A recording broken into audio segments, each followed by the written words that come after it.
One traversing the future? Kidnapping. Luo Xi awoke, tormented by an excruciating fusion of pain akin to fire and water. Groggy, she reached for her heart and felt a rhythmic pulse. How could this be? She had detonated herself at the last moment, sacrificing herself to buy time for her comrades. How could she still be alive? Before her lay an unfamiliar room, and she found herself submerged in a glass vessel filled with a peculiar potion. Where on earth was this place? It hurts, it hurts. A sudden, intense headache struck her, and as she attempted to sit up, darkness enveloped her once more, leading her into a dream that felt both long and fleeting.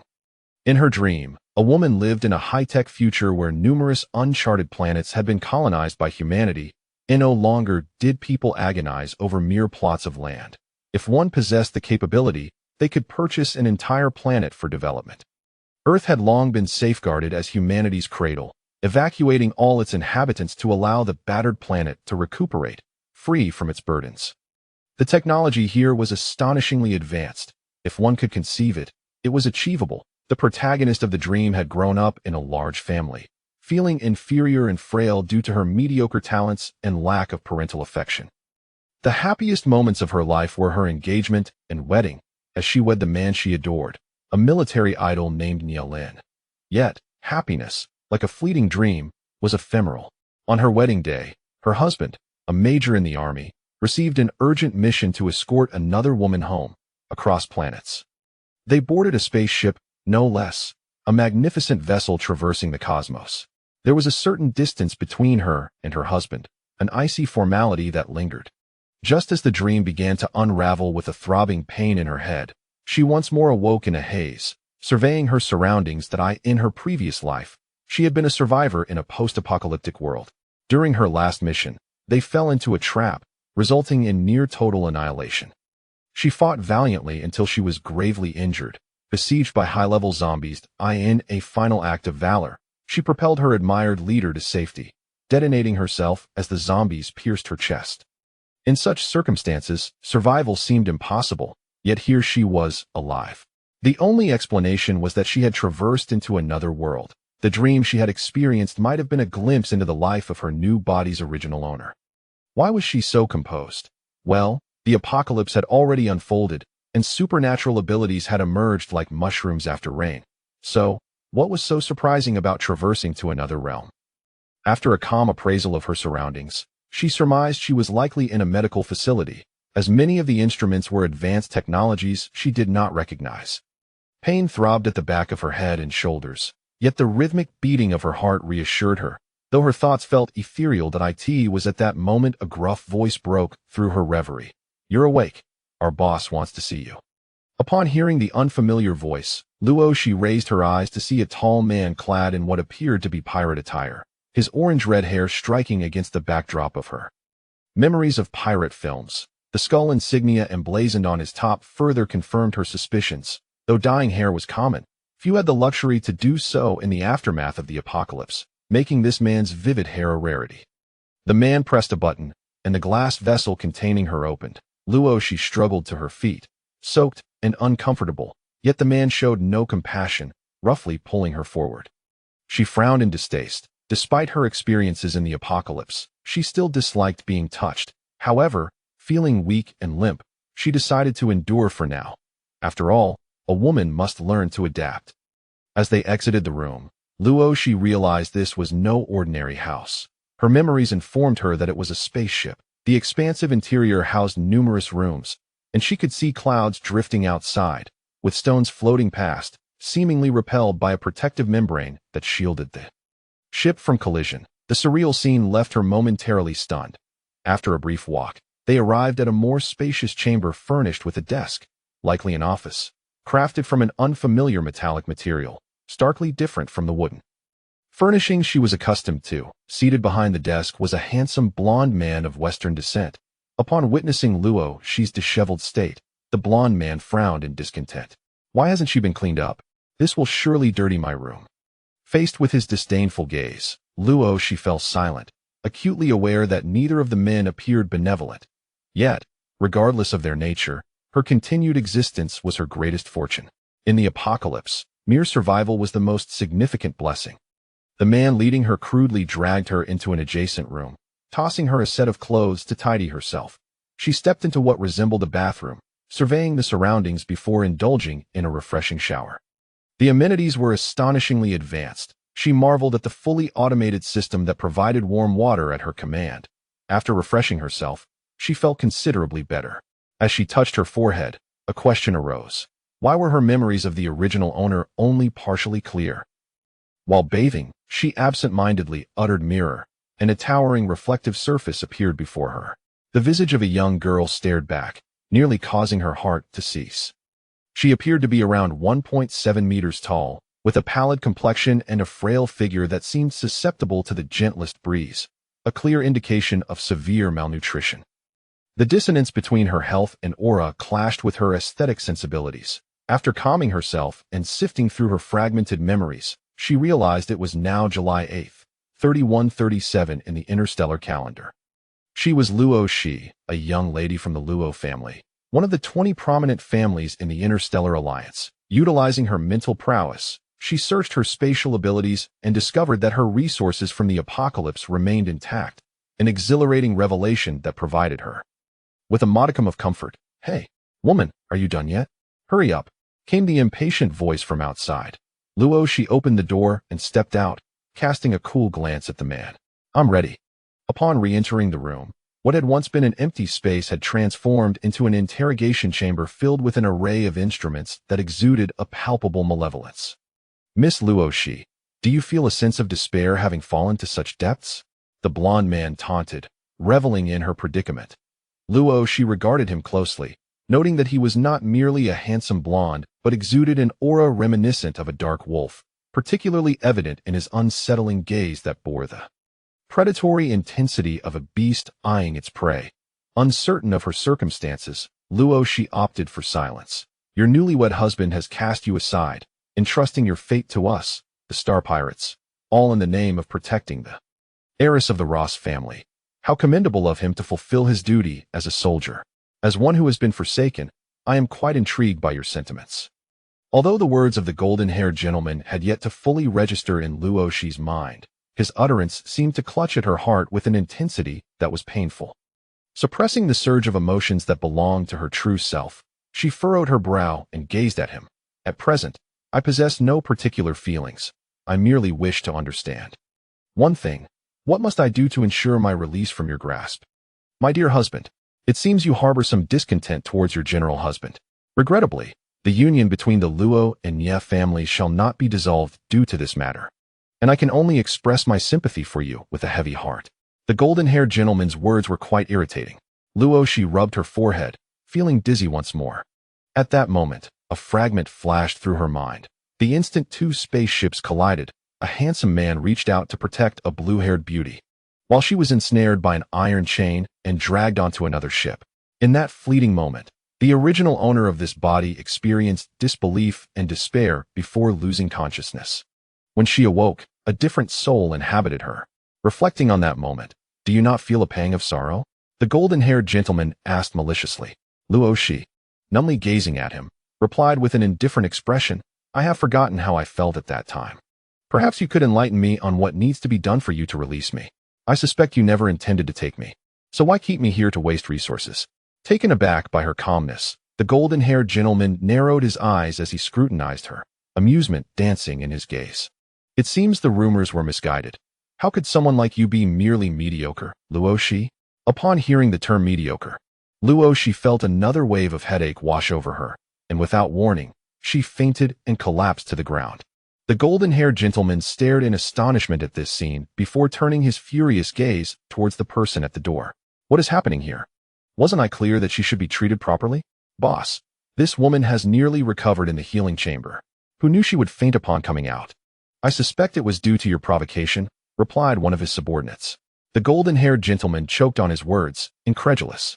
"Is she so fragile that she cannot endure even a little provocation? Nonsense. Perhaps this woman is simply a waste."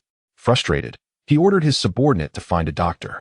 After a thorough examination, the doctor concluded that her fainting was due to physical weakness. "Did I not instruct you to keep her in the healing chamber for at least 2 days? Why was she released early? You are adding unnecessary work for me." The two men beside him averted their gazes, feeling uncomfortable. After all, he was the esteemed doctor aboard their ship, deserving of some respect. Following the doctor's orders, Luo Xi remained in the healing chamber for another day and night. Upon awakening, she felt no pain and marveled at the advancements of this era's technology. Her body was free from major ailments, and she appeared more spirited. In this state, she encountered the golden-haired gentleman once again. Remarkably, this time he invited her to share a meal. How delightful! Luo Xi, feeling hungry, did not hesitate to indulge. However, upon taking a bite, she could not help but frown. The bread-like substance was made from some unusual ingredient, its taste distinctly peculiar. She cast a dissatisfied glance at him, thinking that if he intended to torment her, he need not waste resources on her food. The golden-haired gentleman, upon hearing her words, contorted his face. Am I truly that bored? Even if you intend to torment me, there is no need to squander our provisions. You must understand that what you are consuming is crafted by the skilled pastry chef aboard our vessel, a delicacy that most could only dream of tasting. Oh, is this the flavor of a master chef? The expression on the other party's face did not suggest jest, and Luo, she felt her worldview beginning to fracture. Gently touching her stomach, she resolved that it would be best to fend for herself, sighing as she addressed the golden-haired handsome man, requesting a bit of dough so that she might prepare a meal, or perhaps some rice to cook porridge. Upon hearing her request, the golden-haired gentleman smirked, clearly unimpressed, as if to say that a lady of noble birth would demand such precious sustenance. Confounded, Luo Xi regarded him. After all, she was merely asking for ordinary food. How could that be deemed precious? Miss Luo Xi, do not forget your station. You are a hostage now. As long as you have food in your life, it would be wise to remain compliant. Ah, you make a valid point. But you have yet to disclose how I might be released. That question requires the response of Major General Nia, replied the golden-haired man, pressing a button that summoned a screen before them. The figure displayed struck Luo Xi's heart with familiarity, for he was none other than the male lead from the scene that had recently flashed in her mind. Her true husband, Nia Lin, the youngest major general of the empire at merely 25 years of age. Silently, she gazed at the figure on the screen, while the golden-haired man chuckled with malicious glee. Ah, fourth young master Nia, it appears you are faring quite well. Protecting Goddess Lanya surely must elevate your military accolades. I wonder, do you still remember your newlywed wife, Luo Xi? If you've forgotten her, fret not. Our star pirate crew is in dire need of women. Rest assured, for your sake, we will ensure she is well taken care of. After all, you are our adversary in the skeleton star pirate fleet.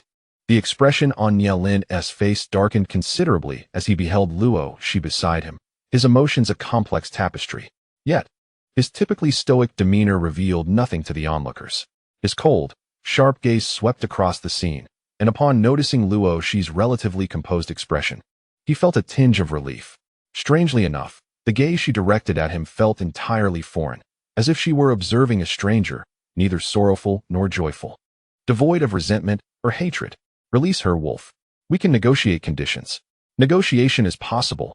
We seek only profit, not a woman. Show your sincerity in exchange for your wife. The golden-haired man declared, lounging with audacity. Fourth young master Nia, what is it that you desire? The mining rights to planet Ola for 1 month. That planet belongs to the allied government. I lack the authority to grant that. With a mischievous grin, the golden-haired man replied, do not play coy with me. Since I have proposed this, it is something you can certainly accomplish. Or perhaps you are dissatisfied with your wife and wish for us to assist you in that regard. Furrowing his brow, fourth young master Nia glanced at the unusually tranquil hostage, hesitating for a moment. Ultimately, he suppressed the frustration brewing within him. His father was correct. He had already wronged Luo Xi and could not afford to abandon her.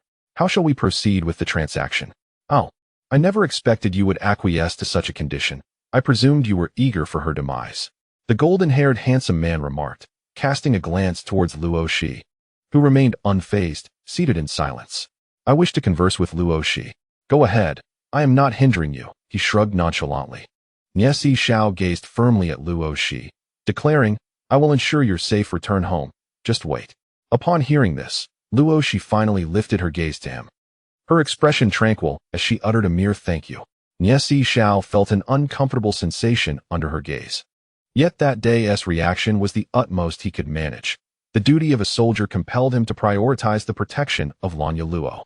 When he seized Lanya, Luo Xi had been taken by the star pirates. Even now, he vividly recalled the expression in her eyes: disbelief, sorrow, unwillingness, and despair.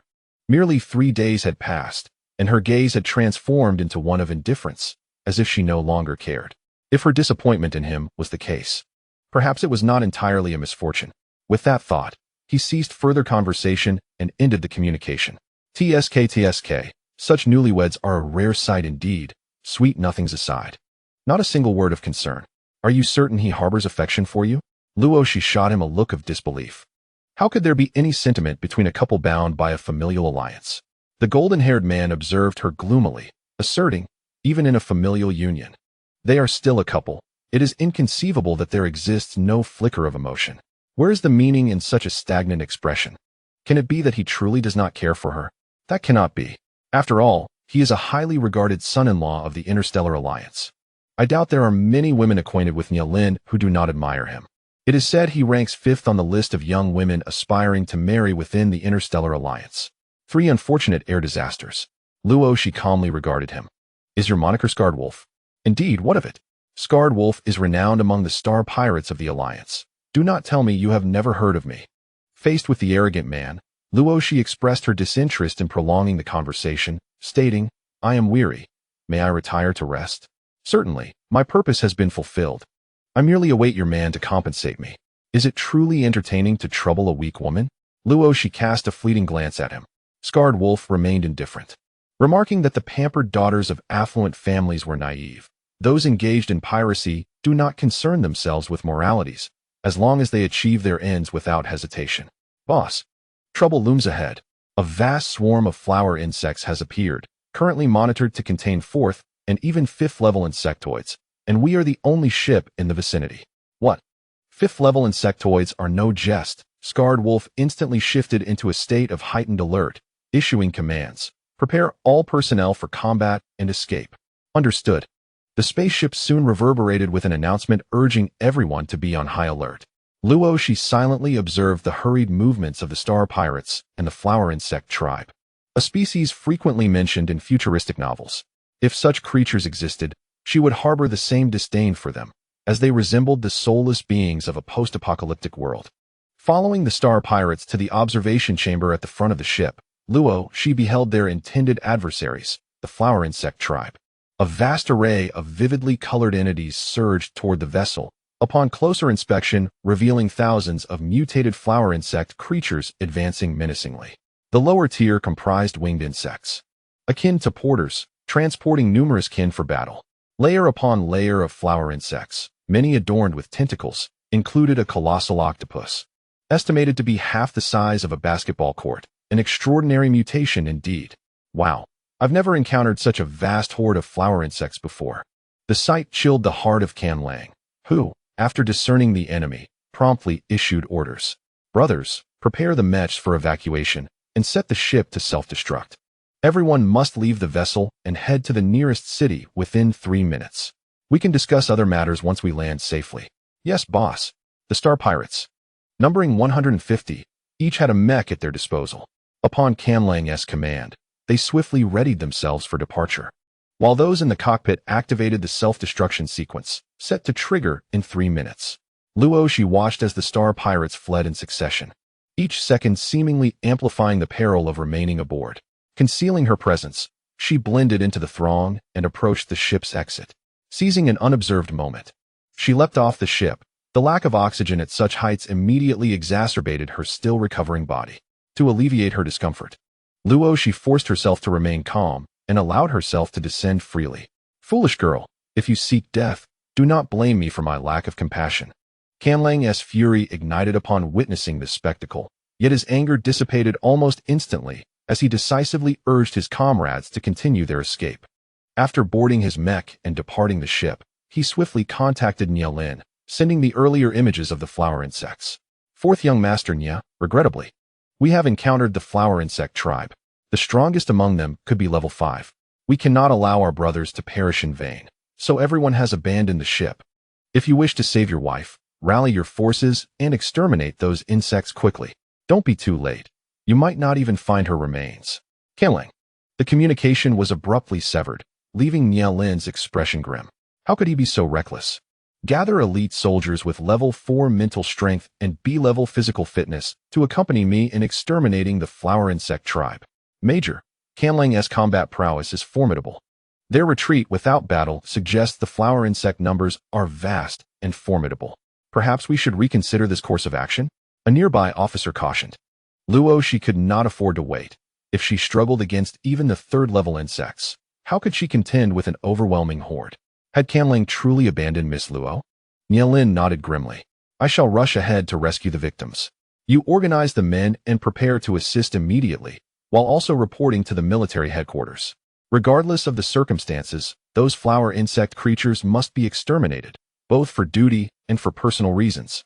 With that, Lin leaped into his mech and soared into the sky, leaving his loyal comrades stamping his feet in helplessness. What should we do, Lieutenant? What else can we do? We follow the boss's orders. I will lead the men to assist him. With that, the man quickly gathered dozens of trusted allies and hurried aboard another small spacecraft, racing towards the coordinates left by Lin. Damn it, why does the boss have to fly in the mech? Traveling through space like this is both energy draining and perilous. And all this for that woman, Luo Xi. The boss should never have married her. They haven't even enjoyed a day of their honeymoon. And already trouble is brewing. What a stroke of bad luck. Enough chatter. Let us catch up. The small spacecraft, pushing its engines to the limit, finally caught up with Lin's mech at the designated coordinates after 10 minutes. However, the scene that unfolded before them left them all in shock. The sky was littered with remnants of ships and debris, blood everywhere. And at least 1,000 flower insect creatures were feasting on their fallen comrades to enhance their own strength. This sight revealed a grim truth. The ship had self-destructed, eliminating most of the flower insects. Yet those that remained were predominantly of the third tier or higher. Boss, are you all right? Lin could not ascertain his own condition. The sight before him made it clear that he had been deceived by the remnant wolf, yet he was uncertain whether Luo Xi had been killed or taken captive. Upon establishing contact with the remnant wolf, he witnessed the battle between the flower insects and their men. Where is Luo Xi? Wiping the sweat from his brow, the remnant wolf glanced at him with a bloody expression. Lin, your woman is dead.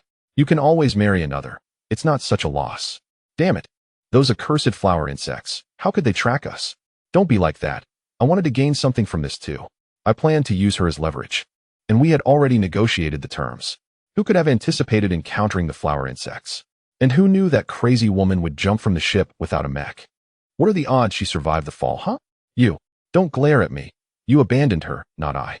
Even if she perished, it's on your hands, not mine.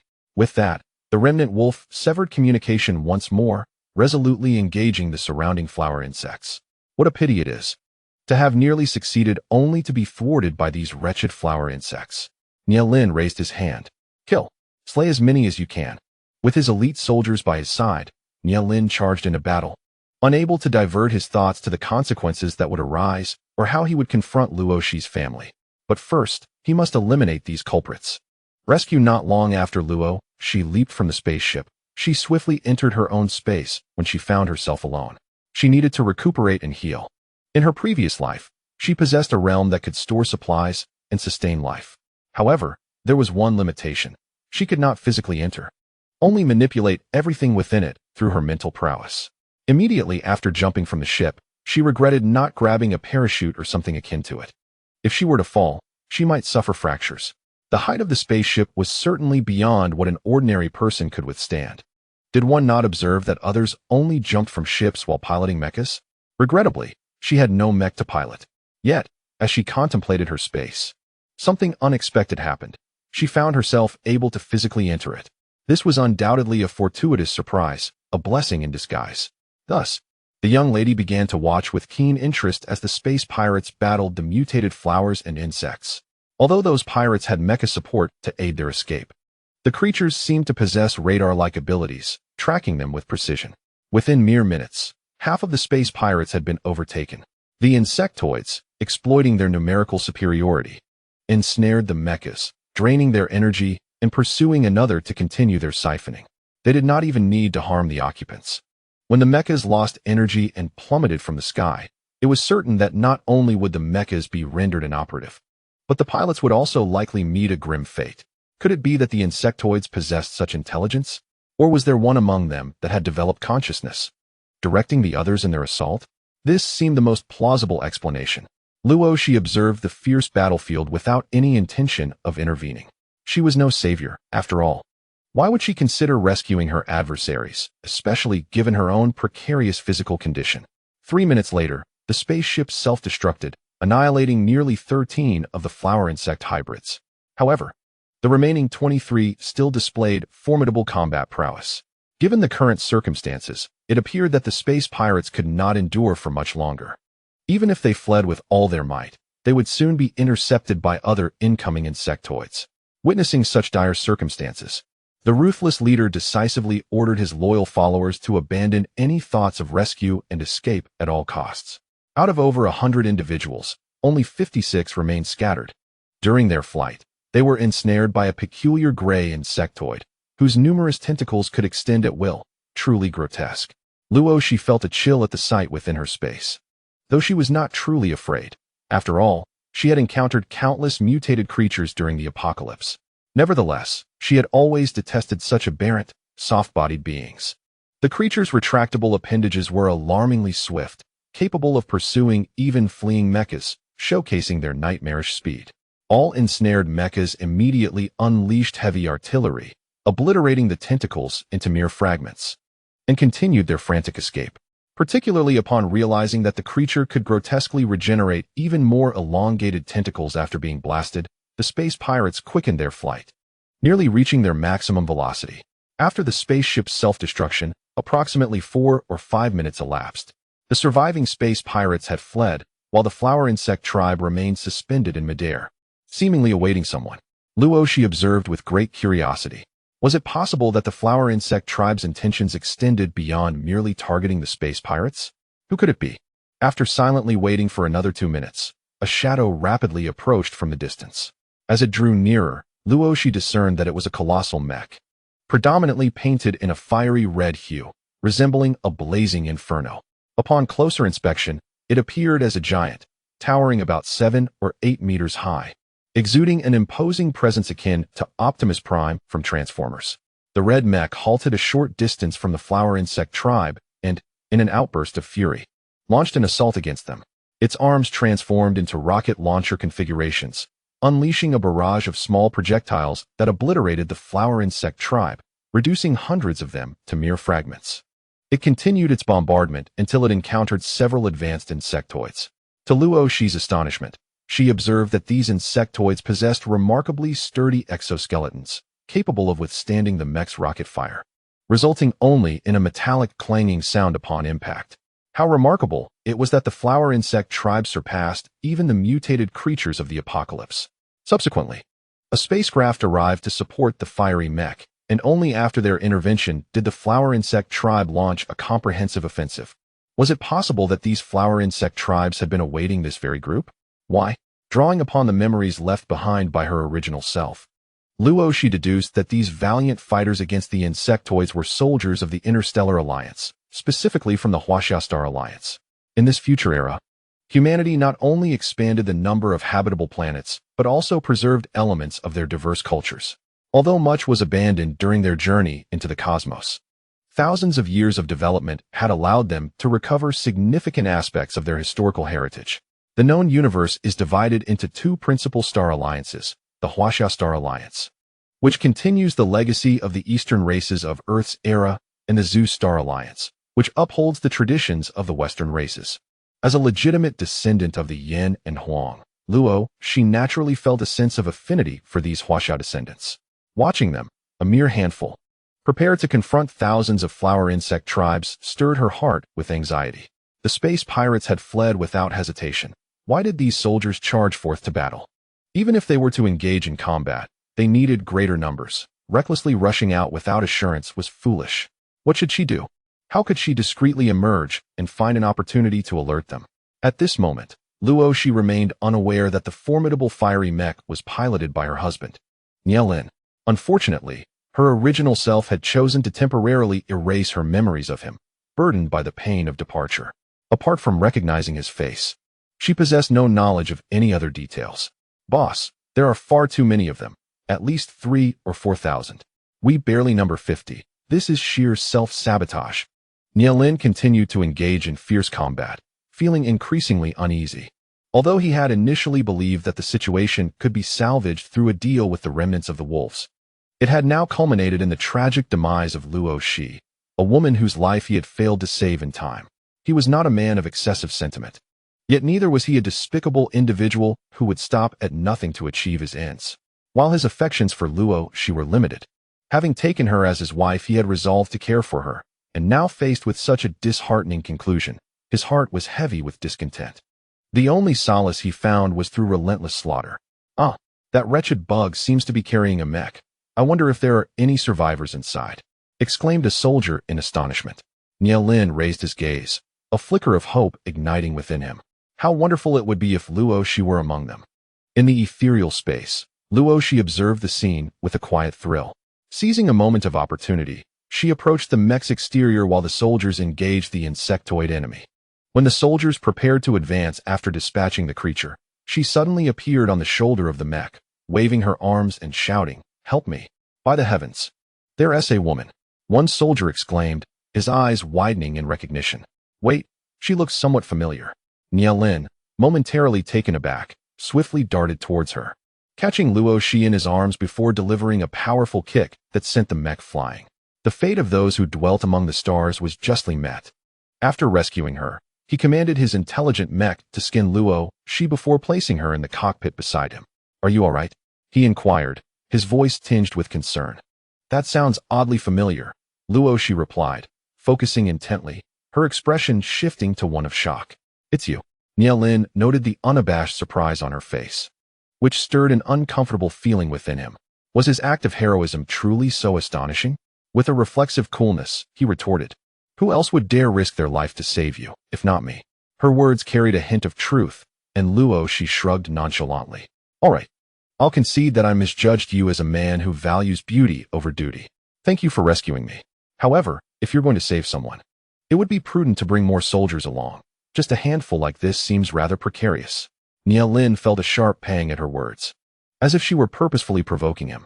"By the way, I believe I've discerned that these flower bug creatures operate under a command structure. When the space pirates were fleeing, they did not pursue with full force, yet they managed to slay half of them. Upon encountering you, their excitement was palpable, and they converged on us." A chill ran down Nielin's spine. Were there intelligent higher beings among this batch of flower bugs? He immediately activated the team channel. "Attention! Urgent order! All units! Retreat at full speed! No engagement!" The soldiers who had just clashed with the flower bugs paused, but the weight of military orders compelled them to comply. Swiftly, they dispatched the nearby creatures and began their rapid withdrawal. Nielin fought while retreating, covering his soldiers to ensure their safe escape. As a major, his prowess was undeniably impressive. Under his rescue, nearly all the soldiers who followed him successfully retreated back onto the spaceship, with no casualties. Nielin was the last to board. Upon entering, he commanded, "Depart." The pilot complied, accelerating to maximum speed as they soared away. Just as Luo Xi leaped from Nielin's mech, she had yet to secure her seat when the spaceship shot forward with a sudden rush. The inertia sent her tumbling backward, and as she gazed up at the ceiling in bewilderment, she was caught by a strong arm around her waist. "Are you all right?" Luo Xi glanced at the man supporting her. His expression remained as icy and impassive as ever, revealing no emotion. She nodded slightly. "I'm fine, thank you." He led her to the lounge in the middle of the spaceship, where dozens of elite soldiers awaited their commanding major. "Major, Major." The soldiers along the way greeted Nielin with utmost respect, clearly indicating his high standing within the military. Luo Xi was guided to a central table, where she picked up a glass of juice, her gaze unwavering. The delightful aroma revealed it to be mango juice, a beverage she cherished. However, in the aftermath of the apocalypse, such luxuries had become rare, making this moment feel particularly nostalgic. Sipping delicately, she transformed the ordinary mango juice into a treasure, savoring its exquisite flavor and the happiness it brought her. The soldiers around her watched her expression of reminiscence with amusement, turning to their major, "Major, do you usually deny your wife even juice? How stingy of you. Even if she doesn't like it, such treatment is uncalled for." Nielin's face darkened instantly, pondering the absurdity of their thoughts. Was he truly that kind of person? Just then, an alarm blared. "Attention, all crew members. The spaceship is surrounded by the floral insect clan. Prepare for battle. Condition red. Condition red. Luo Xi looked out the window. Indeed.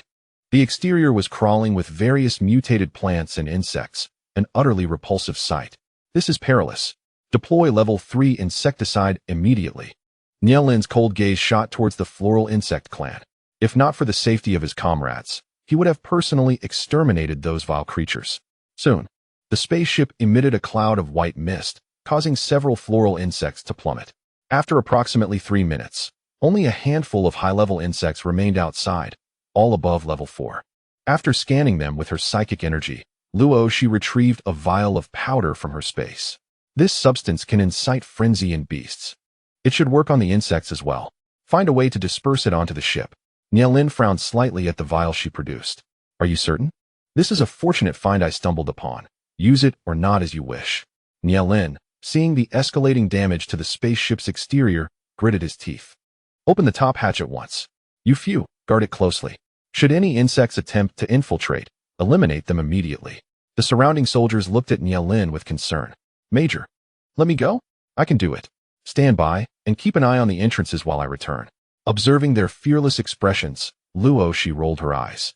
It was merely a matter of tossing the powder out, no need for anyone to venture outside. The soldiers exchanged glances of discontent with Luo Xi, who shrugged. Hurry up. I can already hear your ship being destroyed. Nialin took a deep breath and instructed someone to open a fist-sized hatch at the top, quickly tossing out the powder before sealing it shut again. Major, look. Soon, a soldier shouted in astonishment. Nialin hurried back to the lounge, where the live feed displayed the chaotic battle outside the ship. The flower insect tribe was seen frantically tearing at each other, quickly falling behind the vessel. Nialin ordered the ship to slow down and observe the situation. Within 10 minutes, those level 4 and 5 flower insects had met their demise, succumbing to internal strife. The last surviving insect let out an enraged hiss, its crimson eyes fixed on the ship. Not good, it's rallying its kind. Evacuate at full speed. Nialin's expression darkened as he scrutinized the creature, which appeared to be a mutated mantis, albeit excessively large, standing at 4 to 5 meters in height. Major, that powder is remarkable. If we encounter a swarm, we should use it. Its effects are outstanding. The surrounding soldiers exclaimed excitedly. They all turned their eager gazes toward Luo Xi, hoping she would share more of the powder. With a gentle smile, she replied, I seized this during the chaos on the pirate ship, and I only have 2 small vials. I've already given one away, and I can spare you half of the other for research, but I need the remaining half for my own safety. That sounds good. Thank you. They responded gratefully. No need to mention it. You all came to my aid today, so it's only right that I assist you in return, implying that their bond had been evened out. Among them were astute individuals who quietly observed Nialin, sensing that Luo Xi seemed reluctant to grow close to them. Indeed, it appeared she harbored resentment over Nialin's earlier act of saving the goddess Lanya while neglecting her. Alas, the major's household seems to be fraught with unrest. Sister-in-law, I am Ning Qingying, a childhood friend of the major. It's a pleasure to meet you. I look forward to your guidance. His penetrating gaze made Luo Xi somewhat uncomfortable, prompting her to nod and reply hello. Ever since you were deceitfully captured by the remnant wolves, the major has been tirelessly searching for your whereabouts. At that time, circumstances were dire. His military instincts compelled him to prioritize the protection task assigned by his superiors, which regrettably prevented him from reaching you in time. It's all the major's fault for not being strong enough. Otherwise, he could easily protect not just one target, but 10 simultaneously. Capturing the golden-haired space pirate, she mused. Amused by the flattery, Luo Xi replied with a subtle smile, I understand. Sister-in-law, as long as you understand, the brothers will certainly urge the major to become even stronger, striving to make him a formidable man capable of protecting you in any perilous situation. Ning Qingying, you have gone too far. Nialin shot him an annoyed glance, questioning why it seemed as though he was attempting to curry favor with Luo Xi. Indeed, he had wronged her at that time. Yet he harbored no regrets regarding his choices. Given another chance, he would most likely prioritize the completion of his mission once more. Despite Nialin's discontent, Ning Qingying remained unfazed, observing Luo Xi with a genial smile. He found her decidedly unlike the woman depicted in the rumors, especially in light of the information they had gathered. Recalling the uncertainties he had inadvertently noticed while reviewing the surveillance footage, He hesitated momentarily, pondering whether to bring them up for verification. Noting Luo Xi's indifferent expression, he ultimately resolved to discuss the matter, turning earnestly to Nielin. Major, there is something we ought to investigate thoroughly. Why don't the three of us have a seat in the conference room? Nielin cast him a sidelong glance before his gaze settled on Luo Xi, giving a slight nod. Let us go. Although unsure of Ning Qingying's intentions, he had always regarded him as a reliable strategist, believing that his actions were rooted in reason. Luo Xi, though uncertain about the direction of their discussion, recognized that her involvement was likely implied. Upon entering a room furnished with a rectangular conference table, Nielin calmly took a seat to one side, while Luo Xi opted for the opposite end.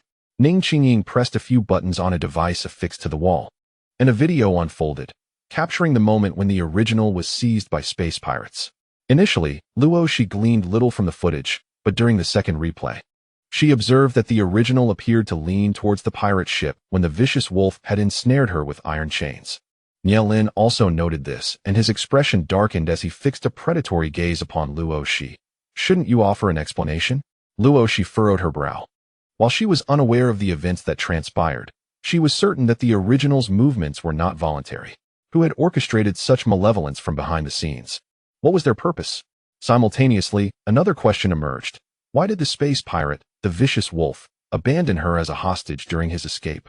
He had previously negotiated a deal with Nielin, yet, in the face of danger, he unhesitatingly relinquished her. This was inherently suspicious, for he possessed the means to escape with her. His failure to consider such an option indicated a desire for her demise. But why? They held no enmity. Even in abduction, kidnappers typically do not execute their hostages prior to securing their interests. Yet, this was precisely what occurred, unless relinquishing her would yield greater rewards. Could it be that someone had bribed the vicious wolf to take her life? With these realizations, Luo Xi was instantly consumed by rage, a cold smile curling her lips. I believe it would be prudent to confront the leader of the space pirates, as he has forsaken a valuable hostage like me. Both Ning Qingying and Nielin were momentarily taken aback by this remark, soon noticing the subtle, yet significant expression on Luo Xi's face, as though her intelligence was somewhat unsettling. The golden-haired space pirate had just landed not far ahead. A quick pursuit could still apprehend him. Are you eager to achieve military merit? Luo Xi inquired with a smile. Ning Qingying stared at her in astonishment. How do you know his location? Because he was too close to me during my interrogation. I despise strangers encroaching upon my space, so inadvertently. I place something on him that allows me to sense his whereabouts. Is that so? Remarkable. What? Do you not wish to capture the blonde space pirate? A chuckle escaped Ning Qingying. Are you referring to that scoundrel, Canlang?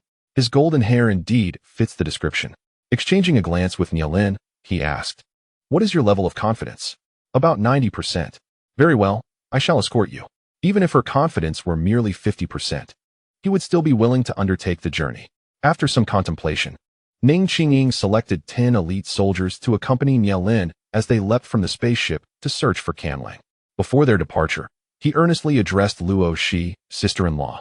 We shall rely on your guidance for the brothers this time. Luo Xi cast him a sidelong glance, opting for silence. She remained seated in the co-pilot seat of Nielin's mech, occasionally directing him towards specific locations. Approximately half an hour later, they landed at a farm abundant in various crops and fruits, many of which Luo Xi did not recognize. With a swift scan of the surroundings, Luo Xi pointed towards a building ahead. The blonde is inside. Nielin glanced over and fired a beam gun, which shattered a fist-sized hole in the wall. In an instant, a silver flash burst forth, and upon recognizing Canlang's distinctive mech, Nielin felt a surge of excitement. He was finally poised to confront this adversary. Capturing him could very well elevate his rank to that of a major. Of course, military accolades were not the sole motivation. This rogue had wreaked havoc under their noses for years, consistently evading capture, which was infuriating. Securing his arrest would afford them a much-deserved sense of triumph. Nielin, your reflexes are impressively swift. Do you possess a canine sense of smell? Blonde, or rather, I should address you as the golden-haired space pirate. This time, I shall witness your escape.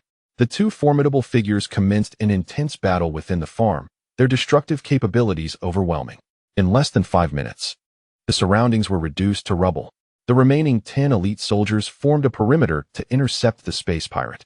In a fit of rage, Canlang fought back fiercely, resorting to underhanded tactics by overwhelming his opponents with numbers, despite Lin's mech being of the same 6th-tier classification. Such audacity was truly shameless. As the battle progressed, both combatants abandoned their heavy weaponry, opting instead for a direct melee combat with their mechs. Despite their considerable size, the mechs exhibited remarkable agility, and Luo Xi watched in admiration at the high-tech marvels of this era. In the end, Lin decisively established his dominance, crushing the remnants of the wolf beneath his foot, rendering their mech utterly destroyed with an 80% damage rate, tantamount to complete ruin. Furthermore, a certain major rudely detached the mech's head and commanded his soldiers to drag the incapacitated wolf from the cockpit. Luo Xi observed the wolf being treated like a butchered pig, her heart swelling with satisfaction as she gracefully descended from Lin's mech and approached him. Seeing her, the wolf was incredulous. "Impossible. How are you still alive?" Luo Xi replied with a slight smile. "How could I, a virtuous maiden who has never harmed another, perish when you, the harbingers of malice, remain unscathed?" With a chuckle, she halted 3 meters in front of him and inquired, "Wolf, tell me, who orchestrated your attack against me?" The wolf, taken aback, responded nonchalantly, "Miss Luo, are you daydreaming or experiencing some illusion? Aren't you concerned that if I die, the deal you struck with Lin will be nullified? Or do you care so little for such trivial gains?"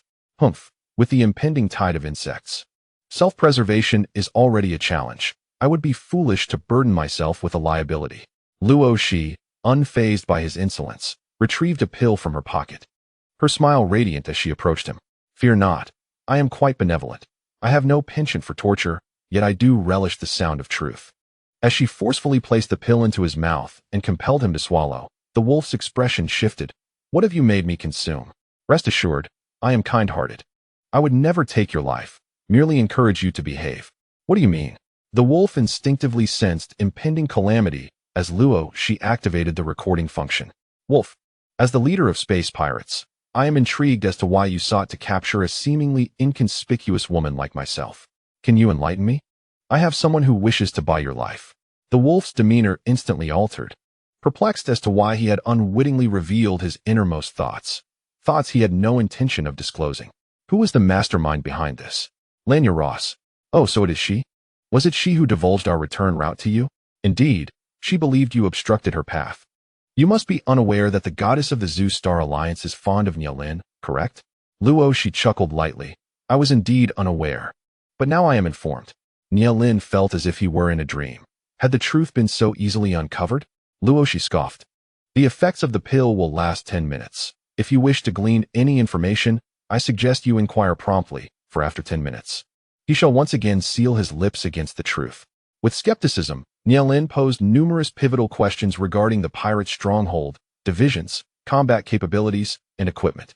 In a mere 15 minutes, the remnant wolf had not been subjected to any instruments of torture, yet an immense shadow loomed over his heart.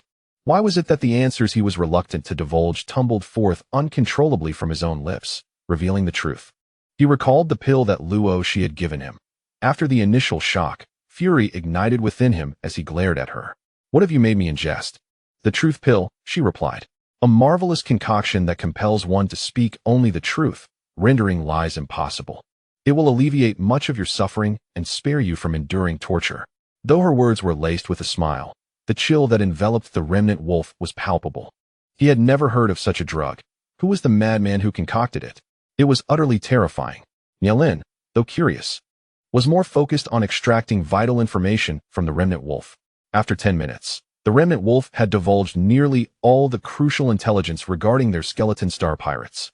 Infuriatingly, he found himself unable to resort to self-destruction, his body rendered weak and powerless, leaving him with only the strength to speak. Never had he felt so wretched. He glared at Luo Xi with venomous intent. "Well done, girl. If I survive today, I shall repay you with a grand gift, and I shall not be merciful." Seeing the hatred in his eyes, Luo Xi scoffed derisively and approached him, forcing another pill down his throat before delicately wiping her fingers with a handkerchief, as if they had come into contact with something vile. The remnant wolf's eyes widened in a mix of rage and despair.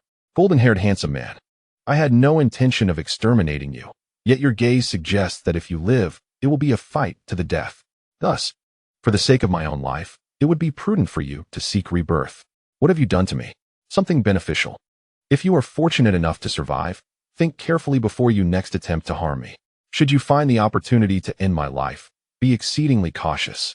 For a misstep could result in your own demise. You vile creature. Who are you calling a vile creature? Luo Xi cast him a sidelong glance. You. Luo Xi smiled faintly. Indeed, you are the vile one. The remnant wolf, on the brink of madness yet utterly immobilized, could only glare at her with eyes that burned with the desire to devour her whole. Let us rejoin the main force. It won't be long before the other pirates come to his aid. Nie Lin's eyes sparkled with anticipation. Perfect. We shall ensnare them all. Do you have any idea how many remain? There are still about 40 or 50, I believe. Are you certain your group can stand against 10 of them? Nie Lin stiffened. That was a difficult assertion to make. Despite his reluctance to acknowledge it, the men under the remnant wolf's command were indeed formidable. With the leader captured, why concern ourselves with those insignificant minions? Surely, Major Nie understands the art of choice. Nie Lin felt a surge of frustration at her mocking gaze. With a wave of his hand, he commanded, "Let us go." The 10 elite soldiers had already been stunned by Luo Xi's miraculous pill and, without uttering a word, dragged the remnant wolf efficiently toward the main force. Not long after their departure, dozens of individuals arrived at the farm, their hearts pounding with fear and anger upon witnessing the wrecked mechs, driven to the brink of violence. Fortunately, the police in the vicinity intervened, prompting the intruders to flee once more in haste. Upon hearing from the local officers that the star thieves had escaped, Nie Lin sighed, lamenting the missed opportunity. Had he known, he would have brought more men along. When the infamous remnant wolf was brought aboard the spaceship, the entire team erupted with excitement. Remnant wolf, the notorious leader of the star pirates who had eluded them for years, was finally captured by their major. Truly a remarkable feat. Such a glorious moment deserved to be immortalized. And thus, many soldiers eagerly snapped photos to boast about Major Nie's apprehension of the interstellar bandit. Suddenly, a soldier, skeptical of the buzz surrounding the incident, stumbled upon a newly trending post online, which included a video featuring their esteemed major. The soldiers gasped in disbelief. Could this truly be? Major Nie, a figure of such renown, was indeed in the footage. With a cold glance, Nie Lin observed as a soldier innocently activated his holographic projector, allowing everyone to witness the interrogation of Remnant Wolf by Luo Xi. Oh heavens, tell us this cannot be true, they exclaimed in disbelief. Surely, the goddess Lanya could not harbor jealousy toward an ordinary woman, even if she married Major Nie. It must be a fabrication, a deliberate ploy. Yet, it appeared to be Remnant Wolf, the illustrious leader of the infamous skeleton pirate group. The verdict from the world's foremost hacker family confirmed that the video was authentic, leaving everyone to ponder the implications.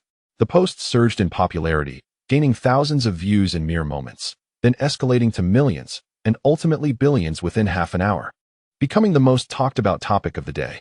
Unidentified injection drugs. Luo Xi. Major Nie glared at the woman who remained unfazed, leisurely sipping her juice. Luo Xi innocently met his gaze. Dear Major, is something the matter? Her big, pleading eyes and slight pout sent shivers down Nie Lin's spine, prompting him to turn away, suddenly disinterested in conversing with her. As the strategist Ning Qingying suppressed a laugh, he clarified, Sister-in-law, the chief is not displeased with your actions. Rather, he is concerned that you might offend the Ross family. It is important to note that the Ross family is one of the 9 great families within the Star Alliance, while your Luo family ranks among the 20 prominent families, placing you 1 tier lower in terms of power. Throughout the human Star Alliance, there exist 9 great families alongside 20 prominent families, followed by second-rate and third-rate families. The 9 great families are super families, while the 20 prominent families are first-rate. Yet the disparity between them and the super families is significant. After Luo Xi meticulously sorted through her memories, she absorbed this newfound knowledge without a hint of regret. The truth must be unveiled, and she had no concern for the so-called goddess. Those who wronged her would face retribution, regardless of distance. At present, she found herself unable to act against her adversary, and revenge seemed a distant notion. However, tarnishing the other's reputation was within her grasp. If the Ross family had the means, they should compel all involved officials to defend that woman. Sister-in-law, do you comprehend my meaning? Luo Xi remarked with a gentle smile. Indeed, the Luo family cannot compare to the Ross family. Yet isn't the Nie family one of the 9 super clans? Though that may be true, your status is undoubtedly different. No one dared voice this thought aloud, especially considering the assistance they had just received. Thus, a silence enveloped the gathering. Nielin, should this truth remain concealed, I shall seek a divorce. What? Everyone stared in astonishment, questioning whether this was a threat. Nielin's expression darkened immediately, his cold, obsidian gaze piercing through Luo Xi like a chilling blade. Yet, Luo Xi remained unfazed, calmly stating, as your wife, if I cannot even obtain such justice, what is the point of being Major Nie's spouse? Am I merely a plaything? Apologies, but I lack the resilience to smile after being struck. Calm down. He must not lose his temper. Nielin admonished himself internally, reminding himself not to quibble with a woman. Yet, her gaze provoked him. Did she look down upon him or the Nie family? Calm down. Sister-in-law, rest assured, as long as this is the truth, we shall not allow it to be buried. However, this matter escalating will likely not cause significant harm to Lanya Ross.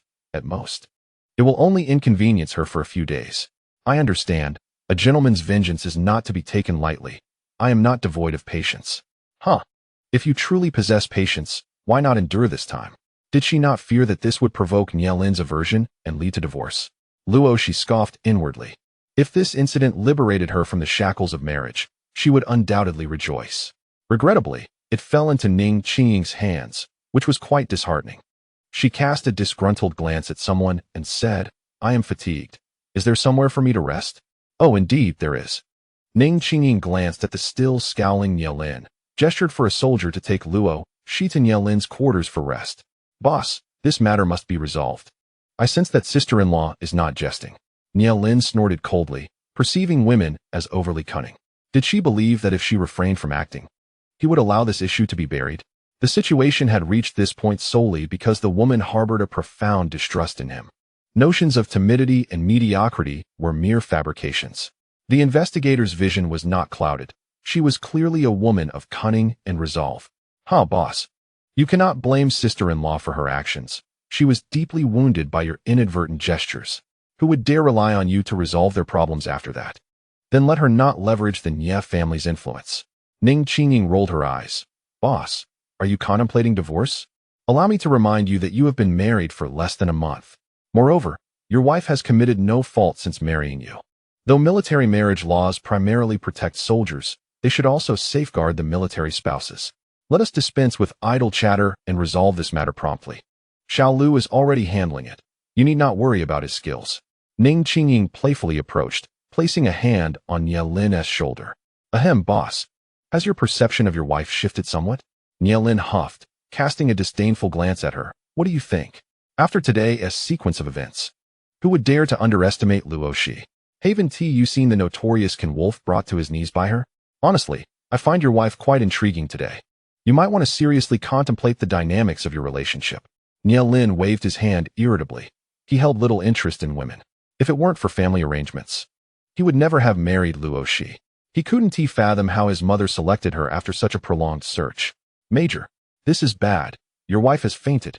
A soldier responsible for guiding rushed in, visibly distressed. Nielin immediately strode towards his room, and upon seeing Luo, she collapsed on the floor. His expression darkened further. He shot a glare at the soldier. Can't you take her to the medical bay? The soldier fidgeted, embarrassed. Major, she is your wife. We wouldn't dare to lay hands on her without your directive. We thought it best to report to you. Exasperated, Nielin took a deep breath, bent down, and lifted her, making his way to the medical bay. After placing her down, the physician conducted an examination and sighed with relief. Major, there are no major issues. It's merely mental fatigue.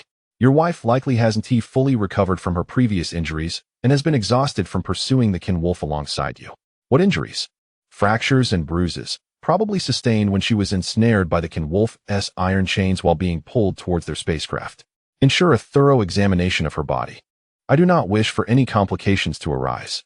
Yes, the detailed report will be ready in 3 hours. 3 hours later, the physician handed a gravely serious report to Nielin. Major, I regret to inform you that our detailed examination revealed your wife had been injected with an unidentified substance, which remains in her system. Its effects are currently unknown, necessitating further scrutiny at the military camp. However, it can be determined that this is certainly not a favorable situation. Nielin's fists clenched tightly, veins protruding from his forearms as he suddenly issued a cold command. Bring the kin wolf to me. Upon seeing Nia Lin's dark expression, the kin wolf chuckled. Oh, Major Nia, weren't you just reveling in your triumph? What has dimmed your spirits now? Who has dared to cross you? Speak. What did you inject into Luo Xi? Ah, discovered already? The kin wolf sighed. How disappointing. It seems you learned of it so swiftly. What about that woman? Wasn't she quite arrogant? Perhaps I should negotiate with her? As Nia Lin's gaze flickered with realization, he recalled that previously, Luo Xi had administered 3 pills to this fellow. It appeared that there was still room for maneuver in this situation. It all depended on how to proceed. When Luo Xi regained consciousness, she discovered that the spacecraft had landed, and she was now within the military base where Nia Lin was stationed.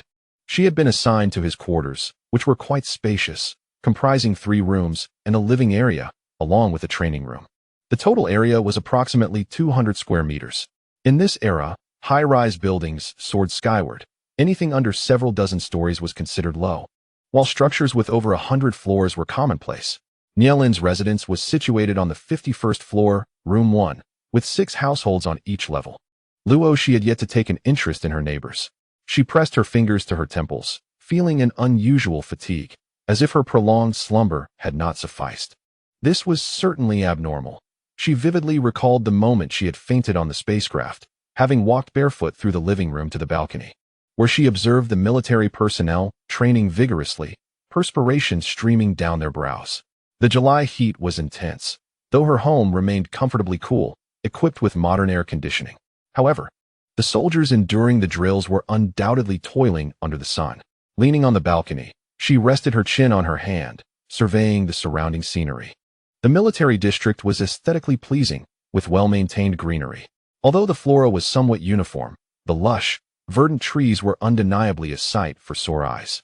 As the sunlight bathed her, Luo Xi felt warmth envelop her body, followed by an unsettling drowsiness. Narrowing her eyes, she summoned her psychic abilities to examine her body meticulously. Ultimately, she discovered the source of her discomfort, a myriad of small purple dots attempting to infiltrate her bloodstream and even her internal organs. Fortunately, her wood-based abilities from her past life had traversed with her, instinctively safeguarding her core while she was unconscious, confining those small dots to wreak havoc within her blood. Employing her powers, she gradually began to consume the purple dots, only to encounter staunch resistance. Luo Xi sensed her cells swelling as they strained to harness her wood abilities to corral the intruders, ultimately forcing them into her left arm. After exerting herself to the utmost, the foreign substances became trapped within her left hand, and Luo Xi, utterly exhausted, collapsed onto the balcony. At that moment, her entire left hand had turned a frightful shade of purple. Upon returning home, Nia Lin habitually checked the adjacent room to see if Luo Xi had awakened, only to find her absence alarming.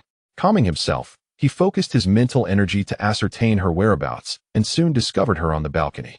His countenance shifted dramatically upon seeing her sprawled on the ground. He hurriedly carried her back to her room and contacted his friend, Xiao Wu. Come quickly. Luo Xi has fainted again. In that instant, Nia Lin finally caught sight of her abnormal left hand, his expression turning to one of horror. No. Prepare the equipment for examination. I will take her to the medical room immediately. In a hurried manner, Nia Lin abruptly ended the communication, scooping Luo Xi into his arms and dashing outside, even resorting to using the hoverboard right at his doorstep to fly straight to the military hospital's medical room. Boss, what happened? You must see her left hand. Xiao Wu, donned in a white coat, rushed forward, his expression instantly turning grave. How could my sister-in-law's hand be like this? I don't know. It was fine yesterday. I returned home only to find her fainted on the balcony, and then this occurred. Boss, don't panic. This phenomenon is likely due to poisoning. I will conduct an immediate examination. Quickly, place her on the hospital bed. Xiao Wu, accompanied by his assistant, swiftly drew blood and performed tests. An hour later, he approached Nia Lin with an incredulous expression. Boss, the unidentified substance previously found in your sister-in-law's body has now completely concentrated in her left hand, which is why her arm has changed color. We believe it must be some form of toxin. If we can detoxify her, she will be fine. How intriguing. But why would these substances accumulate in her left hand? Did you give her something? No. I have merely been following your instructions to care for her. Nia Lin gazed at the person on the bed with a complicated heart. She continually challenged his perceptions. Ah, boss, don't be like this. All in all, This is a good sign. The toxins are concentrated in her arm. If we cannot resolve it, we can resort to amputation for survival, and then use the cell repair solution to restore her arm. This situation is far better than before. Let us study it first. Very well. Should we keep her here, or shall I take her back? I will take her home first. Inform me if there are any results. As Nie Lin carried Luo Xi home, he managed to compose himself, no longer flying at such low altitudes that attracted attention. However, the news of the IC Major holding a woman in a princess carry spread like wildfire, complete with photographic evidence. It was even directly discussed in a post on Starnet, analyzing the Major's tenderness. Upon the release of this post, a renewed frenzy ensued. Just days prior, Major Nie's wife had playfully pranked Goddess Lanya. And now the couple was flaunting their affection again, making it nearly impossible to ignore. Wow, the IC Major actually shows such concern for his wife. How cool. Are you blind upstairs? Where do you see concern from the Major? You're the one who's blind. If you weren't worried, how could the Major treat his beloved wife in such a manner? What a great man. Great man, +1. Why haven't I encountered such a wonderful man? Envy and jealousy abound. Hey, you upstairs, look over here. I'm here to love you. Let us chat privately. Get lost. I only love my idol. The comments on the post began to veer off topic, yet the enthusiasm remained undiminished, keeping the thread buzzing for hours. When Ning Qingying stumbled upon the post, he felt a mix of amusement and exasperation, and hurriedly gathered a few good friends to rush to Nie Lin's home. After settling Luo Xi, Nie Lin surveyed the empty house and felt an inexplicable sense of unease. It had once been his solitary dwelling, yet now it felt overly quiet. Master, Ning Qingying and the others have arrived. Shall I let them in? The intelligent robot inquired. Let them in, as I intended to prepare something. A faint moan reached my ears from within the room. Startled, Nie Lin instinctively rushed into Luo Xi's chamber. Upon opening her eyes, Luo Xi was greeted by Nie Lin's handsome visage. She blinked. You're back? You fainted on the balcony. I took you for a checkup. Your condition has improved since then. Luo Xi was momentarily taken aback, then averted her gaze. Yes, I can feel it. Thank you. How do you feel? Would you like to eat something? Noticing her fatigued demeanor, Nie Lin unconsciously softened his tone. Still grappling with discomfort, Luo Xi failed to perceive any oddity in his demeanor, merely smiling weakly. I would like some juice, preferably chilled watermelon juice. Watermelon juice? Major Nie expressed his ignorance regarding the fruit. Yet recalling a certain woman's fondness for beverages during their time on the spaceship, he wisely instructed the intelligent butler to prepare 2 large cups of juice. Currently, we only have these 2 fruits at home. If you desire something else, we can order it online for delivery later. Oh, all right. The group of handsome men who had just entered paused at the doorway, blinking in disbelief. Is this their IC leader? The atmosphere seemed oddly peculiar. Boss, you are quite stingy. Luo Xi queried while sipping her juice. Is the toxin in my body manipulated by someone? It is the drug injected by the remnant wolf. He refuses to divulge more. Oh, so it's the handiwork of that blonde thief. A smile danced on Luo Xi's lips. Though her smile was gentle, the surrounding men felt an eerie malice emanating from her. It seems I indeed share a significant karmic bond with him. When can I arrange to meet him? Perhaps tomorrow morning. Will your body be able to withstand it? Luo Xi waved her arm dismissively. Look, there's no issue whatsoever. However, she noted the unsightly color of her arm and resolved to find a long-sleeved garment to conceal it. Otherwise, it might frighten others. Yet, wearing long sleeves in this weather would undoubtedly be uncomfortable. Moreover, Nie Lin's home had scarcely any clothing belonging to her, or rather, very few garments suitable for women, indicating his prior intention to keep her from accompanying him in any capacity. What's wrong? I have nothing to wear. She unwittingly expressed her thoughts while lost in contemplation. Nie Lin was momentarily taken aback, while Ning Qingying and the others exchanged strange glances at their leader. How could he be so miserly as to not even buy her clothes? Understanding his brother's gazes, Nie Lin's expression darkened. Was he truly that kind of person? It was merely that she had been unconscious since her arrival, and he had overlooked such matters. Go on to the interstellar network and choose some, buy whatever you like. It can be delivered promptly. Luo Xi concentrated, recalling how to access the interstellar network from her original memories, and promptly began her online shopping. However, she found the advanced intelligent brain's virtual screen somewhat disconcerting, nostalgically yearning for the simplicity of a notebook back on Earth.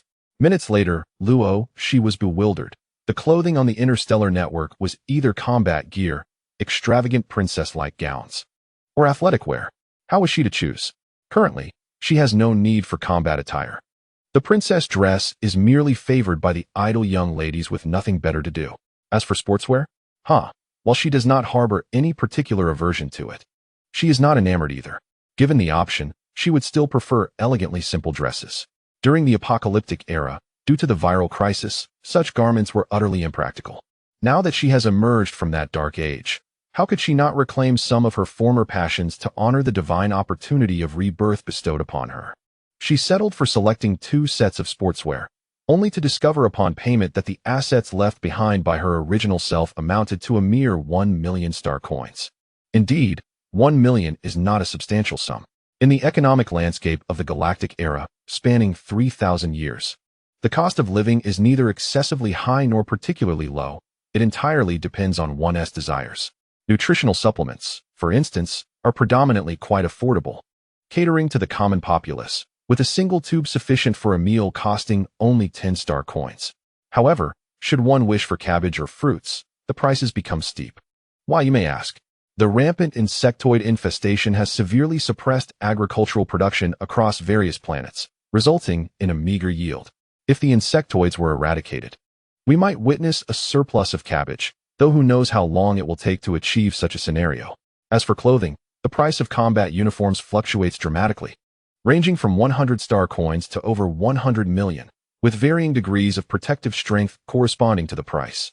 Regular clothing typically falls within the range of several hundred to tens of thousands of star coins. The quality and comfort of the fabric dictate the price, with the more expensive options naturally being more comfortable and composed of superior materials. Notably, combat attire is generally crafted from materials sourced from the insectoids, while ordinary garments are made from mutated plants. The sportswear she just selected is indeed fashioned from such mutated flora, costing 2,000 star coins, a price reflective of the rarity of the materials used. Does sister-in-law not fancy such garments? Ning Qingying inquired with a hint of curiosity. Luo Xi nodded. The style does not suit my taste. In that case, sister-in-law can opt for custom designs. Just convey your desired style to the shop, and they will accommodate your wishes. Although it may be a bit more expensive, it will certainly ensure your satisfaction.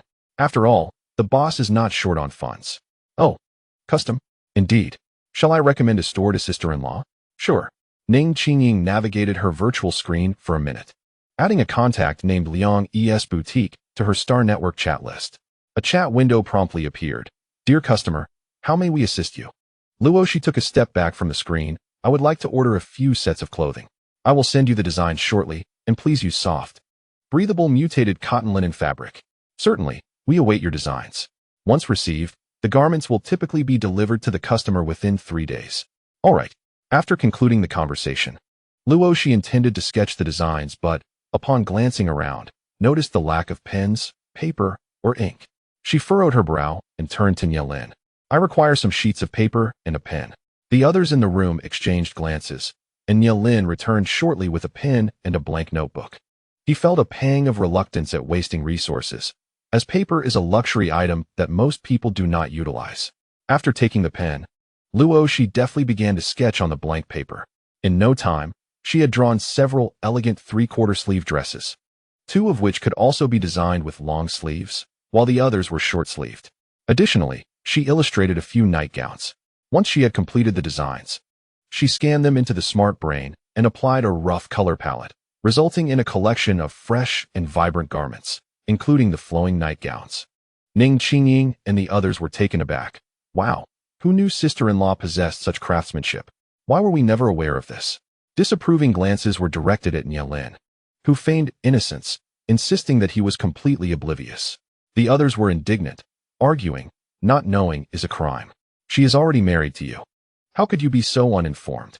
Nielin rolled his eyes, too apathetic to engage with their outbursts. Unfazed by their commotion, Luo Xi promptly transmitted her designs to the shopkeeper and paid a deposit of 10,000 star coins, having created a total of 10 outfits, each requiring a deposit of 1,000 star coins, as the materials she requested for the garments amounted to nearly 10,000 star coins apiece. In the interstellar era, clothing made from cotton and linen materials did exist, albeit in mutated forms. Silk garments were also available, similarly altered due to the mutations of flora and fauna. It had become exceedingly difficult to locate the original crops of Earth amidst the changes brought about by time and the trials of the apocalypse. As the cosmos began to evolve, the proprietor of the boutique, Luo Xi, requested to establish a communication link. Oh. Luo Xi hesitated for a moment before accepting the call. Dear customer, we have just received your designs, and our shopkeeper finds them quite novel. We would like to adopt your designs, and as compensation, your custom garments will be free of charge. What do you think? Luo Xi was taken aback. Did that mean her designs were worth 10,000 each? However, considering they were merely popular styles from before the apocalypse, she nodded thoughtfully. All right, that's perfectly fine. Moreover, our shopkeeper wishes for you to return to our store for any future garments, where you will receive exclusive VIP treatment. If you provide designs for outfits costing below 1 million star coins, we will create them for you free of charge. Luo Xi smiled slightly. We can discuss that later. If you are dissatisfied with these terms, our shopkeeper is willing to negotiate further. However, he is currently attending an important meeting and cannot contact you. He will reach out personally once the meeting concludes, and we hope you will not refuse to discuss matters with him then. All right. Oh, we are immensely grateful for your patronage, esteemed customer, and wish you the best of luck. Luo Xi twitched her lips. The shopkeeper's expression resembled that of someone eyeing a delectable dish. Shaking off the odd sensation, she moved on. After enduring this ordeal for a while, Luo Xi felt a pang of hunger. She glanced at her nominal husband and said, I would like to eat.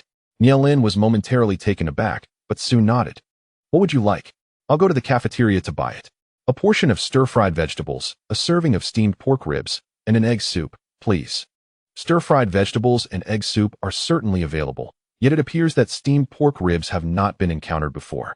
Nielin turned to Ning Qingying and the others. Have you ever tried steamed pork ribs? The group shook their heads in unison, while Luo Xi looked somewhat dazed. You don't even know what steamed pork ribs are. Her expression resembled that of someone bemused by the lack of sophistication, causing a wave of silent dismay among the well-mannered officers, who felt belittled by a woman they deemed inconsequential. What a frustrating sentiment. Nonetheless, it would suffice to order a similar dish instead. How amusing it is that she is accustomed to such delicacies, filled with exquisite ingredients. Can the Luo family truly afford to support such a young lady? While these thoughts swirled in his mind, Nielin dutifully ventured to the military canteen, procuring a meal for Luo Xi in accordance with her specifications. After tasting the dish, Luo Xi exhaled in relief. Fortunately, the flavor was not abysmal. She had been concerned that the cuisine here would be as disappointing as described in many futuristic novels. But it seems that culinary skills in the interstellar era are still commendable. What a stroke of luck. Admittedly, the taste did not reach its zenith. If rated on a scale of 5 stars, it would earn merely 2. Once satiated, Luo Xi noticed that Nielin and his companions remained in the living room, appearing somewhat awkward. Have you all had dinner yet? Ning Qingying chuckled lightly, bemused that the woman only thought to inquire after finishing her meal. Was she perhaps a tad slow on the uptake? Even as an injured party, one would expect a modicum of hostess awareness. Nielin gave them a cursory glance. No need to worry about us. We shall head to the canteen shortly. How is your health? I'm quite well. And I should not experience another fainting episode, she replied. If you have matters to attend to, please do not linger here. Very well, ensure you rest well tonight. And meet with the remnant wolf tomorrow morning. Luo Xi acknowledged his words and retreated to her room to recuperate. In truth, she intended to diligently cultivate her wood-type abilities to expel the toxins from her arm. After her transmigration, her powers had regressed by 3 levels. Her mental abilities had fallen to level 3, while her wood abilities had dropped to level 2. Previously, she had forced the toxins into her arm, exhausting her wood-type powers. Fortunately, her spatial storage contained a considerable supply of crystal stones, making recovery and advancement feasible. Once she had established a barrier in her room using her mental powers, she began to extract low-grade crystal stones from her space for cultivation. Her experiences from the apocalypse allowed her to seamlessly absorb the energy from the crystals, transforming it into her own strength for storage, continuously accumulating it in anticipation of a breakthrough. She could not ascertain how much time had passed. She simply continued to absorb crystal energies until her wood abilities reached level 3 and her mental powers attained level 4.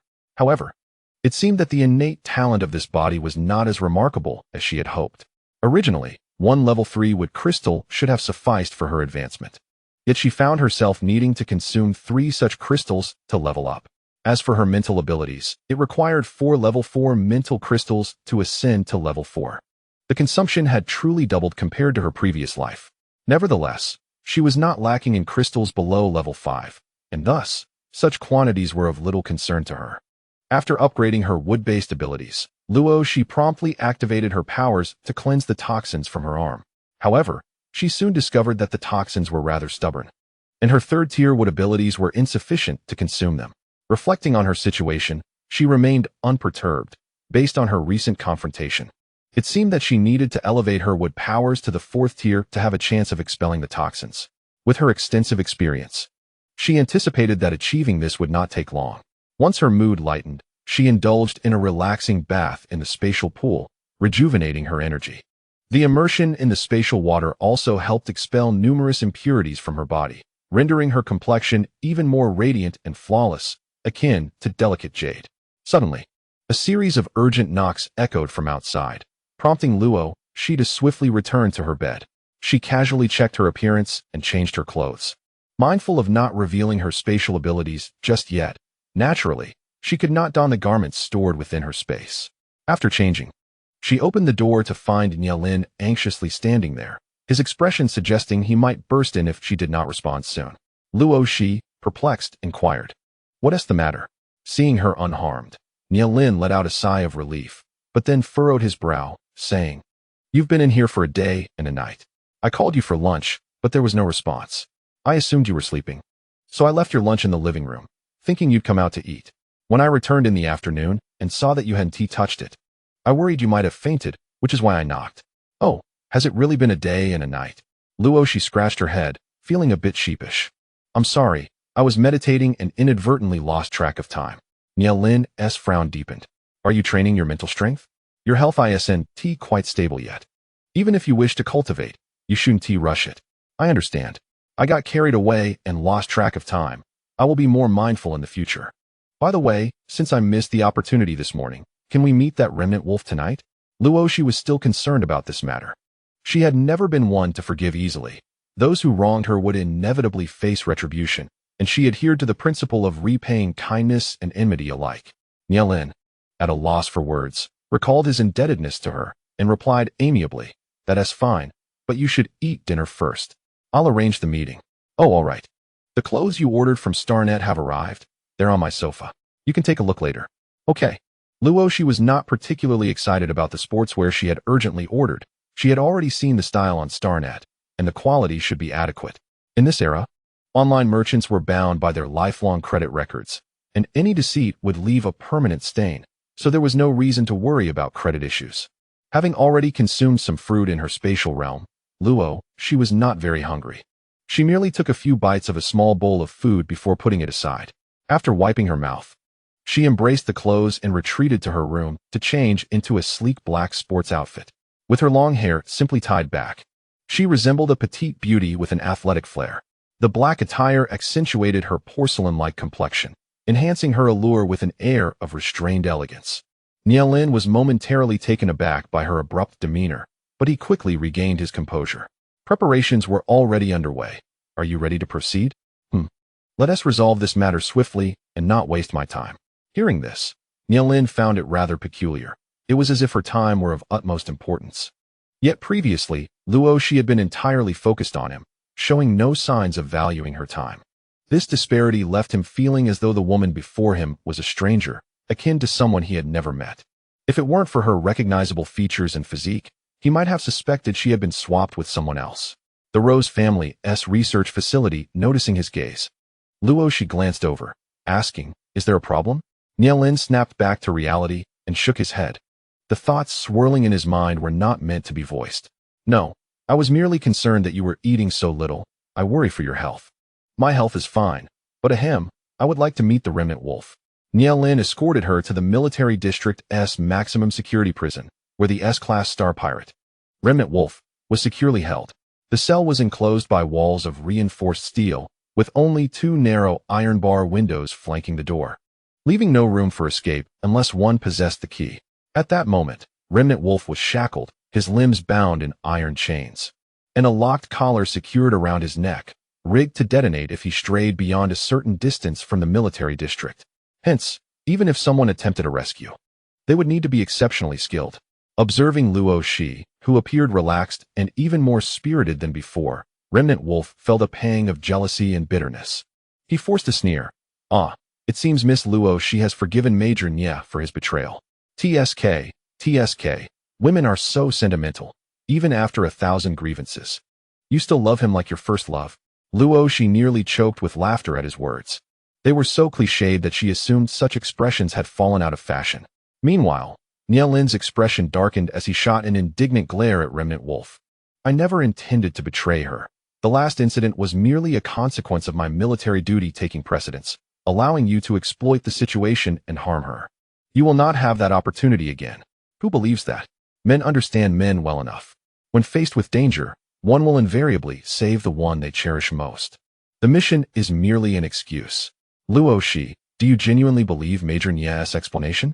Luo Xi cast a cold glance at Remnant Wolf's form, unhesitatingly producing a pill and swiftly forcing it into his mouth, then striking his back to compel him to swallow it. What have you made me ingest? Remnant Wolf exclaimed, desperately attempting to vomit, but the pill dissolved instantly, already mingling with his saliva and settling in his stomach. Luo Xi calmly sat in a chair, observing Remnant Wolf's futile attempts to expel the medicine, her expression as serene as if she had merely offered him a piece of candy. Although Nye Lin furrowed his brow, he refrained from stopping her actions. After all, the Remnant Wolf was stubbornly refusing to confess. If some means could compel him to submit, that would be quite advantageous. Do not be anxious. This is your second dose of the drug, and you should feel honored, she stated. The Remnant Wolf sensed something was amiss, yet could not recall what it was, nor could he resist. Nevertheless, this did not prevent him from boldly provoking. Could it be that Miss Luo Xi requires medication to find solace in a man? If that is the case, there is no need for such elaborate efforts on your part. Simply voice your desires, and I shall fulfill them. Trust me, as a seasoned veteran in matters of the heart, I can certainly provide greater satisfaction than Major Nye. Beside them, Nye Lin's expression darkened, not solely due to the Remnant Wolf's insult, but also because he recalled that although he and Luo Xi had acquired a marriage certificate, they had yet to truly unite. Their relationship remained merely nominal, and he felt an acute sense of indebtedness toward her. Stealing a glance at Luo Xi, he found her utterly unfazed, displaying no signs of being affected by the Remnant Wolf's taunts. While this reaction relieved him, it also rendered him inexplicably uncomfortable. Speak your mind. Express your sordid thoughts while you still can, he mused. The sensation of striking cotton was akin to this. The Remnant Wolf felt as though he were a jester, performing a farce that others looked down upon. In an instant, he felt an overwhelming sense of humiliation. What right did this woman have to remain so composed? She had appeared utterly despondent and lifeless when they had captured her. Humph, Nye Lin possesses remarkable skills. I wonder what methods he employed to win her over so thoroughly. While harboring resentment, the Remnant Wolf also sensed his consciousness slipping from his grasp, as if he could no longer control his emotions. Shaking his head vigorously, he incredulously looked at Nye Lin. Despicable and shameless. You dare to use a sedative on me? Nye Lin rolled his eyes. You are mistaken. That is not a sedative. I am not as vile as you. Drink this. I am curious about your intentions as a couple. Do not assume that a mere sedative can control me. The Remnant Wolf concentrated on resisting the encroaching fog of consciousness, ultimately glaring begrudgingly at Luo Xi. 3 minutes later, he had wholly succumbed to a puppet-like state. Luo Xi scoffed coldly. Now, tell me, what substance did you inject into my body? The Remnant Wolf, devoid of autonomous awareness, stared vacantly at her. It is an aphrodisiac recently developed by the Ross Family's Research Institute, named Entwine. It gradually renders a person subject to the control of desire, compelling them to seek fulfillment indiscriminately. Even in public settings. After more than 3 instances, it will gradually annihilate one's mental prowess, turning them into someone eternally incapable of wielding mental power. Where did this drug come from, and why was it used on me? It was given by that woman, Lanya. She said it was to turn you into a promiscuous woman, scorned by interstellar citizens, ensuring you would never win Nye Lin's affection. Is there an antidote? Lanya did not provide one, and she mentioned that the Research Institute has only just developed this potion, without yet formulating an antidote. Luo Xi cast a dispassionate glance at Nye Lin, her gaze chilling enough to send shivers through him. He felt unjustly accused. For he truly had no inkling that Miss Ross would act in such a manner, and his feelings toward that woman were far from profound. If one were to draw comparisons, he would admit to not particularly disliking the one often referred to as a goddess, while his sentiments for Luo Xi were tinged with aversion. Yet, he shared no ambiguous or inappropriate interactions with Miss Ross. In fact, he was at a loss as to why she harbored such an obsessive fixation on him. Before he could articulate any defense, he watched as Luo Xi retrieved a pill and unceremoniously forced it into the mouth of the half-conscious wolf.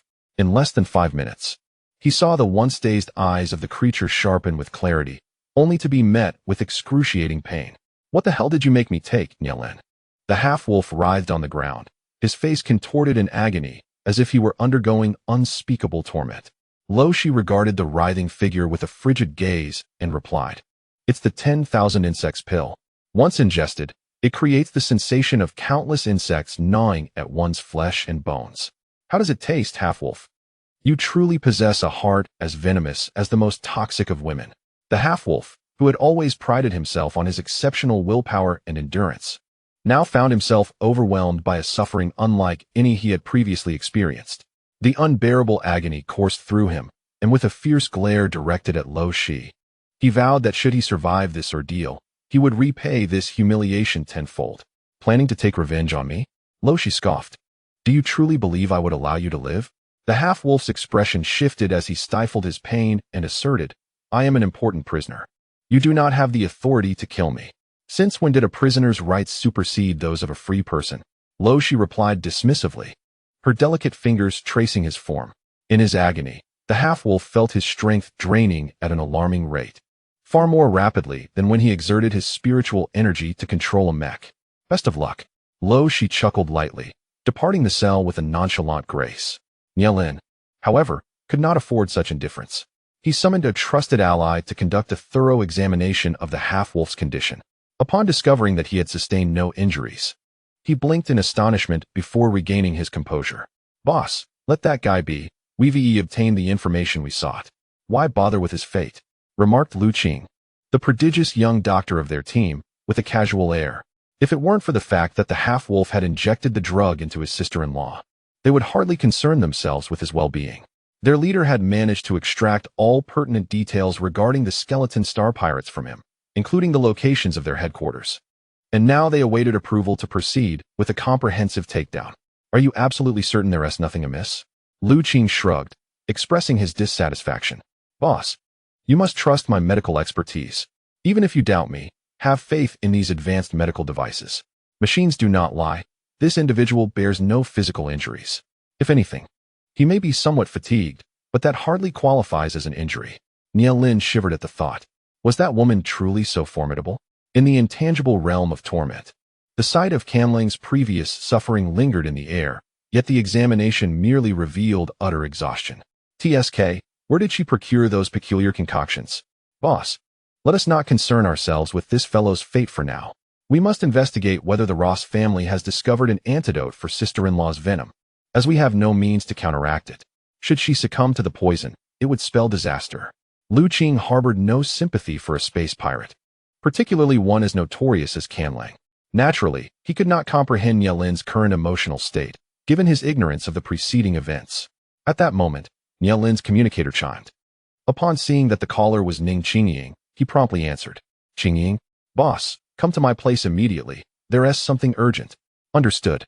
After securing Canlang in a cell, Nielin and Luo Xi proceeded to Ning Qingying's residence. She resided in Building 3 of Area B, just as Nielin did, but on the 50th floor, Room 2. Whereas Nielin occupied Room 01 on the 51st floor, and Luo Xi was on the 50th floor, Room 5. Several of their close comrades also resided on that floor, forming a tight-knit brotherhood.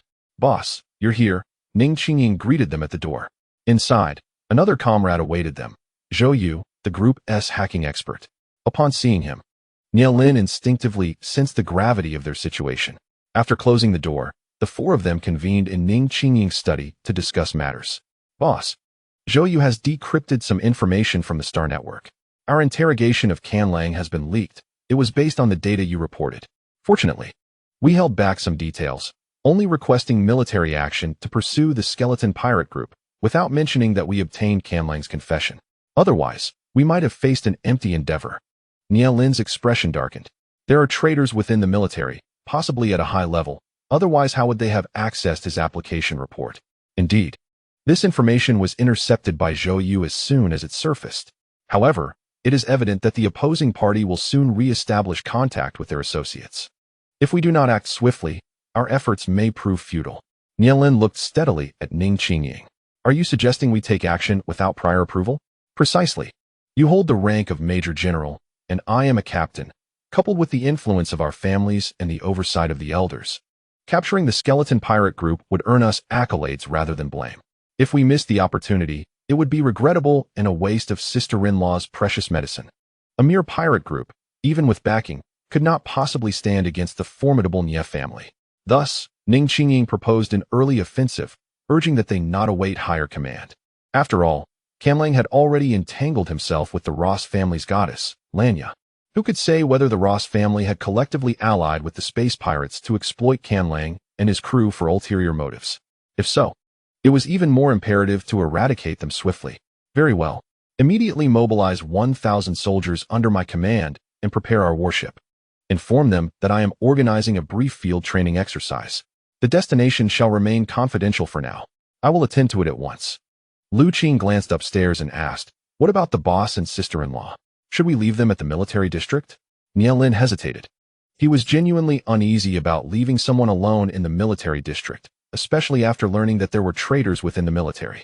He feared that the moment he departed, the adversary might resort to desperate measures against Luo Xi.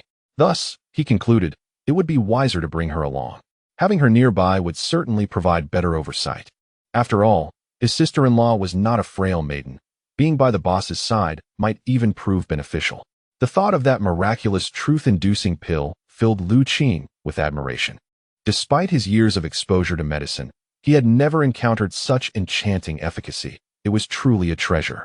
Alas, if only he could procure a couple for research purposes. Unfortunately, the current rapport between the boss and the individual in question was not amicable, and he and his comrades could not shamelessly ask for favors. Lin's expression twitched. Xiao Wu, do you seem to harbor some discontent towards me? Of course not. Nothing of the sort. Lu Qing replied with a forced smile. Humph, you better mean that. I do not wish to see that foolish expression again. The group then dispersed to carry out their tasks. Lin returned home to brief Luo Xi on the situation. Without much hesitation, she nodded in agreement. Why would I refuse? I wish to actively eradicate the stronghold of the Star Pirates. After all, their essay saying, those who offend me, regardless of distance, shall be punished. By the way, what about my clothes? Luo Xi inquired. Lin's expression tightened. Was this truly the time to worry about such matters? He maintained a serious demeanor as he replied. Just contact the shopkeeper and have them deliver the items to our location. Very well, Luo Xi replied, glancing at her room, which appeared rather bare. It seems there's nothing much to pack. Ah, my mistake. I meant that I have very few belongings, she corrected herself. But wait, didn't I spend a few days with you, Lin? What about my previous luggage? Hey, I should have had some baggage before I was captured by the Star Pirates. You didn't bring it back? Lin froze. Could he confess that Miss Ross had inadvertently discarded those items? If he did, it would only lead to further misunderstandings. I forgot to retrieve it. It's likely that the soldiers discarded it as unwanted. I should have taken better care of your belongings. Allow me to make amends. At 1400 hours, they set off. Luo Xi chose not to dwell on the issue of her luggage. After all, in a marriage devoid of affection, indifference towards each other's possessions was hardly surprising.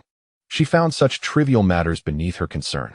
An hour later, Lin, accompanied by 1,000 soldiers under his command, boarded his privately purchased warship, swiftly heading towards the headquarters of the Skull Pirates. Lin's military district was located in the Zhu Yustar military region, while the Skull Pirate stronghold was situated on the planet in Yun, specifically in Xiangcheng. The two planets were separated by two others. Thus, to reach their destination quickly, they needed to execute two space jumps. The interstellar space jump technology, having matured over 3 millennia, entails varying fees depending on the nature of the object being transported. For instance, Lin's military vessel incurs a charge of 100 million star coins, a cost that would be utterly prohibitive were it not for his considerable wealth. In contrast, the fare for a spacecraft is significantly lower. A mere tens of thousands of star coins suffices for an individual to travel from Zhuyu star to an Yin star. Consequently, for the average person, space jumping remains an exorbitantly luxurious expense. After experiencing 2 space jumps, Luo Xi felt rather disoriented, akin to the sensation of riding on a high-speed carousel. To recover, she slumbered for an entire day and night, awakening only to indulge in various fruits from the space pantry to alleviate her discomfort. She also consumed several anti-motion sickness tablets before feeling restored. At that moment, Nielin's warship had arrived a few kilometers from the headquarters of the Skull Pirate Gang, with reconnaissance troops already dispatched to assess the enemy situation. Upon exiting her room, Luo Xi observed Nielin in the living room, conferring with his subordinates about the battle strategy. According to the intelligence provided by the vice commander, Qin Wolf, the headquarters typically housed around 400 to 500 troops, with the remaining 1,000 personnel dispersed in various operations on a rotational basis. Qin Wolf, serving as the vice commander of the pirate gang, commanded over 200 men. The commander had 500 at his side, while the other 3 vice commanders each led more than 200, including logistics personnel. The total at the Skull Pirate headquarters approached 2,000. As for the outposts, they were independently managed, with Qin Wolf aware of over 10 such locations. Though the personnel at these outposts were relatively insignificant, comprising small organizations of fewer than 100 members, Nielin's strategy was to launch a decisive assault on the headquarters first, subsequently clearing any accessible outposts, while those who fled could be dealt with in due time. When the tree falls, the monkeys scatter. Once the headquarters was dismantled, the threat posed by the outposts would diminish substantially. Major, all reconnaissance troops have returned. Currently, the personnel stationed at the Skull Pirate headquarters number around 800 to 900, with combatants roughly exceeding 500 and logistics staff exceeding 300. It appears that Qin Wolf's information is accurate, reported one of the officers. Nielin pondered intently on how to seize the headquarters in one fell swoop. According to the intelligence, at least 10 of the remaining pirates were 5th-level mecha masters, alongside 2 6th-level mecha masters and approximately 30 4th-level mecha masters, while the rest possessed combat capabilities below the 4th level. Among his 1,000 troops, Nielin commanded only 8 5th-level mecha masters, a single 6th-level mecha master, and around 50 4th-level mecha masters. He was not overly concerned about the lower-tier combatants. The challenge lay in the enemy's superior numbers of skilled fighters.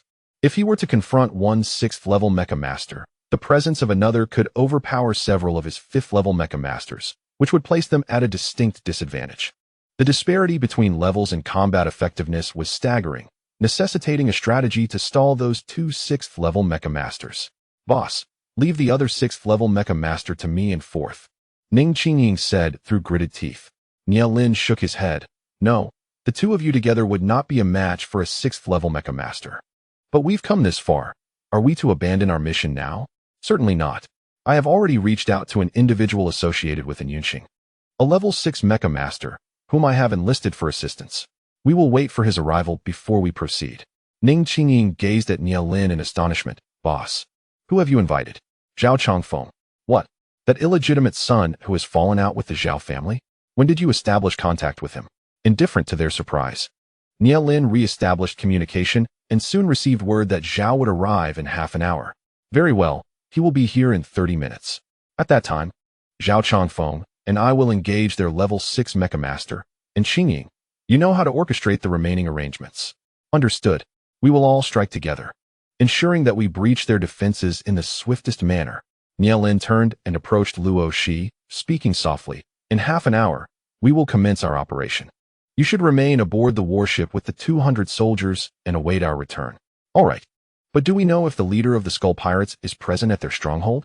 Nielin shook his head. We have yet to receive any news. But it is quite possible he is not there. The captain has mentioned that the leader prefers to avoid remaining at headquarters, favoring the thrill of raiding ships instead. What a pity, Luo Xi remarked, assuring him that she would stay on the warship, allowing them to focus on their mission without concern for her safety. If she were to master piloting a mecha, she might wish to join them in scouting, though for now, she would refrain. Despite her abilities, she recognized that her powers sometimes could not rival those of a mecha. Yet, she firmly believed that she would one day pilot a mecha, for she possessed the essential mental fortitude required of a mecha master, and she considered her physical capabilities to be quite adequate. Half an hour later, Nielin welcomed the hired aid and, accompanied by 800 soldiers, set forth in mechas toward the Skull Pirates' headquarters. Initially, they boldly proclaimed their identities, launching an unrelenting attack. Disregarding any status, upon sighting an enemy, they would seize them, attacking any who dared resist. From a distance of 1,000 meters, Luo Xi monitored the unfolding battle. The warship's grand hall featured a live broadcast of the skirmish. Among those stationed aboard the ship, aside from 100 soldiers on constant alert, the remaining personnel were engrossed in the unfolding conflict, prepared to reinforce their comrades as needed.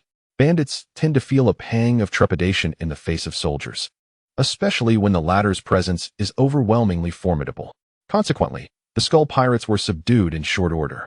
After half an hour, the only adversaries still engaged were the level 4 Mecha Masters, and it was evident that the skirmishes among higher-ranking Mecha Masters were increasingly fierce.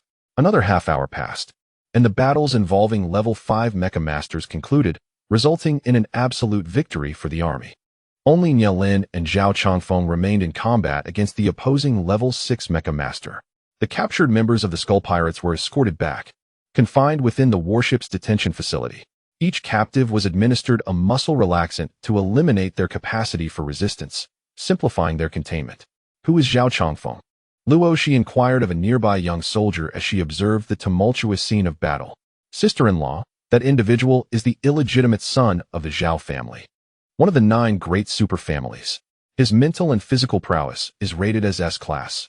However, due to a complete fallout with his beloved, he severed ties with the Zhao family 7 years ago, opting to disassociate himself from them, declaring he would never again be a member of the Zhao clan." Quite a heartfelt sentiment, indeed. Is he now with his beloved? The young warrior let out a sigh. No, due to the Zhao family's interference. Zhao Chongfeng's lover perished 7 years ago, which was the catalyst for his resolute decision to cut ties with the Zhao family. So, he is indeed a romantic at heart. Luo Xi continued to gaze intently at the battlefield, where Nielin and Zhao Chongfeng had already gained the upper hand. Defeating the opposition was merely a matter of time, unless their adversaries unleashed some devastating weapon capable of mutual destruction. With a 4th-tier mental force extending toward Nielin's opponent, Luo Xi perceived a man with a fierce countenance, preparing for a desperate act of self-detonation. Can mechs also self-destruct? Luo Xi, bewildered by this advanced technology, merely observed his movements and the ominous aura enveloping him. A flicker of determination ignited within her. She concentrated her mental force into a needle and thrust it directly into the temple of the mech operator. A cry of anguish resonated within the mech as the operator's hand fell limply onto the control panel, his lifeless gaze fixated on a distant point. He was but a heartbeat away from executing the self-detonation. Who had assaulted him with mental force? Alas, he would carry that question with him to the netherworld. The incapacitated mech chose to descend automatically. In midair, Nielin, perplexed yet undeterred, executed a final strike, obliterating the mech with a single shot, cleaving it in two. And naturally, the occupant had no hope of survival. Observing that Zhao Chongfeng was still engaged, he seized the opportunity to swiftly eliminate another 6th-tier mech operator, reducing it to ruins. Zhao Chongfeng, witnessing the destruction of the mech, was left speechless. Even if one had abundant resources, it was still a 6th-tier mech. Killing the operator and retrieving the mech for repairs could provide utility for their own ranks. Retreat. What's the rush, you fool? Without the leader of the Skeleton Star Pirates present, should he return during our operations, it would spell disaster for us. Zhao Chongfeng, taken aback, promptly ascended back to the warship. Once all soldiers had returned, Nielin immediately ordered a return to base. Throughout the ordeal, Luo Xi merely observed the unfolding battle. Contemplating the disorienting experience of spatial jumps, her stomach began to churn. Upon reaching the spatial jump point to Onion Star, she approached Nielin and said, "I am quite unaccustomed to spatial jumps. I wish to part ways and return via spacecraft to Onion Star." Nielin disapproved, fixing her with a stern gaze. "It's far too perilous. This is the territory of the Skeleton Star Pirates. We must depart swiftly. I will not draw attention by myself, and I possess the ability to protect myself. Besides, I wish to explore various places while I have the chance," she replied.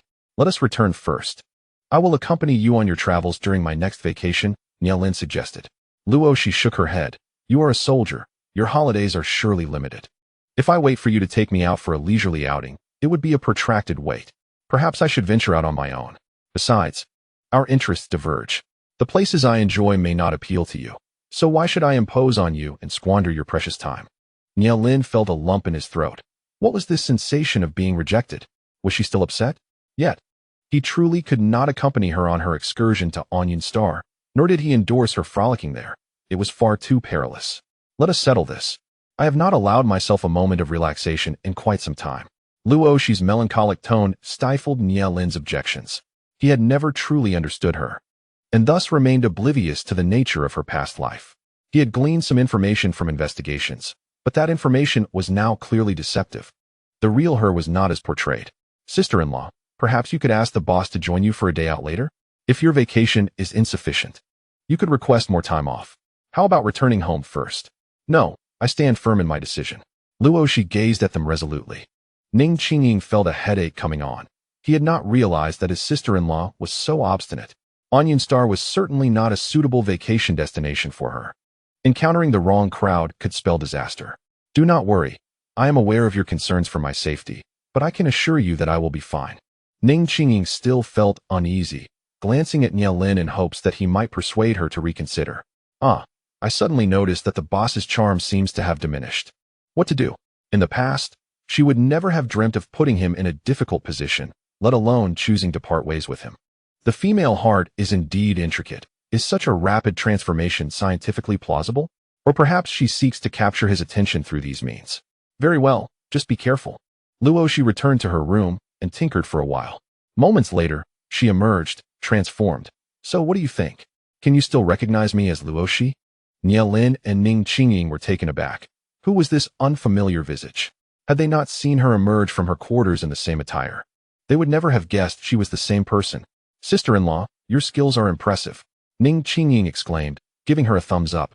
This art of makeup was truly remarkable. He must seek her guidance someday. Better safe than sorry. All right, I shall take my leave now. You both take care. Niao Lin intercepted her, his gaze falling on her arms. Luo Xi smiled gently. Do not worry. I am well aware of my own circumstances. Should I come across suitable medicinal herbs during my excursion, I may be able to detoxify myself. There is no need for you to concern yourselves with me. With that, Luo Xi turned and departed the warship without a backward glance, her slender figure fading from Niao Lin's sight. Her untroubled demeanor left him feeling a twinge of discomfort. Ning Qingying gently patted his shoulder, saying, Boss, please take it easy. It is only natural for your wife to feel disappointment. It is a psychological process that everyone experiences. As long as you strive to improve, I believe she will eventually forgive you. Niao Lin shot him a glance of annoyance. I'm not preoccupied with such trivial matters. I am aware of the debt I owe her, and I will endeavor to treat her better in the future. Come on, just look at her current state. Your guilt is unnecessary. If you cannot adjust your mindset, there may come a day when she truly decides to leave you. Boss, do not blame your brother for not warning you. Some people will not wait indefinitely for you to turn back. Most importantly, he felt that his sister-in-law had changed entirely. He believed that Luo Xi was now deserving of the boss and that they would be well suited together. Of course, he was merely an outsider. Matters of the heart must be handled by those involved. Send a few people to discreetly protect her. Niao Lin's cold expression revealed no emotion. Just then, his smart device beeped, and upon opening it, he discovered a message from Luo Xi, containing only one line. Do not send anyone to follow me. Your people cannot keep up with me. Ning Qingying tilted his head, laughing. Boss, it seems your wife has a deep connection with you. Niao Lin, speechless, retorted. Is that a mutual understanding? Nonsense. Boss, why not heed your wife's wishes? Scram. If she has said no, what more is there to discuss? Boss, I suggest you still send a couple of capable individuals to follow her, just in case. Even if they lose her, it would allow us to gauge her capabilities. Wouldn't it? You handle it. Upon leaving the spatial jump station, Luo Xi found a place to sit. Why? Naturally, to consult a map and other necessary information. In truth, she was quite directionally challenged and needed to brush up on various knowledge while out in the world. Having seldom ventured outside since childhood, she was not well acquainted with the outside world, rendering her somewhat of a recluse. However, in this interstellar era, many people chose to stay indoors, as shopping and such activities had fallen out of fashion.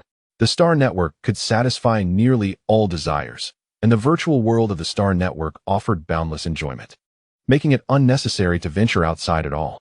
After checking the nearby attractions, Luo Xi was embarrassed to find that Onion Star was primarily a mining planet. What scenic spots could a mining planet possibly offer? The answer was none. The only thing that piqued her interest was a renowned hot spring mountain. Forgoing other locations, she decided to indulge in the hot springs first and enjoy the luxuries of the future era. As for how to get there, well, a hover car, of course. After summoning a hover car through her smart device and setting the destination to a specific hot spring mountain, Luo Xi calmly settled into the vehicle, taking in the futuristic scenery. This hover car was quite similar to the taxis of Earth, with the distinction that one traversed the ground while the other soared through the sky, a far more sophisticated mode of transport. Oh, perhaps I should save up to buy a car someday. Originally, driving was something I would never have attempted, but after surviving a few years in the apocalypse, I have become quite adept at it. If one were to inquire about her driving skills, she would simply smile. In this post-apocalyptic world devoid of traffic police, the freedom to drive is both liberating and disconcerting. One can hardly expect exceptional driving skills from certain individuals. The scenery along the journey offers little to admire. Though the greenery is commendable, do the inhabitants of Earth still cherish such sights? Thus, it wasn't long before Luo Xi, feeling a sense of ennui, began perusing other information on her smart brain. Her first order of business was procurement, to justify retrieving food and supplies from her spatial storage. She needed to acquire various necessities as a facade. However, upon encountering the exorbitant prices of mutated fruits, each mutant apple and mango priced at 1,000-star coins, her eyes widened in disbelief. Vegetables were equally expensive, though the produce cultivated by research institutes was half the price. Yet, as her memories suggested, their taste could not compare to that of the mutated variety. Nevertheless, as she only required these items for pretense, their palatability was of no consequence. Consequently, Luo Xi waved her hand grandly, purchasing 10 of each type of fruit along with a selection of meats, all arranged for delivery to the hotel at Hot Spring Mountain, where she had previously reserved a room, ready for check-in upon arrival. She also took the opportunity to contact the clothing store to redirect her order to the hotel. After half an hour, Luo Xi finally arrived at the Hot Spring Mountain Hotel. Gazing at the open-air hot spring before her, she felt a slight discomfort, if such a sensation were hers to experience. The vast hot spring, reminiscent of a public swimming pool, was teeming with men and women, many of whom were openly expressing affection through embraces and kisses, an utterly uncomfortable sight. With a resigned sigh, Luo Xi approached the counter to inquire, "Are there any hot springs that are less crowded?" "Indeed, we do," the attendant replied. "What level of service does the guest require?" "We offer 5 tiers in total.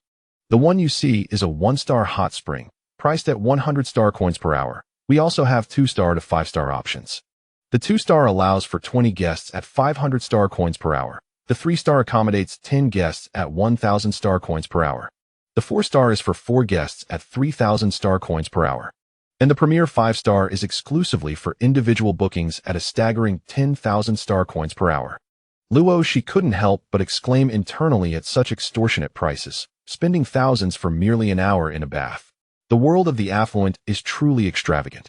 After a moment's contemplation, she decided, "Please book me the 4-star hot spring for 5 hours. "Certainly, please hold for a moment." The attendant swiftly prepared a 4-star card and handed it to Luo Xi. "This requires a prepayment of 20,000 star coins, 15,000 for the 5 hours of hot spring access, and an additional 5,000 for refreshments during your experience." With a resigned sigh, Luo Xi transferred 30,000 star coins to the card from her smart brain. She intended to stay for 5 days, with the accommodation costing 2,000 star coins per day for a VIP room situated in a quieter enclave. Standard rooms were 300 star coins per night. However, having ventured out to enjoy herself, she deemed it unwise to skimp on such expenses, confident in her ability to earn and sustain herself. After completing the necessary formalities, Luo Xi followed the attendant to her reserved guest room. Once she set up the door code, she proceeded to the 4-star hot spring for a soak. It was still morning, and the place was relatively quiet. The hot spring she entered was quite spacious, approximately 10 meters in length and width, with steam rising from the warm waters, which were still unoccupied. Luo Xi purchased a slightly loose swimsuit outside the hot spring, changed into it, and then stepped into the soothing waters. The warmth enveloped her body, providing a sense of delightful relaxation.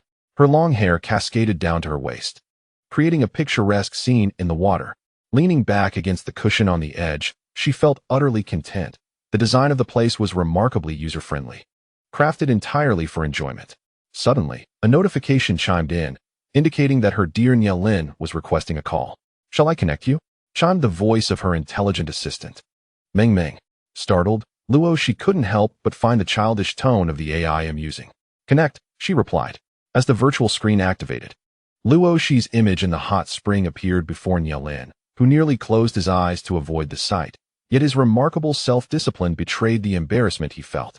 Luo Xi, unfazed by his discomfort, lazily leaned against the edge and cast him a sidelong glance, asking, "Is there something you need? Are you soaking in a hot spring?" He inquired. "Of course. And Yunqing is quite lively here. How could I not indulge while I'm at it?" After a moment of silence, Nielin asked, "Do you need me to transfer some living expenses to you?" "Oh, it's rare to see you thinking of providing for the family," Luo Xi said with a playful smile. "It's up to you." Before long, a notification pinged, revealing that she had received 10 million star coins. "Wow, how extravagant." Luo Xi smirked, expressing her gratitude. "Thank you for your generosity. That is also your asset. No need for thanks," he replied.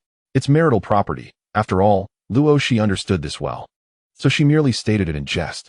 Feeling drowsy from the warmth of the spring, she sighed. "Do you have anything else to discuss?" "No, just take care of yourself. I've left 2 people for you. I'll provide you with their contact numbers in case you need assistance." "All right." Luo Xi had already half closed her eyes, drifting into a semi-sleep state. Seeing this, Nielin's expression darkened, for not only did he witness Luo Xi's desire to doze off, but he also noticed others approaching the hot spring, indicating that the pool she reserved was not for private enjoyment. "Consider changing locations. A 5-star venue would be quieter and more comfortable," Nielin urged. Luo Xi lifted her eyelids slightly. "There's no need. What's the fun in being alone? Don't worry, I can take care of myself. Let us end this conversation. Bye." She abruptly disconnected the call, unwilling to endure any further admonishments, especially from Nielin, who was merely a nominal husband. In the aftermath of the call, Nielin's mood darkened considerably. Although he did not particularly cherish Luo Xi as a wife, they were still married. How could she disregard his opinions so completely? She rarely comprehends that many individuals visit hot springs primarily for the sake of romantic escapades. Choosing a public hot spring could lead to unexpected encounters. After all, she must maintain her composure, but the thought alone is unsettling. Major Nia aboard the warship began to emanate an aura of discontent. Ning Qingying, who had been closely observing the entire scene, instinctively took 2 steps back and said, "Oh, Chief, perhaps it's best not to let this bother you. It's merely a visit to the hot springs. What harm is there in that? I've heard that women adore soaking in hot springs, as it leaves their skin glowing beautifully." "Humph, is this genuine concern? Furthermore, didn't your sister-in-law don a swimsuit? Why must you be so petty? You claim to have no interest in her. After all, she is my wife. This is unrelated to feelings. My wife ought not to be displayed for others." In an instant, the matter escalated in the Major's mind. Yet he remained oblivious to the flaws in his reasoning and felt justified in his possessiveness. Ning Qingying couldn't help but smirk inwardly. Having a proud leader was truly tiresome. He had clearly altered his attitude towards her, yet remained unaware of it. One day, when he comes to realize his true feelings, he might regret it deeply. Honestly, it's just a hot spring visit. What is there to be so uptight about? The chief is far too conservative. However, seeing Major Nie's dark expression, she refrained from becoming a target of his ire, silently opting to blend into the background. Meanwhile, after enjoying half an hour in the hot spring, Luo Xishu noticed 3 newcomers entering the room, 2 men and 1 woman. The men were handsome, and the woman was striking. Luo Xishu glanced at the beautiful woman, but quickly averted her gaze, uninterested in others. "Oh, there's someone here. What a pity, we wanted to have some fun," one of the men remarked. "No worries.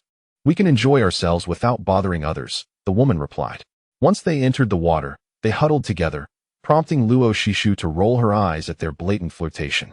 The delicate-looking young man and the woman were clearly ganging up on a slightly taller man, evidently preparing for some mischief. But was this fellow truly open to all, and seeking amusement in a hot spring with onlookers present? Did they not fear being seen? "Dear lady, kindly avert your gaze, no matter how long you stare. Honggu will not require your services," the woman cooed. Instantly, Luo Xishu felt the beauty transform from a 6 out of 10 into a mere 3, truly nauseating. "What? Can't stand it. Then leave swiftly. No one is forcing you to watch, the beauty huffed. Luo Xi was at a loss for words. She had been there first. After all, why should she yield her space? There were plenty of other venues for their antics. Why must they flaunt their behavior here? Not wishing to engage in pointless banter, she activated her intelligent device's recording function. Should these three dare to disrespect her further, she would broadcast the footage across the star network. After all, they seemed unbothered by exposure. To her astonishment, they truly were unfazed. Within 10 minutes, they began their antics in earnest, and the woman coyly entwined herself around the man. Casting a provocative glance in Luo Xishu's direction, Luo Xi felt as though her worldview was shattering. Were the people here truly so devoid of integrity?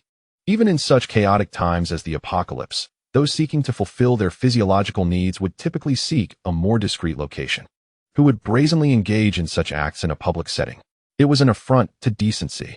With a swift motion, Luo Xi emerged from the hot spring, sending a video of the shocking scene at the Onion Star Hot Spring Mountain to the Star Network. Where was the sense of decorum in sharing the image? She generously obscured half of their faces with a mosaic. As she glanced at her intelligent device, she inadvertently bumped into someone. Frowning slightly, she met the gaze of a pair of deep-set eyes that narrowed slightly as they swept over her. His expression was inscrutable, revealing neither joy nor anger. His sensuous lips were pressed tightly together, accentuating the chiseled contours of his face that inspired a sense of reverence. Standing nearly 6 feet 3 inches tall, his well-built physique boasted enviable proportions. With his chest exposed, the sun-kissed skin further emphasized his athleticism, radiating an irresistible allure. A vision of a handsome man emerging from a bath. Do you have business here? His frigid voice snapped Luo Xi back to reality. Offering an apologetic smile, she replied, I'm sorry, it was unintentional. If there's nothing amiss, kindly do not obstruct the path. Ah, a true ice prince, cold both inside and out. Yet, Luo Xi sensed his strength as she swiftly stepped aside and made her exit, reassured that he was unharmed. Observing her graceful departure, the man tightened his lips further before striding away with purpose. The video Luo Xi posted on the Star Network quickly garnered numerous replies. Dear poster, you are remarkably uninformed. Hot springs are the prime breeding ground for romance. It's entirely natural to engage in such activities. Indeed, the poster seems rather naive. Huh, I suspect you're envious. Agreed. Judging by his demeanor, he must be quite affluent. Perhaps the poster is merely sour grapes. Go away. I believe the poster is a naive girl still awaiting marriage. How innocent. Come marry me. Scram. The poster could never marry someone as despicable as you. Crazy boy, step aside. You, a wolf in sheep's clothing, are the real epitome of a cultured rogue. Hey, didn't anyone notice that the poster's image is from a 4-star hot spring pool? 3 people together in a 4-person space. What luck! Ugh, we despise the wealthy. In just a matter of minutes, the thread amassed hundreds of comments. As Luo Xi casually browsed through them, she was left speechless. Were the people of the interstellar era truly so idle? The traffic was undeniably substantial. The opinions varied widely, both positive and negative. Luo Xi realized she had underestimated the moral compass of future star dwellers. They viewed the poolside antics as a personal freedom, asserting that if she found it distasteful, she could simply walk away. Confronted with such perspectives, Luo Xi understood. In this era, people lacked restraint, and she shouldn't expect to engage them in discussions about integrity. After finishing her meal, Luo Xi retreated to her guest room to continue her cultivation. To safeguard her secrets, she employed her mental energy to obscure the surveillance cameras within the room before settling into meditation. Seizing the opportunity during her holiday to absorb more crystal energy reserves for her imminent upgrade was essential. Otherwise, her arms would remain rather unsightly. Wearing long sleeves while soaking in hot springs felt like an unbearable torment. Unbeknownst to Luo Xi, the post she had shared had been unraveled, exposing not only her true identity, but also her status as Major Nielin's wife. Suddenly, the communicator beeped insistently. With a sigh, Luo Xi answered. What on earth are you doing? You're out there alone, making a scene and causing chaos. Do you have a death wish? Nielin's face contorted with anger on the screen. Luo Xi, regaining her composure, rubbed her temples. I haven't done anything particularly outrageous. Then why post about others enjoying the hot springs? Nielin's teeth gritted in frustration. Luo Xi paused, opening the Star Network to review her previous post. To her astonishment, it had garnered hundreds of thousands of views. It seemed the Star Network's users were truly devoid of amusement. It appears you have yet to grasp the gravity of the situation, Nielin said, a bitter laugh escaping his lips. Your identity has been compromised. Your ID has been breached, and the news of Nielin's new wife appearing at Yunstar to enjoy the hot springs has spread like wildfire. You are now more infamous than those 3 scoundrels. Is that so? Luo Xi stared at the post, her expression one of disbelief. After a long silence, she shrugged apologetically. I was merely expressing my sentiments. I never anticipated such a consequence. Seeing her innocent demeanor, Nielin's heart ached with frustration. Did she really think ignorance would absolve her of the ensuing troubles? The Nie family owed her nothing. Why should they continue to clean up her mess? Noticing Nielin's escalating anger, Luo Xi offered a sheepish smile. Don't worry, I'll delete the post right away. You can leave that be. You must pack your things and leave in Yunstar immediately to avoid drawing unwanted attention, he insisted. No, I've only just arrived. I don't want to return yet. She replied. Nielin, exasperated, exclaimed, given how things have escalated, you still refuse to come back? What do you truly desire? Luo Xi, this is no jest. We have yet to apprehend the leader of the skeleton space pirate group. If he becomes aware of you, it will spell trouble. I cannot rush to your side. And the 2 individuals I left behind are insufficient to ensure your safety. I can protect myself. Nielin had never known a woman to be so obstinate. Suppressing his impatience, he spoke with patience. The situation is genuinely perilous. We have raided the skeleton pirates' lair, and their leader will undoubtedly be enraged. He has held a notorious reputation for over a decade, and is rumored to be a level 7 mech master. Even I might not be able to defeat him. Privately, we refer to him as a genius. Without him, the skeleton pirates would not have grown so powerful in such a short span. Oh, he is that formidable? Do you have any information on him? No one has ever seen his true visage. Each time he engages in combat, even when he sheds his mech, he dons a mask that conceals everything above his lips. The military has yet to uncover his true identity. Is the savior of 18 really that enigmatic? Isn't there an intelligent system to investigate? Nielin rolled his eyes. While the intelligent system serves as the sole identity verification for most individuals, certain people maintain a secondary identity. Moreover, this person is a master hacker who once breached our military systems, nearly stealing our confidential data. Fortunately, our military also boasts skilled professionals. That encounter resulted in a stalemate, with neither side gaining the upper hand.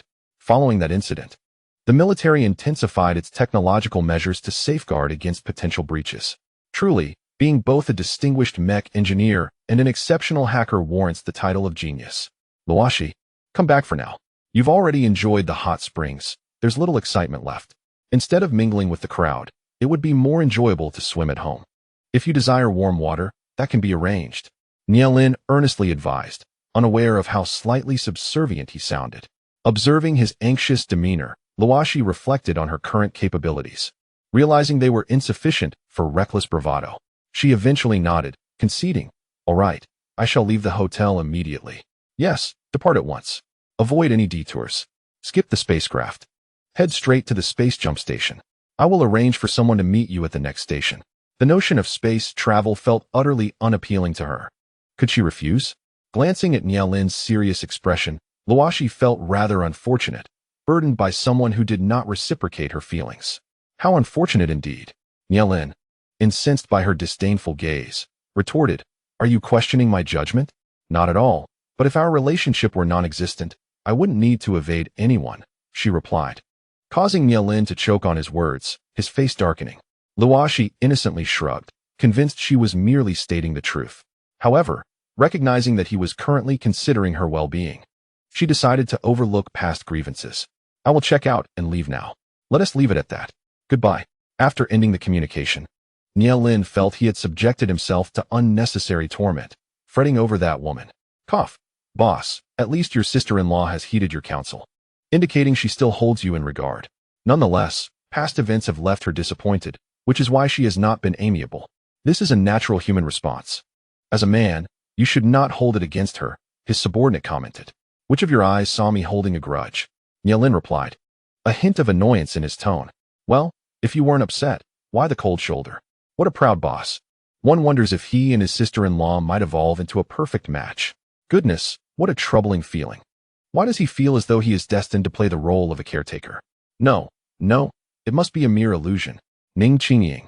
Dismissing the peculiar thoughts swirling in her mind, expressed her intention to attend to her daily affairs. The most exasperating part was that she had to submit a 30,000-word reflection in the next couple of days.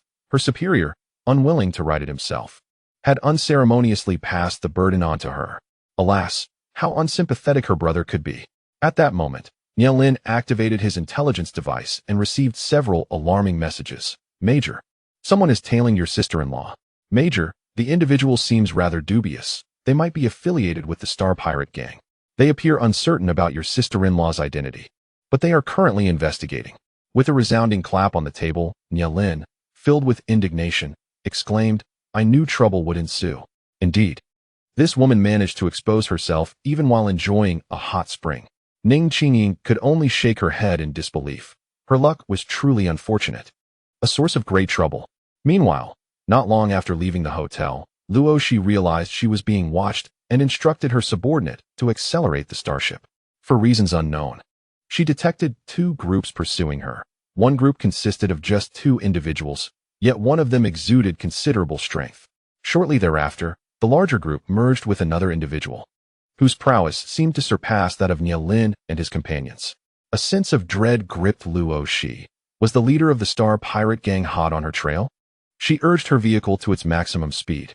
Miss, I believe I have spotted the 7th-level mech of the Star Pirate leader, one of the soldiers lamented. Luo Xi cursed her misfortune, feeling she had been jinxed by that fellow Nielin. Among the pursuing factions, one group comprised 7 members, while the other was a duo. Boss, should we engage? Indeed. Why would the leader of the Star Pirates relentlessly pursue a woman? Have Tian Luo investigate swiftly. Before long, those who had spoken received news. And one replied in astonishment, Boss, that woman ahead is Nielin's newlywed wife. A couple of days ago, he led a raid that toppled the stronghold of the skeleton Star Pirates. No wonder he is fixated on his wife. Desperation breeds recklessness. Observing the tightening chase, the man chuckled, Boss, don't you think Nielin's wife must be exhausted? Newly married and already abducted by pirates. And it hasn't even been a few days since her rescue. What a woeful bride. Silence. Intercept them. Understood. The Star Pirate leader is yours. Boss, I shall handle the minions. Those few were all grade 4 or 5 mech pilots. Do not let your guard down. As you command. The man piloted his mech toward the Star Pirates, while another, a stoic figure, transformed his starship into a mech and charged toward the leader of the skeleton Star Pirates. Xian Yuan, why are you meddling in my affairs? Upon recognizing the familiar black and gold mech, the rival could not contain his fury and bellowed. Luo Xi and her companions heard the commotion, and upon seeing the Star Pirates being intercepted, she instructed her subordinate to slow down and observe the unfolding battle. Who is Xian Yuan? It seems the pirates hold him in great disdain. Luo Xi could not help but inquire. The two soldiers aboard the starship became exhilarated upon hearing the name. Sister-in-law, we are saved. Xian Yuan is the youngest general of the Huaxia Star Alliance. He possesses extraordinary talent, having become a level 7 mecha master at such a tender age. With both his mental and physical abilities rated as S, he is the idol of the Silver Moon Star Military District. How delightful it is to be rescued by an idol. Goodness, must you be so infatuated? Luo Xi remarked, observing the battle unfolding behind them. She noted that the most formidable of the space pirates was being intercepted by a black mecha, which appeared to be gaining the upper hand, bringing her some comfort. No longer in a hurry to flee, she decided to stay and watch the battle, occasionally launching mental attacks against the pirates. Before long, several of the pirate pawns were struck down by a silver mecha, plummeting to the ground, fortunately onto an empty plaza where few people were present. Those who did witness the aerial combat hastily dispersed, valuing their lives. The pilot of the silver mecha scratched his head in confusion. There were 6 space pirates encircling him, for piloting level 4 mechas and 2 in level 5 mechas, but today they seemed remarkably inept, almost as if they were sluggish in their reactions. In mere minutes, he had sent them flying. This defies logic. Level 5 mechas should not be this weak. Turning his gaze to his commander, he saw that the battle was still at a standstill. The pirate leader indeed possessed some skill, being a level 7 mecha master himself and older than their commander. Such reliance on age to intimidate the young was unbecoming. Oh, that silver mecha must belong to General Xuanyuan's personal guard, the charming Tianzhu, one of the soldiers beside Luo, she remarked with admiration. Indeed, There are so many idols. She mused, observing the situation with a relaxed demeanor. Wait, why is that pirate leader's blue mecha charging towards us? Fool, why aren't you retreating? Came a furious shout from the air. Luo Xi shrugged her shoulders, channeling her mental energy into a single thread, launching an attack on the pirate leader's mind. The occupant of the blue mecha momentarily froze, casting a cold glance at Luo Xi before hastily descending to escape. His speed was so swift that it caught everyone off guard. Was it truly wise to flee in such a manner? Where was the courage of a man? Just then, the insufferable pirate leader, even in flight, did not forget to send them a small explosive device. Luo Xi shouted, "Retreat quickly." As she activated her mental power and wood-based abilities to intercept the bomb, she felt her strength waning under the immense pressure. Just as she was about to falter, a brilliant light surged forth, resulting in a thunderous explosion as the bomb was obliterated by another explosive. A massive fireball erupted in the air, scattering sparks that rained down onto the ground. That was close. Luo Xi wiped the cold sweat from her brow. Modern weaponry is infuriating. It feels like cheating. Arrogantly, the black mecha hovered before their starship, its pilot casting a chilling glance at Luo Xi. She felt that gaze was vaguely familiar, though it might have been a mere illusion. After all, she did not know the esteemed Xianyuan Yuhan personally. Two little soldiers looked at each other with admiration. "Thank you, General Xianyuan, for your timely rescue. Let us proceed." Suddenly, a silver mech approached with a smile, announcing, "Our esteemed general has decided to heroically escort you to the space jump point to spare you from further attacks." "Oh, very well, thank you." Soldier promptly activated the starship and moved forward. At that moment, Luo Xi also spotted the black mech transforming into a starship, revealing the person inside to be none other than him. Luo Xi felt a twinge of embarrassment, recalling the encounter with the iceberg man during their previous meeting at the hot springs. Little did she know that beneath the cold exterior lay a warm heart. A true ally indeed. "Thank you." She sincerely expressed her gratitude as they landed at the space jump point. Xianyuan Yuhan cast a fleeting glance at her from the starship, his gaze enigmatic. "Get in. I must take my leave." Luo Xi, ever understanding towards kind-hearted individuals, waved cheerfully at him before entering with the two little soldiers. "Boss, what are you staring at?" Tianzhu inquired, puzzled. "Did you sense a wave of mental energy during the battle?" Tianzhu shook his head. "I didn't pay attention, but I felt that today's adversaries were quite unusual, as if they were underperforming." Xianyuan Yuhan glanced once more at a figure entering the doors of the space jump point. "Let us go." Meanwhile, the little soldiers hurriedly reported back to their leader. "Major, we were just rescued by the divine General Xianyuan. Now, the sister-in-law is taking us for a space jump. We have already entered the jump point." There was a pause before further news arrived. Nielin raised an eyebrow. He had never realized his subordinates were so dramatic, their messages filled with exclamations. Ning Qingying, who had been anxiously monitoring the situation, breathed a sigh of relief upon seeing them enter the space jump point. "Boss, there's no need to worry for now. Look, sister-in-law seems to have good fortune on her side." Humph. Nielin was too irritated to engage in idle conversation, realizing that had it not been for the serendipitous encounter with Xianyuan Yuhan, they might have fallen prey to the space pirate leader. Not long after, he received another message. "Major, sister-in-law has given us a pill and is taking us for a second space jump immediately." At 3 o'clock that afternoon, Nielin received the final message. "Major, we have arrived at the space jump station on Juyu Star. Hurry and come to pick up sister-in-law. She is so mighty. We can hardly keep up." Without hesitation, Nielin abandoned his training, racing towards the space jump point in his hover car. Damn it.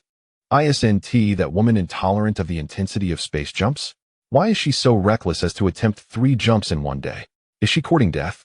Upon reaching the Juyu Star space jump station, he saw the two little soldiers standing beside Luo Xi, their faces brimming with excitement and admiration. Their eyes fixed on her in awe. Nielin landed before them, maintaining a stern expression. "Get in." Luo Xi gently massaged her temples, feeling a wave of relaxation wash over her. It was truly delightful to discover that consuming a basic recovery pill could completely revive her, erasing all remnants of the side effects from spatial jumps. She felt an overwhelming sense of relief, knowing that she would no longer have to fear such occurrences. In her blissful state, she hardly noticed Nielin's dark expression. It was not entirely her fault. After all, Major Nie typically exuded an icy demeanor, and even when angered, he remained equally frigid. It was unlikely that someone unfamiliar with him could easily discern his emotions, and Luo Xi considered herself still a stranger to him. As they traveled, Luo Xi lamented, "I had intended to explore other planets, but it's unfortunate that the leader of the Skeleton Star Pirates managed to slip through our fingers. How disappointing. Those who are fearless can go ahead and play. That is not an option for me. At present, I doubt my abilities would be a match for them. It's best to lay low, at least until our engagement is dissolved. Then they wouldn't have any reason to pursue me." The two soldiers kept their gazes fixed on the sky, resolutely pretending they had heard and seen nothing. The Major's cold aura had instantly chilled the surrounding air to several degrees below zero. How frigid it had become. "Sister-in-law, please refrain from provoking the Major any further. Have you not noticed my misfortune since I've been with you? Just after our wedding, I was captured by the ruthless wolves. Now, even seeking solace has become a concern due to the leader of your sworn enemy, the pirate group. Please, sister-in-law, just be quiet." The two soldiers wore expressions of despair, longing to express their true feelings, but too afraid to voice them.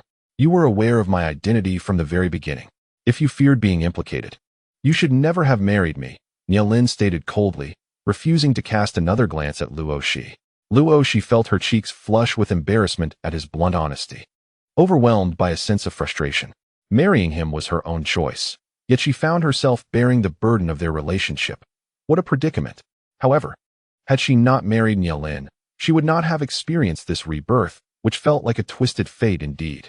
Within the vehicle, the two principal characters remained silent, and the soldiers were even more hesitant to speak, sensing an ominous atmosphere. The Major appeared exceedingly displeased. Luo Xi found solace in her understanding of their complicated fate, choosing not to target her feelings towards Nielin, although she harbored little affection for him. The hover car came to a halt at the military medical facility, where Nielin promptly instructed Luo Xi to examine Luo Xi's health. Luo Xi gazed at the vivacious Luo Xi, slightly at a loss for words. "Boss, it seems that sister-in-law has no apparent issues. She had undergone 3 spatial jumps today." "What?" Luo Xi was taken aback, recalling how Luo Xi had been bedridden for an entire day and night following her last jump. How was she now so spirited?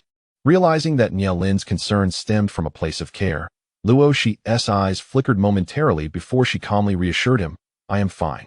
I took anti-nausea medication, which is why I experienced no side effects this time." "Anti-nausea medication? Where did sister-in-law get that?"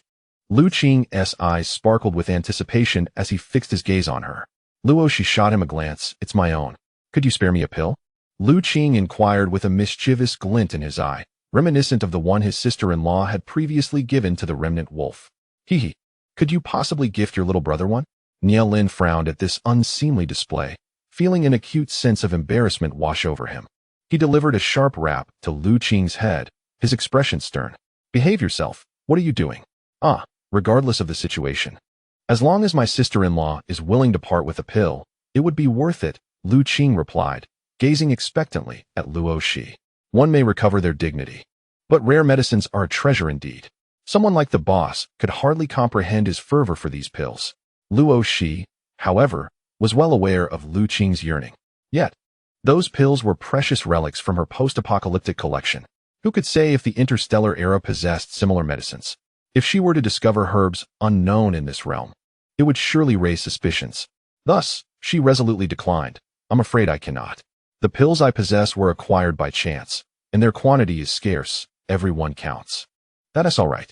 Sister-in-law, if you give me one for research, I promise to return a multitude once I've synthesized them," Luo Xi implored, his eyes sparkling with desire. Luo Xi pursed her lips. "I fear you may not succeed." "How could that be?" "Sister-in-law, you underestimate my talents. I possess considerable aptitude in this area. Just ask the boss." Luo Xi's expression was a vivid testament to his longing. Seeing his brother in such a pitiable state, Nielin couldn't help but sigh inwardly. Just give him a pill. Xiao Wu has a knack for medicine. Though young, his achievements are comparable to those of esteemed masters. You mentioned the limited quantity. Investing one pill to potentially yield countless others seems quite wise. If it fails, the loss is merely one pill. There was merit to this argument. Yet the fear of losing something irreplaceable lingered. Luo Xi wrestled with her thoughts for a considerable time before finally producing a pill for motion sickness, the least valuable in her collection. Luo Xi's face fell slightly. They already possessed such a remedy. Nevertheless, he decided to examine it further. After all, every morsel counts. Luo Xi, sensing her earlier dismissal was somewhat inadequate, added, if you can identify all the components and their raw materials, I'll provide you with another pill for your research. Really? Indeed. In this world, if one could locate corresponding herbs, it would be beneficial for both parties. Lu Qing's spirits soared, resolutely determining to analyze the pill's composition and strive for a superior remedy. The one he coveted most was the truth-revealing pill in his sister-in-law's possession. With little time for politeness, he hurried to the laboratory to commence his research. Nielin escorted Luo Xi back to their home, his mood still considerably dampened. He could discern that Luo Xi was genuinely contemplating leaving him. Why, despite his lack of affection for her, did he feel such discomfort? Surely, it was the soldier's intrinsic nature and sense of responsibility that rendered him so peculiar. A husband ought to be responsible. His past mistakes had caused her pain, and it was only fitting that he make amends. Never mind it. A gentleman should not quarrel with a woman. He decided to refrain from further contention with Luo Xi. Thus, a certain major, rather haughty in demeanor, returned to his quarters to rest, while Luo Xi, perplexed, wandered to the adjacent bedroom. Though she had taken her medication, it was nonetheless prudent to rest adequately. After a deep slumber, Luo Xi awoke the following morning, groggily perceiving voices outside. Upon opening her eyes and completing her morning rituals, she emerged from her room to find several dashing gentlemen clad in military uniforms gathered in the living room. One of them, upon spotting her, rushed over with a radiant smile. Sister-in-law, I have successfully analyzed the components of that anti-nausea pill, and I even devised an upgraded version. Oh, is it truly that impressive? It's merely a trifle. The herbs you used in your pills lacked potency. I extracted components from similar mutated plants to synthesize pills with enhanced efficacy. Taking one guarantees a day free from dizziness. However, this remedy is of little use. By the year 3000, humanity's physical constitution has significantly improved, rendering motion sickness a rare occurrence, thus diminishing the importance of this medication. Humph, does that imply she is weak in this regard? Luo Xi felt a twinge of displeasure and cast a cool glance at Lu Qing, deciding against offering him any favors. Lu Qing, sensing her frosty gaze, instantly regretted his words and hastily clarified. Sister-in-law, I certainly did not mean to imply any deficiency in your constitution. I merely wish to discuss the components I have developed. Could you allow me to examine that truth serum pill? I beg you. Nielin observed his brother's ineptitude with a sense of exasperation, but still interjected. Look at you. Do you think your sister-in-law would go back on her word? Hee, I absolutely trust her character. I was simply excited. Lu Qing chuckled, playfully circling around Luo Xi. Luo Xi, exasperated, produced a truth serum pill and handed it to him. You may research it without issue, but the findings must not be disclosed without my consent. Of course, if you can identify the herbs used in the pill, feel free to handle it as you wish. Understood. Rest assured, sister-in-law, I shall comply. Lu Qing cheerfully took the truth serum and departed for his laboratory, while the remaining gentlemen lingered in the living room. Nielin glanced at the group and approached Luo Xi, speaking softly. You haven't had the chance to meet everyone since arriving at the military district. Today, as luck would have it, we all have a day off, so we gathered to introduce ourselves. Luo Xi regarded Nielin with a curious expression. What was his intention? Come, you have already met some of my brothers. I am the eldest, the second is Ning Qingying, whom you know, this is the third, Anlan, a level 3 mecha maintenance engineer. The fourth is Zhou Yu, a level 5 mecha engineer and a skilled hacker. The fifth is Lu Qing, a medical student, whom you have encountered. The sixth is Wen Jun, a level 4 mecha engineer, and this is the seventh, Wen Xian, who is his cousin. Wen Xian is a level 3 mecha engineer and a level 2 alchemist. Luo Xi nodded at the group of handsome men and women. Hello, everyone. Sister-in-law greetings. They all responded earnestly. As Luo Xi inadvertently caught the gaze of the sole woman among the group, she sensed an unfriendly intent behind those eyes, causing her heart to chill momentarily. However, she soon dismissed the feeling and boldly allowed them to stare. Brother Nya, your sister-in-law is truly fortunate, isn't she? Captured by a feral wolf yet rescued unscathed, Wen Xian remarked with a smile, though there was an inexplicable undertone to her expression. Naturally, Luo Xi noticed this but chose to disregard it, opting instead for a solitary armchair where she leisurely sipped a glass of juice from the table. The others exchanged glances, somewhat speechless at her indifference toward Wen Xian. It seemed that the sister-in-law had quite the temper. Nielin cast a disapproving glance at Wen Xian. That is her strength, not mere luck. If you truly understood her, you would never think she survived solely by fortune. Wen Xian looked at Nielin with surprise, then chuckled lightly. Oh, when did Brother Nie become so tender-hearted? How rare. If Sister Ming Ming knew, she would surely be delighted. With a hint of provocation, she raised an eyebrow at Luo Xi. Luo Xi found this woman absurd. It was foolish to be so critical upon their first meeting. If one disliked another, why flaunt it in their own home? Or perhaps she simply did not regard her at all. How amusing, she mused. It seemed that Nielin's elite team wasn't as stellar as presumed if such a dim-witted woman could be included. She continued to sip her juice, savoring the superior taste of the product from her space. When Xian, increasingly irritated by the continued disregard, shot a cold glance at Luo Xi. Sister-in-law, are you too disdainful to even speak with us? Luo Xi released the straw, offering a faint smile. I merely find it beneath me to converse with someone so dim-witted. What did you say? When Xian's anger flared instantly. How dare this incompetent woman insult her intelligence? Who do you think you are? If it weren't for the family alliance, you could never hope to be associated with our esteemed leader. I heard that your selection was due to your advantageous genetic traits, significantly increasing the likelihood of bearing exceptional offspring for Brother Nie. In the end, you are merely a tool for procreation. Luo Xi's expression darkened immediately. So, it was for this reason that she could marry Nielin? She had been unaware of this. She had wondered why Nielin, with his status, would choose a neglected daughter of the Luo family. When Xian, you have crossed the line. Nielin's face soured further. It was shameful for his private matters to be discussed so openly. Yet, Luo Xi merely smiled faintly. I see now. I wondered how the Nie family could be interested in a disregarded miss like Luo Xi. Thank you for enlightening me. Sister-in-law, I apologize. When Xian can be quite impulsive, please do not hold it against her. I apologize on her behalf. When June interjected helplessly, Luo Xi scoffed lightly. A failure to educate is the fault of the father. If the father is absent, the brother bears the blame. As when Xian's elder brother, you failed to intervene when she spoke disrespectfully, only to offer an apology after she had bullied someone. Don't you find that insincere? When June's face darkened in embarrassment. Although he had intentionally allowed his sister to test Luo Xi, he still felt awkward being so bluntly confronted. Luo Xi, what gives you the right to criticize my brother? If you were truly admirable, who would dare to find fault with you? When Xian interjected defiantly, positioning herself protectively in front of her brother, Luo Xi scoffed. Is there truly such a thing as a perfect person in this world?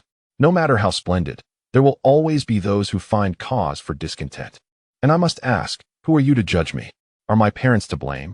Or is it you who fancies yourselves saviors? Humph. We merely wish to ascertain whether you are worthy of Brother Nie.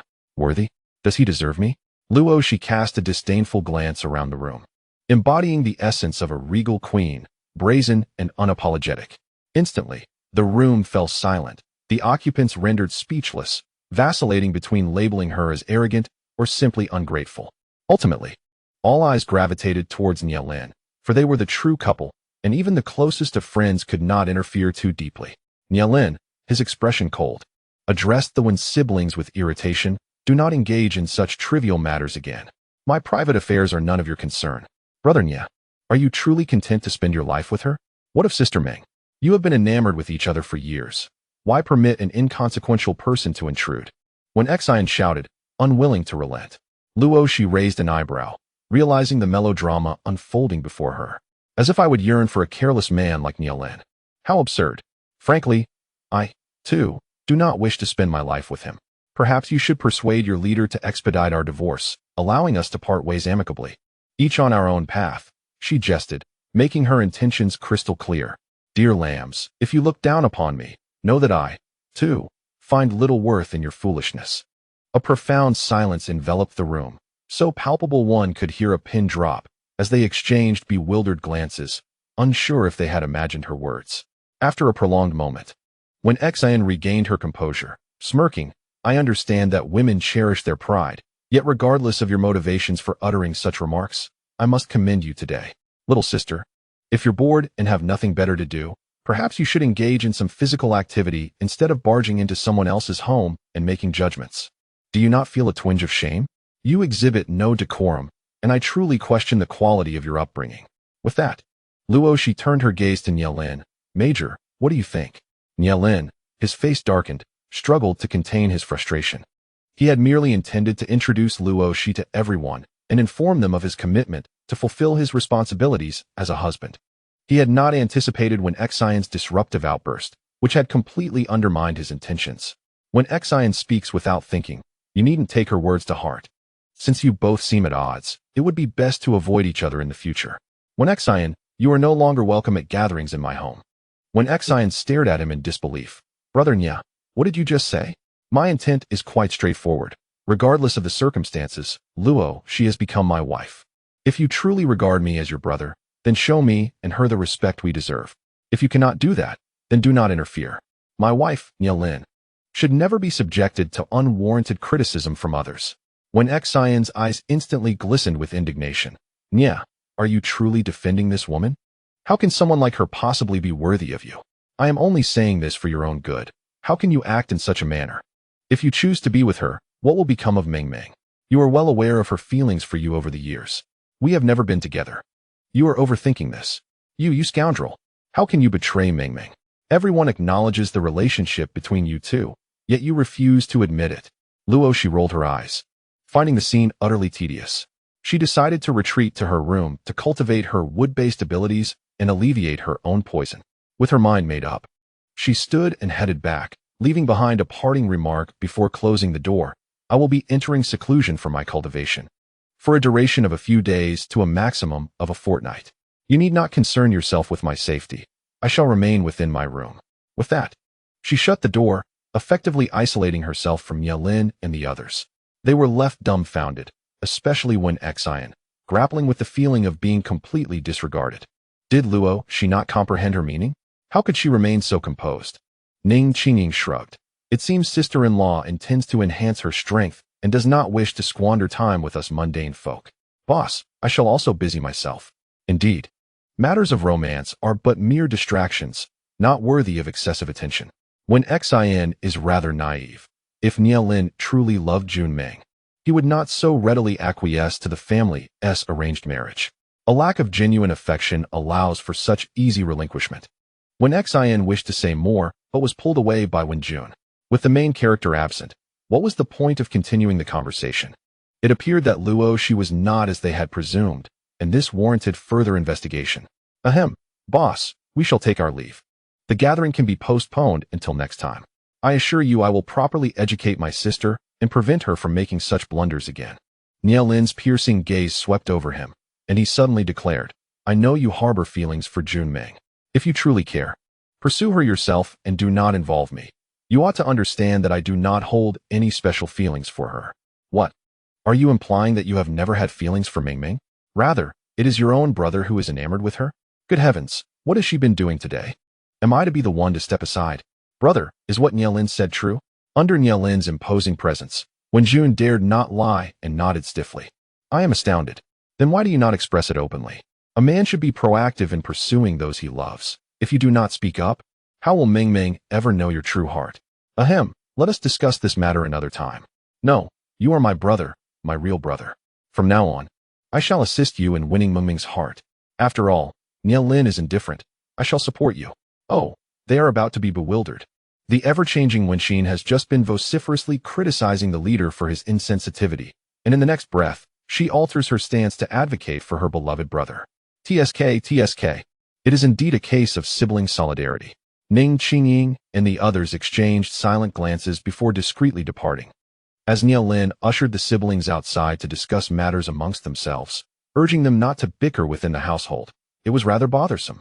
Once the guests had left, the living room fell into a chilly silence. Lin, feeling somewhat ill at ease, approached the door to Luo Xi's room and knocked gently. Luo Xi, may we have a conversation? No need, came the reply. I have no interest in your siblings. Do as you please. I shall enter seclusion from now on. If any parcels arrive, kindly sign for them on my behalf. Lin intended to say more, but the room fell silent, prompting a resigned sigh as he chose to abandon the conversation. He found himself increasingly perplexed by Luo Xi's character. Nevertheless, he dutifully placed her meals on the living room table each day. On the first day, Luo Xi did not eat. But after being called upon by Lin that evening, she began to partake in her meals daily, leaving behind a note indicating her culinary preferences for the next meal. However, Nielin often found it challenging to encounter her. His commitments within the military kept him occupied, and he would return home to find that their schedules rarely aligned. This routine persisted for a month until Luo Xi concluded her seclusion. Her wood-based abilities had officially reached level 4, and her mental prowess had ascended to level 5, while her previously toxic arm had returned to its smooth state. Satisfied, she donned a light blue dress that had been sent to her some time ago and stepped out of her home, ready to seek out Luo Xi.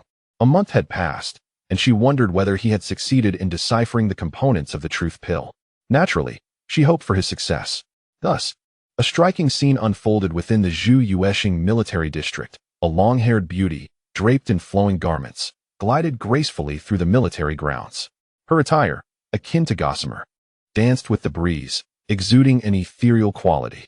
Occasionally, she paused to consult her smart device before continuing on her way, her porcelain-like visage occasionally revealing expressions of confusion and frustration. "Hello, beautiful. Is there anything we can assist you with?" A young soldier, unable to contain his eagerness, approached her. Luo Xi lifted her gaze and smiled gently. "I am looking for Luo Xi at the military medical office, but I am uncertain of his whereabouts. Could you kindly guide me?" "Oh my, what a tender smile and a beautiful dress," the soldier thought to himself, having never seen a woman who could captivate so effortlessly in such a simple garment. He nodded enthusiastically. "Yes, of course, I can help." Eagerly, he led Luo Xi forward. Though after a short while, he felt a bit foolish for not having suggested using the navigation system to reach the medical office. By the way, does the beauty not know how to use navigation? He pondered, torn between the decision to instruct her or to seize the opportunity to spend more time in her company. It was indeed a challenging dilemma. "By the way, beautiful, what is your name?" The soldier, filled with anticipation, ultimately decided to accompany the beautiful woman for a bit longer. For one who does not seize a bargain is indeed foolish. "Luo Xi, what a lovely name. Could it be the Luo Xi I am familiar with?" The soldier's expression turned complex in an instant.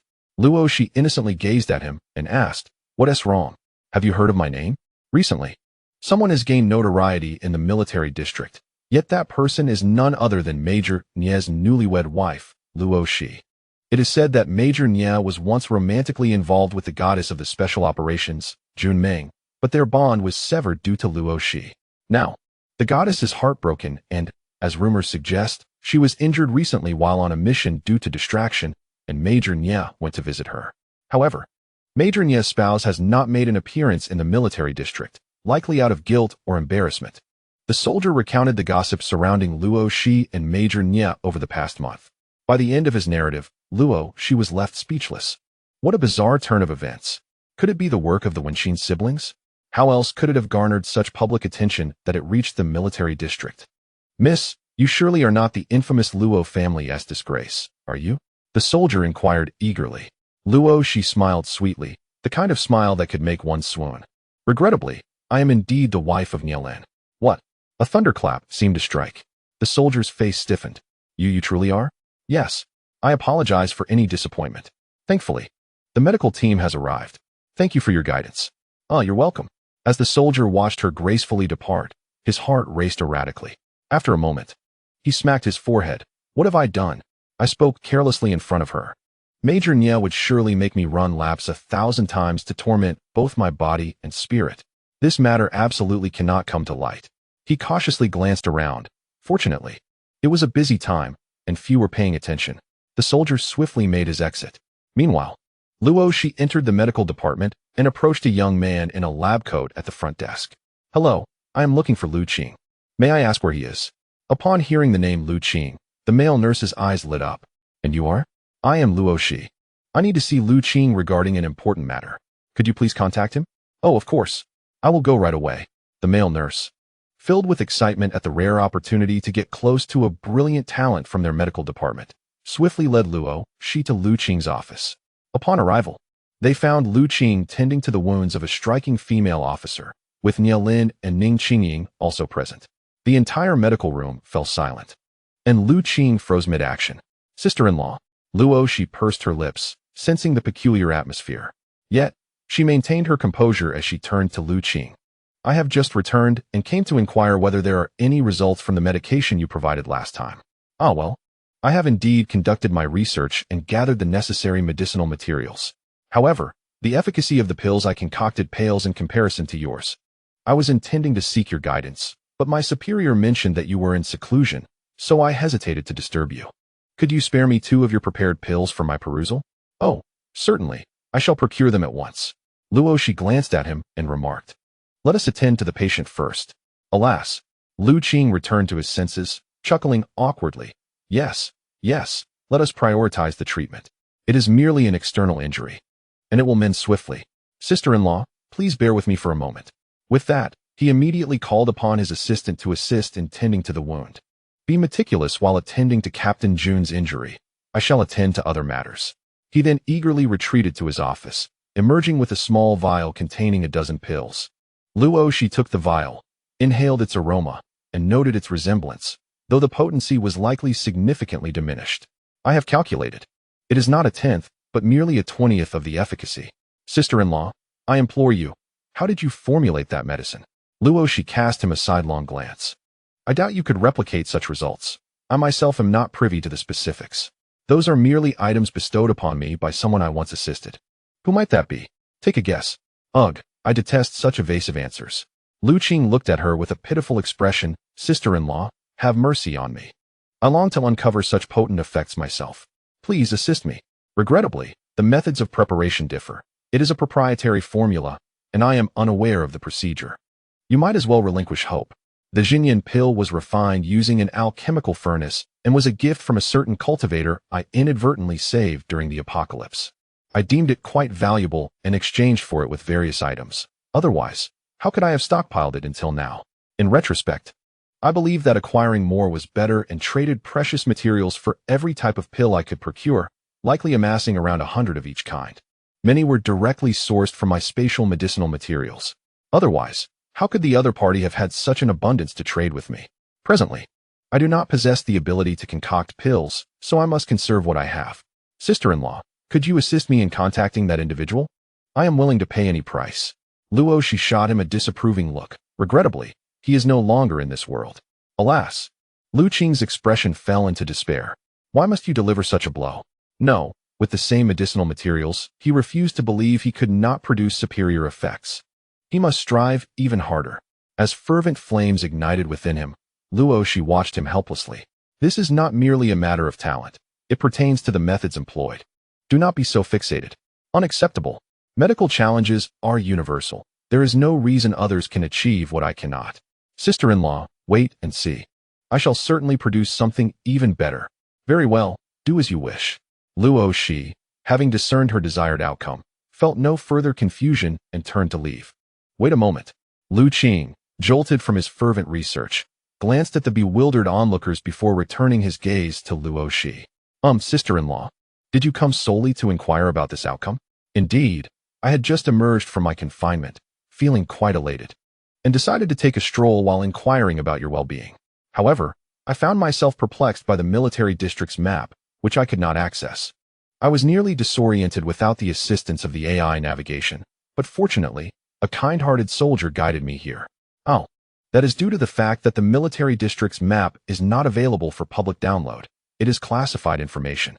The public map primarily serves to facilitate the lives of military families, and military locations within the district are not marked. Luo Xi was unable to comprehend the expressions of the group, but understood that the military district's map was not something to be casually obtained. One could fathom that. Given its nature, the military district harbors numerous secrets that should remain undisclosed to outsiders. In that case, let me add you to my contacts, should any matter arise. I shall reach out to you directly, so I need not venture into this military stronghold again. As everyone observed, Lu Qing smiled awkwardly. What are you saying, sister-in-law? This is not a restricted area.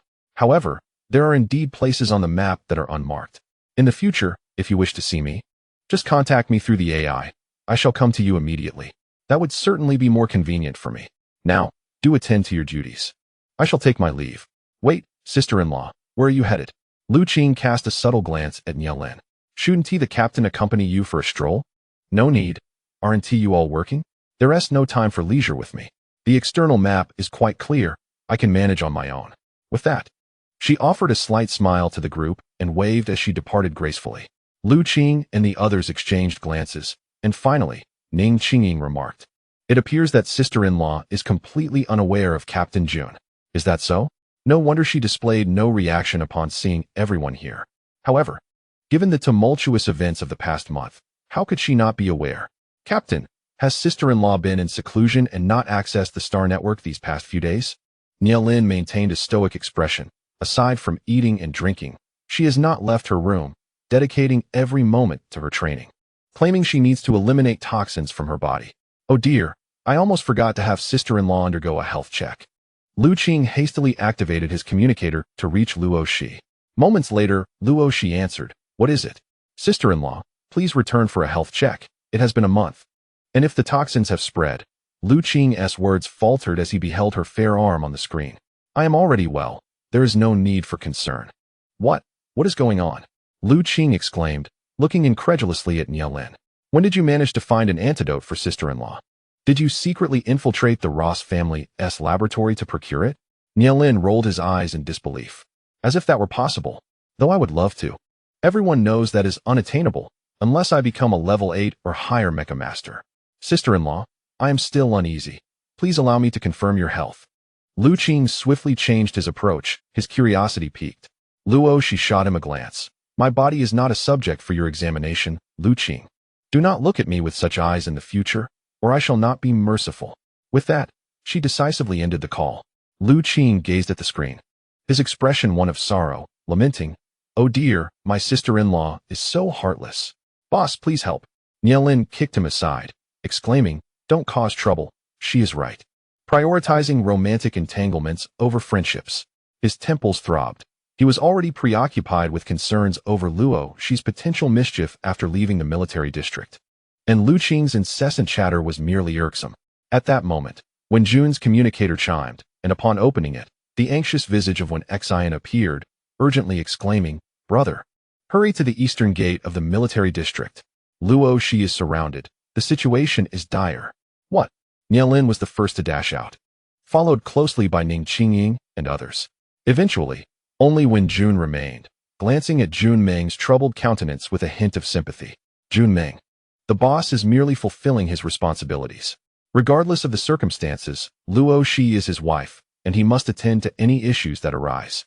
Jun Meng's beautiful face bore a faint bitter smile. "No need to explain. I comprehend that I hold no place in his heart. I was merely deluding myself. Even his wife seems entirely oblivious to my existence, or rather, she does not even recognize me." Once the nurse had tended to her, the wound was nearly healed. In these times, as long as it was not a fatal injury, recovery was swift.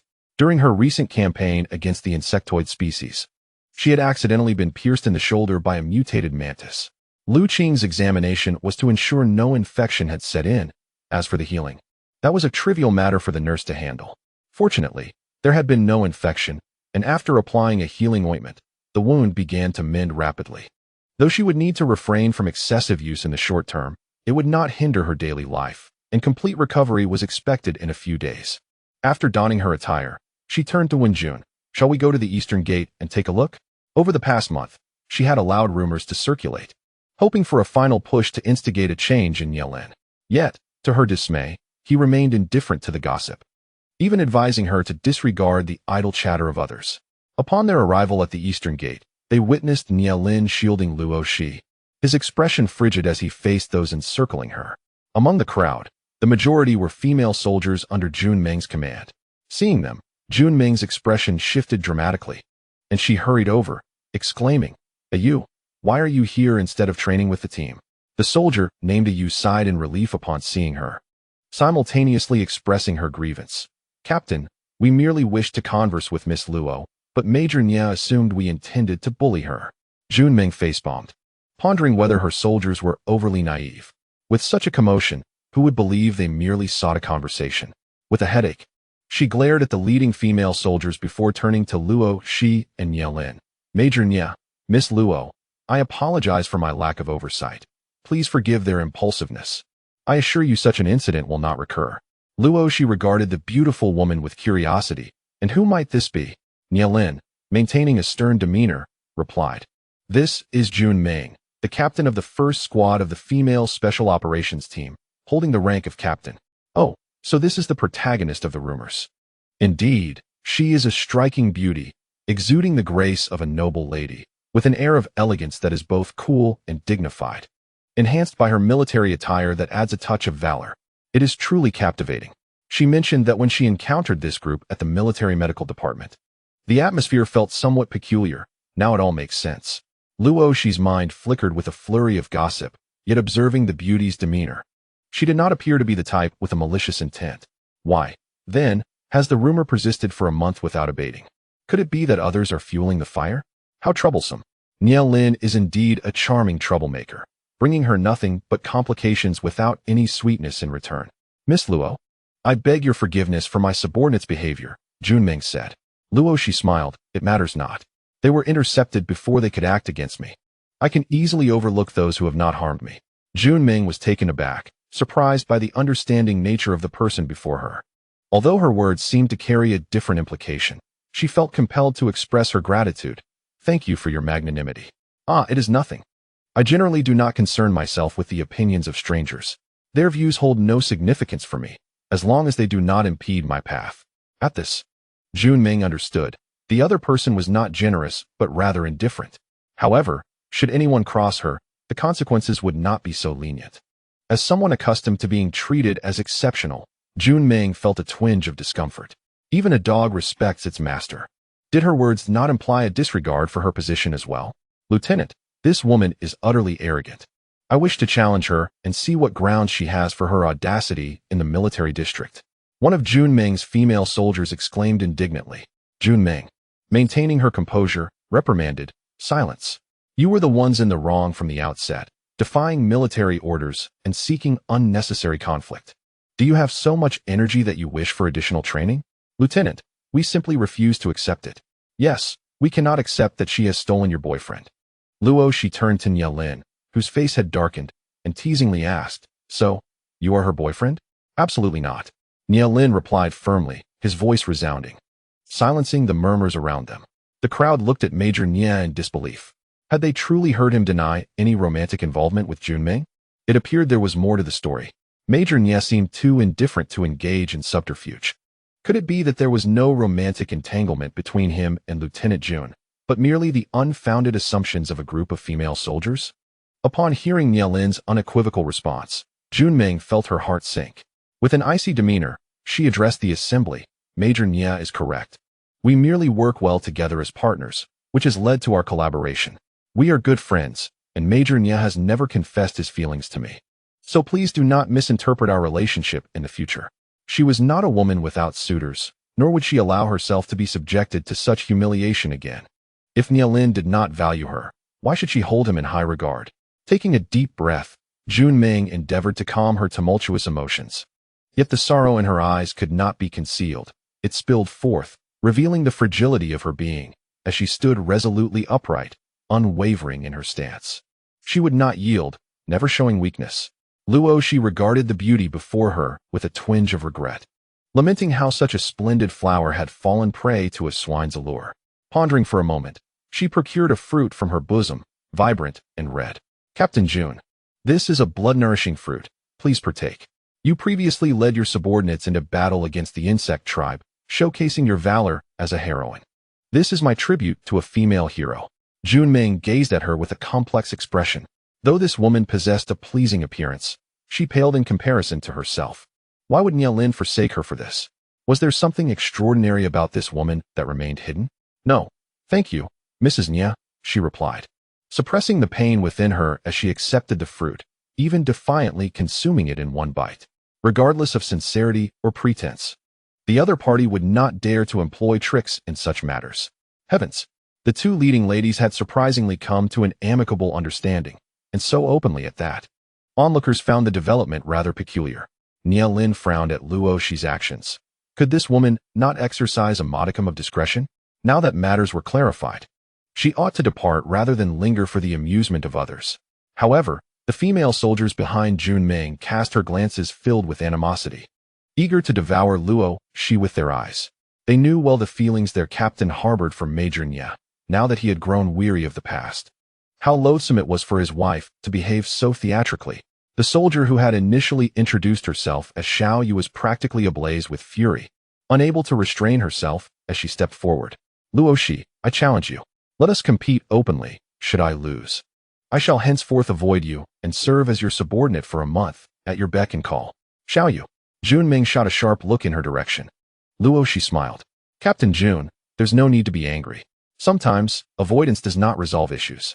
If she wishes to spar, then let us do so. I wonder what this soldier wishes to compete in. For fairness, let us contest in 3 areas: mental fortitude, physical prowess, and talent. In the eyes of Xiao Yu and her fellow soldiers, even if they lost in talent, they were confident that neither mental strength nor physical capability could be surpassed by Luo Xi. Luo Xi nodded, noting there were 5 challengers. If she were to face them all, she would have 5 free subordinates for a month. That seemed a worthwhile trade. Very well, let us compete. Seeing her composure, Xiao Yu felt disdain, convinced that Luo Xi was merely putting on a brave front. In the context of the interstellar era, these soldiers possessed at least A-level physical capabilities and approximately level 3 mental strength. Even in unison, they might not match Luo Xi. Their level 3s could not compare to the abilities she had honed through the trials of the apocalypse. I shall go first, Xiao Yu declared, her enthusiasm palpable as she stepped forward, wearing an expression akin to one anticipating the torment of her opponent. Luo Xi merely smiled, finding the girl rather naive. An expanse of open ground was cleared, and Luo Xi turned to pat Nielin on the shoulder. Please step aside. Nielin frowned at her. Your health still requires attention. No problem. After a month of seclusion, I have achieved significant progress. Defeating her will pose no challenge. Is it necessary? They are merely a fleeting impulse. Luo Xi raised an eyebrow. Are you feeling sorry for her? Nielin choked back a response. Just step back. Luo Xi, satisfied, beckoned to Xiao Yu. Go ahead. Xiao Yu was immediately incensed, feeling that such an attitude belittled her. Why should I tolerate this? She launched a fierce punch towards Luo Xi, her strikes a blend of strength and finesse, likely honed from military training. As her fist approached Luo Xi's face, Luo Xi sighed, recognizing the fiery spirit of her opponent, who seemed intent on rendering her a laughingstock. With a swift motion, she deftly evaded the punch. Xiao Yu retaliated with a sweeping kick aimed at Luo Xi's lower body, but Luo Xi leapt gracefully, soaring over 2 meters into the air before landing several meters away. As she moved, her ethereal snow-white gown billowed elegantly in the wind, her form captivating, and many spectators caught a glimpse of her long, delicate legs. Though only a fraction was visible, it was still a delightful sight in a military setting predominantly occupied by men. Many gasped in awe, while Nielin's expression darkened. Truth be told, Luo Xi's attire was quite modest, 3/4 sleeves and a knee-length skirt, with safety shorts underneath, revealing only a couple of inches of skin. However, her wood-type abilities had ascended to level 4, enhancing her complexion to a lustrous, tender white that was utterly enchanting. Her face, exquisite as jade, testified to meticulous care, complemented by her flowing, waist-length black hair that seemed ethereal. Even more charming were her uniquely designed high-heeled sandals, which paired beautifully with her gown. The half-inch heels did not hinder her agility. She dodged with the grace of the wind, leaving onlookers spellbound. After 10 exchanges, Luo Xi pressed her lips together, declaring, "That's enough." With a flick of her wrist, a vine whip materialized, ensnaring Xiao Yu firmly before tossing her in front of Captain Jun Ming. "Captain, your soldier's skills are rather lackluster. Against a level 4 insectoid, she would be at risk. Perhaps she should undergo further training." Xiao Yu stared in disbelief at Luo Xi. How is this possible? She actually lost. The rhythm of rivals turning into friends was palpable. Yet, Jun Ming was even more astonished. The entire encounter had spanned only 11 moves, the first 10 being Luo Xi's evasions, with the final move being her counterattack. To an expert's eye, it was a decisive victory. Had she not been testing Xiao Yu's abilities, she could have easily subdued her in a single move. Jun Ming realized that this level of prowess was something she herself did not possess. Was this the true reason behind Nielin's choice? Why did everyone depict Miss Luo in such a different light? Rumors can be misleading. Major Nia has married an extraordinary wife. Yet the secrecy surrounding her has left everyone perplexed. Major Nia, it would be wise to no longer conceal such a treasure, Jun Ming remarked with a cheerful smile, ultimately grasping Luo Xi's hand and exclaiming, "Sister-in-law, to be frank, there are not many female soldiers in our military district who do not admire such an exceptional man as Major Nia." Naturally, I too appreciate talented individuals. Previously, I was woefully unaware of your capabilities, merely echoing the opinions of others, akin to a frog in a well. Now that I have witnessed your true talents, I wholeheartedly acknowledge the remarkable partnership you two share. I hope you can overlook today's incident. It is merely a consequence of Major Nie's exceptional nature. Furthermore, we soldiers tend to be straightforward, devoid of guile. If we harbor discontent, we express it through gestures, which is far more commendable than the manipulations of certain women.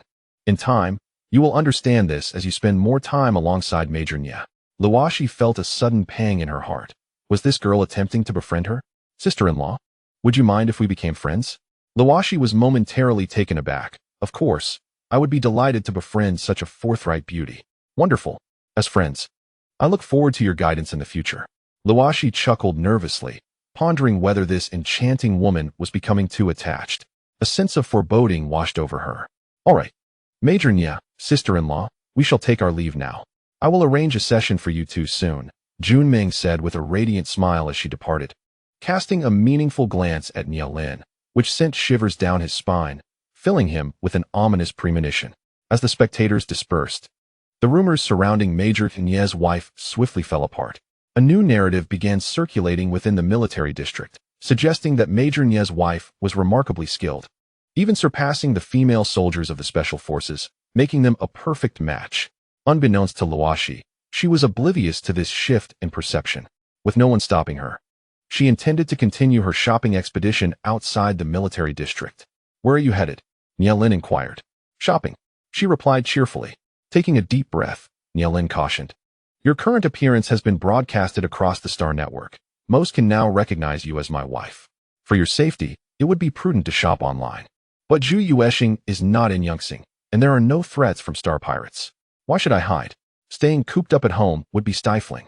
Am I not allowed to shop as your wife? Nie Lin grimaced. That was certainly not the case. He simply wished to avoid drawing undue attention to her. Given her current notoriety, inquisitive individuals would undoubtedly investigate any discrepancies between her past and present image. If any secrets were uncovered, it would only create unnecessary trouble, especially with his stepmother. If it turned out that the woman he married was indeed commendable, he feared she would stir up more chaos. Very well, I shall accompany you. He conceded. Luo Xi looked at him in surprise. You? Isn't that inappropriate? Not at all. Hop in, he replied, retrieving his hover car, a striking black and gold vehicle resembling a race car. Albeit considerably larger, with ample space capable of seating 10 individuals comfortably.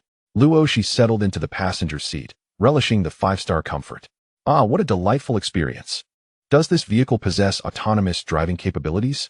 Most star vehicles are equipped with such features. Only those who revel in speed prefer manual driving. How much does one cost? Nie Lin glanced at her, stating, this one is 100 billion star coins, boasting the finest performance currently available.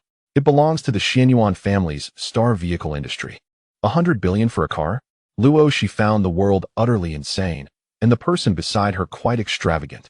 Silently, she browsed the Star Network for information on star vehicles. Fortunately, the online prices range from several 100,000 to 100 billion. A decent star vehicle could be acquired for 200,000 to 300,000, albeit with limited defensive capabilities. Her own fortune amounted to merely 1 million star coins. Recently, she had been frugal with her clothing expenses and even managed to earn a little profit. As the shopkeeper was quite fond of her designs and intended to buy the rights, claiming no one had ever created such garments before, thus granting her copyright. To this, Luo Xi felt that earning money was a positive outcome. Each design earned her 100,000 star coins, and she had already amassed 1 million star coins, giving her a slight confidence to spend. Yet, she suddenly realized her financial limitations, as purchasing a star vehicle meant she could only consider the lower-end models, while the mid-range ones were beyond her reach. Thinking of acquiring a star vehicle? Well, having one would certainly be convenient, especially with its autonomous driving feature. Nie Lin raised an eyebrow. You aren't considering hitting the road without a driver's license, are you? Luo Xi was taken aback. Is a license required? Of course. What if the autonomous driving feature malfunctions? Those without a license are not permitted to drive. A flock of crows cawed overhead, and Luo Xi's expression turned stiff. She absolutely detested the idea of obtaining a driver's license. During the apocalypse, the greatest fear among her companions was not the loss of monstrous creatures, but rather the prospect of her being the designated driver, as her sense of direction was utterly abysmal, rendering her incapable of finding the correct route. How about this? You can purchase a star vehicle later. For now, browse the styles on the Star Network and practice your driving skills in the virtual world to prepare for the driving test. All right, Luo Xi replied, a tad sheepishly. She could drive, but if given a specific route, she would struggle. Nevertheless, with practice, she believed she could pass. Soon, the ever-optimistic individual dismissed the matter from her mind, eagerly preparing for a shopping spree. This time, her destination was the largest mall on Zhuyu Star, the Washington Mall. It was half an hour's drive from the Zhuyu military district, and Nie Lin drove at a brisk pace, reaching speeds of 150 kilometers per hour. After disembarking, Luo Xi swayed slightly and shot a reproachful glare at Nie Lin. You were speeding. A speed under 200 isn't considered reckless driving. My vehicle's performance is exceptional. 150 is quite slow. Humph. Go ahead and boast. Once I purchase my own star vehicle, I won't be riding with you anymore. It makes me dizzy. You still get car sick? It's because you drive too fast. Nie Lin cast a sidelong glance at her. You get dizzy from space jumps, and now from car rides. You can't blame others for your poor constitution. Humph. Who has a poor constitution? She could bring down the special forces within 10 moves. How outrageous to speak such nonsense. A man who lacks even a semblance of chivalry. What use is his handsomeness? In her heart, Luo Xi bitterly mocked him, accompanying her to the mall without a hint of gratitude. Humph. Noticing her vibrant temperament, Nie Lin suddenly perceived that this was her true self, full of spirit. The previous demure and aloof demeanor seemed far from genuine, more like a pampered young lady than anything else. Strangely, his mood lifted slightly, a pleased smile gracing his lips. Let us go. What do you wish to purchase today? I shall cover the bill. Luo Xi was momentarily taken aback, then elated. After all, she was his wife. It was only natural for the husband to foot the expenses. Moreover, considering the prior grievances, it was only fair for him to spend a little on her. All right, let us head to the clothing section first. Today, her intent was to personally explore various styles and feel the textures of different fabrics, followed by a visit to the fresh produce section to examine the unusual ingredients. Nie Lin had accompanied her impromptu and had T changed out of his military uniform, exuding an imposing presence that captured the attention of passers-by, achieving a remarkable 200% rate of glances turned in their direction. After all, it was rare for an officer to be so publicly seen shopping with a woman, and soon their photos circulated on the Starnet, sparking gossip. The renowned Major Nie's true identity was swiftly uncovered, and the Starnet buzzed with excitement. Who would have imagined that the typically cold Major Nie could display tenderness while shopping with a woman? What a sensational story. Many women expressed envy towards the fortunate lady accompanying him, naturally seeking to uncover her identity. In their pursuit, they unearthed Luo Xi's past, further igniting the chatter on Starnet. Can you believe that someone like Luo Xi could marry Major Nie? What a twist of fate. Indeed, it was baffling how the Nie family selected brides for their son. Luo Xi had struck an incredible stroke of luck. The chatter from above was animated. Someone remarked on Luo Xi's pleasing appearance and graceful demeanor, calling her a beauty. Furthermore, she hailed from one of the prestigious 20 families, possessing greater standing than many. Clearly, you are blind. Do you not know that Luo Xi is an overlooked daughter of the Luo family? She lacks exceptional talent or abilities. What makes her deserving of marrying one of the idols of the Zhuyu Star military district, Major Nie? Regardless, they were wed. And with evidence to prove that Major Nie did not disdain the union, it would be best for everyone to cease their incessant complaints. The relentless scrutiny on Starnet continued, with some trying to tarnish Luo Xi's reputation, while others, more discerning, chose not to engage in the gossip. No matter how intense the discussions, it was unlikely to affect the reality of their military marriage. Rumor had it that not long ago, Luo Xi was captured by the skeleton pirates remnant wolf for a day and a night. Those star bandits were notoriously vicious. One could only wonder if she had been sullied during that time. It was said that the pirate crew was in dire need of women. How does the individual upstairs know so much? I have an informant, of course. So, was there a tarnishing of reputation or not? That essay matter to inquire about the character of the star thief. How could they possibly disclose such matters? Besides, I am not a star thief, so I am unaware of the detailed news. It's merely hearsay. Oh dear, the person above is truly naive, claiming to share only half the story. Shamelessly toying with people's curiosity. What a wicked soul. Unbeknownst to her, The news of Luo Xi being captured by the star thief spread like wildfire, and within half a day, it had stirred a tumult that many on the star network were aware of. Consequently, Major Nie's fervent admirers grew even more disdainful of Luo Xi. Believing her to be tainted and unworthy of standing beside Major Nie, she ought to step aside post-haste. Naturally, Luo Xi was oblivious to all this. As she was currently perusing a clothing store, touching and feeling every fabric, noting down those that appealed to her for future designs.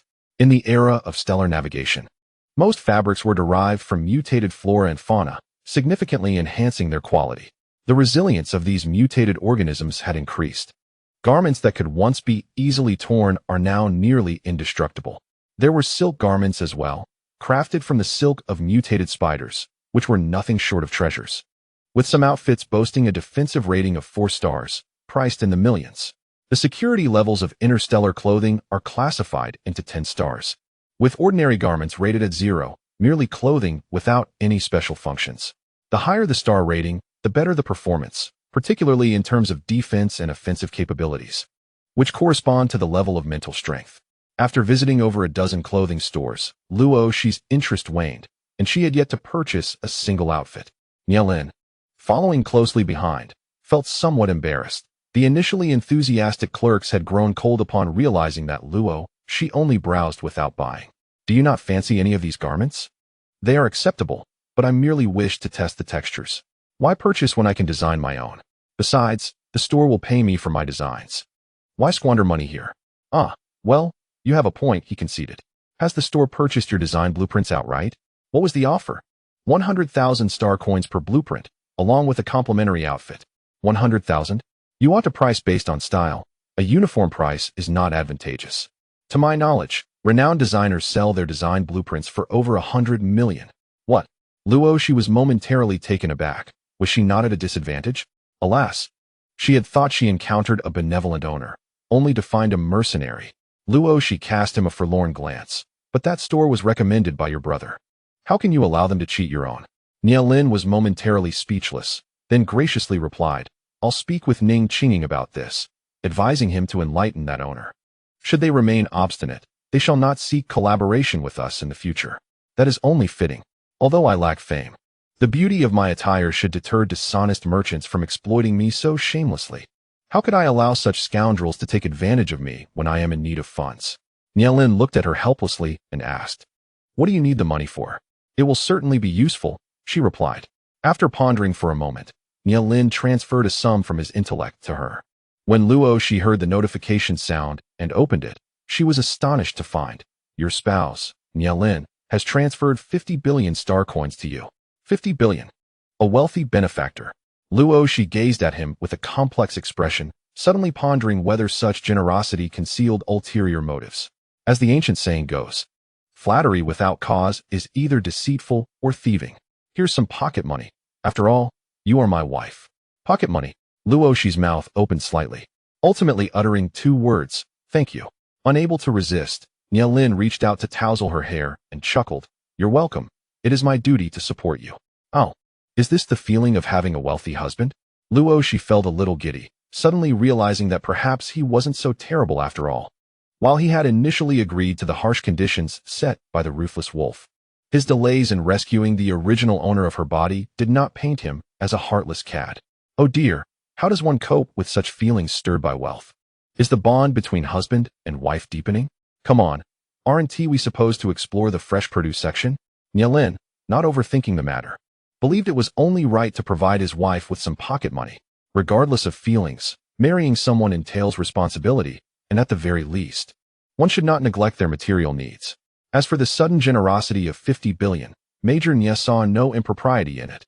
If he wished to give, then he would. With her spirits lifted, Luo Xi eagerly made her way to the fresh produce section. Expressing her gratitude to him, I will prepare a grand feast for you when we return. What do you like to eat? Nie Lin raised an eyebrow. You can cook? Of course, it's an essential skill for survival in the wild. Survival in the wild? With her status, does she truly require such skills? It felt somewhat incongruous. And while Nie Lin noted this discrepancy, he did not dwell on it, attributing it to his limited understanding of Luo Xi. I enjoy all types of meat. Just choose your specialty. That's simple. There is an abundance of delicious meats. Both of them, now in high spirits, ventured into the fresh produce section and filled an entire cart with various items. To maximize the utility of her spatial storage, Luo Xi meticulously selected a diverse array of goods, even stocking up on oils, salts, sauces, and teas, ensuring she gathered at least one of everything available. Ideally, both shopping carts were brimming, and Luo Xi cast a slightly guilty glance at Nielin, noting that the fresh produce here seemed rather expensive.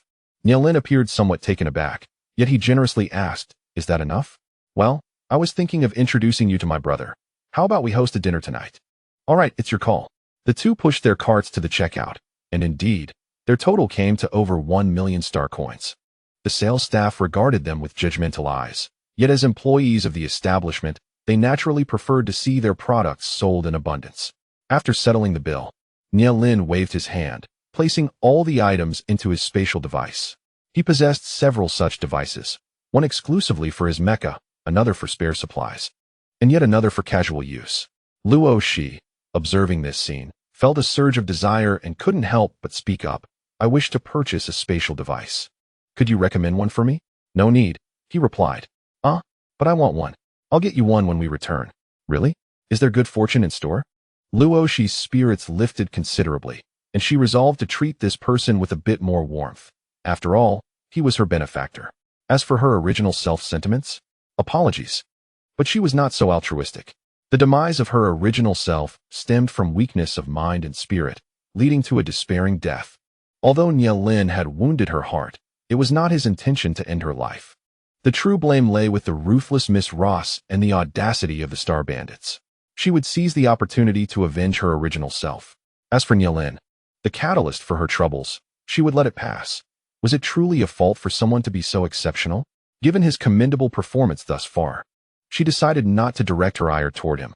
In a post-apocalyptic world, the weak cannot survive. Only through self-improvement can one hope to thrive. Observing this different world, she even began to question whether she was dreaming, wondering if awakening would bring her back to the ravaged wasteland. "Luo Xi, what's the matter?" "Luo Xi." A stranger's voice broke her reverie. She turned, momentarily startled by the familiar face beside her, her pupils gathering focus as she smiled gently. "What is it?" Nielin frowned at her. "What is wrong with you? I called your name, but you were lost in thought. What were you thinking about?" His discomfort at her bewildered and weary expression compelled him to rouse her from her stupor. Luo Xi scratched her head. "It's nothing. I momentarily recalled some unpleasant thoughts and drifted off." "Have we arrived?" "Not yet. If you're tired, you can rest a bit. I'll call you when we reach the military district." "No need. What do you wish to eat for lunch?" "I will prepare it." "Did you not buy the meat of the Gulu juvenile beast?" "Let us cook that." "Very well." To Luo Xi, the Gulu beast resembled a mutated version of a piglet from Earth. The texture, when she pinched it, felt quite similar. Sitting up, she thought to prepare fried pork cutlets and spicy meat slices. Life in the apocalypse had been relatively good for her. However, she dared not flaunt her ability to store living creatures in her spatial device, lest she be captured and dissected for research. In such chaotic times, without absolute strength, one must act discreetly. Otherwise, the fate awaiting you could be dismemberment or total annihilation. Oh, to have escaped that world and arrived in this era seemed a stroke of luck. At least the dangers had significantly diminished. Upon returning home, Luo Xi spent nearly an hour organizing the items she had purchased. Fortunately, Nielin, showing a hint of conscience, assisted her. Gazing at the overflowing fridge, Luo Xi felt a flush of embarrassment. "Ahem, I bought so many items at once merely for convenience, not out of gluttony." Nielin paused in his actions. Then a silent smile broke across his face. "Yes, I understand. Engaged in rigorous training, one naturally seeks the most efficient approach to matters of this nature. Such is the sentiment expressed with righteous fervor by a certain woman." Nielin found that this kind of wife seemed more agreeable to coexist with, far preferable to the previously submissive and timid demeanor that had refrained from approaching him. Yet, could this transformation be anything but a facade? After all, how could one person undergo such a drastic change? Regardless, it was indeed her true self. Once the tidying was nearly complete, she declared, "You may attend to your duties at the military department. I shall manage the remainder myself, and lunch can wait until 1 o'clock. With a sense of delight, Nielin returned to the training grounds, his countenance radiating a relaxed expression that nearly blinded those around him. What could have caused this sudden joy? Had he struck a fortune? It hardly seemed likely. Did you not see the news posted on Star Network? A soldier whispered conspiratorially to a comrade. Our major has found springtime in his heart. As the surrounding soldiers gathered to witness the spectacle, they were astounded to see the usually aloof major smiling as he accompanied a woman on a shopping outing. Surely, this could not be the same stoic major they knew? How disheartening. What is the matter with you all? Train diligently and do not slack off. Should we lose next month's military competition, do not blame me for the rigorous drills that will follow. Yes, Major, rest assured, we shall not falter. The group thundered in unison, pleased with their enthusiasm. Nielin gestured for them to continue. He then sent a message to a few close comrades. Join me for dinner tonight. Your sister-in-law is treating. What? When did the major become so close with his sister-in-law? Ning Qingying and the others speculated in hushed tones about the circumstances that had led to this newfound intimacy. Could it be that Jun Ming's candidness had warmed their relationship? That would indeed be a welcome development. Shortly thereafter, when Jun received another message, you may invite Jun Ming and Wen Xian as well, but do not create any trouble, otherwise. You shall be the one enduring the drills for the next fortnight. Wen Jun's face darkened instantly. He was certain this was an act of retribution from the major. Despite Jun Ming's earlier declaration of relinquishing her feelings for him, could a young girl's heart, as fragile as glass, truly recover so swiftly? To attend a gathering at the major's would be a torment for her. Nielin, however, was unconcerned with Wen Jun's predicament. After all, he had previously allowed his sister to torment Luo Xi in their home. Regardless of the circumstances, when Xian's arrogance had crossed the line, and her disrespectful remarks warranted consequences, it was only fair that those lacking in awareness should face retribution. Major, have there been any updates from the general? Ning Qingying inquired in a low voice during their break. Nielin smiled knowingly. Soon enough, do not worry. Though we acted independently, we have achieved merit. Even without rewards, our deeds will balance out. One can only hope that some stubborn individuals do not relent. That would be beneficial, at the very least. We shall discern who harbors deep-seated animosity towards us. Moreover, we have uncovered an informant within the military. When the time comes, we shall report this to the general. If the general cannot intervene, the commander surely will. Upon mentioning General Ning Qingying of the Zhu Yueshing military district, a smile involuntarily graced his lips. After all, he belonged to the Xianyuan family, and his superior was the grandson of that lineage, the nephew of General Xianyuan. It was evident where the balance of power lay. This was precisely the reason they dared to act decisively, bolstered by such formidable backing. Yet, those bothersome flies incessantly buzzing around were utterly repugnant. Shaking off those vexations, he could not help but gossip, glancing at Nielin. Boss, has your relationship with sister-in-law improved a bit? Nielin shot him a glance, clearly displeased by his words. Have I ever had a conflict with her? Boss, is it really acceptable for you to be this tsundere? Who doesn't he know that you were once quite indifferent towards her? Although you did go to great lengths to rescue her, it was out of obligation rather than affection. Can't you see that your mindset has shifted? To speak so hypocritically without fear of divine retribution. Ning Qingying silently scoffed, though he dared not voice his thoughts for fear of being reprimanded. What are we having for dinner tonight? He inquired. Your sister-in-law is cooking. Nielin replied with a hint of pride. Ning Qingying felt a twinge of annoyance at the smug expression before him. It would be worth capturing a photo to immortalize his foolishness. Boss, are you sure sister-in-law's culinary skills are up to par? Nielin paused momentarily, then shrugged indifferently. I'll know after I have lunch at home. Sister-in-law is cooking at home during lunch? Yes. I accompanied her for a major shopping trip at the Washington Mall earlier. Ning Qingying pursed his lips, realizing that this was common knowledge among many. He opened his smart device and sent him a post. Boss, see for yourself the most popular post in Zhu Yueshing today. Nielin, perplexed, logged in to take a look. Soon, his expression darkened. The public was spreading baseless rumors, utterly nonsensical. Some even suggested that Luo Xi had been sullied by star pirates. What absolute nonsense. Immediately instruct the fourth to investigate who is behind the slander against Luo Xi. I must uncover the culprit orchestrating this. Ning Qingying shared some accounts with him, having already conducted preliminary investigations. It's the handiwork of your stepmother, determined to tarnish your reputation without hesitation. Is it her again? She was the one who selected Luo Xi for me. What could she possibly be dissatisfied with? Of course, she has grown resentful upon realizing that sister-in-law is not what the rumors portray. She cannot bear the thought of you marrying a good wife. Even if she cannot slander you openly, She will surely conspire to tarnish your name. What a vile woman. It is truly perplexing how your astute father remains so oblivious to her true nature after all these years. Or perhaps he simply chooses to remain willfully ignorant. Ning Qingying patted his shoulder. Boss, take heart. Get lost. Boss, do not be so enraged. It is not solely her doing. There is also an unidentified force at play. The fourth is still investigating the background of the opposition, and the results so far are rather peculiar. What kind of people? The remnants of the Skull Star Pirates. Nielin was taken aback. When had the Star Pirates resorted to employing internet trolls? Indeed, strange occurrences seemed to proliferate each year, but this one was particularly peculiar. Although somewhat odd, it was entirely understandable. After all, he had single-handedly dismantled their stronghold for the sake of his sister-in-law, so it was only natural for them to harbor resentment.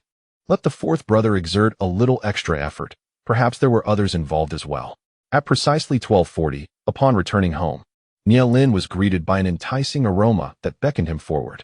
As he approached the dining table in the living room and beheld the delectable dishes laid out, he nearly drooled. The scent was irresistible. Compelled by an unseen force, he reached forward and grabbed a piece of fried pork rib with his hand. Upon taking a bite, the crisp, savory flavor exploded in his mouth. It was utterly divine. He couldn't help but reach for more, and before long, he noticed that the plate had lost a good dozen ribs. At that moment, Luo Xi emerged from the kitchen carrying a large basin of meatballs, her face lighting up with a smile upon seeing him. "You're back," she exclaimed. "Yes," he replied, slightly flushing at the greasy evidence on his hands, yet maintaining his composure. "The dishes smell wonderful and taste exquisite." "Is that so? Then I'm glad. Come, try the meatballs I fried." Nielin nodded, this time remembering to use chopsticks. As he took a bite, he realized these meatballs surpassed even those of five-star establishments. They were not only fragrant, but also extraordinarily delicious. He found himself at a loss for words to describe such culinary delight. "How are they?" she inquired. "Delicious," he replied. "Now I can relax knowing you've prepared a large basin of these for tonight's gathering." Should we really serve such delectable treats to those ruffians?" Nielin suddenly contemplated suggesting the cancellation of the gathering, keeping all the delicacies for himself. Fortunately, years of self-discipline prevented him from voicing such thoughts. They wouldn't need to prepare too much meat. They could save half of this for later. "Not to worry, these are quite easy to make. Just tell me what you crave, and I shall prepare it," she assured him. "Fine, then I suppose I'll let those fellows enjoy it," Nielin said with a playful bravado.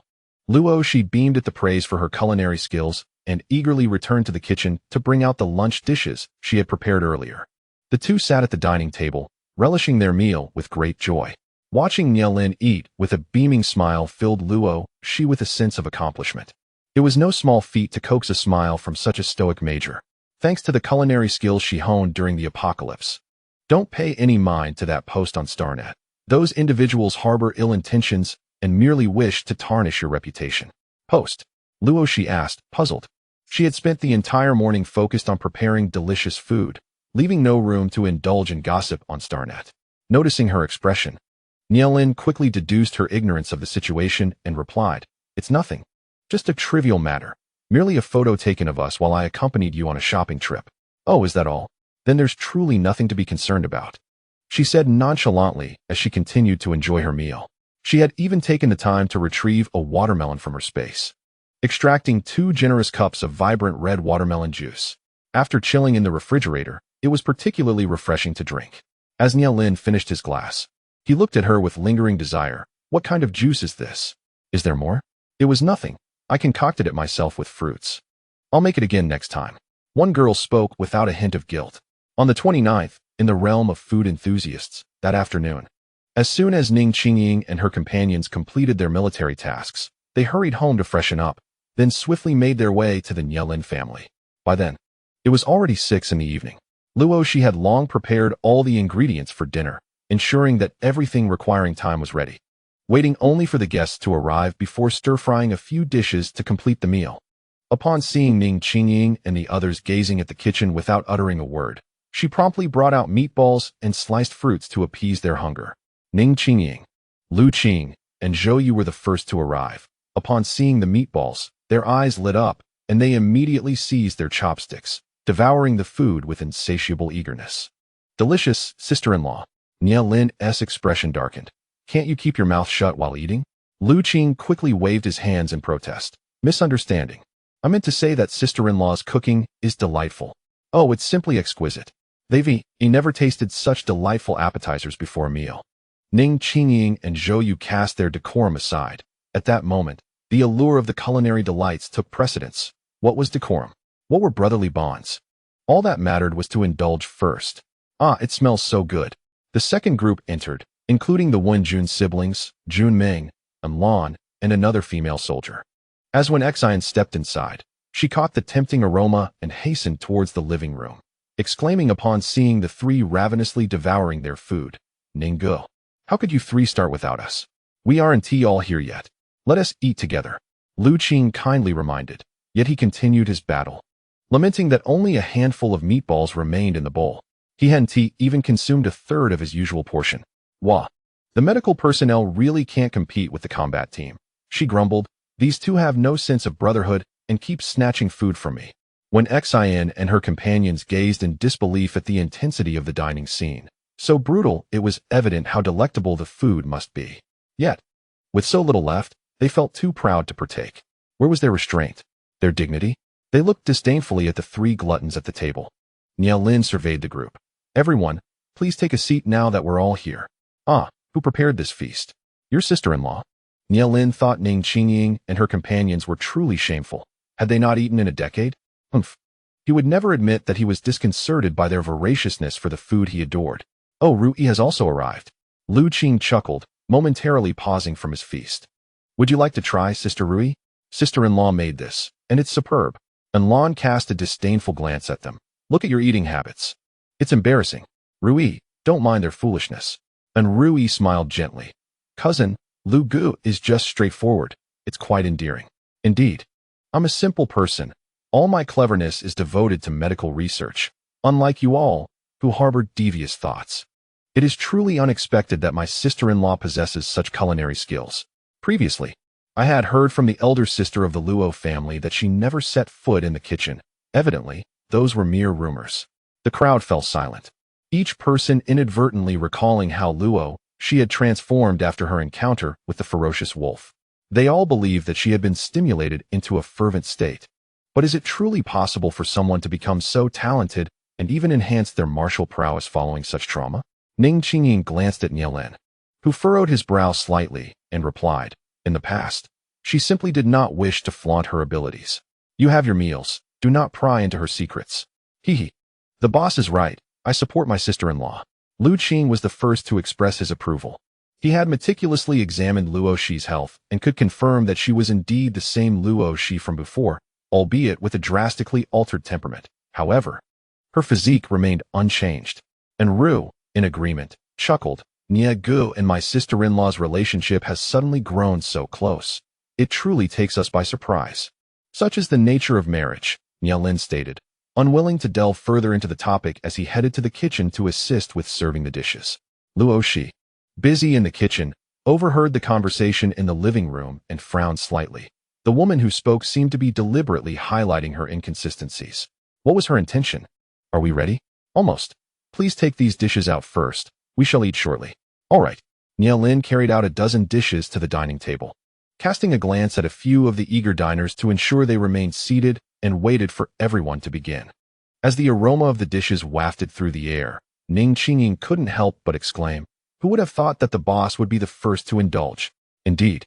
My sister-in-law truly struck gold marrying him, Luo Xi remarked, unabashedly prioritizing his enjoyment of food.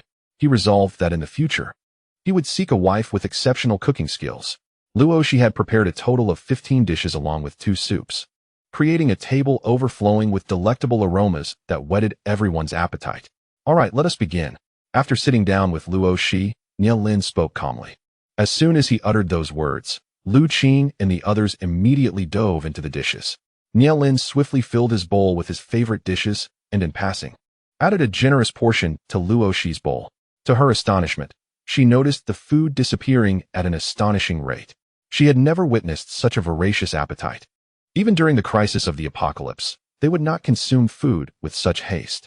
Ignore those gluttons. Focus on what's in your bowl. Understood. Luo Xi concealed her astonishment and lowered her head to eat in silence. Fortunately, Nielin had the decency to save her some food. Otherwise, she feared she would end up with little more than scraps. 10 minutes later, while Luo Xi was still leisurely savoring her pork chop, the others had already polished off the entire spread, each one rubbing their bellies in contentment and sighing, "Delicious. Ah, if only we could have such a feast every day.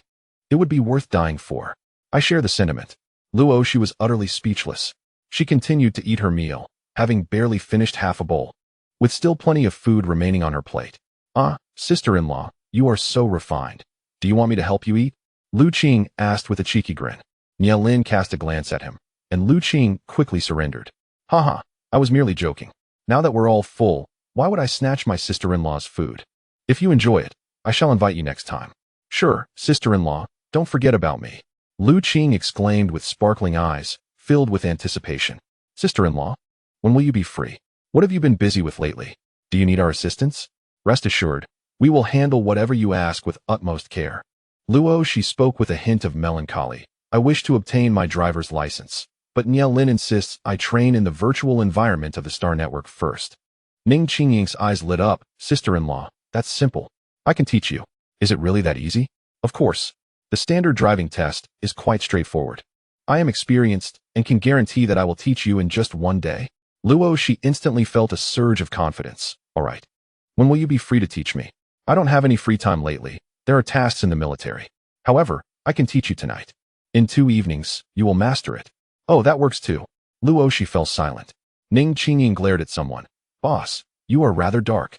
I have a day off tomorrow. How can you treat a good brother like this? Isn't it easy to exchange for a good meal?" Nielin scoffed inwardly, thinking it was absurd that his wife should rely on someone else for instruction, especially from someone with ulterior motives. He wished for them to leave immediately. And Rui observed this scene, her heart slightly racing. Why was this happening? It shouldn't be. It was already a miracle that Luo Xi had escaped the clutches of space pirates, and now she had garnered everyone's attention, even winning Nielin's favor. This was not right. In her past life, it had not unfolded this way. Why had everything changed since her rebirth? Could it be the butterfly effect of her reincarnation? No. Something must be amiss. In her previous life, Luo Xi had been utterly unremarkable, unnoticed both in life and death. What had transpired this time? "Sister-in-law, your culinary skills are indeed impressive. No wonder there is a saying that to win a man's heart, one must first capture his stomach." Luo Xi glanced at the female soldier she had met for the first time, noticing the complexity in her gaze, as if she felt out of place. As though she should not even be there. Who is this? She is Rui, the cousin of Enlon, a third-tier pharmacist. So it's missing. As long as everyone enjoys the meal, that is what matters. Last time, Nielin wanted to gather for a feast, but it did not come to fruition. So today we are making up for it. When Xian lowered her head, regretting her previous interference that had ruined the gathering, she lamented inwardly, wishing she had kept her mouth shut to enjoy a delightful meal. How unfortunate. Maintaining appearances was important, yet she did not want to forego such deliciousness. Junming, however, was quite candid. "Sister-in-law, your culinary skills are as remarkable as your abilities. Major Nye is indeed fortunate. Sister-in-law, if this fellow treats you poorly in the future, I promise to introduce you to someone far better, someone who will be 10 streets ahead of him." Luo Xi sensed the sincerity in her words and smiled. "All right. I shall remember your words. Hee. From now on, we shall be the best of friends. Sister-in-law, please don't mind that I cannot cook. It's all right, I can." Junming smiled triumphantly, exclaiming, "I knew sister-in-law was a good friend. Come here for a hug." The crowd fell silent, pondering whether the transformation of a rival into a confidant was occurring rather too swiftly. Nielin cast an irritable glance at Junming's hand, feeling a twinge of dissatisfaction. After all, he had yet to share such intimate embraces with Luo Xi, and here was a woman usurping his rights as a husband. How vexing. And Rui grew increasingly uneasy, sensing that events were veering off their intended course. What should she do? After a long pause, she lifted her gaze towards Nielin, suggesting, "Brother Nye, I have sensed some matters that I would like to discuss with everyone. Perhaps we could convene a meeting shortly? After all, sister-in-law will have Miss June to keep her company, so she shan't be bored." Nielin furrowed his brow slightly, but eventually nodded. "Very well. Let us gather in my study in half an hour." And Rui felt a lump in her throat. Was he truly planning to spend an additional half hour with Luo Xi? It seemed he genuinely held her in regard. This simply would not do. Alas, One cannot hasten what is destined to occur. And Rui steadied herself, casting a calm glance at Luo Xi, who was engaged in lively conversation with Junming. How drastically this person had changed. Junming, Luo Xi has yet to have dinner. Please do not keep her talking incessantly, or the dishes will grow cold and lose their flavor, she interjected. Junming pouted. What a miser. I am not a man.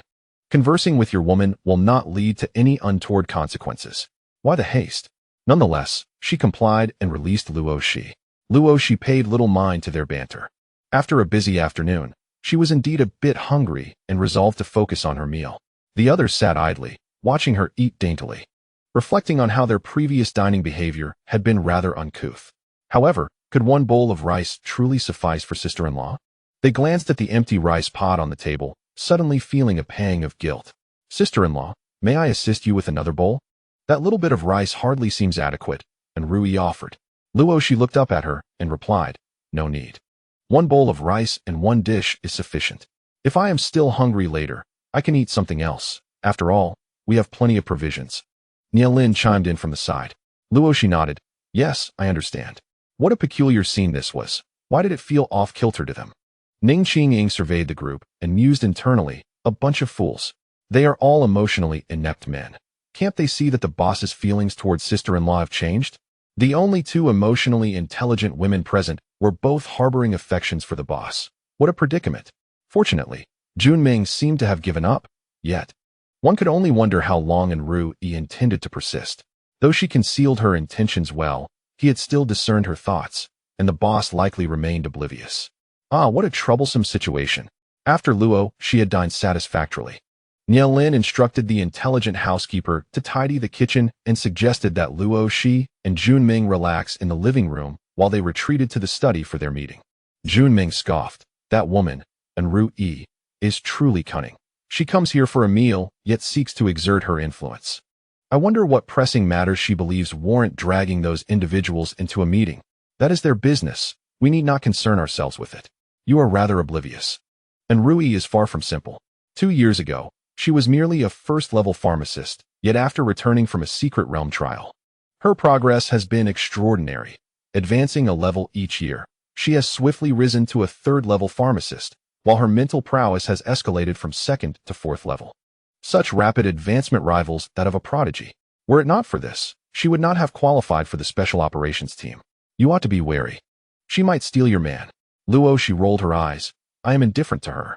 With that foolish expression, you might end up being sold without even realizing it. Be cautious. This is my heartfelt advice to you. Luo Xi smiled. All right, thank you. Would you like some fruit? Yes, please. Luo Xi presented a large apple she had purchased earlier, slicing it into several pieces. This was a mutated apple from the interstellar era, sweet and sour, possessing a hint of bitterness compared to the mutated ones from Mingyu. Upon careful reflection, she discerned that the energies contained within Earth's apples and those of the interstellar variations differed. After pondering for an hour or two in the afternoon, she uncovered the truth. Earth's apples enhance mental strength, while those from the interstellar realm primarily replenish physical energy. In her view, both have their merits. Akin to individuals from two different timelines, each with their unique virtues.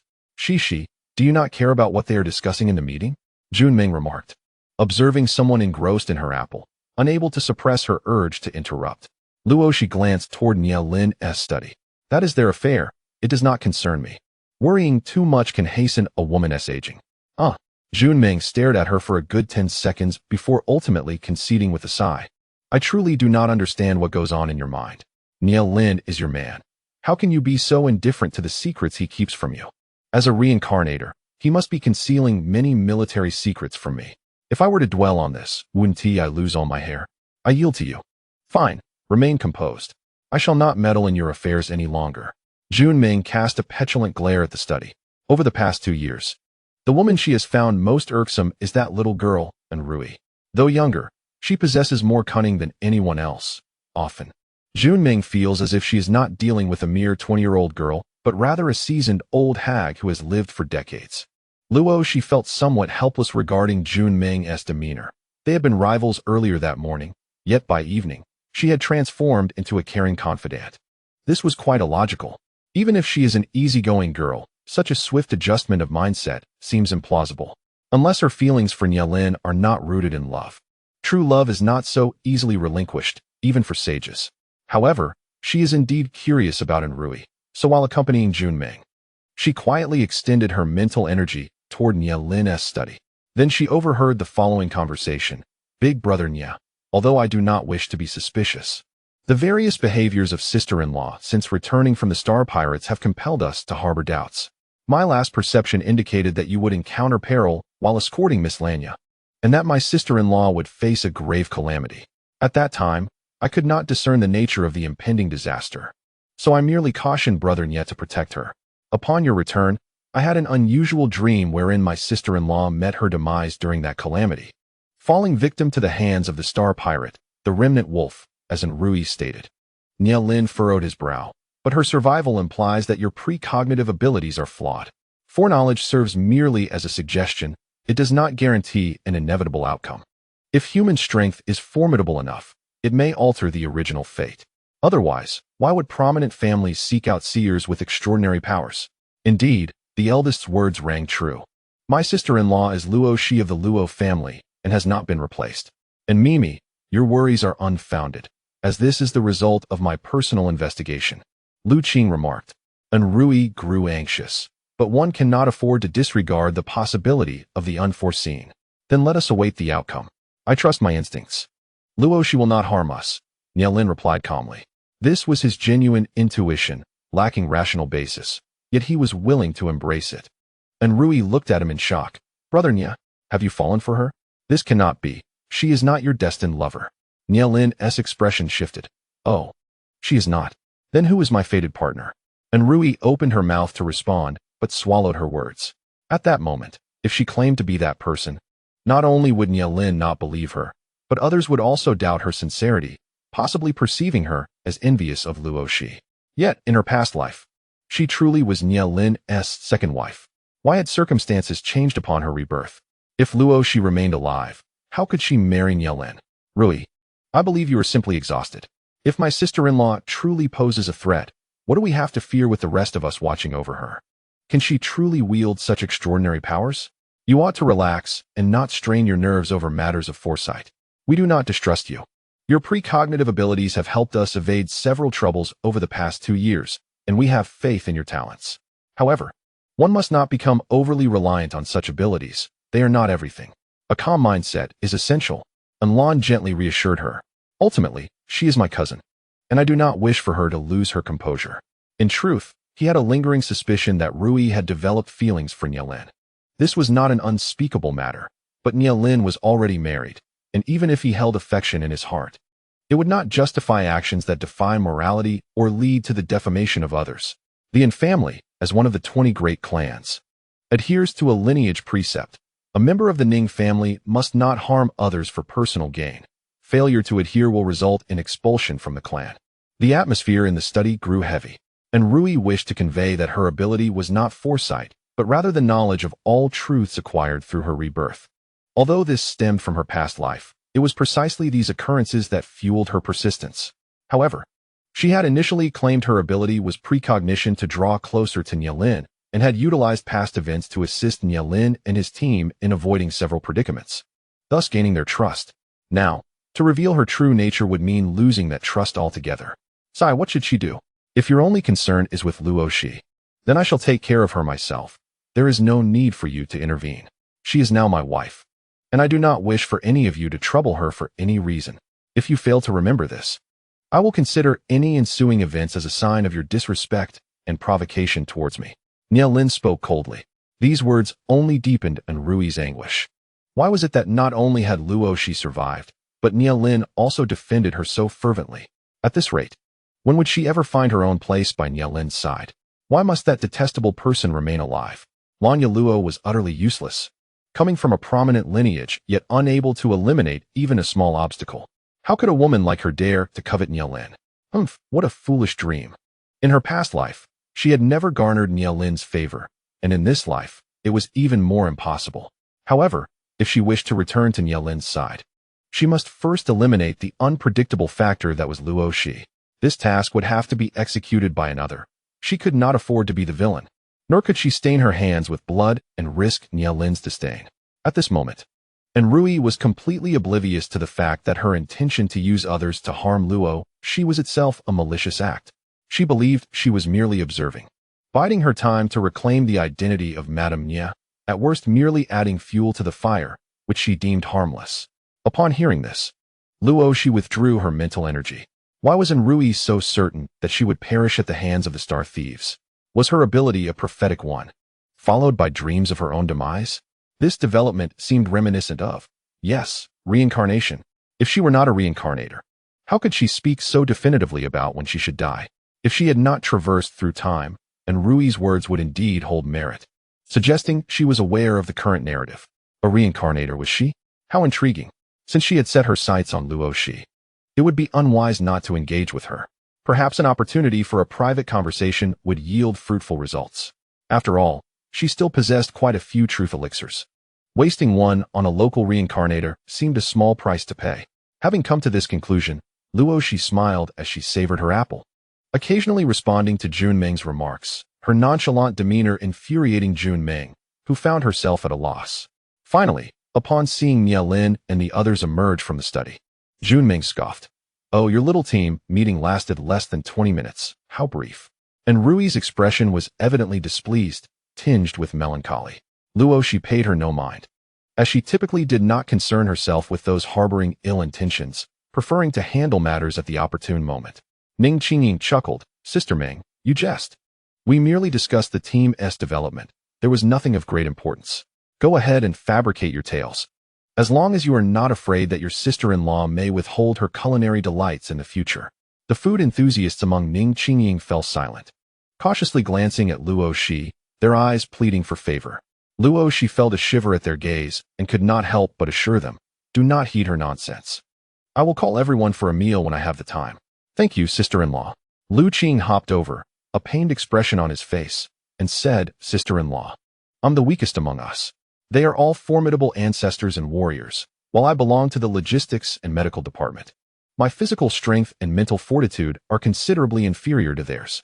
I humbly ask for your kindness in looking after me. I promise to cover the expenses for any ingredients you desire, as long as I can have a portion of the food." "Good sister-in-law, what do you say?" "Despicable." Ning Qingying and the others glared at him, never having encountered such shamelessness, using their standing to elicit sympathy. Although Luo Xi felt that Lu Qing might be exaggerating, she acknowledged that the logistics personnel were indeed not as robust as the combat team, which was a natural occurrence. Moreover, she found Lu Qing rather endearing. So she smiled gently and replied, "All right, if I have time to cook, I'll call you to join." "Thank you, sister-in-law. You are truly my dear sister-in-law. In the future, do not hesitate to ask for my assistance." Lu Qing exclaimed joyfully. His exuberance drew envious and resentful glances from the others. In response to their piercing stares, Luo Xi smiled slightly. "As for whether everyone can join for a meal, that depends on Nia Lin's decision. If he allows a gathering and I'm not too busy at home, I'll prepare for everyone." The stark disparity in treatment only fueled further resentment towards Lu Qing, who garnered countless dagger-like glares. Nevertheless, he remained oblivious, eagerly anticipating the delightful meals to come. Nia Lin, witnessing his brother's foolishness, was at a loss for words. With a cold snort, he declared, "All right, you've all eaten enough. Go about your business. Your sister-in-law has been busy all day and needs to rest. Boss is right. Sister-in-law, we shall take our leave. Yes, everyone, take care." Luo Xi watched them depart before heading to the bath. She had spent a bit longer in the kitchen today, but preparing numerous snacks was worth it. She also made several cold dishes, ensuring she had meals ready for the next few days to simply heat up when needed. After her bath, Luo Xi emerged in a nightgown that accentuated her curves, exuding a subtle allure that momentarily captivated Nia Lin. It wasn't until he heard Luo Xi say, "I'm done, you should wash up now. Good night," that he snapped back to reality. "Good night." Nia Lin felt a peculiar flutter in his heart, an indescribable excitement. After a moment of shaking his head to dispel such thoughts, he attributed it to merely being momentarily dazzled by Luo Xi's beauty. After all, don't all men appreciate the sight of a lovely woman? Following his shower, Nia Lin couldn't shake his concern about the toxins in Luo Xi's body and decided to knock on her door. When she opened it, she inquired, "Is something the matter?" "Yes, regarding the toxins in your body. I believe it would be prudent to have Luo Xi examine you. We should avoid any potential risks. Luo Xi lifted her arms, the wide sleeves sliding down to reveal her smooth, delicate hands. Look, there is absolutely no issue. I am well aware of my own body, and I appreciate your concern, but I assure you, I am truly fine. How did you resolve it? Nielin still felt uneasy. I have my methods, but I prefer not to disclose them to you at this time. While Luo Xi did not wish to weave any fabrications regarding such matters, her limited time spent with them made it difficult for her to extend complete trust. Nielin discerned her expression, feeling a tinge of regret, yet refraining from insisting. He could empathize with her stance. Very well, but should you experience any discomfort, do not hesitate to seek a checkup with Luo Xi. Such matters must not be taken lightly. All right, sleep early, he added. Good night, she replied. Nielin found himself momentarily entranced by her gentle smile. And in a soft murmur, he belatedly reminded her, wait a moment, did we not agree that you would learn to drive tonight? Luo Xi paused, nearly forgetting, and glanced at the time on her smart device. It's already 9 o'clock. Does it not interfere with your work tomorrow? Not at all. I typically retire around midnight. He reassured her. Then I shall learn from you. Let us go to my room. I have the equipment to access the Sky Network there. Upon a brief glance at the simplistic decor of Luo Xi's room, Nielin felt a pang of embarrassment, contemplating purchasing some decor that women might appreciate for her in the future. Luo Xi followed Nielin to his room, where she beheld 2 spacious devices by the bedside, along with a helmet, all exuding an air of sophistication. This was the most commonly used mental nourishment pod for accessing the Sky Network. The Sky Network emerged after the year 2000 in interstellar society, representing an entirely new realm for humanity, marking a significant milestone in human development. Distinct from the Star Network, the Sky Network is akin to the Internet and Wi-Fi of the Earth era. Access to the Star Network is free within its signal coverage, and users do not require mental prowess. However, logging into the Sky Network necessitates a minimum of level 3 mental power and incurs a fee of 2 contribution points per hour. Contribution points serve as a form of identity for interstellar individuals, obtained through personal contributions to the United Federation of Humanity. Generally, individuals possess fewer than 100 contribution points, while the affluent can amass them through charitable acts. For instance, donating 1 million star coins to a charity could yield 100 contribution points. And military personnel can earn points through military achievements. Consequently, many impoverished individuals may never access the Sky Network in their lifetime. Yet it is rare for anyone to have been deprived of the Star Network. Luo Xi found herself intrigued by this concept, a mystical domain where one's mental prowess translates into a parallel reality. Who would not be enamored? Simply lie down, don the helmet, and log in with your mental power. What is your Sky Network name? Once logged in, add me, and I shall guide you through practice. Luo Xi pondered for a moment, realizing she had never engaged with the Sky Network due to her insufficient mental power, which had never reached level 3. Nielin paused, then suggested, once logged in, create an identity. My Sky Network name is Qi Yan. Very well. Following Nielin's guidance, Luo Xi reclined in the nourishment pod and established a mental link. Soon, a mechanical voice inquired, would you like to log into the Sky Network? Yes. Commencing body scan. Mental power level 4, physical capacity level C, conditions met, access granted. After a countdown of 10 seconds, Luo Xi felt an enveloping darkness, and upon opening her eyes, she found herself beneath a vast expanse of blue sky adorned with fluffy white clouds. Before her stood 2 intricately carved stone lions, and a wave of nostalgia washed over her, leading her to ponder whether she had somehow traversed back to ancient times. Please proceed with the registration for Tianwang by filling out the following information, a mechanical male voice echoed. Regaining her composure, Luo Xi dutifully entered her details, selecting the name Mo Huang, opting for concealed identity details while keeping her gender visible. Once registered, she promptly added the friend Qi Yan and quickly received a response. Within moments, Nielin appeared beside her. Upon seeing her, Nielin furrowed his brows slightly. Why haven't you altered your appearance at all? Tianwang can assist in disguising your identity. Oh, I forgot. I'll make a minor adjustment. In truth, her changes were minimal. However, Luo Xi exuded an aura of resilience and determination, transforming her demeanor from gentle and harmless to one of cold decisiveness, projecting a no-entry vibe to strangers. As for the matter of her talent, Nielin observed her closely and was taken aback by the sudden shift in her presence. Nonetheless, he found it quite advantageous, believing it would prevent others from easily recognizing her. Let us head to the driving training ground, he suggested. All right. Half an hour later, Lin regarded the individual beside him with an impassive expression, while Luo Xi nervously surveyed her surroundings. That corner was just too sharp. It's only natural not to control it well, she stammered. A 45-degree angle, and you call that sharp? We've only just begun. Who learns everything in an instant? It seemed 25 minutes had already elapsed. When I learned to drive at Tianwang, I earned my license in an hour. Look at your results. After 5 attempts, you've crashed each time. Did you think you were in a showdown with your enemies? Chuckling, she mused. I might have unconsciously treated driving as a race for survival, ready to plow through zombies and monsters along the way. Be honest with me. What were you thinking while driving? Lin sighed, having noticed her heightened vigilance, as if she were perpetually prepared to confront foes. Given her speed, anyone who dared cross her path would undoubtedly face dire consequences. Apologies, perhaps I need some time to relax my mind before resuming driving lessons. How about I try piloting a mech instead? Lin, weary of her spontaneous ideas, took her to the introductory mech training facility. Learning to pilot a mech is far simpler. The system will guide you on how to maneuver and engage in combat. He selected a standard level 1 mech for Luo Xi. Give it a try. The mech's AI will provide instructions on what to do. Why a level 1 mech? With my level 4 mental capacity, I should be able to pilot a level 4 mech, she protested. I fear you might recklessly waste the mech. Once you've mastered piloting a level 1 mech, I will gift you a level 4 mech. Really? Lin nodded. And only then did Luo Xi beam with excitement as she embarked on her journey to learn mech piloting. Perhaps each possesses their own strengths. Luo Xi exhibits remarkable talent in piloting mechas, effortlessly mastering combat maneuvers and aerial navigation within just an hour, demonstrating impressively precise movements. Lin observed in quiet amazement.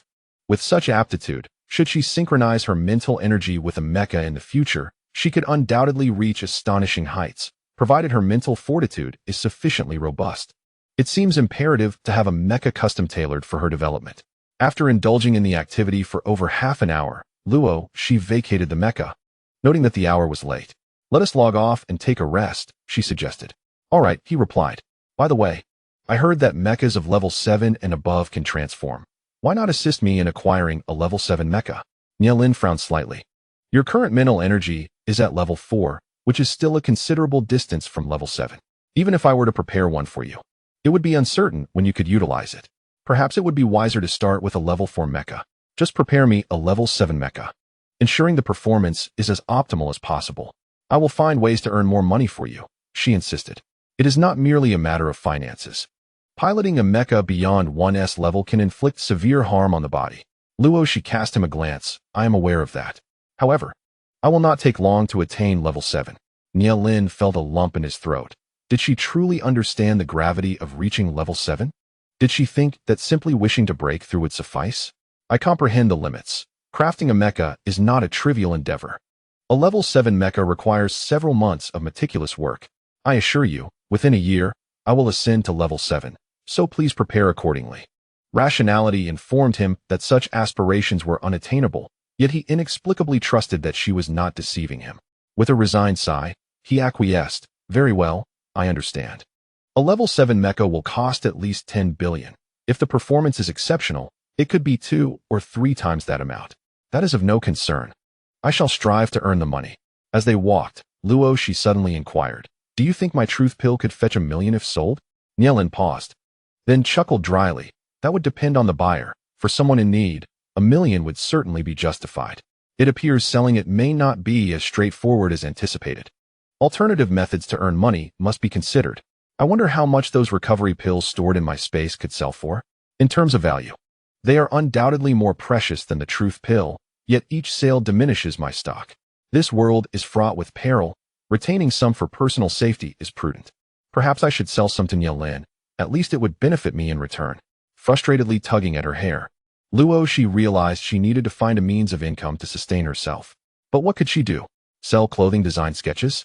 Do not overthink it. I will enlist someone to assist in crafting your mecha. You need not worry about finances. I have accumulated a fair amount over the years, and providing you with a thoughtful gift will not be difficult. Very well, I shall then gift you something in return, Luo Xi cheerfully decided.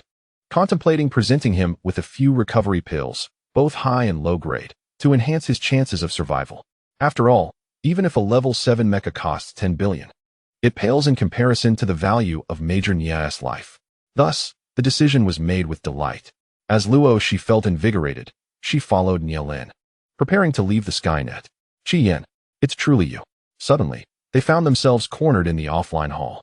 Luo Xi gazed at the stunning woman before her, quickly recognizing her as Lanya Luo Xi, the instigator behind the betrayal that had led to her own demise. Seeing her frolicking so carefree in the Skynet, Luo Xi was instantly displeased. Contemplating her own unjust death, she narrowed her eyes, pondering what kind of retribution she could devise. Alas, this was the Skynet, not reality. It seemed she could not utilize spatial abilities here. How disappointing. Perhaps a mental strike would suffice? With her perception, she sensed that this woman possessed a mental strength of at least interstellar level 3, thus attacking her should pose no problem. Just as these thoughts crossed her mind, she felt a firm grip on her wrist. Looking down, she saw that Nielin had seized her wrist, his expression slightly furrowed, as if to indicate she should refrain from acting. Nielin, however, maintained a calm demeanor as he addressed the woman. Miss Luo Xi, I did not expect to encounter you here in the Skynet. I presumed you would be reflecting at home during this time. Miss Luo Xi's expression stiffened, and she looked at him with a pitiful gaze. Nielin, do you also believe it was my fault? That was a slander. How could I possibly collude with the Star Pirates? I don't understand why Canine Wolf would say such things, but he must be sowing discord. I trust the evidence. Miss Luo Xi, it would be prudent for you to return and reflect seriously on your actions. It is wise to remain humble. You've changed. Nielin twitched at her words, as if she knew him well. In reality, they had barely exchanged a handful of words. Meanwhile, Luo Xi remained an invisible observer, choosing not to expose herself to the disdainful glances. Let us log off. Nielin squeezed Luo Xi's hand, and together they vanished from Miss Luo Xi's sight. How infuriating. Miss Luo Xi fumed internally, feeling the sting of being disregarded for the first time by a man, and to add insult to injury, she had tumbled in defeat. How dare that woman retaliate against her so audaciously? It was truly ungrateful. After waking up in Nielin's room, Luo Xi did not leave immediately. The reason being, Nielin had retained her presence, gravely stating, did you just attempt to use a mental attack on her? Yes. Do not act so impulsively in the future. Dealing with her alone is simple, but she is backed by a formidable family. Even if the Luo family united, they might not be able to shake the Luo Xi family. The disparity is significant, and you will gradually come to understand this. As the saying goes, a gentleman's revenge is best served after 10 years. You possess great talent. Your future accomplishments will surely surpass hers. Wouldn't it be more advantageous to defeat her when the opportunity arises legitimately? Luo Xi stared at him blankly for a moment. She has a super powerful family. Even if I find a chance to eliminate her, trouble will inevitably follow unless I can do it quietly. Nielin was rendered speechless. You seem rather intent on killing her, he noted, bemused by her vengeful disposition. What? Are you reluctant? After all, you instinctively chose to save her back then. Which indicates there is a part of you that cares, Luo Xi teased. Nielin was drenched in cold sweat, hastily clarifying, no, I harbor no such feelings for her. Although I instinctively protected her at first, it was not out of love. I merely possess a slightly greater fondness for her than for Luo Xi. Especially since Luo Xi was chosen by my stepmother, which naturally raises my concerns. Of course, a man as astute as I would never openly admit such truths at this moment. Who would believe that there's nothing amiss between you two? It's merely that you didn't foresee her malevolence in orchestrating a scheme against me. Suddenly at a loss for words, Nielin sighed. The reason I initially treated you with indifference was primarily due to my wariness of you. You are the person my stepmother selected, and I have little faith that she would choose a suitable wife for me. Thus, I instinctively guarded myself against you. My relationship with her can be likened to that of adversaries who have yet to openly confront each other while subtly competing. Oh, is this some juicy gossip? In my memory, I truly know little of Nielin's relationship with his mother. From now on, be more cautious when you encounter her. I cannot elaborate on this matter right now, nor do I wish to recount every trivial detail. It's quite late. You should get some rest. Luo Xi nodded and returned to her room. Although the entanglements of the affluent seemed convoluted, she found herself disinterested for the time being. Perhaps one day she and Nielin would part ways. However, at present, it seemed unfeasible. Military marriages among interstellar individuals, much like those on Earth, are heavily protected. And divorce or marriage is not a casual affair. The higher the rank, the more stringent the conditions. For a major like Nielin, any marriage or divorce must be preceded by a formal report awaiting approval. For now, as someone without support, she might as well align herself with Nielin, the affluent man, as it would afford her a legitimate association. The following morning, shortly after finishing her morning routine, Luo Xi received a communication request.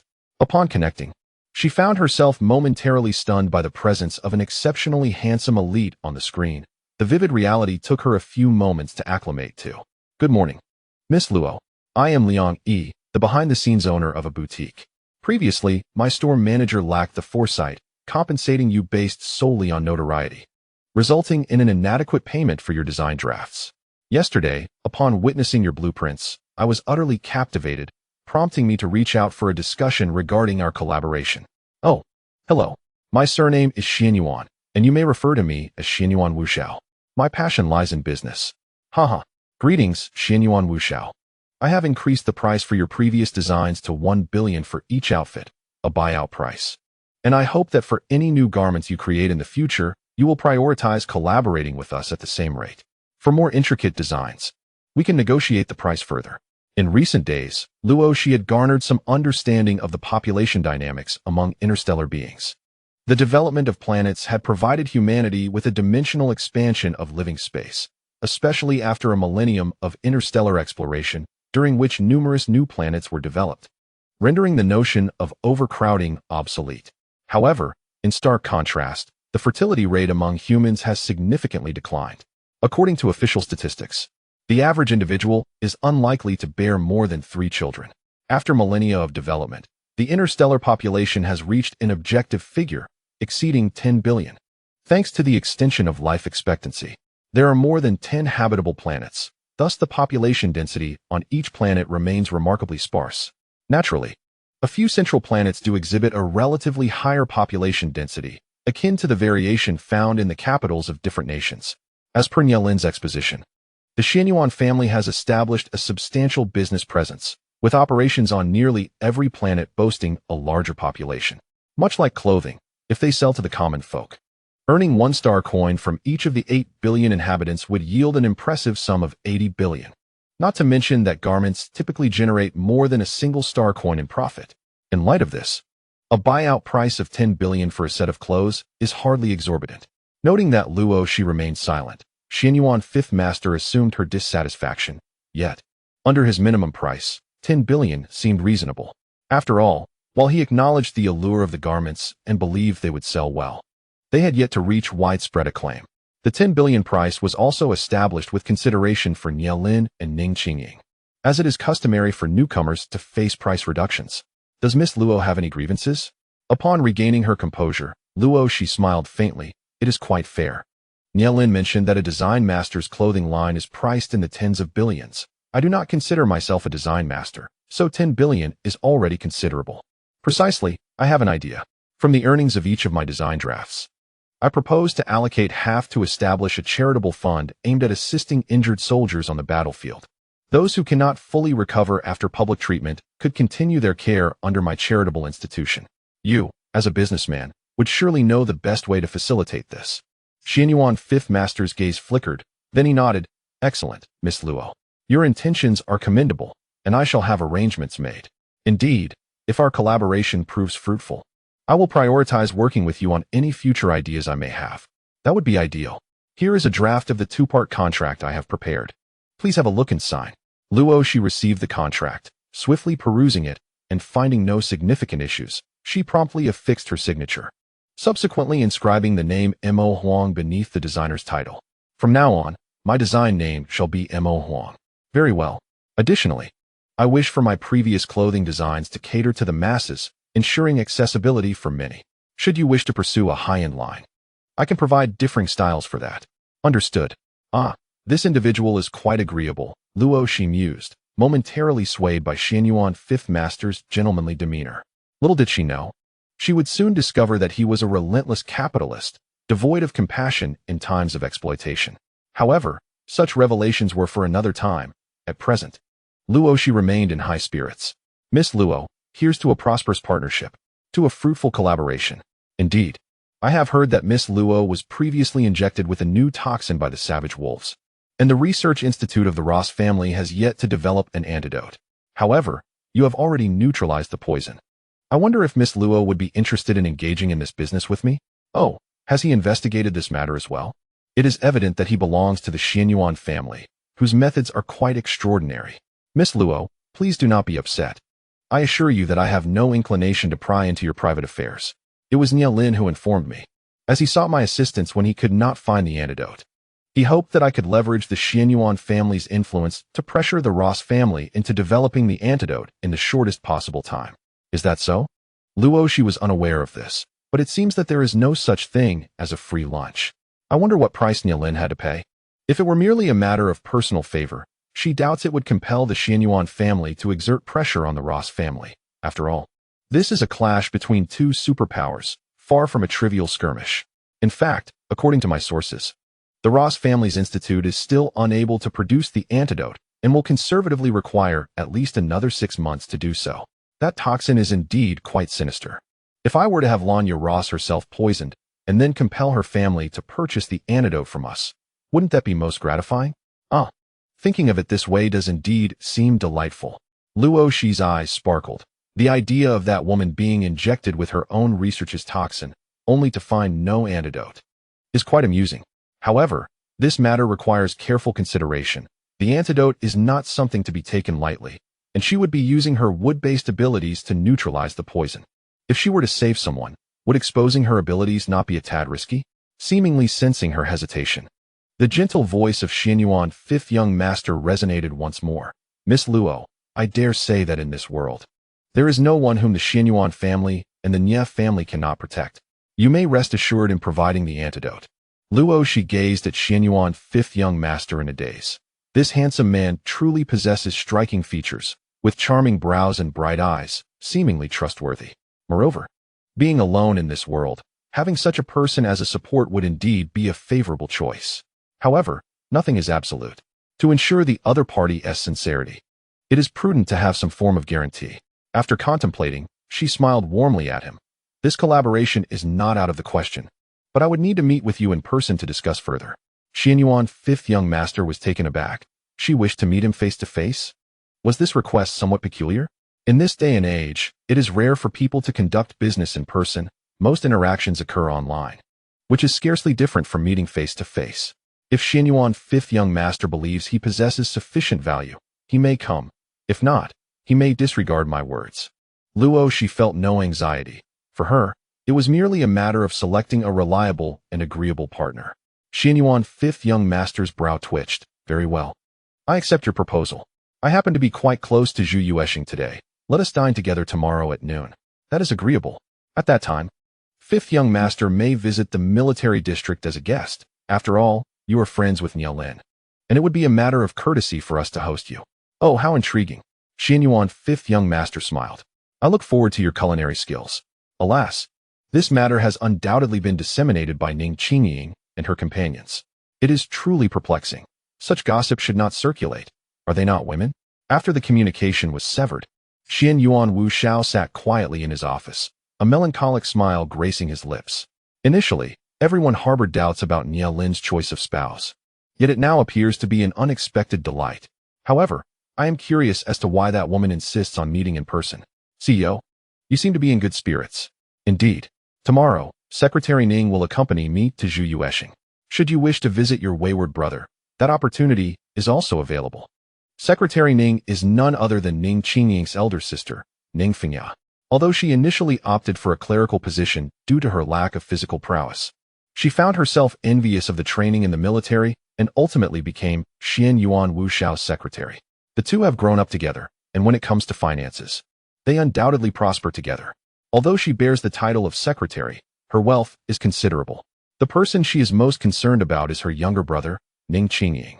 Upon hearing this, Ning Fengya curiously inquired, what business does Wu Xiao have at Zhu Yueshing? To visit Nielin at the military district. Is it regarding the collaboration with Miss Luo? Xianyuan Wu Xiao sighed.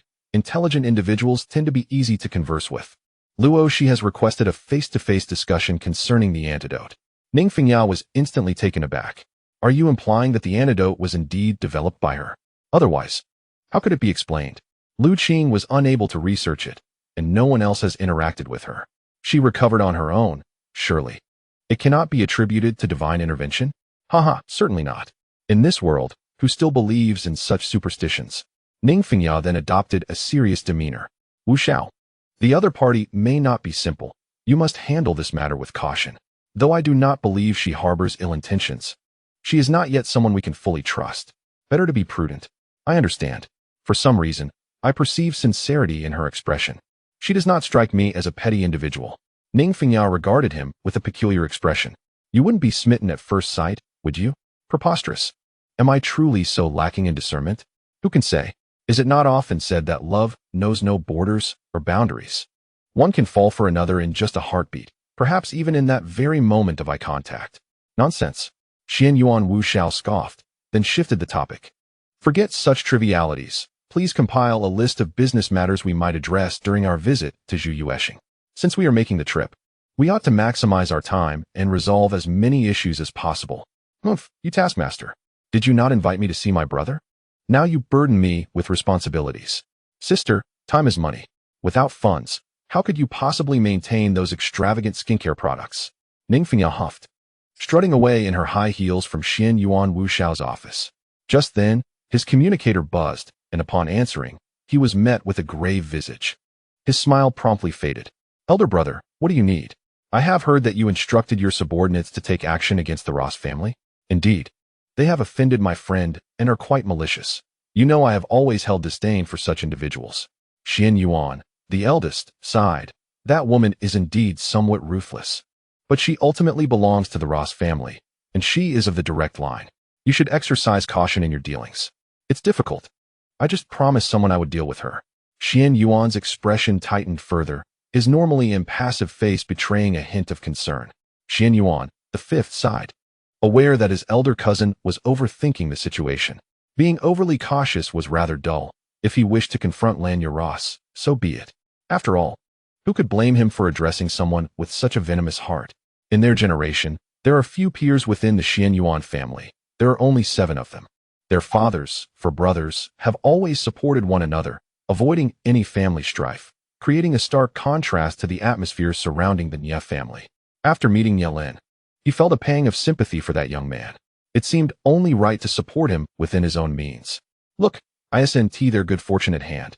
The woman, Luo Xi, gives him the impression that she could lead to great wealth, an instinct he hadn't felt in quite some time. And it was even more potent than his most lucrative business venture in the past. He is, by nature, a businessman, and he has great faith in such instincts. Otherwise, would Xian Yuan Mo Lin be idly wandering about, casually meeting with anyone? Fifth brother, are you concealing something from us? If you must inquire. I can tell you that tomorrow I am meeting a beautiful woman on Zhuyu Star. Excited? Xian Yuan, the eldest, widened his eyes in surprise. Do you have someone special? Now, elder brother, do not be overly excited. A beautiful woman does not necessarily imply she is my beloved. I will report back to you after I meet her. Very well. If you succeed, I shall support you in dealing with that woman from the Ross family. Oh, how imposing, elder brother.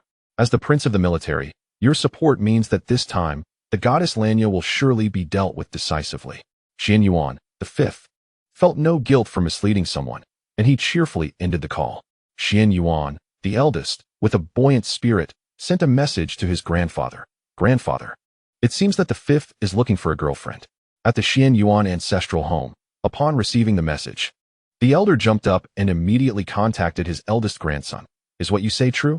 Grandfather, I just spoke with the fifth. He explicitly stated he is going to meet a beauty on Zhuyu Star tomorrow. If she is not someone he fancies, why would he deign to travel from Pluto to meet her? Moreover, he sounded quite cheerful. You are correct. That young man has indulged for too long.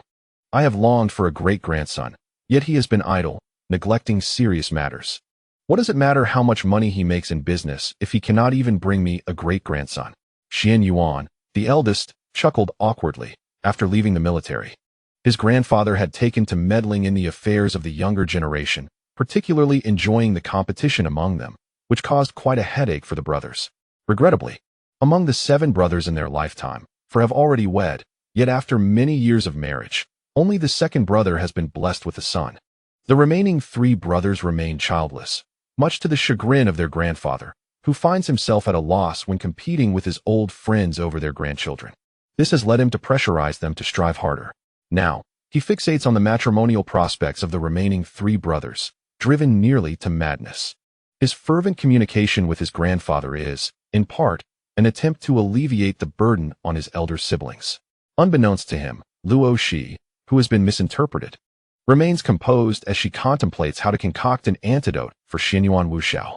She has successfully acquired a dose of the toxin's original solution from Luo Xi, reportedly procured through private means from the Ross family's research facility by Nie Lin and his companions.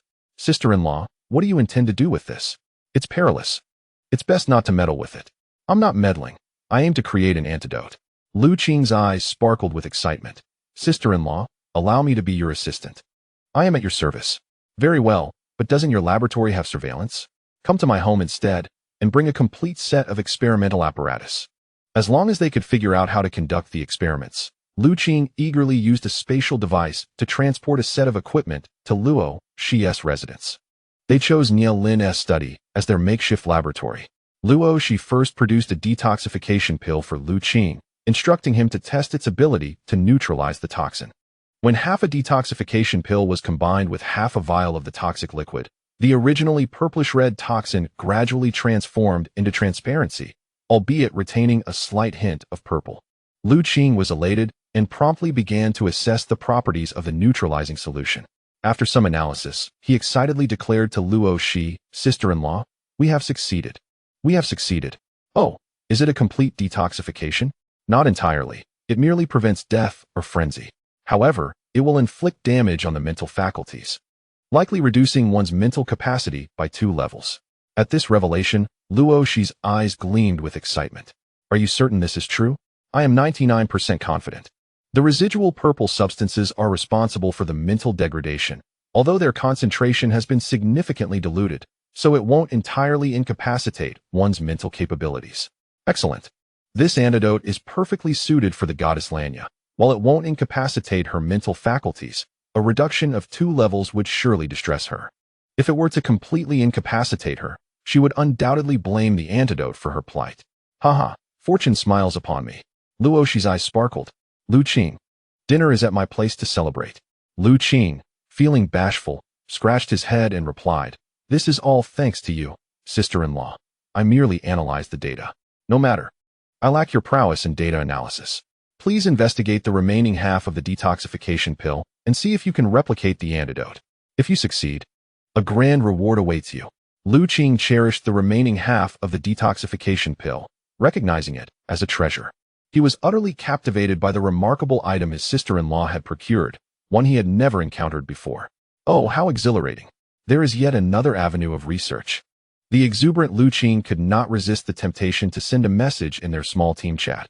"La, I'm having dinner at my sister-in-law's house. Ha. You mischievous souls. Xiao Wu, inform my sister-in-law that we are coming too, or else you'll be in trouble during the next practice." Ning Qingying threatened. Lu Qing merely curled his lip, unperturbed by their antics, as if he were a mere plaything to be easily intimidated.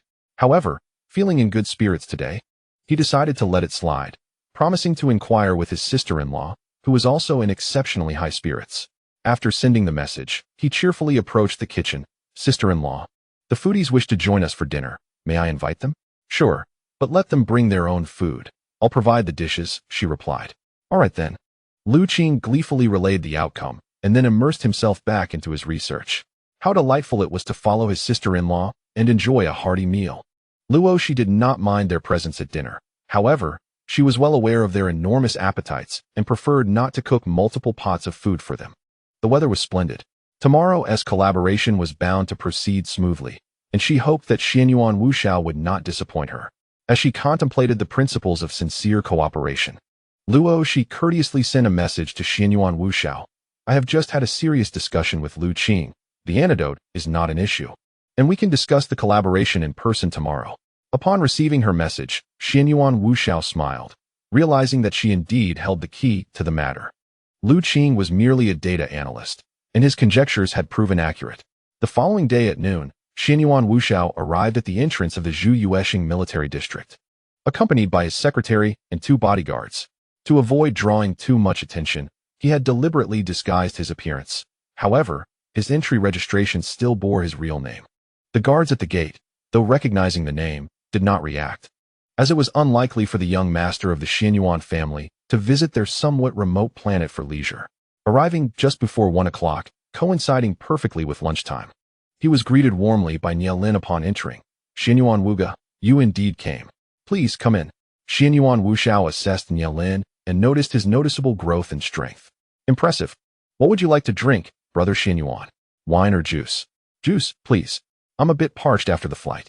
Nielin prepared 3 large cups of juice, which Luo Xi had suggested drinking before meals to enhance appetite. Xianyuan Wuxiao took a sip, finding the sweet and sour flavor quite refreshing, alleviating his earlier lack of appetite from the journey and spatial jumps. You should have some too. Yes, young master. The 2 bodyguards took their juice and discreetly moved to the side to allow their master some personal space in a secure environment. Shortly thereafter, Luo Xi brought the dishes to the table and approached Xianyuan Wuxiao with a smile. Xianyuan Wuxiao, what a pleasure to meet you. There is no need for such formality. Dear sister-in-law, Nielin and I share a close friendship. You may call me brother Xianyuan Wu. Very well, let us gather at the table for dinner, as time is not on our side. Indeed, such a rare opportunity warrants a proper appreciation of your culinary skills. Once seated, Xianyuan Wu took his first bite and promptly increased his pace in selecting dishes, while the 2 bodyguards, who had initially taken their food to the other side, were filled with regret for not having taken more. It would now be rather awkward to return for additional servings. Quite delightful. Nielin, you are indeed fortunate. I must also express my gratitude to my stepmother. Xianyuan Molin chuckled at the thought of Nie's family. If she were to know how carefree you are living, she would surely feel regret. Serves her right. Luo Xi observed the exchange between the 2 with some surprise, though she had an inkling.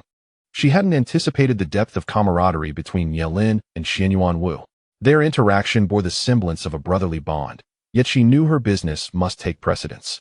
She was in no hurry at the dinner table. Once Nielin returned from his duties at the military, she would engage Xianyuan Molin about their collaboration in private. Brother Xianyuan Wu, perhaps you could send your 2 bodyguards to procure some local specialties for sharing with friends? There should be no danger in this household. Agreed, MOC. You 2 may head to the Grand Market in Washington and acquire some specialties from Zhu Yuexing. No need to be frugal. I shall reimburse you. Thank you, President. The 2 bodyguards departed with understanding. With only the 2 of them remaining, Xianyuan Molin smiled slightly. Now, shall we proceed with our discussion? Certainly. I have prepared 5 doses of the antidote. When the time comes, you may offer it to Lanya Ross for 50 billion. 50 billion? Xianyuan Molin looked at her in surprise. Are you certain? Absolutely. Without the antidote, one risks losing their mental faculties. With it, while one may experience a downgrade, they need not face total loss. The outcome is significantly improved. I believe many would be willing to pay such a price. Is it not possible to develop a superior antidote? Currently, no. Moreover, I find this situation rather amusing. Is it not intriguing that the goddess Lanya suffers from the very poison of her own creation? Xianyuan Molin's eyes sparkled. So this was the primary objective. He too was eager to witness her reaction. Is there a possibility of creating an antidote without side effects? Unfortunately, no. I do not wish to squander excessive time on this matter. Luo, she stated earnestly. Xianyuan Molin was left speechless. This was indeed a matter of great value. How could she perceive it as a waste of time? What criteria did she use to assess value? Furthermore, I must inform you that the supply of this antidote is limited. I can provide no more than 50 doses. If you wish to express dissatisfaction, you must urge the Ross family to expedite their research on an antidote. No way. Is there a limit on the quantity? Xianyuan Molin felt a twinge of concern, followed by confusion as he looked at Luo Xi. How could there be a specimen of the antidote, yet no ability to develop a new one? This defies logic. In due time, you may inquire with Luo Xi regarding this matter. Nevertheless, I harbor hopes that he can formulate a new antidote from the one he has provided. Very well, I shall keep a watchful eye on the developments. How do you intend to collaborate with me regarding the 50 antidotes, each priced at 3 billion, culminating in a transaction of 150 billion? Xianyuan Molin's eyes widened. Even with his extensive experience, he had never encountered such blatant profiteering. My detoxifying elixir is remarkably effective, not solely targeting one specific toxin. It can neutralize a variety of poisons, and it is also known as the 100 poisons pill, signifying its capability to counteract no fewer than 100 different toxins. Imagine the utility of such an antidote during wilderness trials or on the battlefield, should one encounter venomous creatures without immediate access to an antidote. This would afford an extra chance at life. Of course, my remedy is not all-encompassing. There will always be certain poisons that elude its grasp. Are you certain? Xianyuan Molan gazed at her, visibly astonished. He found her claim somewhat dubious, yet her composure left little room for suspicion. You could have someone test it, for instance. Administer a non-lethal poison to an individual and then provide them with the antidote. Would he really let someone sample a 30 billion antidote at will? It must be utilized judiciously in critical situations. After some contemplation, Xianyuan Molan nodded in agreement. After all, given their respective standings, if deception were afoot, he could always seek retribution. With Nia Lin as a connection, he believed this woman would not deceive him too harshly. In truth, I yearn for a reliable partner. Should you pledge never to betray me throughout your life, I would be inclined to explore further collaboration with you. Xianyuan Molan smirked. Oh, such as? For instance, I could offer you a pill that ensures, as long as one draws breath, no matter how grievously injured, one can recover fully within 5 minutes, effectively granting an additional life in moments of peril. Do you guarantee this? Xianyuan Molan looked at her in astonishment. Antidotes are not particularly rare, but a remedy that can restore someone from severe injuries in just 5 minutes is truly extraordinary. If the Xianyuan clan possessed such a potion, it would indeed afford them an extra life on the battlefield. Excited, the young master of the Xianyuan family, Luo Xi, calmly nodded. I believe such a potion could fetch 100 billion per unit, yet my stock is limited. I do not intend to engage in commerce. However, if it is for a collaboration among our own, I could allocate a few. What are your terms? Should you consume one of my pills, any thoughts of betrayal towards me will result in punishment. Conversely, if you harbor no intentions of treachery, it would be akin to ingesting a vitamin, having no adverse effects on your health. Xianyuan Molan was genuinely astounded, gazing at Luo Xi with disbelief.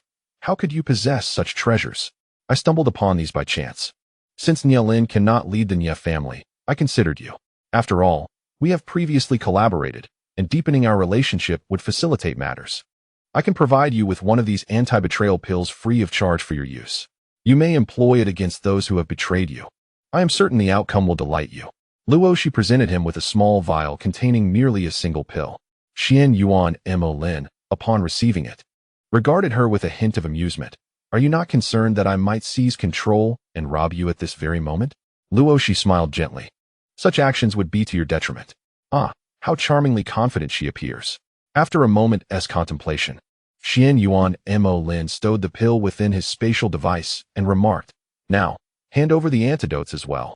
The funds will be transferred to your account immediately. Luo Xi then retrieved a larger porcelain jar containing 50 detoxification pills. These are best reserved for family. No amount of money can purchase an extra life. Besides, you are not lacking in wealth. After securing the detoxification pills, Xianyuan Molan promptly transferred 150 billion to Luo Xi while continuing to sip his juice. Sister-in-law, your methods of earning are far more ruthless than Nia Lin's. I need funds to sustain myself.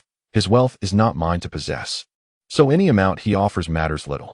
Oh, are you genuinely upset? I have heard about the previous incident. Although it may discomfort you, Nia Lin is simply stubborn. Having been a soldier for far too long, he has forgotten the essence of favoritism. Luo Xi chuckled softly. I am no longer the naive 16-year-old. Such excuses are unnecessary.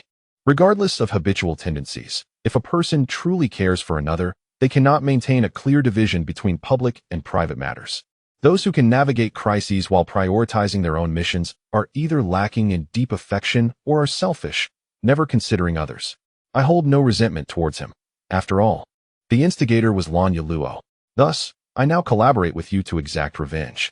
Xianyuan Molan fell silent. At this juncture, he could hardly defend Nia Lin any further.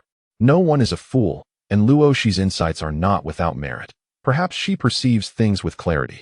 How unfortunate. Will Nia Lin regret his past actions in the future? Very well, I shall refrain from dwelling on bygone matters. Nia Lin's plea for assistance must stem from a sense of indebtedness toward you. A clever person like you will undoubtedly thrive in the future. That is a certainty. Were it not for my own interests, why would I squander precious pills collaborating with the Xianyuan family? After Nielin's suggestion, she diligently investigated the Xianyuan clan. The aspect she cherished most about this family was their absence of internal strife. They shared a bond of love and protection that felt warm and inviting. Rather than ally with those who engage in a deadly struggle amongst themselves, she preferred to choose a family imbued with humanity. Sister-in-law, I believe Nielin has changed his perspective toward you. He was merely oblivious before. Now that you are wed, why not grant him a chance? We'll see in due time. I hold no strong opinions about him presently. After all, he is not entirely unworthy, having promised to customize a level 7 mech for me. Which, I have heard, requires considerable funds. A level 7 mech? Xianyuan Mo Lin gazed at Luo Xi in astonishment. Surely, he must have misheard. Did this woman truly desire a level 7 mech? Would she even have use for it? The cost of a 7th level mech exceeds $1 trillion, which explains her eagerness to seek fortune. Nielin, that generous fellow, surprisingly consented to such an endeavor. Ahem, by the way, may I inquire about your current level of mental fortitude, sister-in-law? Perhaps 4 or 5. Once the mech is completed, I should attain the 7th level, just in time for its use. The primary advantage of a mech above the 7th level is its transformative capability. I could transform it into a vehicle, making life immensely more convenient. Is that truly your sole desire?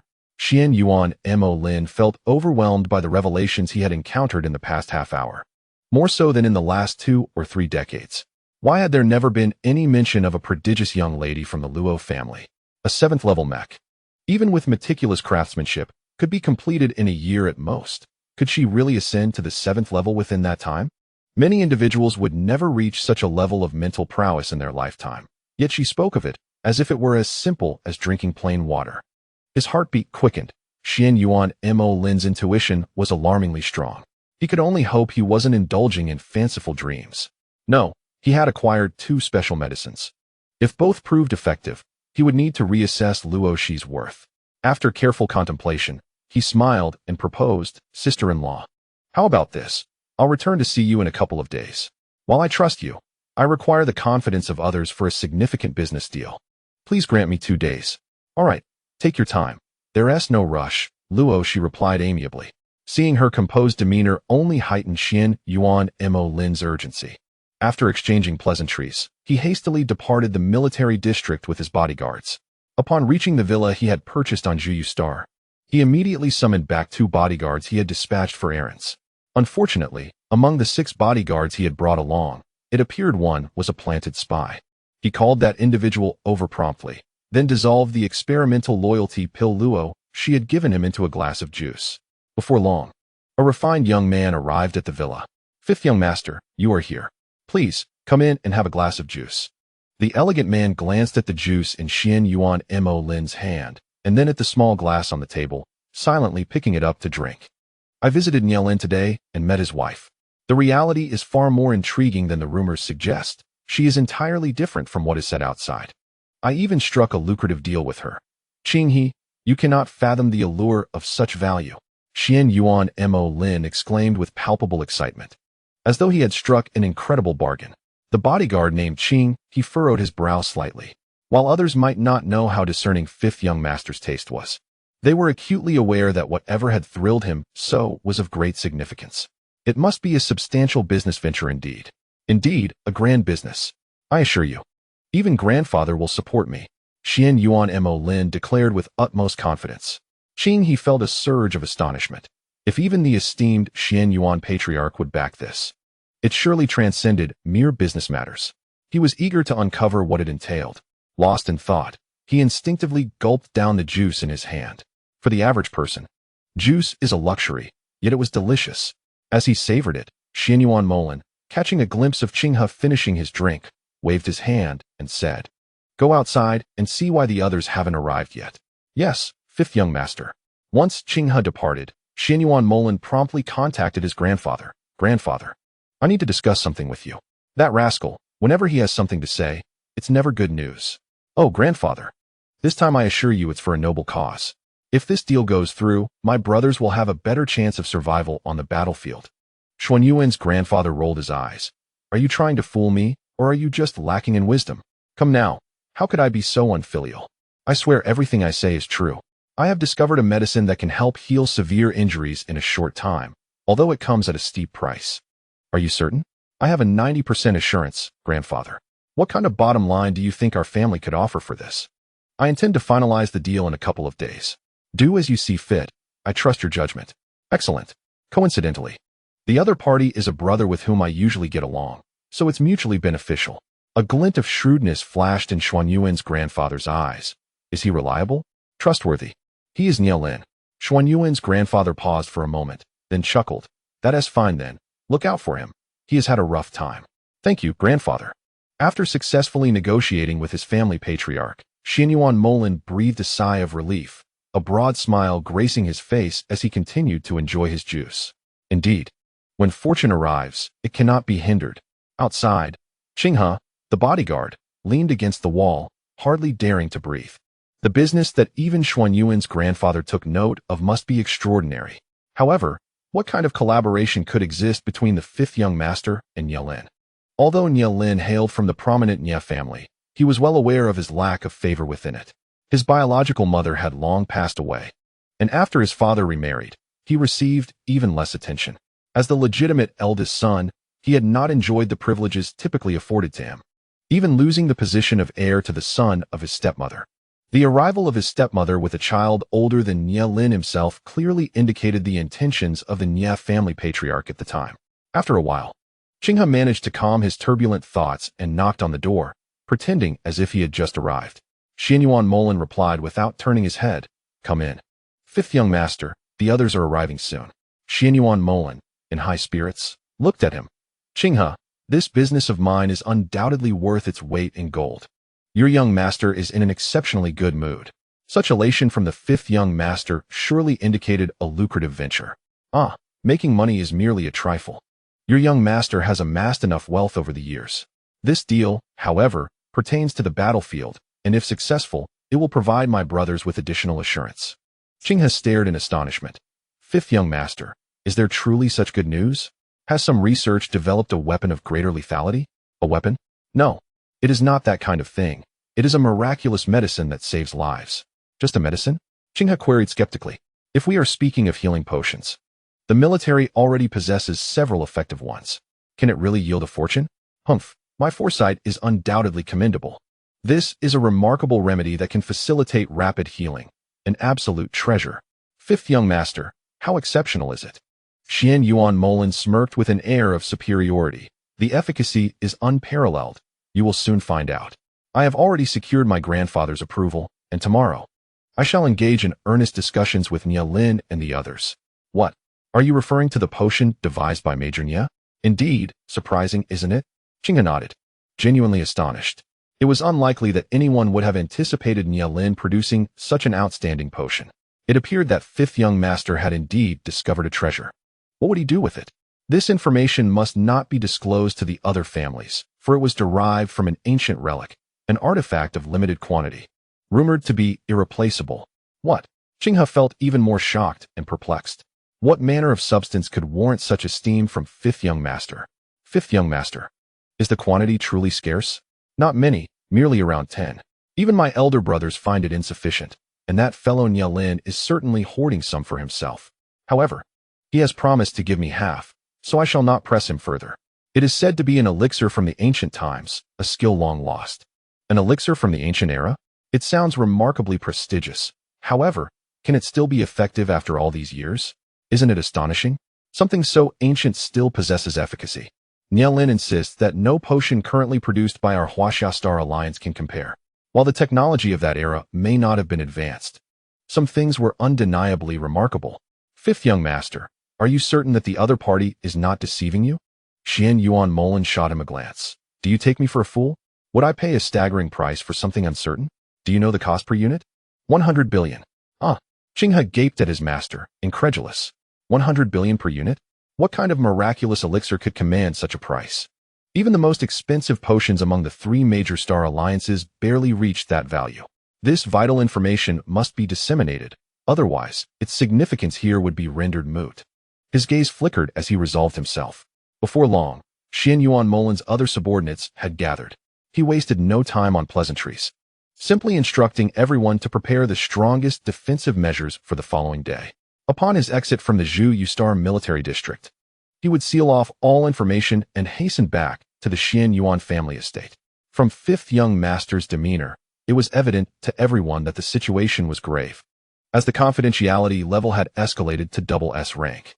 Each bodyguard had their own quarters, and as Qinghe lay on his bed, he contemplated for a long while before retrieving another intelligent device from his spatial artifact. This was a communication device prepared by his master, designated for significant intelligence relay. Master, it is said that Xianyuan Wuxiao and Nie Lin are collaborating, a remnant from the ancient era. Suddenly, Qinghe clutched his head and began to roll on the ground, exclaiming in agony, so painful, so painful. He felt as though his head might split open. Why, oh why, did it come to this? Just then, the door swung open, and Qinghe instinctively reached to conceal the intelligence brain, yet before his hand could touch it, it was snatched away by Xianyuan Molin. Xianyuan Molin cast a disdainful glance at the intelligence brain and scoffed, indeed, a traitor. I offer you a generous salary, and yet you betray me with my most confidential information. Qinghe, overwhelmed by pain, wished to protest, but agony consumed his focus. Xianyuan Molin, having secured the intelligence brain, pondered deeply, sensing an opportunity to perhaps unearth the mastermind behind Qinghe's betrayal. At that moment, a harrowing scream from Qinghe pierced the air, and under the watchful eyes of Xianyuan Molin and his companions, he succumbed, blood streaming from his orifices. Xianyuan Molin was taken aback. Such ruthlessness. The other bodyguards stared wide-eyed, one stepping forward to check for signs of life, his expression shifting dramatically. Wuxiao, he has breathed his last. What bad luck. Freeze him and send him to the family laboratory for research. We must uncover what secrets he harbored. The bodyguard stood stunned. Isn't this your doing, Wuxiao? Xianyuan Molin rolled his eyes. Am I so crude? This fellow died without a hint of elegance. If I were to take a life, it would not be in such a grotesque manner. Is there even an aesthetic to killing? The other bodyguards muttered, speechless. The 5 left were all elite protectors trained since childhood in the Xianyuan family, although publicly they appeared to be skilled individuals selected from various backgrounds, much like the deceased Qinghe. Yet, it was perplexing why he chose to betray the Xianyuan family. It stands to reason that serving Xianyuan Wuxiao would offer a brighter future than aligning with any other clan. Had Wuxiao sensed this man's unreliability from the very beginning? Ning Fengya approached in a robe, casting a disdainful glance at the corpse on the ground. What ill fortune! It was merely speculation. Yet someone had provided me with a pill claimed to discern loyalty.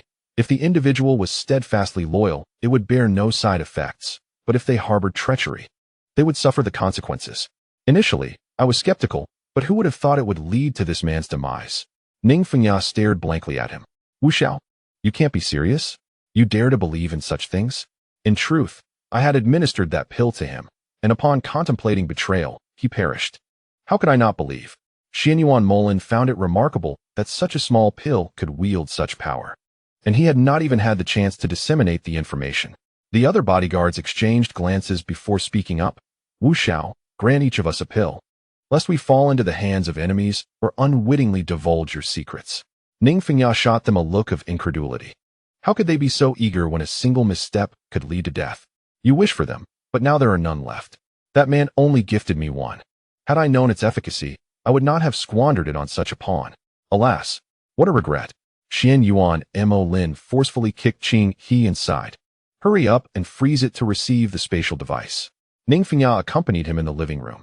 Is what you just said true? Of course would I lie. That is a valuable item. If you get some, you must share it with me. Xianyuan Molin rolled his eyes. That item is limited in quantity. Only 20 or 30 pieces. I can barely use them myself. How could I waste it on you? Ning Fengya immediately became agitated. Xianyuan Molin, don't try to deceive me. With your cunning nature, how could you possibly let go of such a treasure? 20 or 30 pieces. Huh. You must think I'm a fool. TSK, you certainly know yourself well. Xianyuan Molin sighed. I'm not deceiving you this time. It's indeed scarce, and it cannot be replicated.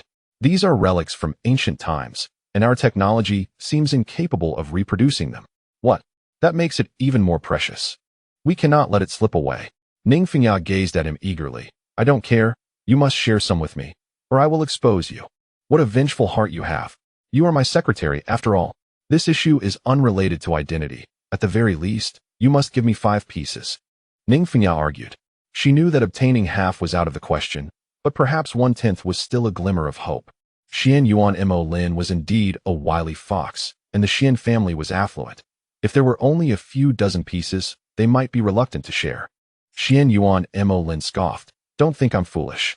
If you want to prize something from me, you might as well ask your brother.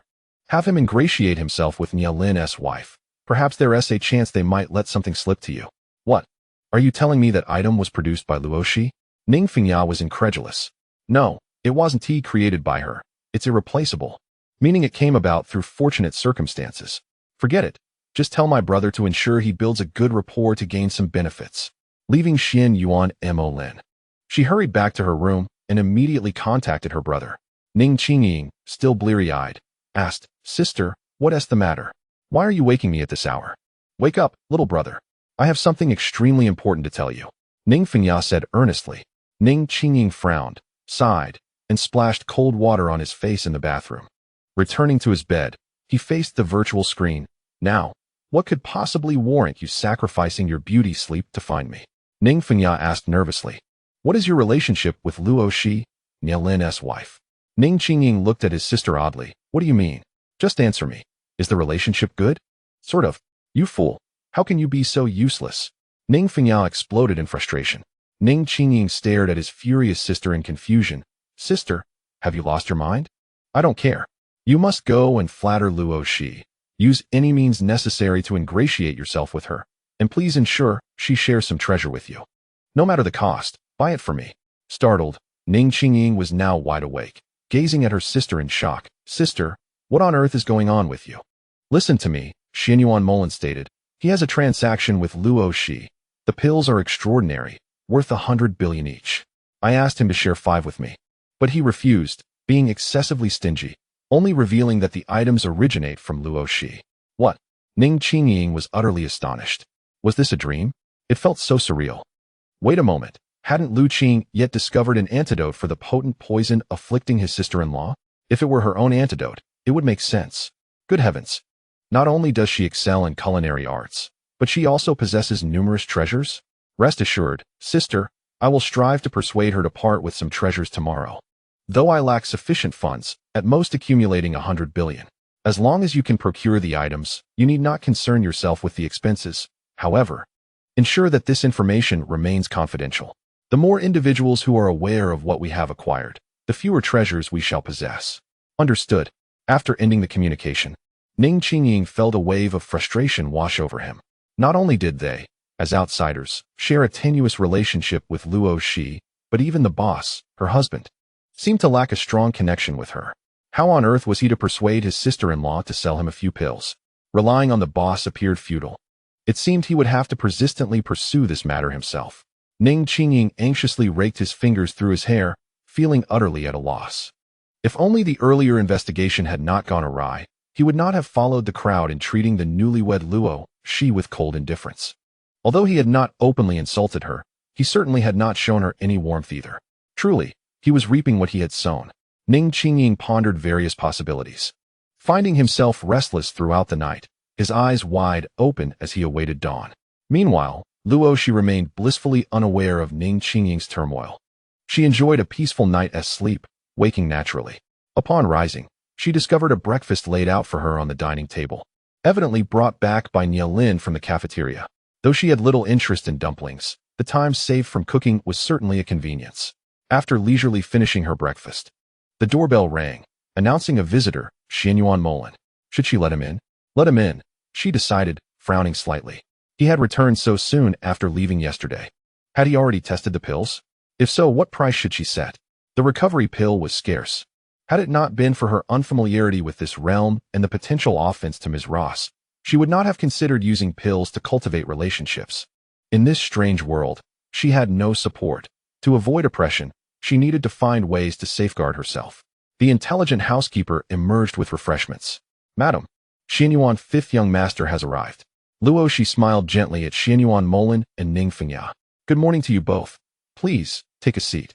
As the three settled around the tea table, Luo Xi observed Ning Fengya with mild surprise. This beauty seemed somewhat familiar. Good morning, sister-in-law. This is Ning Fengya. Her brother is Ning Qingying. Oh, that explains it. No wonder she looks somewhat familiar. Greetings, Miss Ning. You are most welcome, Qingying. I appreciate your assistance during these days. Those fellows have been quite insatiable. Ning Fengya embodies the grace of an elder sister, both straightforward and affable. In comparison to the astute Ning Qingying, Luo Xi finds this elder sister to be less enigmatic. She harbors a fondness for such a poised yet resilient beauty. Miss Ning, you are too courteous. They are all good friends of Nielin, and it is only fitting that I offer them some refreshments. Upon hearing from Qingying that you possess remarkable culinary skills, it seems Nielin is quite fortunate indeed. Haha, you flatter me. Luo Xi sensed an inexplicable warmth in the beautiful woman's demeanor towards her. Xian Yuan Mo Lin internally scoffed, recognizing that she had merely received a hint from him the previous night and was now seizing the opportunity to ingratiate herself. How lacking in restraint. Nevertheless, he too was fervent. In this day and age, who among the prominent families does not require loyal retainers? While loyalty can be tested, human hearts are fickle, and if there is a more secure option, why not utilize it? That loyalty pill is indeed remarkably effective. Is Brother Xian Yuan here to discuss business with me? Luo Xi was not one to indulge in indirectness. After a few polite exchanges, she promptly addressed the matter at hand. Xian Yuan Mo Lin nodded. Indeed, I am quite pleased with the results, hence my early visit to disturb you. Is Miss Ning participating alongside you? No, she is my secretary. Ning Fengya immediately furrowed her brows in discontent. Xian Yuan Mo Lin, I specifically mentioned fair competition before leaving. You cannot suppress me like this. Enough, sharing some benefits is sufficient. Do not be overly greedy. Xian Yuan Mo Lin cast her a glance, contemplating that had she not persistently pursued him from the break of dawn, he would not have considered bringing her along. Although he trusted the Ning siblings, he could not place his faith in other members of the Ning family regarding such significant matters. He would not allow Ning Fengya to control the core elements, lest he fall prey to their schemes. Then let Brother Xian Yuan and I proceed to the study for negotiations. Miss Ning may casually partake in some refreshments in the living room. Ning Fengya wished to voice her thoughts, but was silenced by Xian Yuan Mo Lin's dismissive glance. While it was permissible to stroke the tiger's fur, one should not be too greedy when attempting to extract a tooth from its mouth. Though reason prevailed, jealousy simmered within her. Why was it not their family collaborating? That useless Ning Qingying, as Niel Lin's foremost subordinate, could not even grasp the advantage of proximity. How pitiful! He often fancied himself a clever strategist, yet he was utterly foolish. As Ning Fengya harbored grievances in the study, Luo Xi and Xian Yuan Mo Lin embarked on their formal negotiations. Sister-in-law, I desire that kind of loyalty pill, as many as you have. The price is negotiable. I also wish for the other type of medicine you mentioned. I want as much as you can provide. You've tested it so soon? I experimented on a traitor beside me. He died with blood gushing from his 7 orifices. Luo Xi was taken aback for a moment, then smiled and said, You truly have an unfortunate fate. Generally, if someone meets death, it signifies that the other party has betrayed you without a shred of hesitation, and they harbor no remorse for having harmed you. If there were even a flicker of guilt or hesitation within their hearts, death would not have been the outcome. Most likely, the mere thought of betraying you would cause them immense distress. Xian Yuan Mo Lin looked at her in astonishment. Is there really such a phenomenon? Of course. Do you think the items I wield are mere trifles? She retorted playfully. Certainly not. Sister-in-law, your possessions have always garnered my utmost respect. Otherwise, we would not have collaborated to this extent over mere garments. To be honest, I have already discussed matters with my grandfather, who has expressed his support for me. As long as it falls within the capabilities of the Xian Yuan family, we can certainly consider collaboration with you. Luo Xi was somewhat taken aback. This level of recognition left her pleasantly surprised.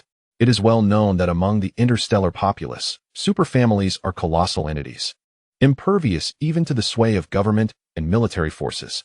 The fact that she had gained the attention of the illustrious Xian Yuan family was indeed a sign of genuine intent. In truth, my approach to you was not solely predicated on our agreeable collaboration regarding clothing. It also stems from the immense strength of your Xian Yuan family. I wish for you to be my pillar of support, to regard me as a central figure within the Xian Yuan family deserving of protection. In return, any valuable resources I possess will be prioritized for your family. Xian Yuan Mo Lin was momentarily stunned. He had not anticipated Luo Xi would make such a request. Initially, he assumed it would revolve around monetary transactions, considering she had previously claimed a staggering 15 billion without hesitation. While this sum is trivial for a powerful family, it is an astronomical figure for ordinary individuals, and even second-tier families would find it challenging to casually access hundreds of billions. After a moment of contemplation, he cautiously inquired, "I wonder how many such pills you could provide us." 50 of each type. Additionally, if any members of your family are injured and unable to be healed, I can do my utmost to assist. There is no limit to the number of times, as long as it is within my capability. A glimmer of intrigue flashed in Xian Yuan Mo Lin's eyes. This implied that she possessed additional means of assistance, or perhaps her offerings extended beyond mere pills. The possibility of alternative methods ignited a spark of excitement within him. As a family hailing from a military background, the Xian Yuan family had seen countless wounded soldiers return from the battlefield. Despite advancements in medical technology, there remain ailments that defy conventional treatment, particularly injuries sustained while combating the insectoid species, many of which cannot be remedied by mere healing agents. Words alone are insufficient.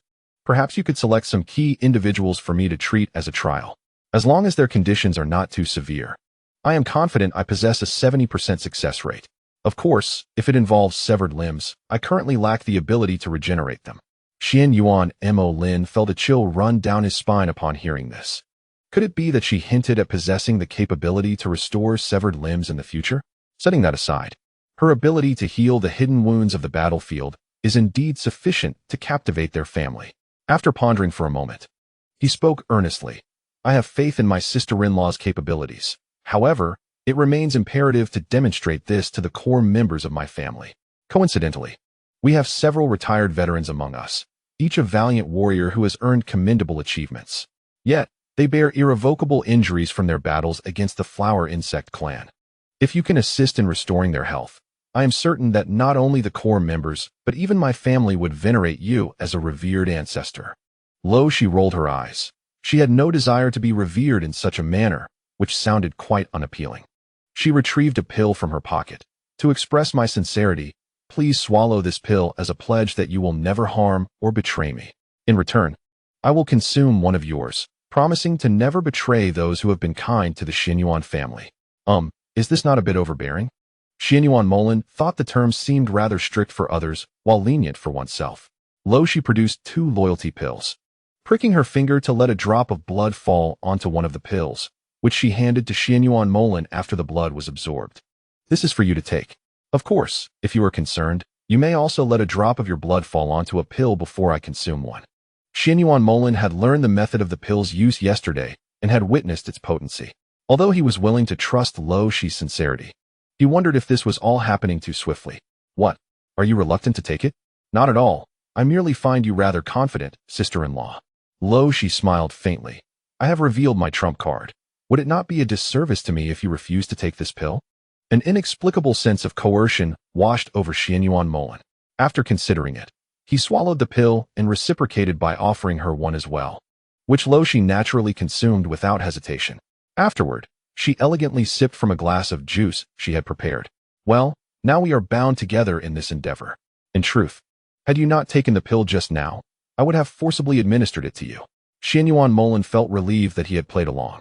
Just then, he heard Luo Xi slowly say, "In truth, the poison I suffered from was not dispelled by the detoxification pill, but rather expelled through my innate detoxification ability." "What?" Xian Yuan Molin looked at her in astonishment. "You possess a special ability?" "Indeed, my extraordinary power lies in healing.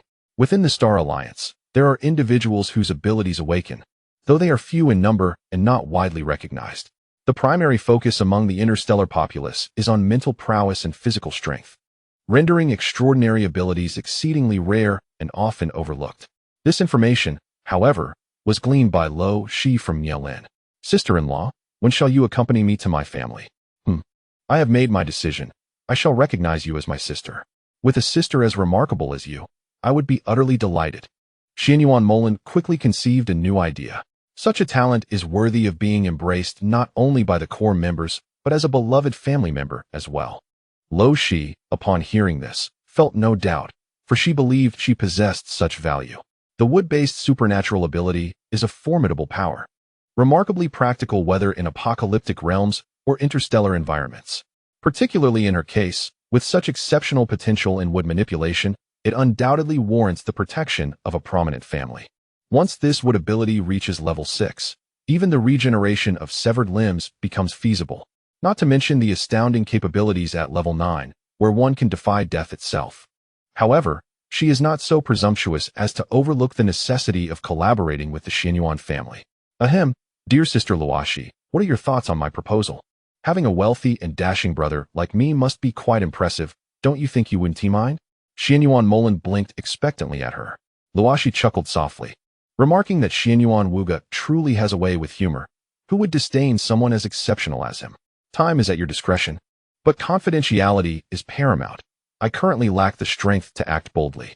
I understand, and you need not worry. I will handle the arrangements meticulously. Luo Xi raised her gaze to him, inquiring if he was not at all concerned about her potentially deceiving him. He laughed. How could I? A handsome and charming brother like me. How could you ever dream of tricking? She was taken aback. The astute boss had suddenly transformed into a narcissist. Luo Xi deemed such charm problematic and advised caution in flirtation. Ahem, dear sister Luo Xi, regarding that pill, could you spare me a few for research? It would be ideal if more could be concocted. That limited quantity is hardly sufficient. It may be challenging, but you could have others investigate. I too hope for your success, even if the efficacy does not reach 90%. Achieving 50% would be commendable. With the loyalty potion's assurance, Luo Xi confidently entrusted Xianyuan Molan with 2 vials of medicine, each containing 10 pills. However, for safety's sake, she preferred to keep the remaining items herself, intending to deliver them personally to him upon reaching the Xianyuan residence. Are you concerned someone might rob me? Xianyuan Molan asked incredulously. Luo Xi nodded. You have loyal followers. One cannot be certain about others. There should be none left. I trust those few individuals. Luo Xi chuckled softly. I am not so trusting. The quantity of this medicine is genuinely limited, and losing even 1 pill would be a waste. Yet, if we were to encounter robbers, would you not be safer than I? With a swift gesture, a green vine ensnared Xianyuan Molan's body, rendering him immobile. He looked at her in astonishment. Is this your supernatural ability? To be precise, it is a wood-based ability, which may also be classified as a healing power. Xianyuan Molan, struggling briefly, was astonished to find that even with his A-grade physique, he could not break free. The more he resisted, the tighter the vine became. He thus ceased his attempts. Grinning at Luo Xi, Sister Luo Xi, please release me. I have come to believe your abilities surpass mine. With a flick of her hand, the vine vanished as if it had never existed. Xianyuan Molan, noticing the vine's sap on his white suit, could not dismiss the entire experience as mere illusion. It was truly astonishing. The powerful vine had materialized from thin air, and he detected a hint of a wild plant's fragrance, invigorating and full of life. Luo Xi furrowed her brow slightly. I apologize. I accidentally soiled your clothing. Perhaps we should have the butler clean it for you? Xianyuan Molan felt a twinge of embarrassment at the thought of stepping outside in this unwashed outfit, for it would tarnish the illustrious image of his esteemed persona as the president. As the two emerged from the study, they fortuitously encountered Nielin and Ningqing entering simultaneously.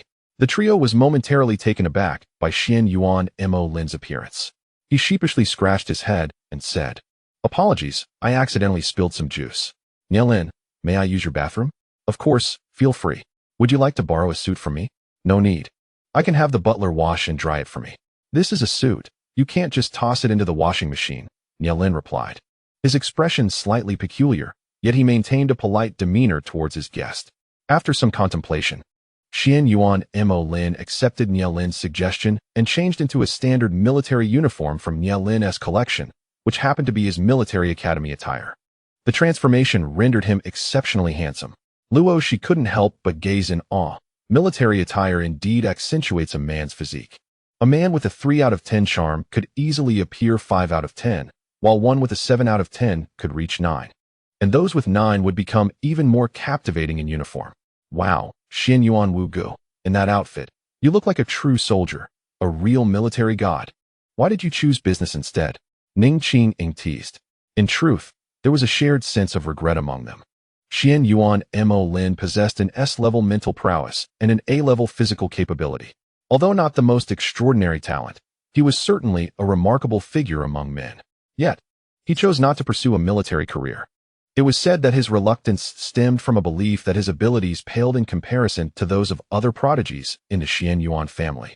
And to avoid feelings of inadequacy on the military path, he opted for the business realm to showcase his talents. Xianyuan Mo Lin playfully tugged at the hem of his uniform and confidently declared, "Indeed, a male deity ought to possess my level of charm. Many so-called deities are far less impressive than I. Sister-in-law, do you find the military uniform appealing?" Ning Qing slyly inquired. "Absolutely," Luo Xi replied with utmost honesty. Lin's expression stiffened.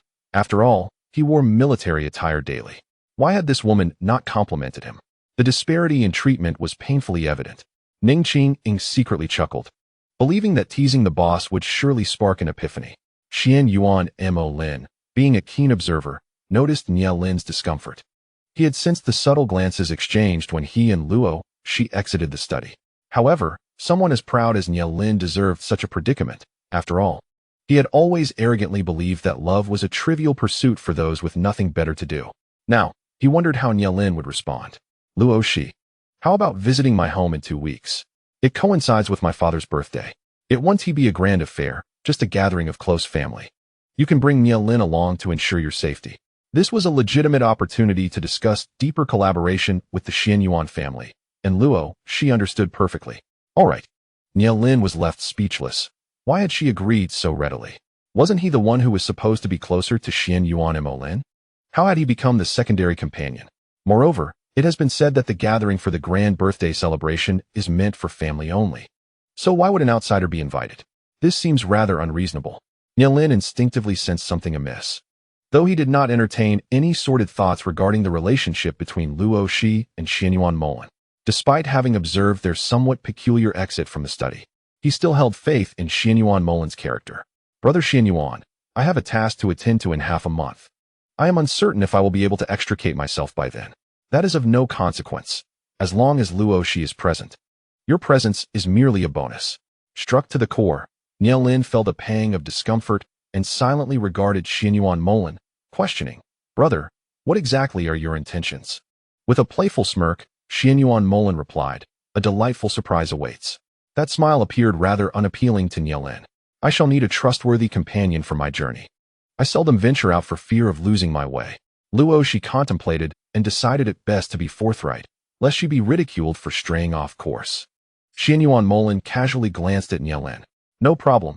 Should Lin be unavailable, I shall arrange for someone to accompany you." In the presence of the gathered crowd, Lin refrained from directly questioning Xianyuan Mo Lin about his ulterior motives and chose to endure the moment. However, judging by Luo Xi's expression, it seemed they were indeed engaged in serious matters. "Very well, I must return home to attend to urgent matters. I shall not partake in dinner here today. Lin, take good care of Luo Xi." "I understand." Lin assumed the remark was a subtle rebuke regarding his previous negligence, feeling slightly unsettled, yet maintaining a stoic demeanor. Xianyuan Mo Lin and Ning Fengya swiftly departed from Zhu Yueshing, leaving Lin and Ning Qingying exchanging glances, both perplexed by Xianyuan Mo Lin's true purpose for being there.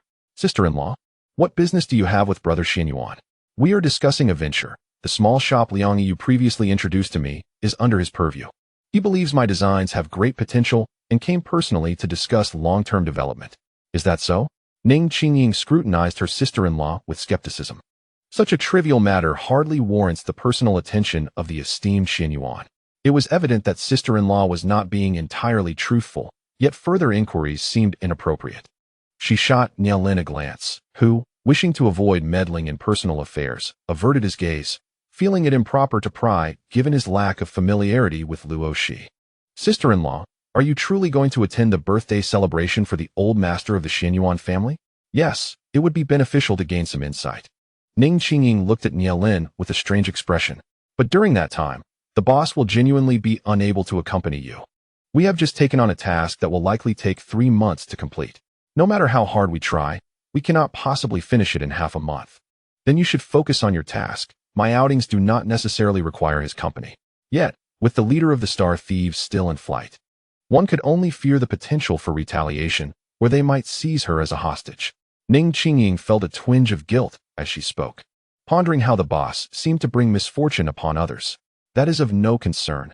I have developed the ability to protect myself, and with Xianyuan Molin's escort, I should be quite safe. Well, he could no longer think of a reason to prevent his sister-in-law from proceeding. Ning Qingying turned to Nielin and said, "Boss, perhaps you should handle this yourself." Nielin remained indifferent, while Luo Xi glanced at the time and exclaimed, "Oh, it's almost 11. I should prepare lunch." Ning Qingying, "Would you like to join?" "Yes, thank you for your efforts, sister-in-law." "Not at all. It's just an extra person." As Luo Xi moved into the kitchen, Ning Qingying patted Nielin's shoulder and remarked, "Boss, the situation seems dire. There must be a secret between Brother Xianyuan and our sister-in-law. That is their prerogative. Besides, Brother 51T act recklessly, so there's no need for you to worry." "Oh, who do you think I'm anxious for?" Ning Qingying scoffed. "Truly, it's as if the emperor is calm while the eunuch is anxious. Never mind, I shall not concern myself further. The truth will eventually come to light." "Could it be related to the medication my sister mentioned? Just 1 or 2 peculiar pills shouldn't warrant Brother Xianyuan personally attending the meeting at Zhu Yuesheng, should it? It seems I must find an opportunity to probe the military situation. My sister must certainly know more than I do." How pitiful it is that the boss, being the closest to his sister-in-law, is excluded from such matters. At that moment, Ning Qingying suddenly heard someone beside her sigh, "She has truly changed." Ning Qingying was taken aback. Wasn't he that blatantly obvious? "Why lament now, boss? From the moment we rescued the sister-in-law, or rather, from the instant she was captured by the Star Pirates, change was inevitable. Those who emerge from such experiences unchanged are likely simpletons. The military competition has been moved up." After Luo Xi prepared lunch and shared it with Nielin and the others, she returned to her room to resume her training, leaving Nielin and the others to converse among themselves. After exchanging glances, Nielin and Ning Qingying retreated to the study to discuss matters. "Boss, don't you find this strange?" "Strange, indeed, but it's not appropriate to inquire. Perhaps I should ask Brother Xianyuan later. However, he is a cunning fox. He may not divulge the truth, especially regarding secrets tied to the Xianyuan family's business." Ning Qingying looked at him sympathetically and asked, "Boss, what are your intentions concerning your sister-in-law? Previously, we sought to find opportunities for you to divorce her. But now I see that she is quite admirable and deserving of you. What are your thoughts?" "I shall let things unfold naturally. However, I have no intention of divorcing in the near future. Otherwise, everyone would perceive me as an irresponsible man." "Indeed, that is certain. The weak are often met with sympathy. In any case, the incident with the sister-in-law falling into the hands of Star Pirates paints her as the victim. Though there are many fans supporting you, boss, there are also numerous critics accusing you of neglecting your duties as a husband. Your adversaries are relishing the opportunity to amplify the situation, suggesting that you prioritize personal feelings over principles and claim that such a man is unfit to be a military leader. Perhaps you should sit this mission out and focus on accompanying your sister-in-law to the Xianyuan family instead. It is unwise. This task carries certain dangers, and I cannot abandon you. Luo Xi's visit to the Xianyuan family should pose no threat. After she completes her mission, I shall accompany her for a leisurely stroll. Are you planning to treat your sister-in-law to a honeymoon?" Ning Qingying teased. Nielin rolled his eyes. "You are overthinking. I merely feel that since she has arrived at Juyu Star, I have yet to properly spend time with her. Once I find some leisure, I'll take her out to ease her mind." "All right, as long as you know what you desire." 7 days later, on September 5th, 3137 in the stellar calendar, a military vessel arrived at the Juyu Star military district. The message received by the military department indicated that General Xianyuan from the Silver Moon Star military district was bringing 500 elite troops to participate in the military's triennial grand competition at Juyu Star. "General, isn't the grand competition scheduled for October? Why has it been moved forward this year?" "I heard it was General Xuanyuan's wish to return home to celebrate the birthday of General Xianyuan Sr. Hence the request to advance the competition by a month here at Juyu Star, while the dates in other locations remain unchanged." "Oh, isn't General Xianyuan Sr. averse to birthday celebrations?" "Foolishness. Disliking excessive festivities is one thing. Having family gather is entirely another. Indeed, I misinterpreted. All right, focus and prepare for the challenge. That young Xianyuan is not one to go easy. I hear the previous hosts of the grand competition faced severe setbacks. This year, it is a rare opportunity for our military district to host the event, so you must strive to excel." "Yes, rest assured, General, we shall exert our utmost effort." The grand competition generally involves trials for recruits within their first 3 years of service, excluding seasoned veterans to ensure opportunities for newcomers. The team is led by a selected general from the military district, with 500 recruits chosen from a rigorous selection process, each having persevered through numerous challenges. The commanding general for Zhu Yu Star's delegation is Zhao Zhonglin, hailing from one of the prominent Zhao families. At the young age of 35, he is considered a remarkable talent among the interstellar populace. Having risen through the ranks over the years, he has accumulated countless military achievements, earning the rank of general. With an S-level mental aptitude and an A-level physical capability, he is one of the most formidable warriors in the Zhu Yu Star military district. Zhao Zhonglin harbors a deep-seated hatred for the flower insect clan and has relentlessly sought opportunities to engage them in combat, reportedly having slain countless foes. It is said that among his contemporaries, only General Xianyuan can rival his record of kills. General Xianyuan, the elder brother of Xianyuan Molan, is reputed to possess both S-level mental and physical capabilities, a rare dual S talent, and at 36 years old, he too has achieved the rank of general through his martial prowess. Listening to Lu Qing speak with admiration about the accomplishments of these two figures, Luo Xi found it amusing, having thought that someone like Lu Qing, a talent in medical research, would be solely interested in that field. Sister-in-law, do you think they are quite impressive? Indeed, they are quite formidable. Lu Qing sighed, lamenting the fact that General Xianyuan possessed a rather frigid demeanor. With a striking appearance yet an icy countenance, he compelled us to admire him from afar rather than approach him closely. Is he truly that aloof? The last time we met, he indeed appeared quite detached. That is true. He possesses an even more frosty visage than Yelin. However, he is also notably more handsome. Lu Qing gazed at her in astonishment. Sister-in-law, how can you describe our leader as having an icy demeanor? Our leader is cold on the outside yet warm on the inside, feigning indifference merely to avoid unnecessary entanglements. It is General Xianyuan who exemplifies the true essence of an iceberg, cold from the exterior to the core. Moreover, what do you mean by comparing him to our leader's looks? Our leader is equally handsome. Is that so? She retorted, unimpressed. I don't perceive it that way. Lu Qing's unwavering loyalty to his leader was evident, a testament to their brotherhood. Sister-in-law, do you think we will triumph in this grand competition? General Xianyuan will surely emerge victorious, won't he? Lu Qing's expression soured at her words. Why, sister-in-law? You are also a member of the Zhu Yu Star military district. How can you favor another? It's one thing to admire another man's looks, but comparing Xianyuan Yuhan's beauty is futile. However, one should always hold hope for their own side. Luo Xi cast him a sidelong glance, her demeanor calm. I am merely making an intuitive judgment. Are Nye Lin and the others competing this time? No. We have all surpassed 3 years of service and thus lack the qualifications to compete. Typically, individuals can enlist at the age of 20, but we, my brothers and I, entered military school at 18, balancing study and military training. Oh, when Xin is only 20 this year, and Enrui is 19. Neither of them has yet completed 3 years. I wonder if they will participate in the pharmacist competition. Luo Xi mused, contemplating Enrui, whose recent endeavors in cultivation had kept her preoccupied, leaving her unaware of the girl's current state of mind. Oh, a beauty who was long believed to have met her demise at the hands of space pirates. Sister-in-law, what troubles you? Lu Qing inquired, feeling a twinge of unease as he recalled Enrui's earlier remarks during a secret meeting. He would never suspect his sister-in-law of being a traitor. It was merely that Enrui was overly suspicious. Luo Xi offered a slight smile. No matter. I was simply pondering the potential outcomes for the only 2 beauties in your team competing in the event. That is difficult to ascertain. However, a 20-year-old 3rd-level pharmacist is indeed a rarity and may very well secure a win. Lu Qing chastised himself for his earlier folly, realizing he had brought up the 2 girls in front of his sister-in-law, who clearly held no fondness for them. Surprising, a prodigy indeed. Now that our gossip has concluded, do share your recent research findings with me. Luo Xi shifted her focus to Lu Qing, her smile fading. Lu Qing quickly retrieved his latest concoction from his spatial device. Sister-in-law, this is the formula for the detoxification pill you provided me. I have prepared the potion myself, although I compared its efficacy with yours and found it lacking. After several improvements, my detoxification elixir now possesses approximately 70% of your pill's effectiveness. Moreover, the effects can be compounded. For instance, while one of your pills can detoxify, my 2 antidotes combined can also achieve the same result. Luo Xi gazed at him with delight.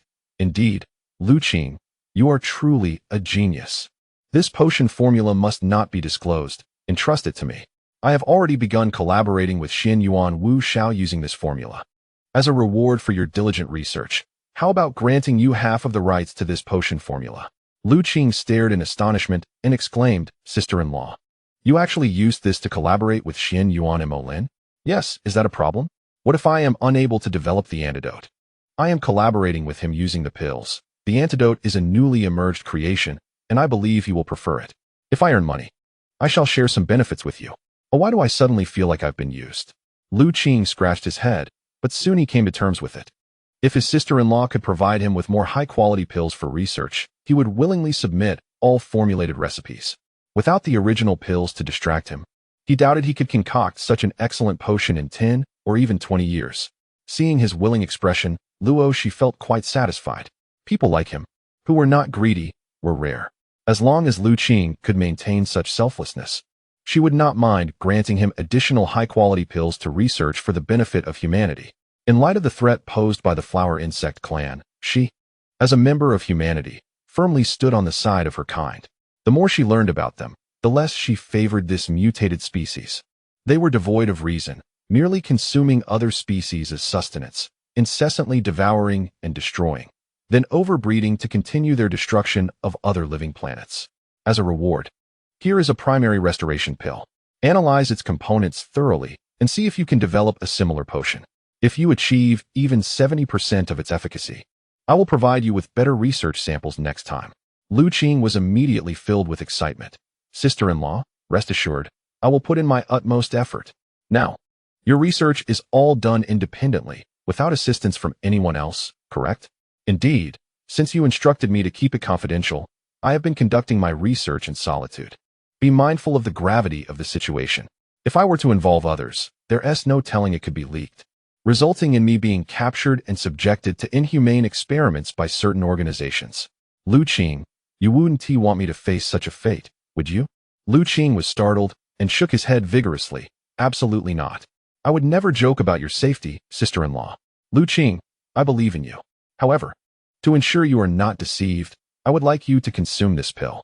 Luo Xi, with an expression of indifference, produced a translucent pill exuding a faint medicinal aroma, which Lu Qing since posed no threat. After a deep glance at Luo Xi, he took the pill and swallowed it without hesitation. Sister-in-law, now I am someone you trust. Correct? Yes, I believe you will never betray me. Rest assured, as long as you do not divulge my secret, this potion will cause you no harm. However, should you betray my trust, you shall suffer excruciating headaches. If you persist in revealing my secrets, the pain will be unbearable. If others attempt to drug you to extract information about me, they will suffer a backlash that will leave them mentally scarred. Lu Qing was instantly exhilarated, rubbing his palms together eagerly. Sister-in-law, this potion is remarkable. Might I study it further? Luo Xi shot him a disapproving glance. The backlash is a protective barrier I have placed upon you using a special incantation. The potion serves solely to prevent your treachery. I would not waste my spiritual energy on others. Wow, sister-in-law, you are too kind. I adore you. The moment those words escaped his lips, the individuals outside froze. Nia Lin's expression twitched. Lu Qing was such a fool. Sister-in-law is truly popular. No wonder Lu Qing defended her so vehemently last time. It all makes sense now. Enrui remarked, her face reflecting sudden clarity. Ning Qingying cast a contemplative glance at her, then knocked on the door. Xiao Wu, we have arrived. Lu Qing stiffened. He had just said something that could easily be misinterpreted. What should he do? Surely, the boss wouldn't punish him, right? Go open the door and tidy up the items. Oh, right. Lu Qing hastily stored everything away before opening the door. Upon opening, he found their small team lined up, and he felt his cheeks flush with embarrassment. Boss, I was merely overwhelmed with gratitude for sister-in-law agreeing to cook for me regularly. I didn't mean to give the wrong impression. Who would misinterpret your nature? Nielin scoffed, casting him a dismissive glance. Lu Qing sheepishly scratched his head. You're right, boss. Those who misunderstand me must have impure intentions. Enrui, who had been about to speak, suddenly choked on his words. This guy was truly infuriating. With a mischievous glint in her eye, she said, sister-in-law and brother Lu's bond is truly enviable. As fellow friends of brother Nya, we lack such fortune. How I envy you. Please, how can you compare to me? The potions I research are beneficial to sister-in-law, while yours are of no use to her. Humph, Luo Xi, your potions are only marginally superior to mine. What are you so proud of? I will surpass you eventually. Ah, I look forward to that day. Don't rush it, and May. His dismissive tone infuriated Rui to no end, yet she could only glare at Luo Xi in frustration. Luo Xi shrugged. This girl was overly competitive and sought to impress the boss. Did she not realize that the boss was already married? Sister-in-law has considerable abilities now. If she were to take offense, it would be disastrous for her. I am merely trying to guide her for her own good. Are you two here to see Luo Xi for something? Yes, the grand competition is about to commence. We need Luo Xi to prepare more potions. The arena is harsh, and it is prudent to be well prepared. Luo Xi nodded in understanding. In that case, you two carry on. I shall take my leave. I will accompany you. Nielin cast a glance at Ning Qingying, who nodded in acknowledgement of her understanding. With that, Nielin felt reassured and accompanied Luo Xi as they departed. And Rui's gaze followed Nielin with a sense of loss, and when she turned her attention to Luo Xi, her expression darkened.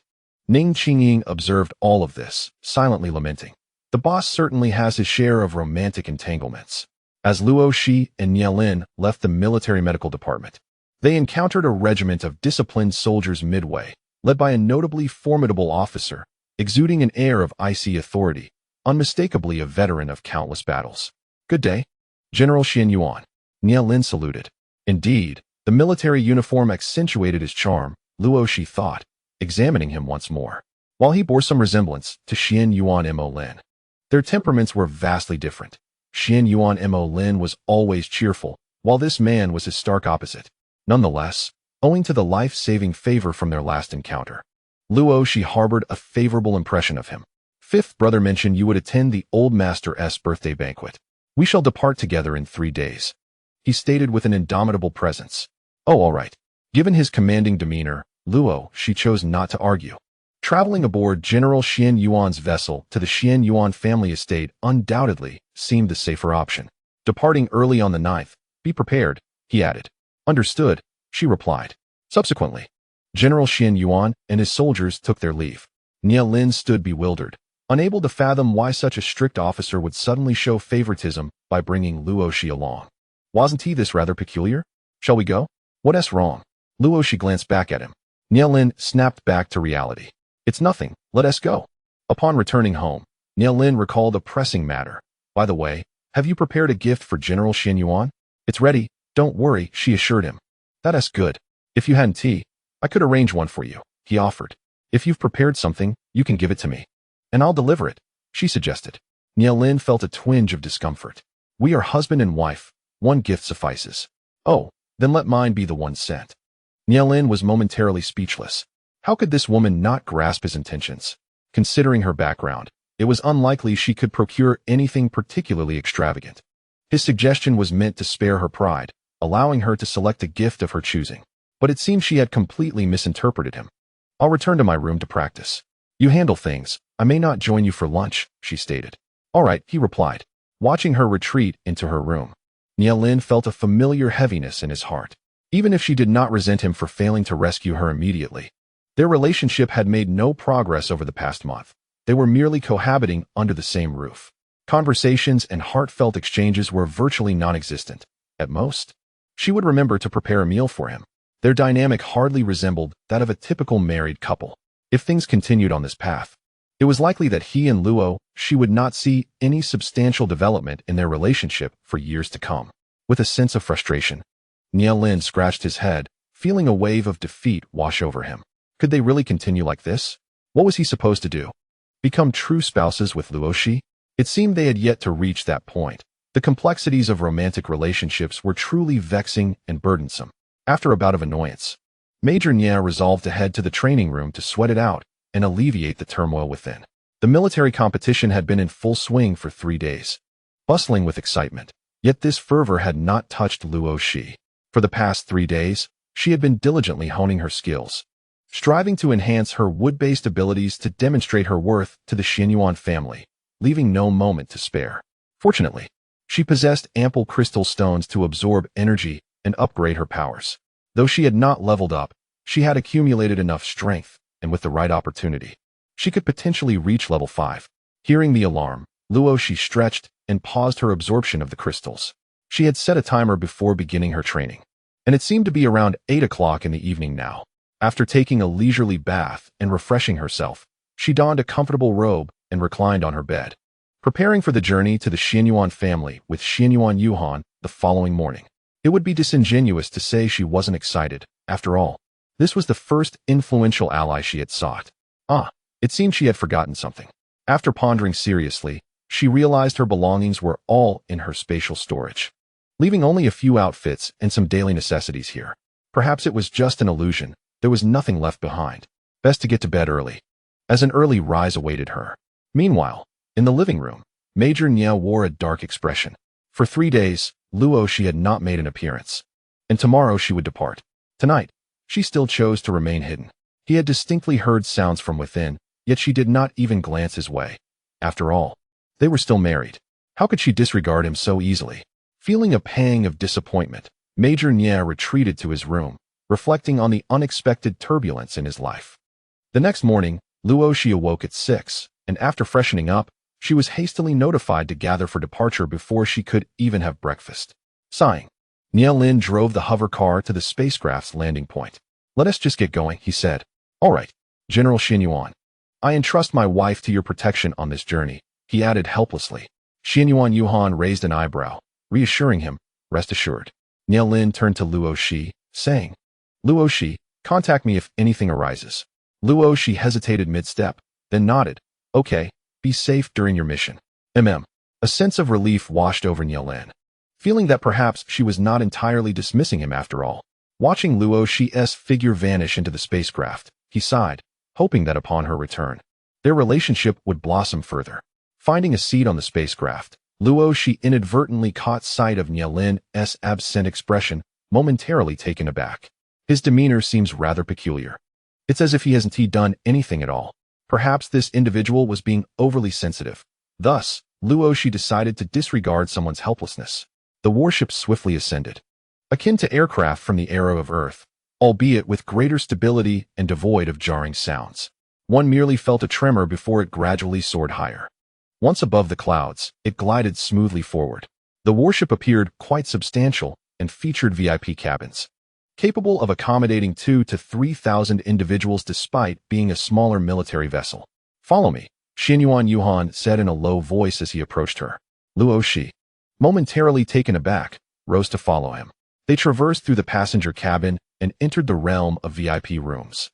Xianyuan Yuhan entered a command on one of the doors and instructed Luo Xi to scan her fingerprint.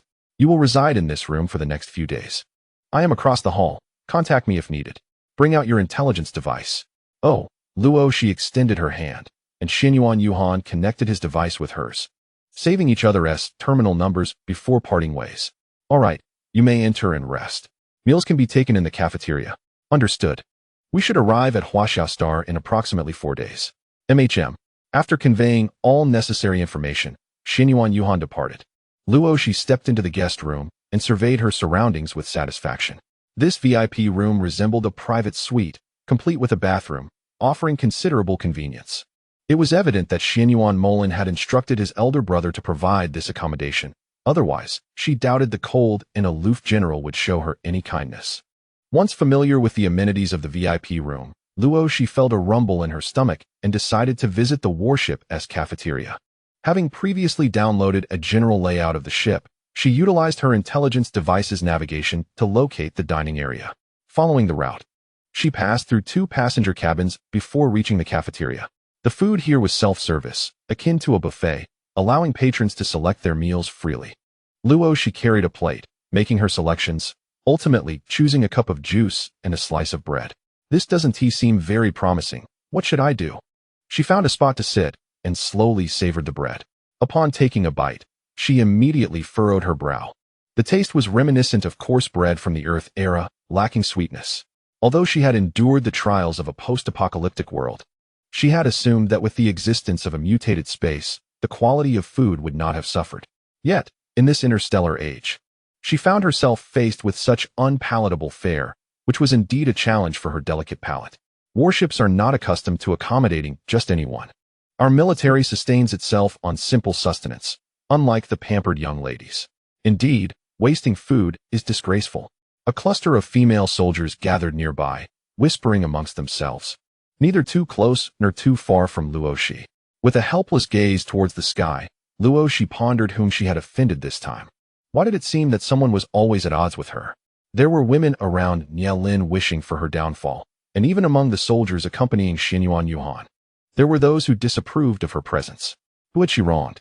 With a resigned roll of her eyes, Luo Xi finally departed the cafeteria, balancing the juice in one hand and the bread in the other, intent on returning to her room to address her hunger.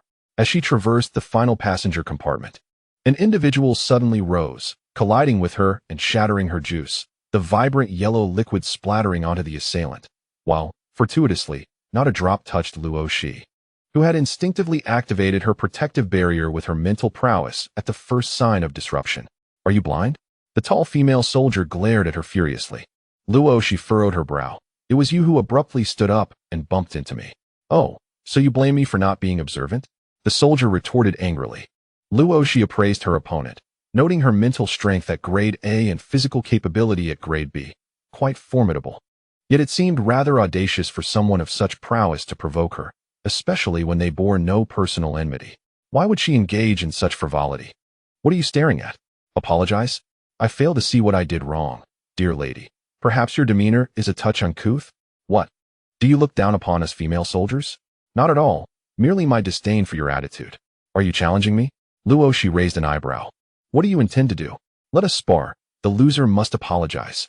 Sighing, Luo Xi recognized her misfortune had come knocking. What? Are you afraid to compete? Humph. I knew you would cower behind the men. How can a pampered young lady like you be worthy of Major Nya? Now you even fawn over General Xianyuan, truly greedy. Ah, so this was rooted in jealousy over her connection with Xianyuan Yuhan. Luo Xi mused silently, realizing that where there are people, there are disputes. Very well. If you are too timid, simply apologize. The soldier exclaimed in disbelief. Luo Xi shrugged innocently. Did you not propose a contest? Come now. Humph. Then follow me to the training room. No need. Here will suffice. Let us conclude this swiftly. With that, Luo Xi moved with grace, swiftly gliding a considerable distance away from the passenger compartment. Catch me if you can, dear soldier. The soldier, momentarily stunned by Luo Xi's sudden speed, soon gave chase at full throttle, determined to prove she was not outmatched by a pampered lady. As she closed within 3 meters of Luo Xi, the latter stood still, awaiting the charge before delivering a decisive strike. The thud echoed as the soldier was sent careening backwards, fortuitously landing in her original seat. In an instant, the onlookers were left in shock. Could this be real? Then, as awareness returned, a wave of apprehension swept over them. This was terrifying. Luo Xi cast a regretful glance at the fallen soldier. Let us consider this an apology. Just avoid provoking me in the future. With that, she elegantly returned to her VIP quarters. Surely, this would deter any future provocations. After all, her interactions were few and far between, making it unnecessary to dwell on such matters. Luo Xi contentedly indulged in her tranquil life within her room, entirely unconcerned with the ship's sensational gossip. Following the viewing of their encounter, Xianyuan Yuhan issued a stern command to the troops. No one is to challenge Luo Xi. Otherwise, they shall face disciplinary action. A group of elite soldiers was profoundly stunned when a single move from Miss Luo Xi swiftly eliminated one of their own. Despite the fact that the defeated combatant was merely a female soldier, she possessed formidable prowess, ranking within the top 50 of their 500 elite troops. Consequently, the atmosphere within the barracks became rather peculiar. Some attributed their defeat to the female soldier as a rival, while others acknowledged their own inadequacies, prompting them to train with renewed vigor in the hopes of not embarrassing themselves in future encounters. General, Miss Luo Xi possesses remarkable combat abilities, at least on par with the special operations team. Indeed, she is quite exceptional. General, why did you choose to bring her along? For the old man's birthday banquet. Succinctly replied the general, whose words were few yet impactful. His two adjutants exchanged astonished glances. The elderly general was inviting such an obscure woman, particularly the wife of Nielin, to his celebration? What was the underlying motive? General, please clarify. I am uncertain. That is implausible. How could you not be aware of such an unusual occurrence? Xianyuan Yuhan, with an icy demeanor, felt a twitch at the corners of his mouth. He had been quite surprised upon receiving the orders, especially considering that his grandfather had mentioned Little Five had found someone special, truly a miracle.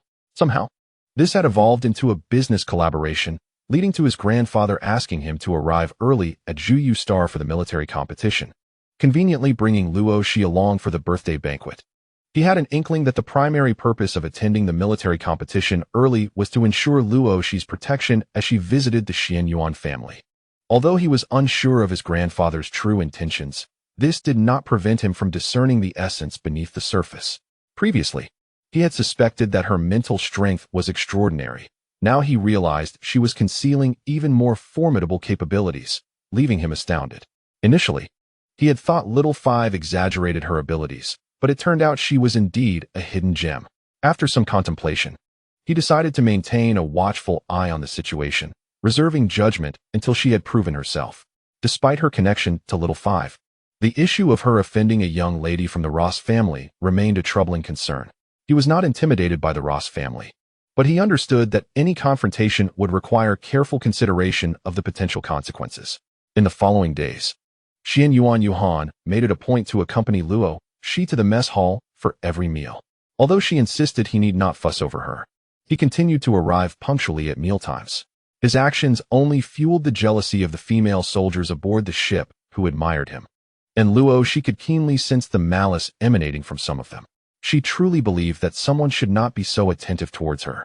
What was up with Xianyuan Mo Lin, who even insisted on accompanying her for meals without regard for the ramifications? Luo Xi grumbled about Xianyuan Mo Lin. While far away in the Xianyuan family estate, the fifth young master sneezed deeply, secretly pondering which lady was missing him. Oh, being exceptionally attractive can indeed be a burden. In this instance, Luo Xi continues to navigate through the depths of adversity. Fortunately, she retreats to her room immediately after every meal, refusing to step outside. Otherwise, she might find herself besieged by female soldiers eager to challenge her. As for the warship, it has exerted considerable effort to reach Huaxia Star, the central planet of the Huaxia Alliance, akin to the capital during Earth's era. Stepping off the warship and onto the soil of Huaxia Star, Luo Xi felt a wave of bittersweet nostalgia swell within her heart. She believed it to be the remnants of her true self's longing for her homeland, as she currently felt no attachment to any other place in the galaxy. Luo Xi, come here. Xianyuan Yuhan produced his star vehicle, landing beside her. Luo Xi swiftly suppressed her emotional turmoil and leapt into the vehicle. We are heading to my home. My grandfather's birthday banquet is tonight, and it will likely only consist of 3 tables of family members. Once you resolve matters with Xiao Wu, you may return home for a visit. Return home? Luo Xi paused momentarily, then shook her head. No need. I have no attachment to that place. Xianyuan Yuhan glanced at her, but said nothing, activating the star vehicle towards the Xianyuan family estate. Ah, the general is heartless, abandoning us loyal subordinates. One of the 4 attendants jested. Stop your nonsense. Get in the vehicle. We must assist at the old general's banquet tonight. Consequently, Xianyuan Yuhan's 4 attendants piloted another star vehicle toward the Xianyuan family. As Luo Xi sat in Xianyuan Yuhan's star vehicle, a sense of melancholy enveloped her. The atmosphere felt somewhat oppressive. Perhaps the remnants of her true self's spirit were still reluctant to let go. Her memories of her time in the Luo family were far from pleasant, filled with trepidation. The union with Nie Lin had been orchestrated by the matriarch of the Nie family. Had it been possible to exchange her for a more favored child, the Luo family would have likely chosen their most esteemed offspring instead of allowing an uncherished daughter to marry into the Nie family. I've heard there is someone in the Luo family who cares for you. Your cousin, Luo Yang. He happens to serve as an aide to my father, and you may see him tonight. Luo Yang? Luo Xi nodded slightly. She remembered him well. He was indeed the most benevolent figure towards her true self in the Luo family. It seemed the Xianyuan family had thoroughly investigated their background. If that were the case, would they suspect her identity? Or would they, like in Rui, doubt whether she was an undercover spy sent by the space pirate Li Dai Tao Jiang? It appeared that neither scenario would bode well. Thus, when she encounters Luo Yang, the individual who understands her true self the best, she must handle the situation with care, ensuring that no flaws are revealed. However, given her contrasting personality with that of her true self, it might prove challenging to conceal any discrepancies. Are you feeling uneasy? Xianyuan Yuhan inquired. Do not worry. Although your cousin has not returned home in several years, to my knowledge, he still holds affection for you as his younger cousin, sending numerous gifts back to the Luo family each year, several years apart. Indeed, she had forgotten this detail. Her cousin had left the Luo family to enlist 7 years ago, and there had been no word since. She had not anticipated that he had become the deputy to the head of the Xianyuan family. It seems that every year, Luoyang sends something back to you, but it has all been misappropriated. After 3 such occurrences, he ceased sending items to the Luo family. When you wed Nielin, he was away on a mission and unable to contact anyone, only returning to my father's side 2 weeks ago. Luo Xi's memories of Luoyang, after 7 years of wear, have faded considerably. In the earlier years, Luoyang would merely visit her briefly upon returning from school, expressing concern but never spending substantial time together. Yet, in the Luo household, Luoyang was the embodiment of sunlight, a glimmer of hope. Before her marriage, she wished to reach out to Luoyang, but receiving no response. She entered matrimony with a heavy heart. Contemplating this, Luo Xi felt less anxious about revealing her true self. 7 years is ample time for transformation. By the age of 12, she had ceased formal education, retreating into a small room at home, living in seclusion while completing her studies via the Star Network. Occasionally, she would attend family gatherings, blending in seamlessly, and by 20, she had achieved nothing noteworthy. Coupled with her displayed mental acuity and physical prowess, she gradually came to be regarded as a failure. However, it appeared she still possessed many loopholes to exploit. At the very least, her unique abilities could be claimed as self-taught skills. Mental strength and physical capabilities could easily be feigned. As for the origins of her possessions, she had no desire to fabricate elaborate lies. She simply needed to remain silent. Should the Xianyuan family attempt to coerce her, they would be met with her resistance. Lost in thought, a large hand suddenly swept through her disheveled hair, the coolness of its touch startling Luo Xi from her reverie. Instinctively, she recoiled and then realized her reaction, feeling a wave of embarrassment. I apologize, I was distracted. What were you saying? Nothing of consequence. I merely noticed some dust settling in your hair. I called out to you a couple of times. But when you didn't respond, I took the liberty of removing it, he said, his demeanor unexpectedly relaxed. Luo Xi touched her head. Is that so? Thank you. You're welcome. Your hair is quite lovely. Was that a compliment or a slight? It seemed like he had only praised her a few times in their 3 or 4 days together. Clearing her throat, she acknowledged that she wasn't particularly seeking his praise, yet found herself somewhat flattered. Xianyuan Yuhan's strength was undoubtedly beyond the average person, and certainly beyond her current capabilities. Thus, she harbored a sense of reverence toward him. The food on the warship doesn't seem to suit your palate. We will soon pass a fine restaurant. Would you like to stop and have a bite? Xianyuan Yuhan asked, noticing the sparkle in her eyes. Very delicious? He couldn't help but smile at her enthusiasm, nodding in affirmation. Indeed, it is quite good. Then let us go try it. It's almost noon. We can have lunch before continuing our journey. Xianyuan Yuhan glanced at her, refraining from mentioning that the Xianyuan family would arrive in 20 minutes. Thus, the starship landed before the most luxurious hotel in Huaxia, leaving several accompanying guards looking somewhat dumbfounded. What is the general planning to do? Foolishness, of course. One goes to a hotel to dine and drink. But isn't this nearing the Xianyuan family home? Why then must we dine at a hotel? Moreover, this establishment is exorbitantly priced. Is the general rushing to squander his resources? The general, who is known for his prowess in battle without shedding blood, ultimately. The 4 personal guards merrily followed suit to indulge in the feast. After all, who would pass up a bargain? Their gallant and charming appearance was certainly incongruous with such indulgence. It was entirely reasonable for them to partake in the banquet. Not only that, they took the lead in ordering, and for a table of 6, they selected over 20 dishes. When Luo Xi glanced at the menu, she felt a tinge of embarrassment. The prices were astronomical, each dish exceeding 10,000 star coins, with some even reaching hundreds of thousands. Is dragon meat really this costly? With such expenses, she could hardly afford to dine here more than a few times. Miss Luo Xi, do hurry and place your order. This hotel is the finest in Huaxia Star, renowned for its quality and service, albeit at a steep price. It's a rare occasion for the general to treat, so do not hold back, they urged with enthusiasm. Oh, I see. Luo Xi chuckled shyly. Since you have ordered dishes I enjoy, I shall refrain from ordering more to avoid wastage. The 4 guards exchanged glances, pondering whether this young lady was trying to save money for their general. How commendable. One of the guards, stepping forward, introduced himself with warmth. Miss Luo. I am Tian Luo, and these are Tian Zhu, Tian Yi, and Tian Hu. We are all personal guards of the general, devoted to his care. Greetings, she replied. Do not be formal, Miss Luo. Your prowess is commendable as well. We have high hopes for you, Tian Luo said with a smile. Luo Xi returned the smile, taking their words as mere politeness. The abilities of these 4 men were beyond comparison with those of ordinary soldiers, while perhaps not as perilous as Xianyuan Yuhan. She dared not underestimate them. Miss Luo, Nielin has too many romantic entanglements. Why not simply part ways with him and seek a better man? One of them suggested. Luo Xi blushed. I am seriously contemplating that, but I have heard that our marriage is a military one, making it inconvenient to divorce at present. Oh dear, do you truly wish to divorce? Tian Luo said awkwardly, casting a furtive glance at the others, who were glaring at him with innocent expressions. He had merely been jesting, unaware that there were genuine concerns. However, given Nielin's actions, even a woman of temper would not tolerate it. If it were her, she would have already kicked him to the curb and found someone more reliable. Military marriages are not to be taken lightly, but if there is just cause, one can apply for a divorce. Your situation does not suffice as just cause, but if Nielin himself were to apply, it would be feasible, as the military is aware that your union was arranged by his stepmother. As long as he is discontented, his superiors would be inclined to approve. Thus, Nielin may dismiss her at any moment, yet she is not free to seek a divorce.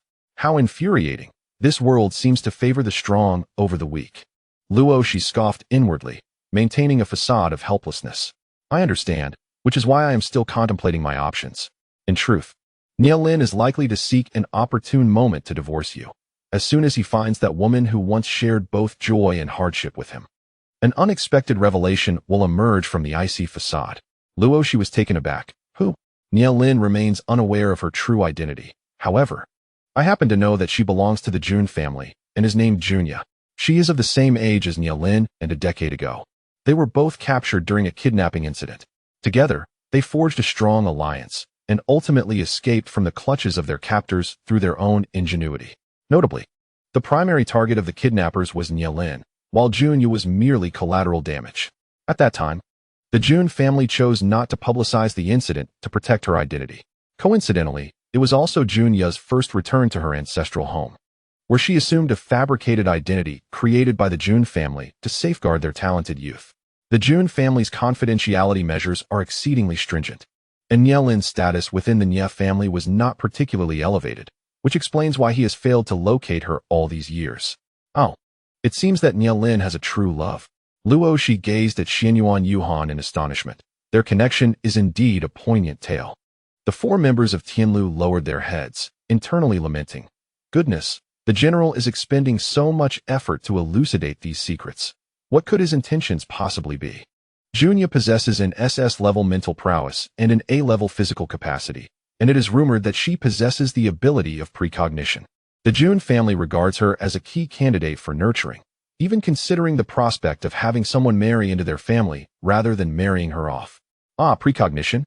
This ability is undoubtedly invaluable to a prominent family. Possessing foresight in any undertaking can yield returns exponentially greater than those achieved without it. Whether in commerce or on the battlefield, the idea of recruiting a son-in-law seems quite fitting for Nielin, as he is not held in high esteem within his own family. Joining the Jun family would allow him to be with his true love. Perhaps I should facilitate their union. Do you need my assistance? Luo Xi looked at the person beside her in disbelief. General, what are you implying? Are you suggesting that beneath your icy demeanor lies a warm-hearted soldier? The 4 bodyguards exchanged astonished glances with General Xianyuan, realizing that their commander appeared somewhat unhinged, potentially jeopardizing another's marriage. Even if the general were to develop feelings, he could have chosen a less complicated target. What are we to make of his interest in another man's wife?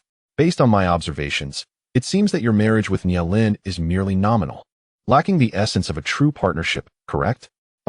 Tianlu initially choked on his words, but fortunately reacted quickly, averting disaster and managing to redirect the spray to the ground. Luo Xi felt a shiver but nodded with composure. This was not a matter to be embarrassed about, as the truth is precisely as such. That is indeed for the best. After your divorce, you need not worry that a new husband would look down upon you. If anyone dares to criticize, It is undoubtedly due to their ignorance of the truth. You should disregard them and simply lead your own life. Wow, what a strong mindset. Yet, it aligns perfectly with her sentiments. Luo Xi could not help but feel that this seemingly aloof general was not as unapproachable as he first appeared. In fact, he seemed quite amenable, divulging such significant secrets to assist her. He truly deserves a commendation for his kindness. Thus, it is evident that there are always greater talents and heights beyond our own. General Xin Yuan, with just a few words, managed to captivate many hearts, silently securing a place of goodwill in a certain lady's heart. What do you think of this? Oh, quite agreeable. Your reasoning is indeed sound. So, shall I assist you in revealing Junia's identity? Although we cannot disclose her abilities, it is feasible to let Nielin know that she is his true love from years past. If it is not too much trouble, I would be grateful for your generous offer, General. General Xin Yuan was satisfied. It was no trouble at all. I am well aware of your collaboration with Xiao Wu. Helping you is akin to aiding my own kin. Oh, she mused. So that was why he had suddenly spoken up. It was due to her association with the Xinyuan family.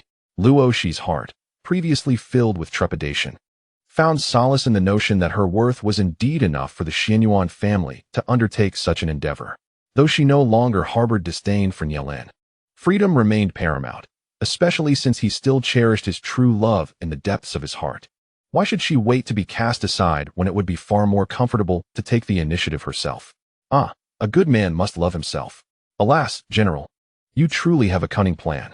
Tian Luo, perplexed, wondered why the general had suddenly taken such a turn.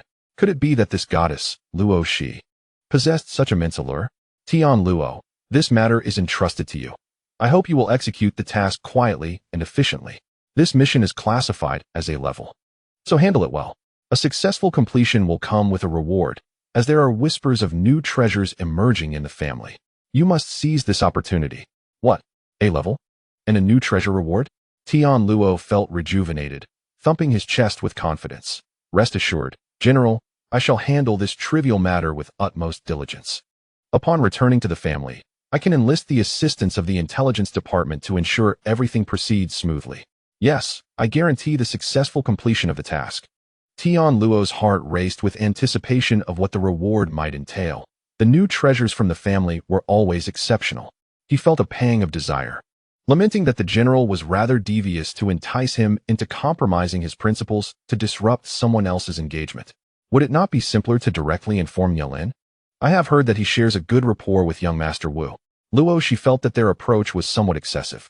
Xinyuan Yuhan glanced at her, asserting that sometimes, when the truth is too easily accessible, it can lead to suspicion.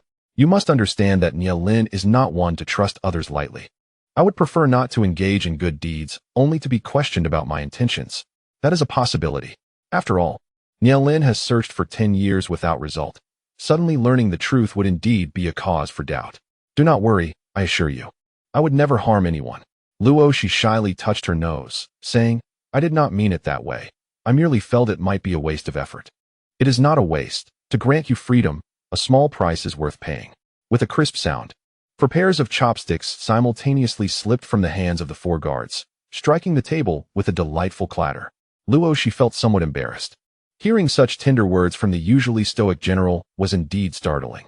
While she understood that the sentiment stemmed from their collaboration, the auditory impact was still quite overwhelming. Was the food unpalatable? Not at all. They were to eat at once. The 4 members of Tianlu hastily retrieved their chopsticks, without even considering switching to another pair, and began to devour the meal voraciously. In merely 5 minutes, they cleared 2/3 of the dishes on the table and then rose in unison to salute. General, we shall take our leave first to scout ahead. Go ahead, came the curt reply from General Xinyuan, who silently criticized them in his mind while maintaining an aloof demeanor, elegantly savoring his meal. How admirable! Luo Xi marveled, also beginning to indulge in her food. The flavors were indeed delightful, though rather expensive. She mused that it was merely 3 points better than her own cooking. Such exorbitant dishes.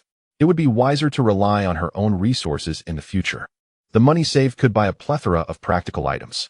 After she finished her meal at a leisurely pace, General Xinyuan Yuhan had long since completed his, quietly awaiting her. Meeting his sharp gaze, Luo Xi felt a twinge of embarrassment. I'm full. All right, let us go. Following him to settle the bill, she inwardly scoffed. Nearly 5 million star coins for a single meal felt more painful than any financial cut. She vowed never to indulge in such extravagance again. Although some mutated beast meats were quite energizing, it was far more economical to absorb crystal stones than to spend lavishly like this. What a spendthrift. The irony was that it was her desire to dine here that led to the general's extravagant expenditure. What's wrong? Did you not enjoy the meal? No. It was just too costly. It's of no consequence. It's merely the reward for a significant task. Over the years, I have undertaken numerous major assignments. Certainly more than 100, so indulging once is no cause for regret. Luo Xi felt even guiltier. Major tasks indicated a higher degree of danger, and here she was, squandering the hard-earned rewards of life-or-death struggles. After some contemplation, she resolved to have Xianyuan Mo Lin provide a few high-grade recovery pills for Xianyuan Yuhan as a gesture of goodwill. Such debts of gratitude were not to be taken lightly. At that moment, she conveniently forgot that each of those pills could fetch tens of billions. Indeed, when women become sentimental, they often lose their wits. Evidently, she was a prime example. Upon arriving at the Xianyuan family estate, Luo Xi gazed at the expansive grounds, feeling a sense of incredulity. Why was such a vast area of woodland enclosed? Was such a grand space truly meant for habitation? She could scarcely gauge the expanse of the estate. Aside from the Xianyuan residents, there appeared to be no other inhabitants. Truly, a wealthy family. To claim dominion over such land was no exaggeration. Luo Xi, my dear sister, you have arrived. A familiar voice broke the silence, and Luo Xi came to her senses, spotting Xianyuan Mo Lin alongside another handsome gentleman, Luo Yang. The two men, coincidentally calling out the same name, exchanged glances filled with a hint of rivalry before approaching Luo Xi. Stepping down from her starship, Luo Xi felt a bit awkward in the presence of the two dashing men. Fifth Master, cousin, greetings, she said. Luo Xi, what is your relationship with him? Luo Yang inquired. Oh, he is my cousin, Luo Yang. He took good care of me when I was little. Cousin, Xianyuan Mo Lin sighed in relief. He certainly did not wish to be thwarted in his own home. You must be weary from your journey. Allow me to show you to your quarters. There's no need to trouble his aide, as he has other matters to attend to. You can reunite when he is free. All right, Luo Xi readily agreed. Luo Yang opened his mouth, feeling a pang of disappointment. Why was his cousin being taken away by someone else? Did the fifth master have ulterior motives towards Luo Xi? Long time no see, Luo Yang. I heard you completed your mission excellently. Father is quite pleased. General Xianyuan, you flatter me. It was a collective effort of the brothers. Indeed, you are commendable. Please take me to see father. Of course. Luo Yang felt disheartened. Why was his cousin not as close to him anymore? Why was the general asking him to play the guide when he was the young master of the family? Scratching his head, he felt rather conflicted. Fifth master merely wishes to discuss a collaboration with Miss Luo. There is no need for you to worry, Luo Yang. Feeling as though his thoughts had been laid bare, Luo Yang felt embarrassed. My apologies, General, I misjudged. The fifth master is not that kind of person, and I should trust him. Very well, lead the way, he thought, wishing he could have a proper conversation with his cousin. The troubled aide did not notice the smirk on the general's lips, and after escorting Luo Xi to the Xianyuan family as patriarch, he was left at the door as a guard, feeling utterly miserable. Inside the study, the patriarch of the Xianyuan family and his son were locked in a glaring contest. After a long moment, the patriarch sighed. When will you change this attitude of yours? I am your father. You need not be so cold towards me. Father, please, if you have something to say it directly. I do this to avoid any scandalous affairs. A good man should maintain his integrity. The patriarch nearly choked on his own frustration. Was it not just one moment of folly? And he had already corrected his mistake. Why did his son cling to that incident? If his wife heard this, she would certainly seize the opportunity to scold him again. Being a good man was indeed a challenge. What is this nonsense about being righteous? The patriarch slumped helplessly in his chair, waving his hand in resignation. All right, I suppose I should not be so critical. Now tell me, why did you assign Tian Luo to that mission? Would it not be more reassuring to have matters concerning the Xianyuan family in your own hands? What do you mean? Father, please select some commendable gentleman from our family for Luo Xi to meet. It would be ideal if she finds someone to her liking. We must employ the gentlest approach to cultivate talent. Ah, the gentlest approach. What a farce. The head of the family looked disdainfully at his son, who wore a face of abstinence while uttering such dubious sentiments. Yet, he found himself powerless to resist. Such is the plight of a henpecked husband. If those candidates prove unsatisfactory, perhaps we could consider Xiao Wu. His rapport with Luo Xi seems rather pleasant. The head of the Xianyuan family's expression shifted. Surely, one Luo Xi should not necessitate the involvement of someone of Xiao Wu's standing. Are you not making a mountain out of a molehill? What if I take over? Yuhan, I recognize your determination, yet matters of the heart cannot be orchestrated. They require destiny. Did you not also have a fateful connection with that woman back in the day? Xianyuan Yuhan, you must refrain from this constant adversarial stance. I have previously stated that my involvement in that affair was a moment of folly. Had I not exposed that vile woman's true nature? Do you believe you would have awakened so swiftly? Do not be absurd. A good man ought to avoid such base errors. If one commits them, they are flawed. The Xianyuan family seethed with indignation. Each return of their son home became a source of self-inflicted torment. What sin had he committed to endure this? Over a decade had passed, and yet his son still harbored disdain for his past mistakes. Had he known, he would have refrained from stirring such troublesome matters. Alas, there exists no remedy for regret. Yuhan, can we not discuss serious matters? Certainly, I shall handle Luo Xi's affairs alongside Xiao Wu. You need not interfere, lest you harbor dissatisfaction towards me. The Xianyuan family sighed in resignation. Very well, let it be as you wish. After all, she is merely a woman of some utility. Our family has always conducted business fairly, ensuring no loss to her and never coercing her into unwanted circumstances. Yet, is it not excessive for my son to take such measures? It matters little. Children are but debts, and such trifles can be left to the younger generation to navigate. Wearily waving his hand to dismiss his son, the head of the Xianyuan family sat in silence, gazing at the ceiling. Head of the family, Luoyang knocked and entered. The head of the Xianyuan family sighed. Luoyang, do you know that Luo Xi? Luoyang paused, then lowered his head. Head, she is my cousin. Oh, is that so? You have never mentioned her before. The head, burdened with family affairs, hardly expected Luoyang to trouble him with such trivial matters. In that case, do keep an eye on her. If your abilities permit, extend your assistance, but do not overstep. Rest assured, I am aware of my limits. Luoyang felt a surge of joy at the head's unexpected words. It is indeed rare for him to express such sentiments. Yet, it remains a mystery why the head always appears so helpless after encountering the second young master. Within the Xianyuan family residence, Xianyuan Molan directly escorted the guests to the building where their kin resided, arranging for them to stay in the neighboring room on his floor. Then, he stared at Luo Xi. What did you just say? You intend to give these 3 advanced restorative pills to my second brother? For free? Indeed. He just treated me to a lavish meal that cost quite a bit. Xianyuan Molan rolled his eyes. May I inquire how much my second brother spent on your meal? Approximately 5 million. Uft. You were swayed by such a dinner that didn't even amount to 100 million? Xianyuan Molan wanted to retort. But considering the beneficiary was his own second brother, he refrained from being disruptive. Honestly, it was the first time someone treated me to such an exorbitant meal, and I feel quite guilty.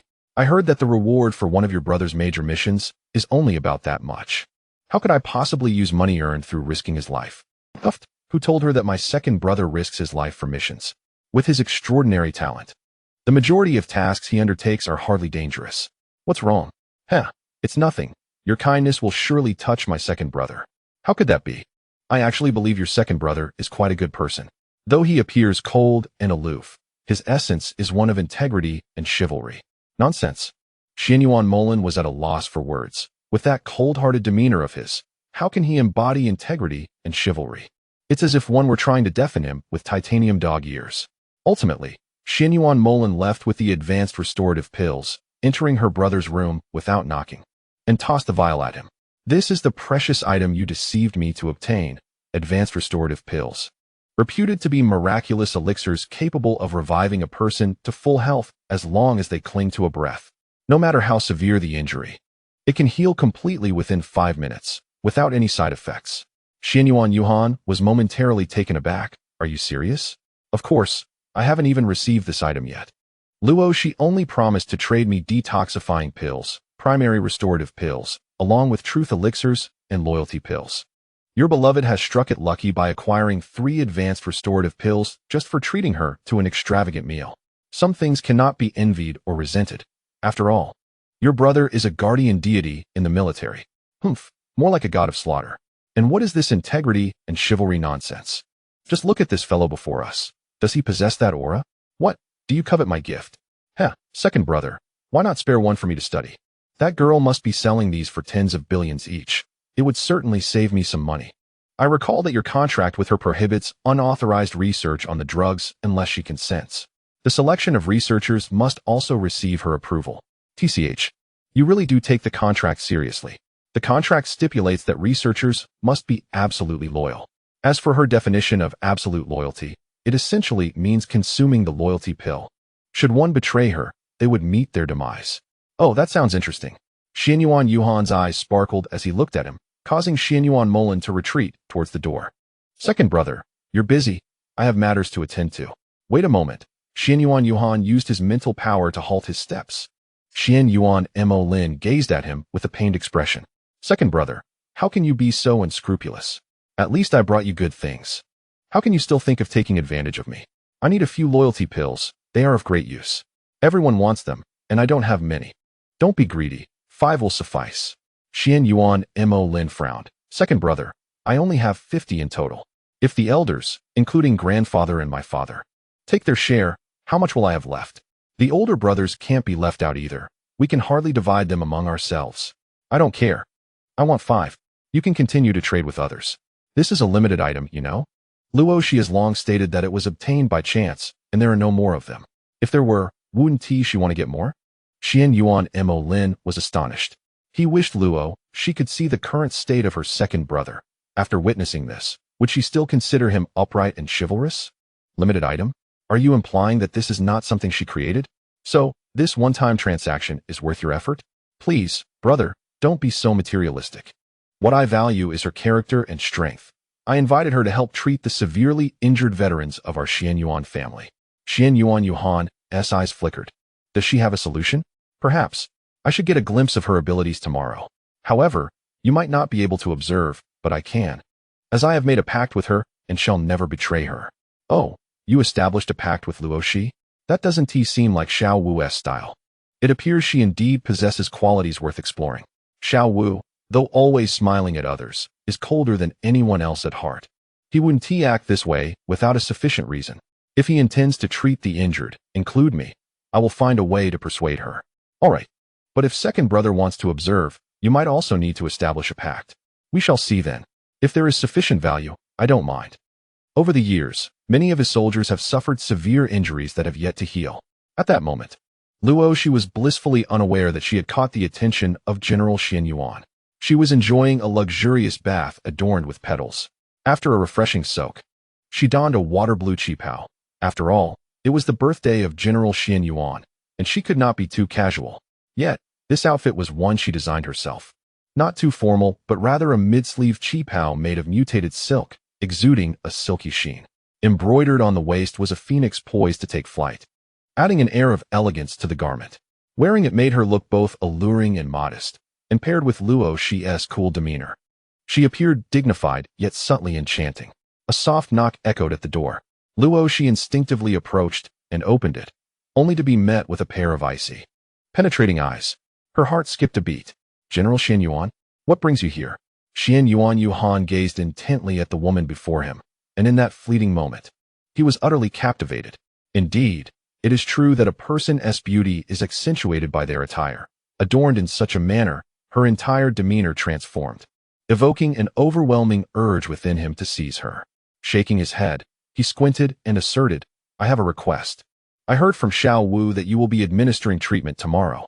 Might I observe from the sidelines? Luo Xi was momentarily taken aback, hesitating with pursed lips. Had it been anyone else, she would have promptly declined. Yet, in the presence of Xianyuan Yuhan, she felt an inexplicable pressure. If your abilities truly cannot be displayed, I shall, following my observation, establish a contract with you just as Xiao Wu has. Very well, then we shall go together. Thank you. The banquet is about to commence. How prepared are you? Perhaps I could escort you there. Sure. With a guide, she felt relieved. Luo Xi closed the door, smiling as she followed Xianyuan Yuhan. Your attire is quite exquisite. However, refrain from wearing it outside, lest you attract undue attention. Luo Xi's cheeks flushed slightly as she nodded.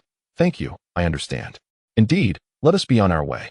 They walked in tandem, but after a few paces, Xianyuan Yuhan halted. Walk alongside me. You are a distinguished guest, not a subordinate. Oh, Luo Xi obediently moved a few steps forward to match his pace. The grand banquet celebrating the longevity of General Xian Yuan was being held in the ancestral hall of the Xian Yuan family, where 4 large tables were set. The elderly general and his wife occupied one table, while each of their 3 sons had one to themselves. When Luo Xi and Xian Yuan arrived, many younger family members were still seated in the living room, including the family patriarch and matriarch, with only the guest of honor yet to arrive. Upon seeing Xian Yuan enter alongside such a striking beauty, the Xian Yuan clan members were left dumbfounded. Is that the second brother's girlfriend? I don't know, but she is stunning. Fool, it's the dress that's beautiful. I've never seen such an outfit. I must ask her where she bought it, so I can acquire a few pieces myself. Indeed, it's splendid, accentuating her figure. Such grace. Xian Yuan Molin's eyes nearly popped out of his head. While he had seen the design before, it had yet to be released to the market. He never imagined it would be so captivating when worn. It was truly a paradise for women and a visual feast for men. This dress will undoubtedly sell like hotcakes. Ha ha ha. Wealth shall come pouring in. How peculiar. Why does it seem that the second brother actually matches well with such a beauty? It must be an illusion. How could someone as aloof as him possibly be suited for a talented beauty like Luo Xi? He deserves a fierce tigress instead. Luo Xi, dear sister. Come sit with me. Xian Yuan Mo called out enthusiastically, his intentions rather mischievous. Xian Yuan merely smiled faintly and led Luo Xi to the table of the family patriarch, prompting Xian Yuan Mo to exclaim in a flustered tone. Second brother, how ungracious of you. This esteemed guest is mine, not yours. Just now, I had the pleasure of collaborating with Miss Luo. Thus she has become one of my esteemed guests. Furthermore, matters concerning the Xian Yuan family ought to be overseen by the family head. What is inappropriate about my seating her at the main table? This is mere sophistry. Xian Yuan coldly scoffed as he walked over, squeezing himself down beside Luo Xi. I won't argue with you, but I must sit next to Sister Luo Xi to prevent you from misleading her. Luo Xi was at a loss for words. Did he truly believe her to be so naive as to be easily deceived? The head of the Xian Yuan family had initially paid little attention to Luo Xi, but now he felt an inexplicable pressure, particularly due to his son's behavior, which sent a chill down his spine. This must be Miss Luo Xi that Xiao Wu mentioned. Correct? Indeed, she replied. Ah, Miss Luo, it is a pleasure to meet you. I am Xian Yuan Yi, the current head of the Xian Yuan family. Welcome to the Luo residence. Greetings, head of the Xian Yuan family. Please, take a seat. Xiao Wu, do not fuss too much. After all, we are all family. And it matters little where we sit. Xian Yuan rolled his eyes, thinking how his second uncle remained as ever, fearful of his wife and son, a blatant display of favoritism. Luo Xi, that dress looks stunning on you. Our garments will undoubtedly be a great success. Indeed, however, it would be best to use silk-like fabrics for these pieces. They are the most visually appealing. You might consider 2 styles, one for the common folk and another for the aristocracy. Varying materials will naturally yield different prices. Xian Yuan nodded vigorously, acknowledging the necessity of this approach. The fabric adorning Luo Xi was made from mutated silkworm silk, a rare material, and a single outfit could easily fetch 6 million. The value of the mutated silk alone stood around 1 million, and after accounting for other costs, he had initially planned to price it at 5 million. However, seeing Luo Xi in it tonight, he felt confident that even a price of 100 million would attract buyers among wealthy women. There was no shortage of affluent women willing to indulge. Luo Xi, how does a price of 8 million per set sound? Luo Xi paused, glancing at Xian Yuan. As you wish, you are the one in charge. You may set the price. The common folks certainly cannot afford garments made from mutated silkworm silk. Huh. This is certainly aimed at the aristocracy. Rest assured, there are plenty of wealthy buyers out there. Even at 100 million, there will be interest. I plan to sell in limited quantities. The common style will be made from ordinary fabric, priced under 1,000 star coins, to avoid excessive envy among women. Very well. I trust your judgment. Xian Yuan's mind raced with calculations, envisioning a flood of profits. Ha ha ha. Foresight is indeed the hallmark of a business genius like him. Xian Yuan observed the man grinning like a fox, remaining inscrutable. Xiao Wu had indeed found a commendable partner for collaboration. A long-term development would be mutually beneficial. Should he arrange a partnership for them? It felt somewhat unjust to let Luo Xi be paired with outsiders. keeping it within the family seemed far more prudent. The cost of the cheapest nutrient solution for interstellar inhabitants was 100 star coins, sufficient for a day's sustenance. Calculating in terms of Earth's currency, the prices were escalating. Life was not easy. Luo Xi, shall we take a photo for memory's sake later? There is no need for that. In the future, if you allow the model to promote it, it will undoubtedly sell like hotcakes. As for my photos, let them not circulate. What is there to fear? You are no less impressive than those celebrities. Huh. Brother Wu, you speak as if the wind does not blow. Although this sister, Luo Xi, appears quite well dressed, she still pales in comparison to the major stars. Do not tread upon the exalted to extol her virtues. A beautiful girl rolled her eyes in retort. Xianyuan Mulan cast a glance at her. This little girl, Luo Xi, need not be taken seriously. She is not a perfect member of the Xianyuan family, merely an adopted daughter under the pity of the second uncle. What did you say, Brother Wu? The beautiful girl's eyes widened in indignation, her embarrassment palpable. Xianyuan Mulan let out a cold snort. Second brother, do you not agree? Xianyuan Yuhan silently shot a glance at the other, a chilling aura sweeping over. Little Wu's words rang true. At his utterance, the beautiful girl lowered her head in grievance, no longer daring to speak. Such overwhelming pressure. Luo Xi gazed at Xianyuan Yuhan with admiration. This man exuded undeniable authority. Let that little girl fend for herself.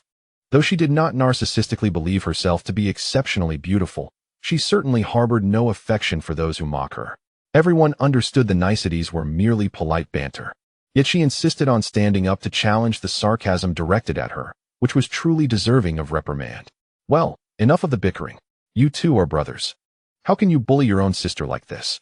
The head of the Xianyuan family scolded with a hint of exasperation. Xianyuan Yuhan merely huffed, too weary to respond.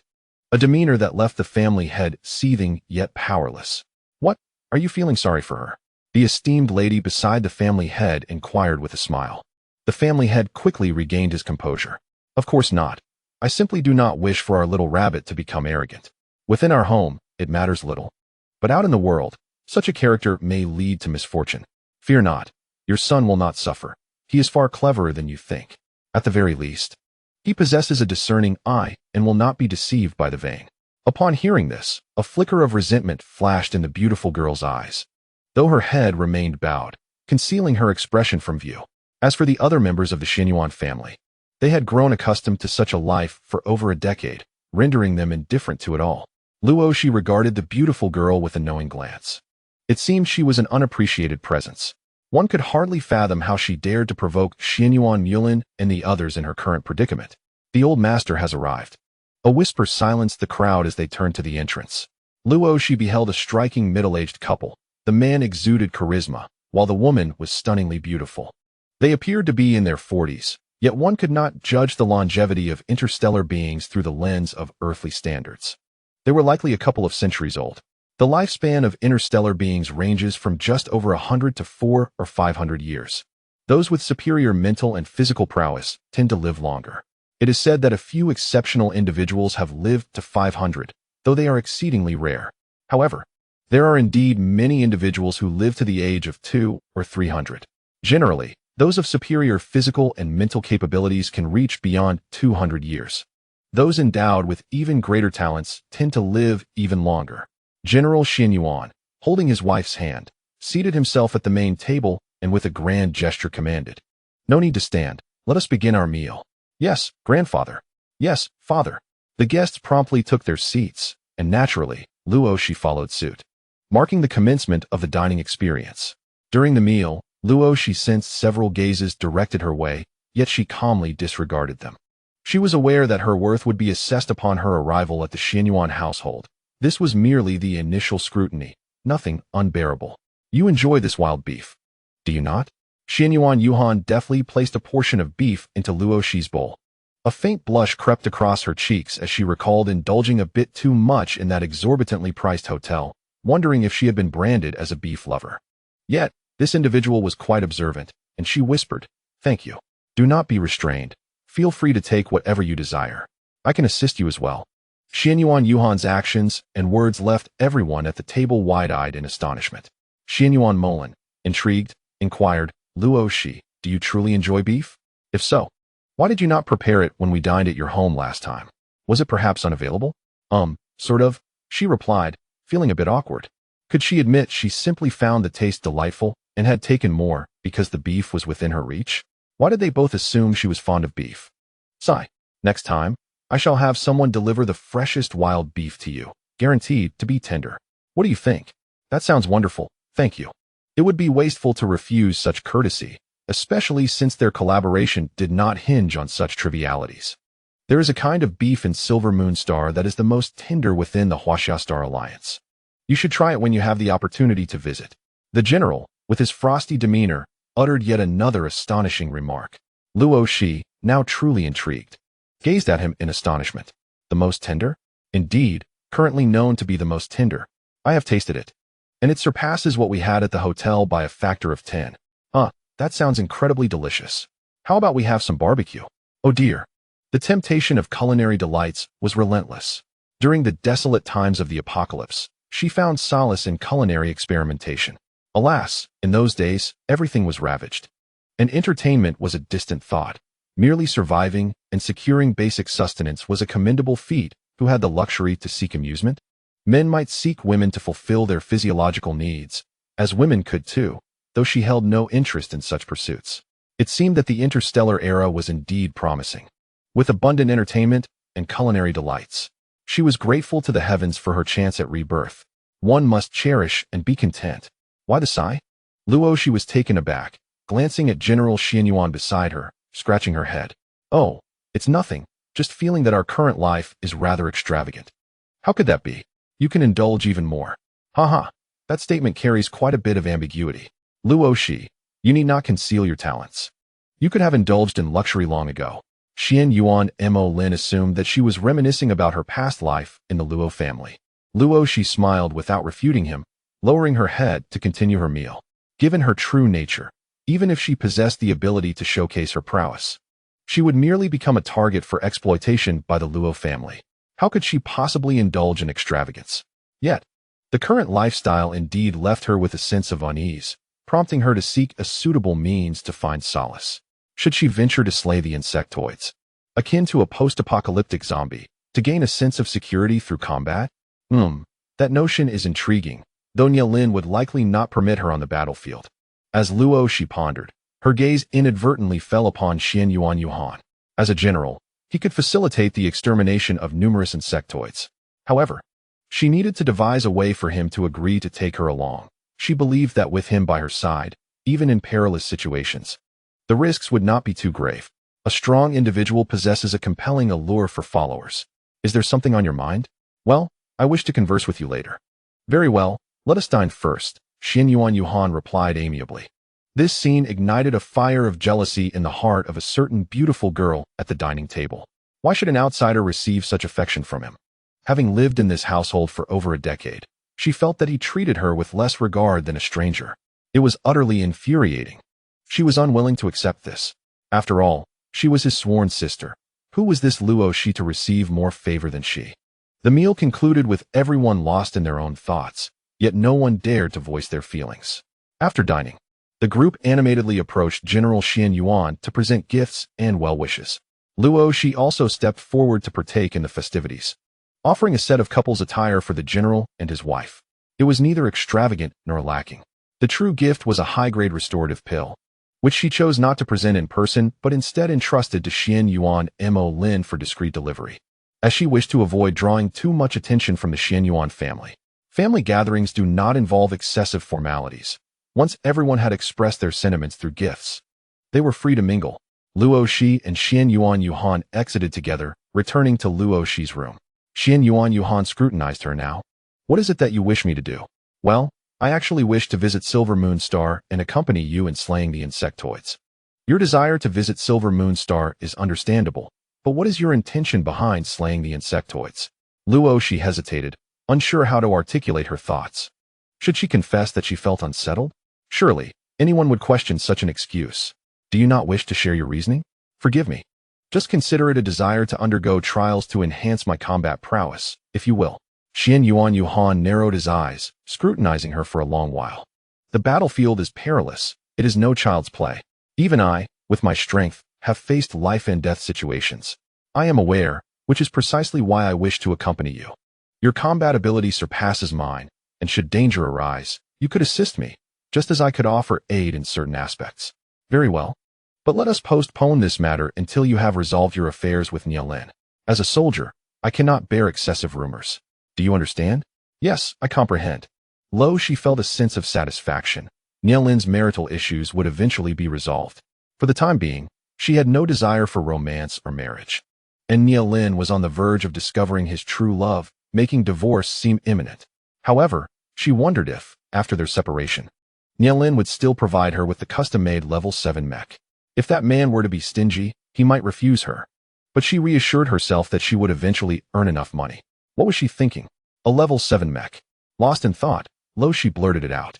Yuan looked at her in astonishment. You can't use a level 7 mech yet, can you? I will be able to soon. I just need to place the order. Nielin had promised to custom make one for me, but I wonder if he will still do so after the divorce. The general felt speechless. Did this woman truly believe he couldn't afford such a trivial thing? Fear not, as long as you can wield it. I can provide you with one at any time. Really? Luo Xi was suddenly filled with excitement. Yuan nodded. His icy demeanor as reliable as ever. Of course. You truly are a good person, Luo Xi exclaimed. The general once again found himself at a loss for words, pondering whether he could truly be considered a good person. The answer was undoubtedly affirmative. He had devoted over a decade of his life in the military, battling the insectoid clan to protect the public, demonstrating immense dedication to the greater good. Indeed, how could someone like him not be a good person? With no hint of guilt, the general felt a sense of fulfillment. Thus, the two self-satisfied individuals found contentment, while Yuan Mo Lin, eavesdropping outside, felt his worldview shift. By the way, do you have any medicine for restoring a mute's voice? No, why do you ask? Junya, having been harmed in her youth, had become mute, which was a significant reason why she had not actively sought out Nielin over the years. She felt a sense of inferiority. If she had the opportunity to regain her voice, she would likely reach out to him. Though I don't have the medicine, I believe I can heal her. Luo Xi stated cautiously. Satisfied, Yuan replied, I will make arrangements for this matter. You can count on me. All right.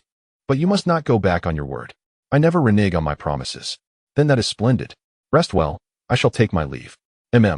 As Yuan exited Luo Xi's guest room, he cast a glance at the hiding place of a certain someone, dismissing it as he continued on his way.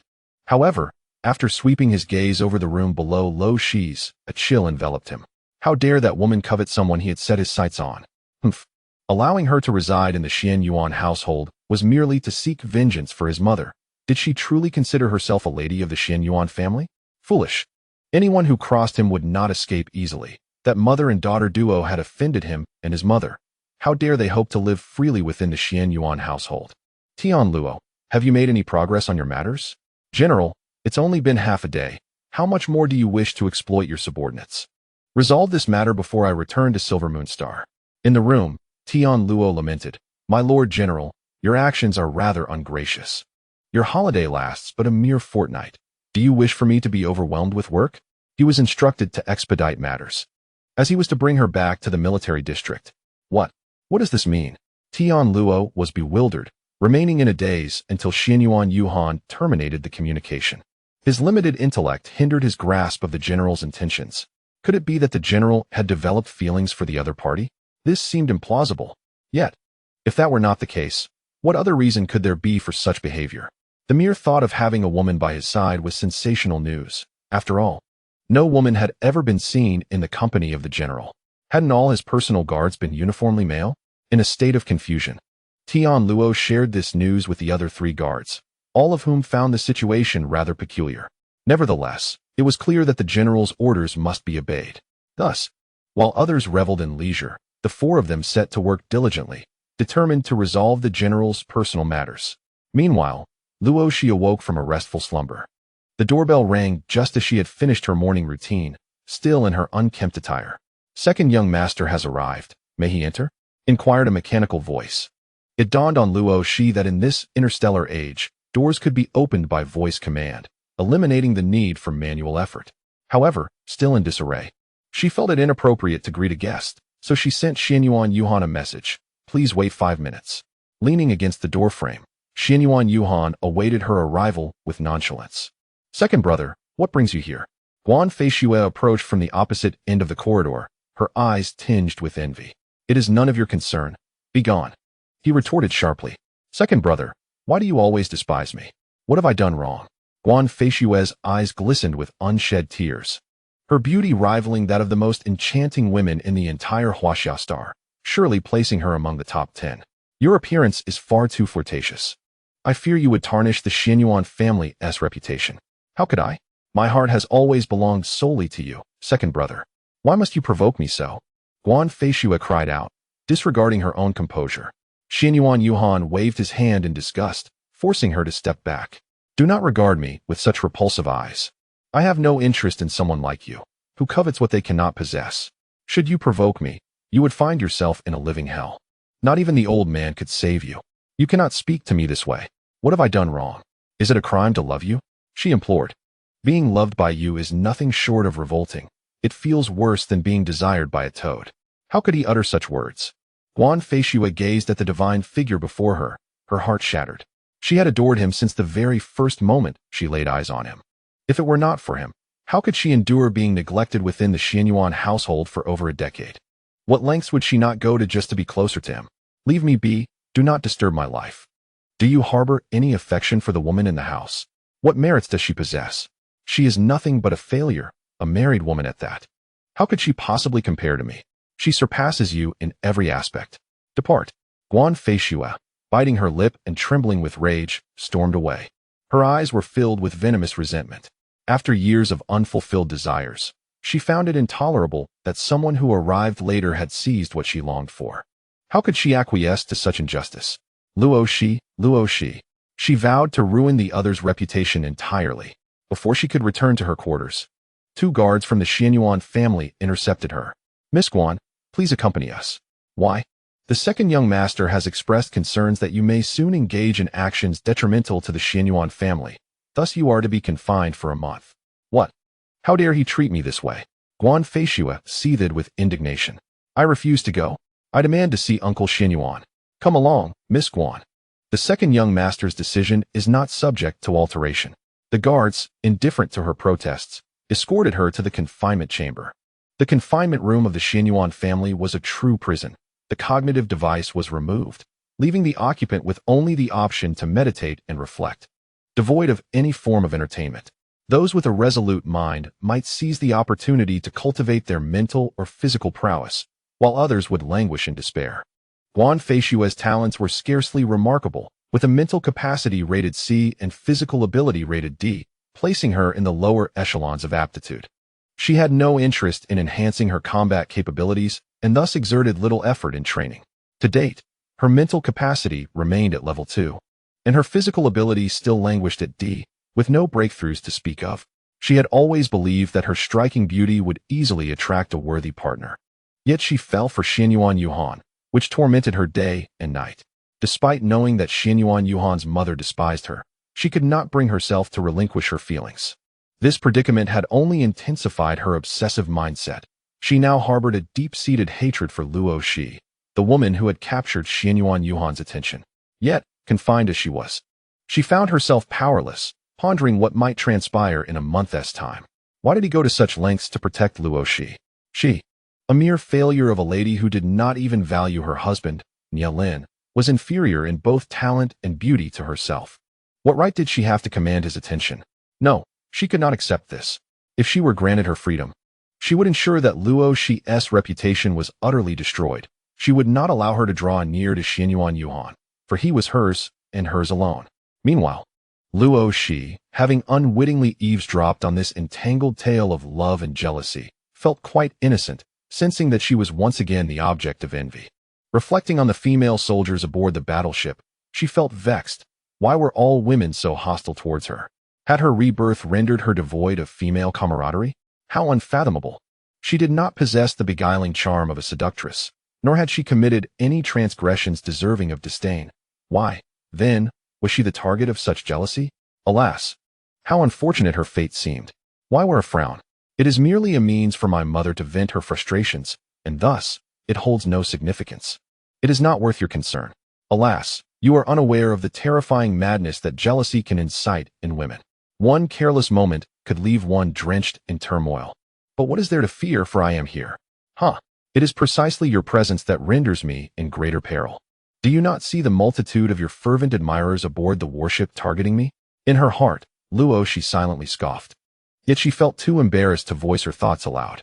Elder brother, why do you always usurp my responsibilities? Xianyuan Molan appeared at the staircase. Casting an irritated glance at the two, Xianyuan Yuhan shot him a sidelong look. I fear you may be too occupied. A business prodigy like you should focus solely on commercial affairs, while I shall handle the battlefield. Humph, does it not weigh on your conscience, second brother? You speak as if it were true. Am I not always responsible for matters of combat, while you handle the business? That is quite different. Luo Xi is a talent I discovered, incomparable to ordinary commercial endeavors. Fifth young master, the general accompanied us only with my consent. Do not be overly agitated, after all. You are good brothers, and should not quibble over trifles. Luo Xi advised with understanding. In truth, she did not comprehend why Xianyuan Molan was concerned about such trivialities. It was merely a matter of guidance. Regardless of who led, they were all serving the Xianyuan family. It was not as though they were dividing a cake. With one piece less for someone, Xianyuan Molan gazed at Luo Xi, feeling as though he had transformed into a miserly merchant, while his unscrupulous elder brother appeared as the virtuous one. Truly, the world has turned upside down, with right and wrong reversed. The two brothers escorted Luo Xi to the Xianyuan family's underground research facility. On the first day, there were 10 individuals prepared for treatment. However, to alleviate any pressure on Luo Xi, Xianyuan Molan permitted only 5 to wait in the treatment room. These 5 had sustained hidden injuries during the battle against the flower insect tribe. For instance, the first was a personal guard to the elder, who had suffered a life-threatening stab wound to the chest, inflicted by the blade of a mutated mantis in the shoulder. Although he survived, he became incapacitated due to an infection from insect venom, his physical abilities plummeting from A grade to the lowest F grade, and even lower, rendering him unable to lift or carry anything. His mental acuity had also diminished to a mere level 1, lest his body be unable to endure. This man was merely in his 70s. Given the lifespan of interstellar beings, he had at least half of his life yet to live. If he could be healed, he would undoubtedly become a loyal elder statesman and a capable aide to the Xianyuan family. Luo Xi, I have ensured they consumed the first potion as per your instructions.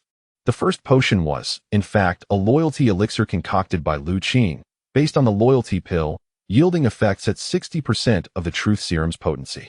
It would not be fatal, but would induce excruciating headaches for those who contemplated betrayal.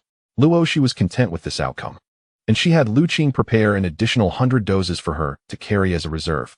Luo Xi gazed at the middle-aged man, whose regression in rank had aged him beyond that of most, making him appear older than General Xianyuan himself, lacking any vitality. Relax your entire body. I shall assist you in examining your health. Should you sense anything, please communicate it to me, but refrain from resisting. Very well. Luo Xi extended her right hand, gradually coalescing a gentle green light within her palm. Once the orb of green light reached the size of her palm, she commenced her examination, starting from the head and proceeding down to the ankles. Utilizing her wood-based abilities, she swiftly discerned the underlying issue. This individual was afflicted by a toxin that had permeated his body, leaving traces within his blood and bone marrow. The mottled black spots spread throughout, though minuscule and capable of camouflaging themselves, altering color when observed. Had it not been for the affinity of her wood powers and their ability to repel toxins, it would have been challenging to identify the problem so distinctly. After a moment's contemplation, she retrieved an antidote from her spatial device and suggested he consume it. Although the man was perplexed, he obediently ingested the detoxifying agent. Shortly thereafter, he experienced discomfort, particularly in his abdomen, and awkwardly glanced at Xianyuan Molan and the others, exclaiming, "Second young master, fifth young master, I need to use the restroom." "Go ahead, you may wish to take a shower afterward." "Do not fret, what I provided was a detoxifying agent," came the reassuring response. As soon as the words left her lips, he hurried toward the restroom. Fortunately, the door was soundproof. Otherwise, he would have felt too embarrassed to face anyone, as the noises of his bodily release were quite distressing. The foul odor was unbearable, leaving him utterly repulsed. After a considerable time, he found that black sweat began to exude from various parts of his body. Truthfully, he could not ascertain whether it was indeed sweat, but he was too mortified to allow anyone to witness such a disgraceful sight. Once he had cleansed himself of the stench in the restroom and scrubbed with body wash several times, he finally emerged, feeling refreshed. Upon seeing him, the Xianyuan brothers widened their eyes in astonishment. The man who had entered had undergone a remarkable transformation, appearing at least half his original age. Though his complexion was pale, his features now radiated youthfulness. Their first thought was that it was effective. Their second thought was that it was truly remarkable. "I'm back. I feel significantly lighter," he announced. "Luo Xi, my sister, I shall certainly make you my sister-in-law," Xianyuan Molan exclaimed impulsively. The treated individual gaped in disbelief, wondering why the second young master seemed more excited than he was. Suddenly, his eyes widened in disbelief. He had just sensed an influx of spiritual energy, and not just a trickle, but a continuous restoration of it. Without hesitation, he promptly crossed his legs and began to cultivate his spiritual energy according to the previously learned techniques. After a full hour, he concluded his practice, discovering that his spiritual energy had noticeably advanced from level 1 to level 3. Upon opening his eyes, he noticed Luo Xi was administering treatment to the fifth individual. In fact, all 5 selected pioneers exhibited similar symptoms, prompting Luo Xi to administer the antidote without reservation. The most severely afflicted fifth individual required 2 doses. Consequently, the restroom in the laboratory became insufficient, leading to the occupation of 2 private restrooms belonging to the researchers. After rescuing others, Luo Xi gleaned an important insight. The nature of such toxins is not particularly challenging to treat. The reason they remain untreated lies in their insidious and deceptive characteristics. Otherwise, with the medical advancements of the interstellar era, they would have been resolved long ago. These toxins resemble parasitic organisms, lurking within the human body, siphoning nutrients to thrive. Once they reach a certain stage, they may consume the host and transform them into mutated insectoid beings. Were all of them injured in the same battle? Indeed, that war was led by my grandfather personally, during which he lost over 100 of his loyal guards. Had it not been for their valiant assistance, he too might have suffered grievously. Xianyuan Yuhan felt a chill at the memory of that brutal conflict from over a decade ago. Had it not been for his grandfather's remarkable fortune, the entire Xianyuan family might have faced dire repercussions. For years, his grandfather has been unable to let go of the sacrifices made by those soldiers. The Xianyuan family must cultivate gratitude, having survived under the protection of their loyal guards. They owe a debt of maintenance and salvation to them. Otherwise, who would remain loyal to their family in the future? Do not frown. I have examined their conditions. The toxins in their bodies are evident. Although the antidote is not inexpensive, the 5 young masters possess ample wealth and are unconcerned about such trivialities. Xianyuan Molan looked on in astonishment as he observed each veteran rejuvenating, appearing half their age, leaving him in a state of shock. This matter transcended mere finances. To him, problems solvable with money were inconsequential. Especially upon witnessing these individuals, after detoxification, rapidly regaining a portion of their mental acuity and physical strength, he felt a surge of excitement. His grandfather would surely be elated to see such results. How many others bear similar injuries? There are 12 more. Among the 100 loyal guards who accompanied his grandfather into battle, only 17 survived, a grievous toll. Thus, let us administer 1 vial of the antidote to each of them. After they have ingested it, I shall reassess the situation. Very well. Xianyuan Molan summoned the remaining 12 individuals, preparing a more suitable environment for their healing and detoxification. Luo Xi felt a twinge of regret. She had initially intended to collect some of the toxins for Luo Xi to study. Unfortunately, the creatures exhibited a strong instinct for self-preservation, either hiding or perishing. Are there any specimens of these mutated insects? None. Only larvae exist. If the adults are killed, their bodies will spontaneously decompose, leaving only exoskeletons behind. Oh, are they mindless or do they possess awareness? Luo Xi mused upon the cunning nature of the insectoids in this world. At the family meeting, noticing the peculiar expression on Luo Xi's face, Xianyuan Yuhan inquired, "Is there a problem?" "Indeed there is. Do you not find it strange? After every battle, you are unable to capture the adult corpses of these insects. Only exoskeletons remain, rendering it impossible to collect their venom. Without the ability to gather samples, you cannot develop antidotes, which poses a grave threat to your military personnel. Are you suggesting that these adults possess human-like cognition? They are aware of the need to destroy their remains? Even if they are unaware, it is highly plausible that their superior insectoid overlords possess intelligence, compelling them to act in ways that inflict greater harm upon you. This reciprocal relationship naturally benefits the insectoid race. Xianyuan Yuhan's expression instantly turned as cold as frost, exuding an aura of lethal intent. However, during our battles, we have not observed these higher-ranking insectoids issuing commands. Generally, the adult mutated mantises are classified as level 5 insects, which still fall short of possessing human-like intelligence by 4 levels. The absence of evidence does not imply non-existence. Yet, I cannot assert anything definitively at this moment. This is merely conjecture. Perhaps we should investigate together next time to uncover any clues. Very well. If it is for the benefit of the military personnel, he is willing to exert effort to track down the mutated mantises and accompany her for an on-site examination. Xianyuan Molan regarded them with an enigmatic expression. Brother, are you planning to take Luo Xi to the battlefield? Indeed. What nonsense. Luo Xi is a vital logistical personnel, essential for saving lives. How can she be sent to such a perilous frontline? Brother, I personally believe it is more prudent to retain talents like Luo Xi in logistical roles, where she can save more lives rather than charging into battle. I am well aware of the situation. You need not be concerned. What nonsense. He is the one who recruited her, so why must she be assigned to your side? Does someone like you, a mere warrior, even comprehend how to cherish a delicate flower? Xianyuan Molan harbored deep skepticism.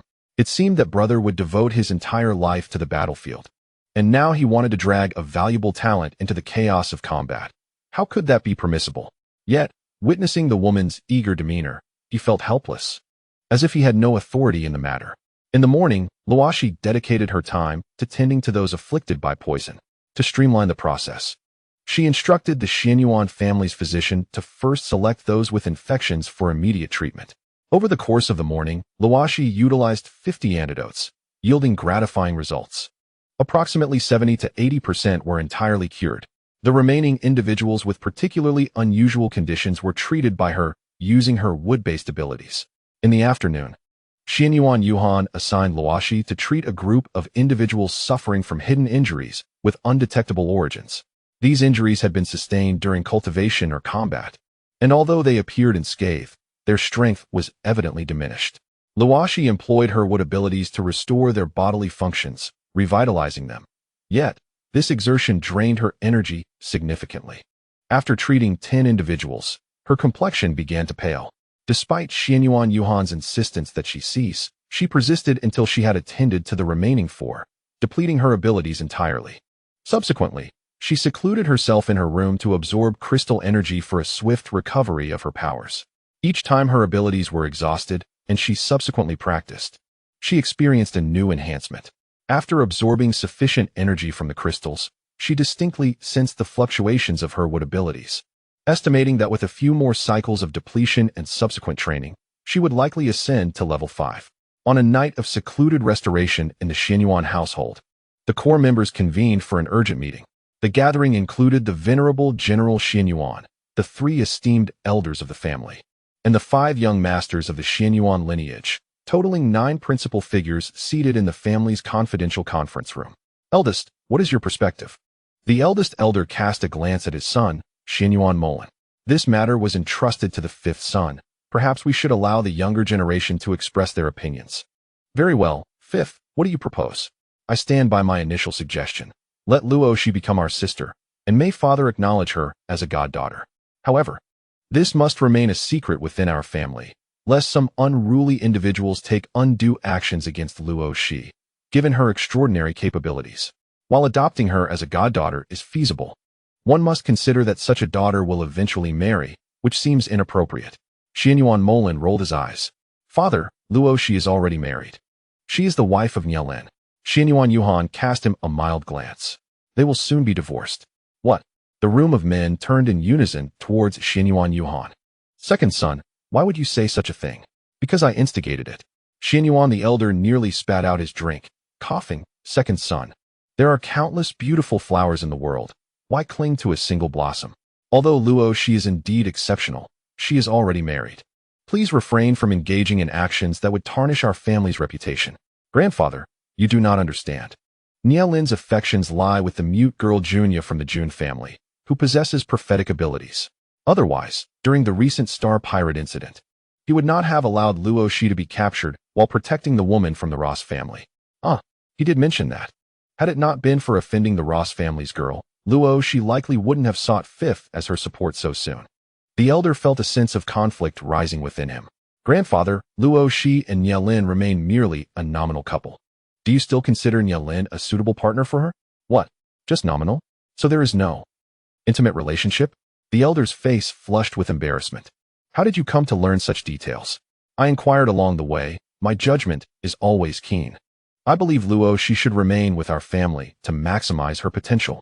Xianyuan Yuhan stated unapologetically. The family head felt a twinge of guilt at his son's brazen remarks. What manner of son had he raised? Xianyuan Molan was utterly astonished. He had no idea his icy second brother was so well informed about such matters.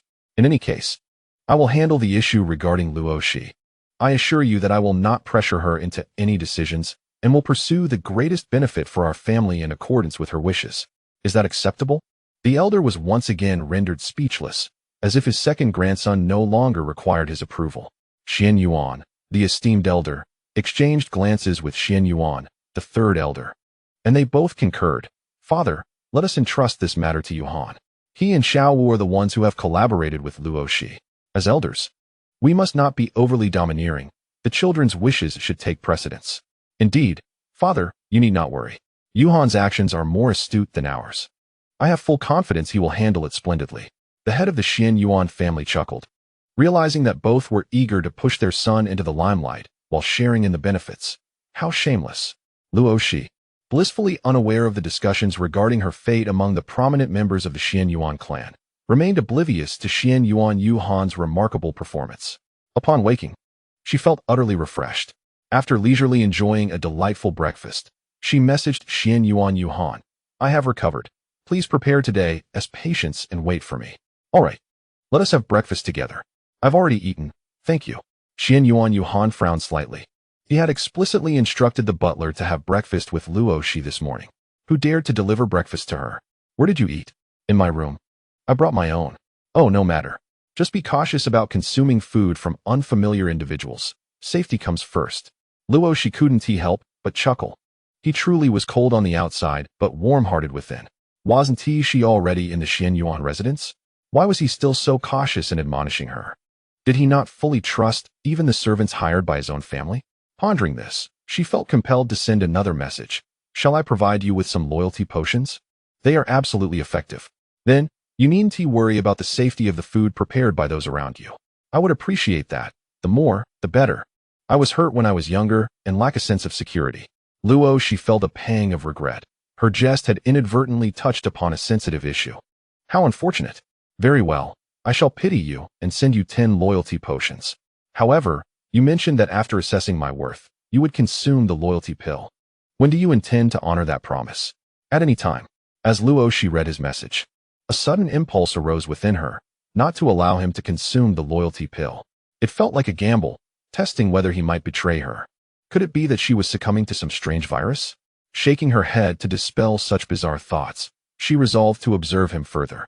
Before long, Xianyuan Yuhan arrived to accompany her in treating the second batch of patients, all of whom had previously consumed the loyalty potions and vowed never to disclose any information about Luo Xi, who was treating them. The 10 or so individuals being treated today were not solely suffering from toxin issues, though they were fundamentally caused by toxins. While interstellar medical practices could address missing limbs, the infections from toxins rendered treatments ineffective. Even cellular repair solutions could not regenerate severed fingers. To this end, Luo Xi devised various methods to collect the stubborn parasitic toxins residing within their bodies. This substance was so domineering that failing to conduct a thorough investigation posed a real danger. After numerous attempts, Luo Xi ultimately utilized her psychic abilities to surgically extract a small fragment of flesh from the afflicted and preserved it, entrusting it to the medical research team of the Xianyuan family for further examination, while also informing them of the toxin's insidious nature. With her current pinnacle level 4 wood-based abilities, she was unable to regenerate limbs, so she administered some antidotes before leaving the matter to interstellar medicine. Consequently, that day, Luo Xi consumed over 50 antidotes, and coupled with those used the previous day, she found herself left with only a couple dozen vials.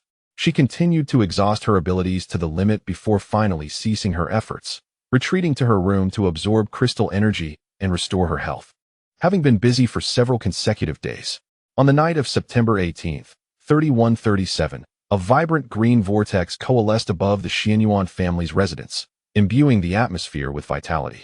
Remarkably, the plants within the estate grew wildly overnight, transitioning from seedlings to maturity, a phenomenon nothing short of miraculous. The green vortex dissipated after a brief span of 10 minutes. Having been absorbed into Luo Xi's body, which elevated her wood-based abilities to level 5. At this new level, she could begin to unleash her group healing powers, effortlessly tending to 5 or 6 individuals at once, though she would not employ this capability lightly. Fortunately, her advancement occurred during the tranquil hours of the early morning, when most were asleep, save for the vigilant members of the Xianyuan family. Upon awakening to the unusual occurrence, Xianyuan Yuhan promptly proceeded to Luo Xi's room, utilizing his authority as the head of the family to gain access to her quarters, standing guard outside her door without intruding. As he kept watch, he observed the astonishing growth of the plants below their building, akin to balloons inflating before his very eyes, a sight he had never witnessed in his lifetime. He could also sense an inexplicable force swirling in the vicinity, which only ceased once the green vortex vanished. She was indeed extraordinary. Once her advancement was complete, Luo Xi emerged, radiating an even greater aura of approachability. As she drew near Xianyuan Yuhan, an ethereal fragrance enveloped her, invigorating his senses. "Thank you," she said. "Not at all. We mutually benefit from each other's strengths. But what shall we do about those plants? Your magic is astounding." "Magic?" Luo Xi smiled gently, knowing that what she possessed was not magic, yet seeing no harm in allowing him to believe so. Upon glancing at the balcony, she was taken aback. The surrounding trees had surged to heights of over 10 meters, undoubtedly drawing attention. Feeling somewhat embarrassed, she turned to Xianyuan Yuhan.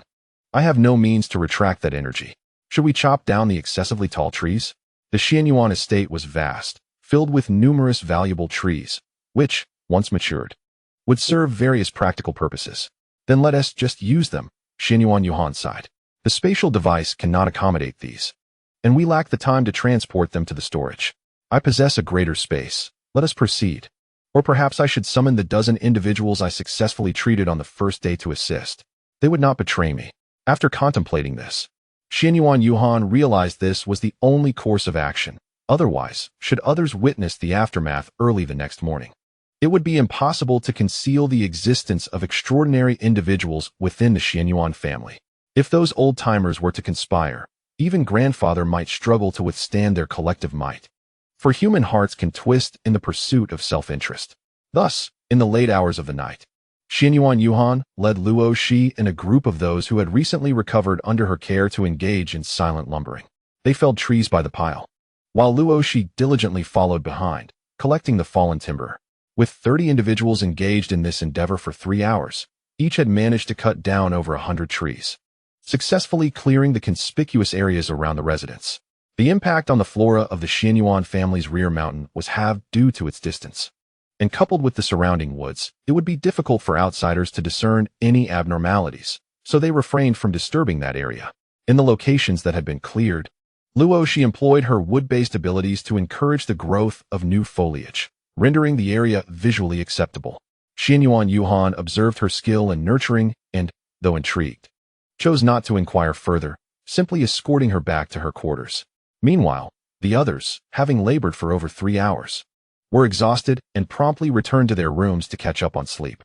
"What shall we do with the timber and those plants in the space? After I've chosen what I need, you can handle the rest," she suggested. "Very well, we shall act upon our arrival at Silver Moon Star, discreetly." "Indeed, I shall heed your words.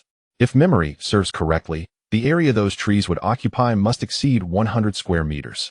Could it be that she possesses such a vast space?" Even within their extensive family, the largest spatial devices are seldom of such magnitude. However, the larger the space, the greater the likelihood of successful creation. Luo Xi gazed at the dimly lit sky, feeling somewhat helpless. Apologetically, she addressed Xianyuan Yuhan. "The dawn is approaching. You should return to your room and rest. I am truly grateful for your assistance this time." "It was my duty," he replied. "You seem to be slightly fatigued from your abilities. Are you all right?" "I still have some strength left. A brief rest will suffice. Then I shall return to my room. Please rest well. Tomorrow, Do not concern yourself with healing. I will take you out to explore Huashiastar. Luo Xi scratched her head, feeling a bit embarrassed. But I've only treated 200 or 300 wounded soldiers in the past few days. It's really not that many. However, Xianyuan Molan seemed unprepared for her swift progress. Initially arranging only 100 individuals for treatment, and the additional 200 were hastily selected from the family, as their injuries were not severe. Thus, Luo Xi was able to treat so many without employing any antidotes. Xianyuan Yuhan gazed at her intently, his tone considerably more gentle than usual. Rest well. I will come to call you at 10. Wait a moment, she interjected. What is it? Luo Xi, feeling somewhat sheepish, confessed, actually, to prevent others from becoming suspicious. I sprinkled a bit of sleeping powder around the various bedrooms in the Xianyuan residence before I began. That is why everyone is sleeping so soundly. There are no side effects, merely inducing a deep slumber for a few hours, lasting until dawn. No wonder he remarked on the silence within the household. Xianyuan Yuhan chuckled lightly. It's of no concern. Did you not mention there are no side effects? Then all is well. The handsome figure, like a mountain of ice, smiled unexpectedly, his grin dazzling like a burst of frosty blossoms, leaving Luo Xi momentarily spellbound. His profound eyes sparkled with an enigmatic light. His sensuous, thin lips were pressed tightly together, complemented by soft facial contours that ignited an impulse to kiss. Standing nearly 6 feet tall, his robust physique boasted enviable proportions, while his tan skin accentuated his virility, especially when the cold, hard lines of his form were softened by that smile. He exuded an intoxicating charm that could drive anyone to madness. After regaining her composure, Luo Xi felt a flush of embarrassment, relieved that he had already departed. In her dazed state, she failed to notice the satisfied curve at the corner of Xianyuan Yuhan's mouth as he left. It seemed his looks still held some merit. News of numerous injured individuals being healed swiftly by the Xianyuan family reached the Jun family, prompting the elder of the Jun clan to directly contact the head of the Xianyuan family. Upon confirming the veracity of the information, the Jun elder wasted no time in expressing his desire for the talented individual from the Xianyuan family to examine his granddaughter, Junya, in hopes of remedying her muteness. The elder of the Xianyuan family, having received prior instruction from Xianyuan Yuhan, feigned reluctance for a moment before graciously agreeing. Well, my dear friend from the Jun family, considering our long-standing camaraderie, I shall assist. However, there is a matter in which I require your help. The Jun elder, though internally scoffing, maintained a cordial demeanor. Of course, we old comrades should support one another. What is it you need? Speak freely. As long as it is within my capacity to fulfill. It's quite straightforward, Xianyuan continued. You know my 5th child is a close friend of Nielin. That lad is rather protective of those he cares for, and he has long held a fondness for your Junya. He wishes to facilitate a union for the star-crossed lovers. The Jun elder paused, momentarily taken aback, before regaining his composure. Given their esteemed backgrounds, it was not difficult for him to discern the events surrounding Junya from years past. Furrowing his brow, he inquired, what do you imply? You know I am a man of integrity. Should your daughter hold no romantic interest in Nielin, I would never impose. My 5th child's desire is simply to ensure that Nielin understands Junya is the one who escaped with him all those years ago, allowing him to relinquish his lingering attachments. The Jun elder readily acquiesced. Very well. I shall arrange for Junya to meet with Nielin. Ah, Jun elder. You are aware of Nielin's circumstances. If your daughter is inclined, she could easily attract him as a son-in-law. After all, the Nie family patriarch has no intention of passing on the position to Nielin. Such a fine young man would suit your granddaughter well, ensuring she does not marry off to another family. It is a mutually beneficial arrangement. The Jun elder's eyes brightened at these words. Indeed, they rang true. Over the years, he had exerted considerable effort in securing a suitable match for his granddaughter, Junya. His previous hesitance regarding Nielin stemmed from the belief that, as a scion of a prominent family, he would not lower himself to consider a union with the Jun family, unaware of Nielin's enduring affection for his granddaughter. Xianyuan elder, are you truly so benevolent? He scoffed. Benevolent? It is said that this is all for the sake of my dear Xiao Wu's brotherly bond. Do not mistake my intentions, for I harbor no deep affections for you. How shameless you are, putting on a facade in public while behaving like a scoundrel in private. Old Master Xianyuan remains remarkably composed, his expression unchanged, observing your volatility at such an advanced age, a true cause for concern. Humph. That said, when can we arrange for someone to treat my Xiaoya? Naturally, it must be after she reconciles with Nielin. Otherwise, that lad might think he has been deceived. Old Master Jun, though visibly irate, ultimately accepted this condition. After severing communication, he sought out his granddaughter. Xiaoya, he began. I just heard that the Niel lad you escaped with all those years ago has never forgotten you. Unfortunately, he is unaware of your Jun family ties and has been searching for you in vain all these years. Junya was momentarily taken aback, gazing at her grandfather's image in disbelief. She quickly typed a message. Grandpa, is that true? Foolish girl, do you think I would deceive you over such a matter? He replied, I never anticipated that lad would possess such loyalty. However, a decade has passed. You have likely forgotten what he looked like back then.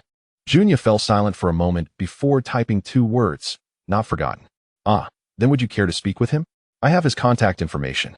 I hear he still thinks of you and has grown distant from his current wife, who has been married to him for 2 months, yet remains merely a name in his life. Junya's expression shifted, and she bitterly smiled as she typed. I wouldn't know what to say. I am unworthy of him. Foolish girl, I knew you held on to your worries. Rest assured, Grandpa has found capable individuals to assist you. As long as you agree, treatment can commence. They assure a 99% chance of success. Junya's heart leaped with joy. Really? Of course. However, that Nielin has caught the attention of the Ross family's Lanya, who has even covertly plotted against his wife, resulting in her abduction by space marauders. Though she was ultimately rescued, a rift has formed, and she wishes to divorce him. Currently, Nielin is consumed by guilt and has yet to acquiesce. But Xiaoya, do you wish to see such a talented individual live his life burdened by guilt alongside an ordinary woman like Luo Xi? Certainly not, she replied. But I have always felt unworthy of him and dared not hope for more. Now that she had a glimmer of hope to regain her voice, she yearned to accompany him. Yet after all these years, could it truly be possible? My dear, trust your grandfather. This time, you will undoubtedly regain your normalcy. Many grievously injured veterans from the Xianyuan family have been healed.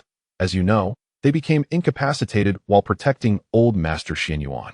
Yet, they are recovering now. Do you believe your plight is more severe than theirs? Divorce? Upon hearing this, Junya felt a surge of confidence. She had witnessed the severely injured veterans of the Xianyuan family. They were rendered almost completely helpless, inferior even to ordinary individuals.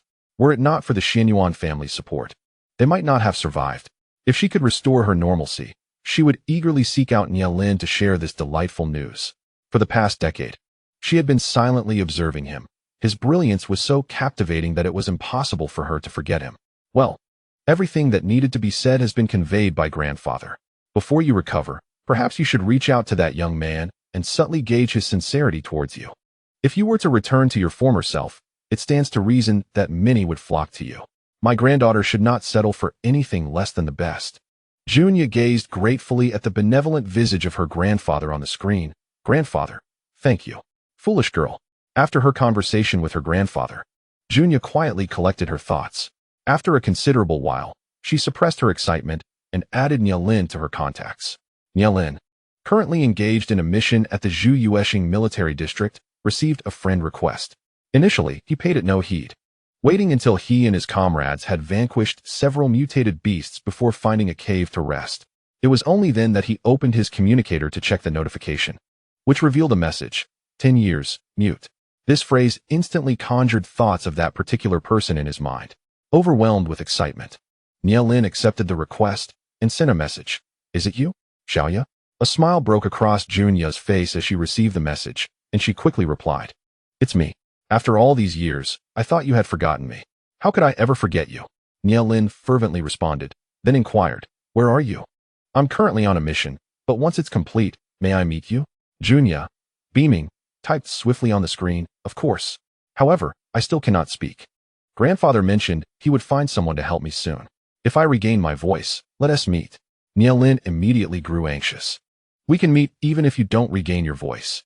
I have searched for you for so long without knowing your true identity. At the very least, could you reveal your true self to me this time? After a moment of hesitation, remembering her grandfather's words, Junya ultimately replied, my name is Junya, a young lady from the illustrious Jun family of Huaxia. Nielin was momentarily taken aback. Then it dawned on him. No wonder he had been unable to find any news of her over the years. He had never imagined she was a scion of such a prominent family. Boss, are you chatting with your wife? Ning Qingying leaned in to take a glance, suddenly halting in her tracks. She saw nothing but the last line. My name is Junya, a young lady from the illustrious Jun family of Huaxia. Regaining his senses, Nielin excitedly grasped Ning Qingying's shoulders. Qingying, I found her. I found her. Ning Qingying was stunned for a moment before coming to her senses, tentatively asking. That Xiaoya? Yes, she just contacted me. Are you certain? It must be her. She is the only one who knows our escape route, Nielin replied. Brimming with elation, Ning Qingying felt a sense of foreboding. A woman who had occupied the boss's thoughts for many years suddenly reappearing. Who knew if the already frosty relationship with his wife would withstand this development? Why hadn't she sought you out for 10 years? Nielin took a deep breath, calming herself. I surmised that her silence stemmed from the trauma of her youth, when she was rendered mute by the hands of others. Now, with her family seeking the aid of a skilled practitioner for her treatment, she was finally inclined to reach out to me. This implies that she harbors some feelings toward our leader. Otherwise, why would she feel such insecurity? Ning Qingying sighed and decided to let nature take its course. After that day, Nielin seemed invigorated, working tirelessly day and night. What was initially a 3-month task was remarkably condensed into just half a month. During this period, he proactively submitted a divorce application, citing irreconcilable differences and expressing a desire not to hinder one another's lives. Moreover, he offered compensation of 10 billion and a level 7 mech for the prior events. Thanks to the combined influence of the Xianyuan and Jun families, the application was approved within 3 days and sent to Luo Xi's email. Upon seeing it, she readily signed. There was little discontent in her heart. After all, Major Nia had evidently found his true love. He had previously claimed that military marriages were difficult to dissolve, yet the moment he learned of his true affection, he swiftly sought a divorce. What a rapid turnaround. On September 25, 3137, Major Nia and Luo Xi's divorce was officially finalized. In the realm of interstellar citizens, there was no need for a physical divorce document. An email sufficed, which was indeed time-efficient.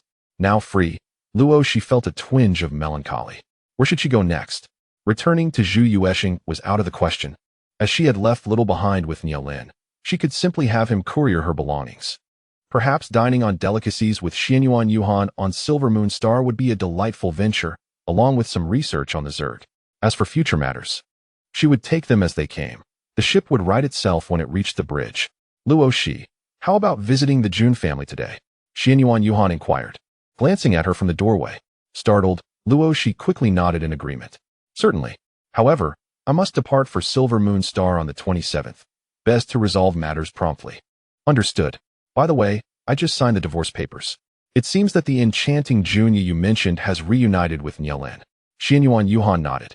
I'm aware, and I played a part in it. Xiao Wu believes Nielin should have the freedom to choose. Guilt is not love, as you understand. Yes, I comprehend. Thus, I never anticipated that their conclusion would arrive so swiftly. However, it does attest to how significant Miss Junya is in Nielin's heart. I feel no resentment, merely pity for her. Her love for him is genuine, yet alas, he does not reciprocate. Perhaps we should cease our efforts on her behalf, since Nielin seems unconcerned. No, that would contradict the promise made by General Xianyuan to Lord Jun. After all, he is a man of standing, and we must uphold our integrity. Moreover, since Nielin has not forgotten my level 7 mech, I cannot be overly unfeeling. Xianyuan Yuhan smiled faintly. Women truly are soft-hearted. Yet, was she merely putting on a brave face? Previously, it was said she genuinely loved Nielin. Is a woman's true love merely to enable the one she cherishes to find happiness with another? It seems she truly does not understand. If it were him, he would never allow the other party to be fulfilled in such a manner. When he harbors affection for someone, he would certainly go to great lengths to keep that person by his side. What nonsense is it to think of achieving another's happiness? If one is not happy themselves, what right do they have to make others happy? Why do you look at me like that? Luo Xi shivered slightly, feeling a chill. Xianyuan Yuhan gently ruffled her hair, remarking that he simply found her somewhat endearing. Endearing? Is she truly so charming? Luo Xi felt perplexed. Was there something amiss with this person's taste? At this moment, she ought to display a melancholic demeanor, even if she did not harbor feelings for Nielin. She certainly did not enjoy being cast aside. The sensations of initiating a breakup and being the one left behind are entirely different, you know? Regardless of Luo Xi's inner musings, she ultimately accompanied Xian Yuan Yuhan to meet Junya. Naturally, she was the one being sought for treatment, merely waiting for others to arrive. In the Xian Yuan family's living room, upon seeing Luo Xi appear alongside Xian Yuan Yuhan, Junya was momentarily taken aback. Why was she encountering her at the Xian Yuan residence? Although they had never met, she was aware that Nialin's wife was Luo Xi and had a clear image of her. Just days prior, Nialin had informed her of his application for divorce, and she understood that Nialin's decision to part with Luo Xi was driven by his feelings for her. Thus, meeting the other woman inevitably left her feeling somewhat uncomfortable. However, she believed that Luo Xi was indeed unsuitable for Nialin, and divorce was the best choice for both parties. As Junya scrutinized Luo Xi, the latter also assessed her surroundings. Junya was undeniably of breathtaking beauty, standing there like an exquisite orchid in a secluded valley, mysterious, dignified, and lovely. Such a beauty seemed far too good for that fellow Nialin. Miss Jun, please accompany us to the treatment room to commence the procedure. Luo Xi and Xian Yuan Yuhan walked together, with no one else present. Although Junya was curious, she refrained from asking further questions. Upon entering the treatment room and noticing the absence of others, she found herself confronted solely by Xian Yuan Yuhan and Luo Xi, prompting her to inquire, General Xian, may I ask where the physician responsible for my treatment is? Drink this potion. Xian Yuan Yuhan, with an impassive expression, produced a vial and handed it to her. Junya hesitated momentarily but obediently drank it, growing increasingly suspicious. Could it be that the esteemed figure her grandfather spoke of was Xian Yuan Yuhan? She had never heard of him being a healer. Next, Miss Jun, please swear that you will never betray or harm Master Luo Xi for the rest of your life. What? Junya looked at the two of them in shock. What did that mean? Miss Jun, I have heard that you possess precognitive abilities. Did you not sense who your benefactor is? Junya's expression shifted again. This matter was not a widely known secret even within her family. How did Xian Yuan Yuhan know? Was he implying that Luo Xi was a healer with extraordinary abilities? You are correct. Luo Xi's power is healing, and every individual she saves must take this oath of loyalty. I believe it is a fitting attitude towards one's benefactor. Junya was inherently a composed individual. After a moment of surprise, she quickly regained her tranquility, though her emotions remained somewhat intricate. Although she could not articulate her feelings, she earnestly vowed in her heart. For what Xian Yuan Yuhan had said was profoundly sensible. No one wished to rescue an ungrateful wretch. Junya herself would never engage in acts of ingratitude. Sensing her sincerity, Luo Xi spoke with satisfaction. The vow has been made. Please sit back and relax, as I shall commence your treatment. Should you experience any sensations during the process, feel free to express them, provided you refrain from excessive exclamations. Junya nodded in acknowledgement. A verdant light emanating from Luo Xi's wood element enveloped Junya's throat. After a meticulous examination, Luo Xi furrowed her brow, stating, your vocal cords are not merely affected by psychological factors, but have been tampered with through the administration of a substance. Though it is not a poison, it is a potent drug specifically designed to harm your voice. It seems the person who administered it was quite fearful of your speaking. Junya smiled wryly, recalling her youthful, reckless days when she had lived with a family whose daughter harbored deep discontent towards her, often finding fault. In a fit of anger, she had revealed the unfortunate events surrounding that girl, only for the girl's mother to believe she possessed the ability to curse. Consumed by hatred, the mother covertly poisoned her, damaging her voice irreparably before her family recognized the issue. A wave of warmth coursed through her throat, akin to soaking in a hot spring. A most delightful sensation that Junya eagerly embraced. Approximately half an hour later, Luo Xi concluded her treatment and conducted a brief examination of Junya's overall health. Discovering that this enchanting woman possessed remarkably good physical constitution. Truth be told, she and Nialin were indeed a match made in heaven, well suited for one another. Now, the soul affliction had been remedied, ensuring a future filled with promise and prosperity. Now, try to speak, Luo Xi instructed. Junya looked at Luo Xi in astonishment and opened her mouth. Thank you. Her joy was overwhelming. She could indeed speak, unable to contain her excitement. Junya grasped Luo Xi's hand, exclaiming, Miss Luo, thank you. Since her voice had been restored, it would be prudent for Miss Junya to repeat her previous vow, as hearing it spoken would lend it greater reliability. Xian Yuan Yuhan, devoid of romance, doused the moment with cold water. Junya paused momentarily before smiling and softly declaring, I, Junya, vow never to betray Luo Xi in this lifetime, to refrain from causing her harm, and to never disclose her secrets. Very well, but do not overexert your voice. In the initial 10 days, it is advisable to limit speaking to no more than half an hour each day. After a month, you should be fully recovered. During this month, avoid foods that may irritate your throat. A bland diet is recommended. Your family doctor should be aware of the necessary restrictions. Yes, I will take care. Junya's voice was melodious, reminiscent of the harmonious chirping of yellow orioles amidst verdant willows, a delight to the ears. Luo Xi found herself quite fond of this individual, perceiving that Junya was far gentler than those envious female soldiers. Of course, she would not act foolishly out of jealousy, having secured your husband's genuine affection. Occasionally, the oblivious Luo Xi failed to recognize this truth. At this moment, Junya began to perceive that Luo Xi was not as inept as the rumors suggested. Furthermore, her straightforward disposition was evident. Her brows and eyes bore no trace of resentment or dissatisfaction, but rather exuded a serene and unpretentious demeanor. Such a person could hardly be compared to the scheming and jealous young ladies of society. Did Nielin truly harbor no regrets in forsaking such a wife? Junya found herself wavering, her gaze upon Luo Xi becoming somewhat intricate.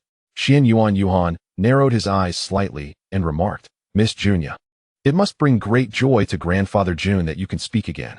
I believe it would be best for you to return home promptly and share this good news with him. Yes, I must see Grandfather. Junya snapped back to reality, eager to head home. However, after taking a couple of steps, she paused, turning back to Luo Xi with earnest intent. Luo Xi, I shall never forget your kindness. Should you ever require my assistance, do not hesitate to ask. No amount of medical fees can truly convey my gratitude. Miss Jun need not be so courteous. My compensation has already been provided by the old master. As long as you do not divulge my identity to anyone, that would be the greatest reward for me.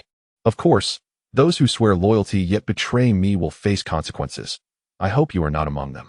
Rest assured, I would never do such a thing. That is good to hear. Remember, this must remain a secret from everyone, including your grandfather.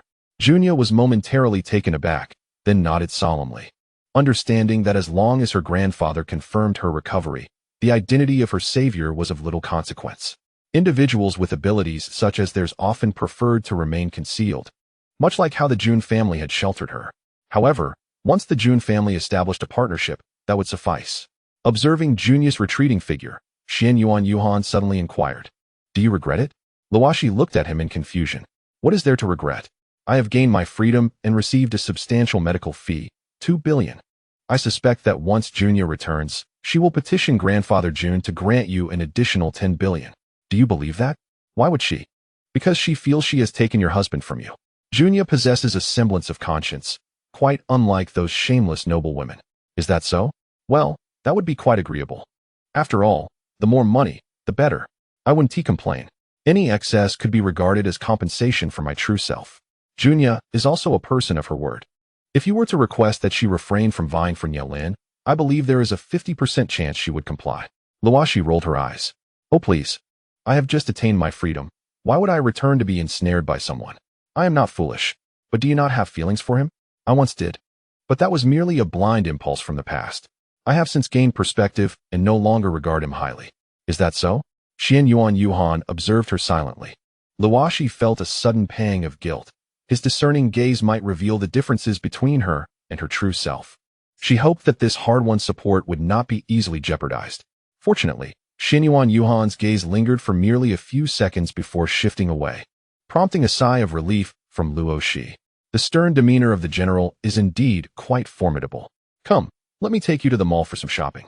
The Silver Moon Star, after all, lacks the vibrancy and splendor of the Huaxia Star. Before we head out, let's relax a bit, she suggested. Sounds good. The last time we bought that exquisite bird, its tender meat and delicious broth were delightful. Let us purchase more today, she added eagerly. Does Silver Moonstar have it? Yes, though the supply is limited. If you wish to stock up, we can freeze some in storage for later use, he replied. Absolutely. We must not skimp on food and drink. It is one of life's simplest pleasures, she declared. Xian Yuan, observing her radiant expression, felt his spirits lift. It seemed she had truly moved on from that young man Nielin, which was for the best.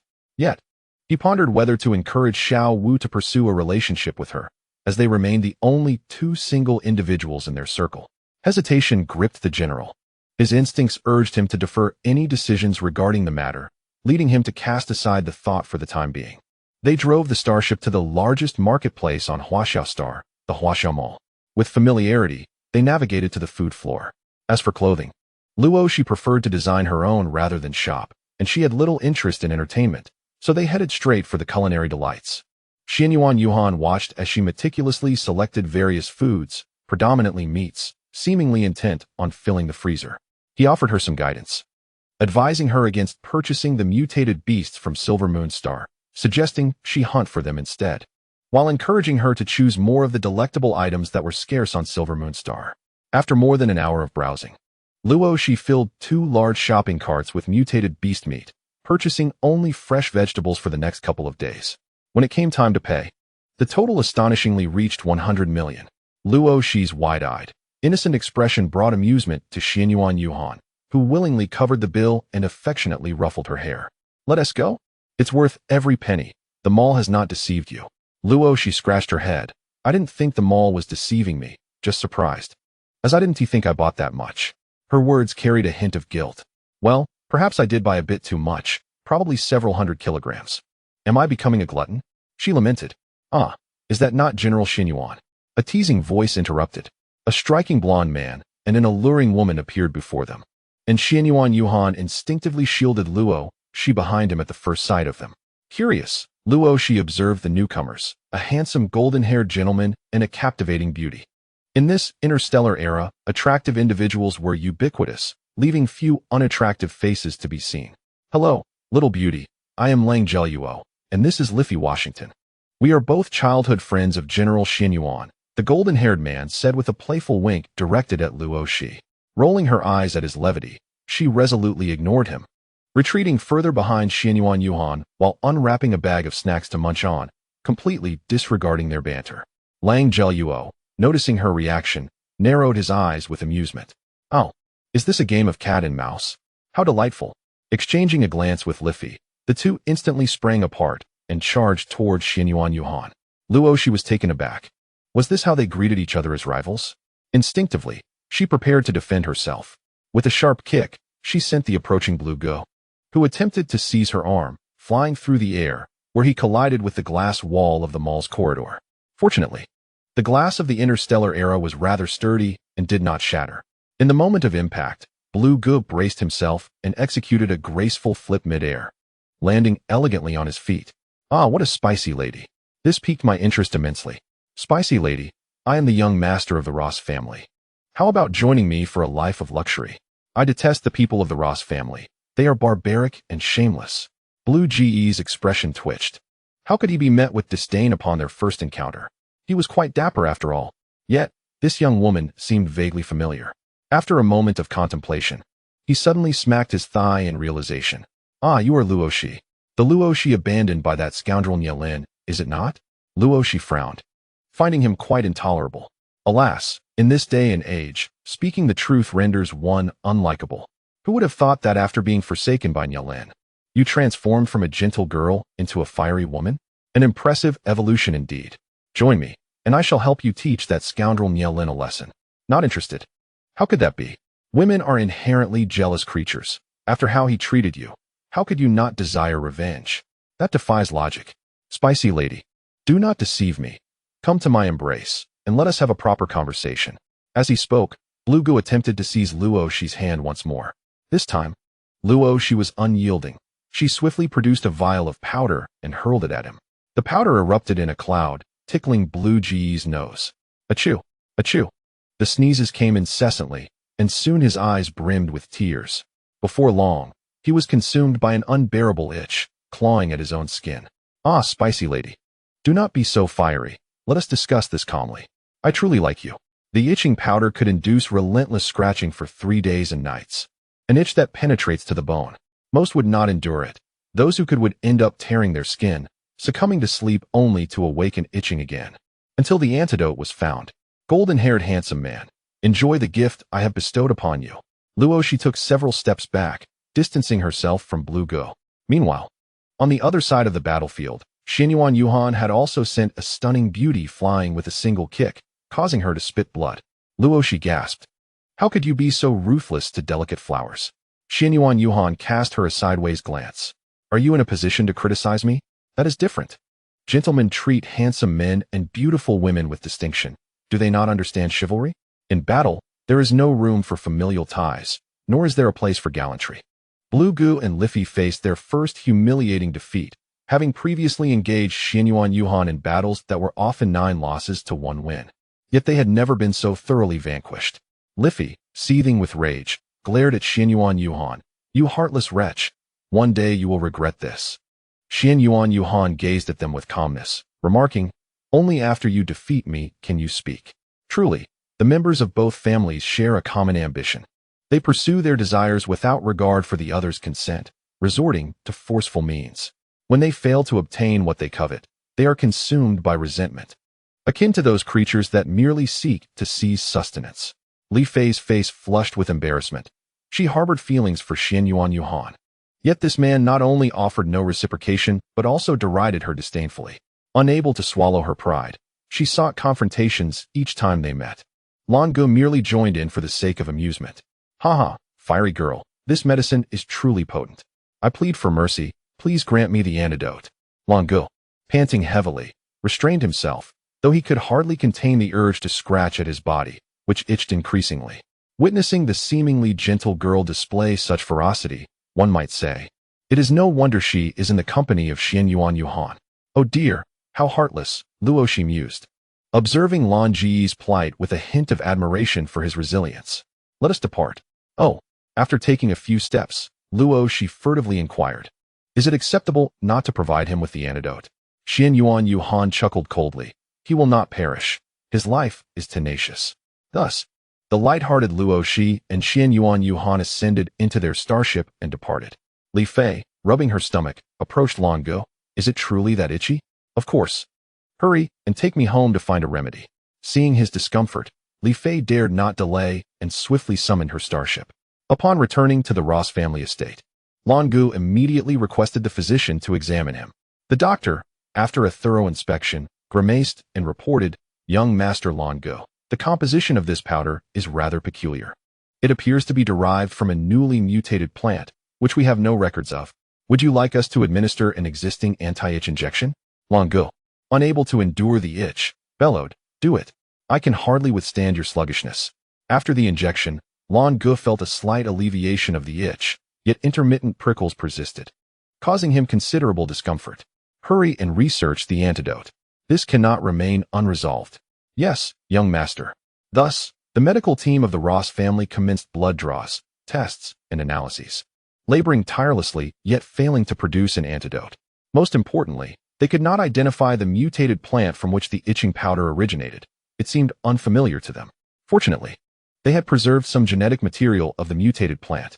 Although they did not possess a true antidote for Luo Xi's itching powder, they discovered a similar remedy for experimentation. After considerable effort, the severity of Lan Ji's itch was somewhat suppressed.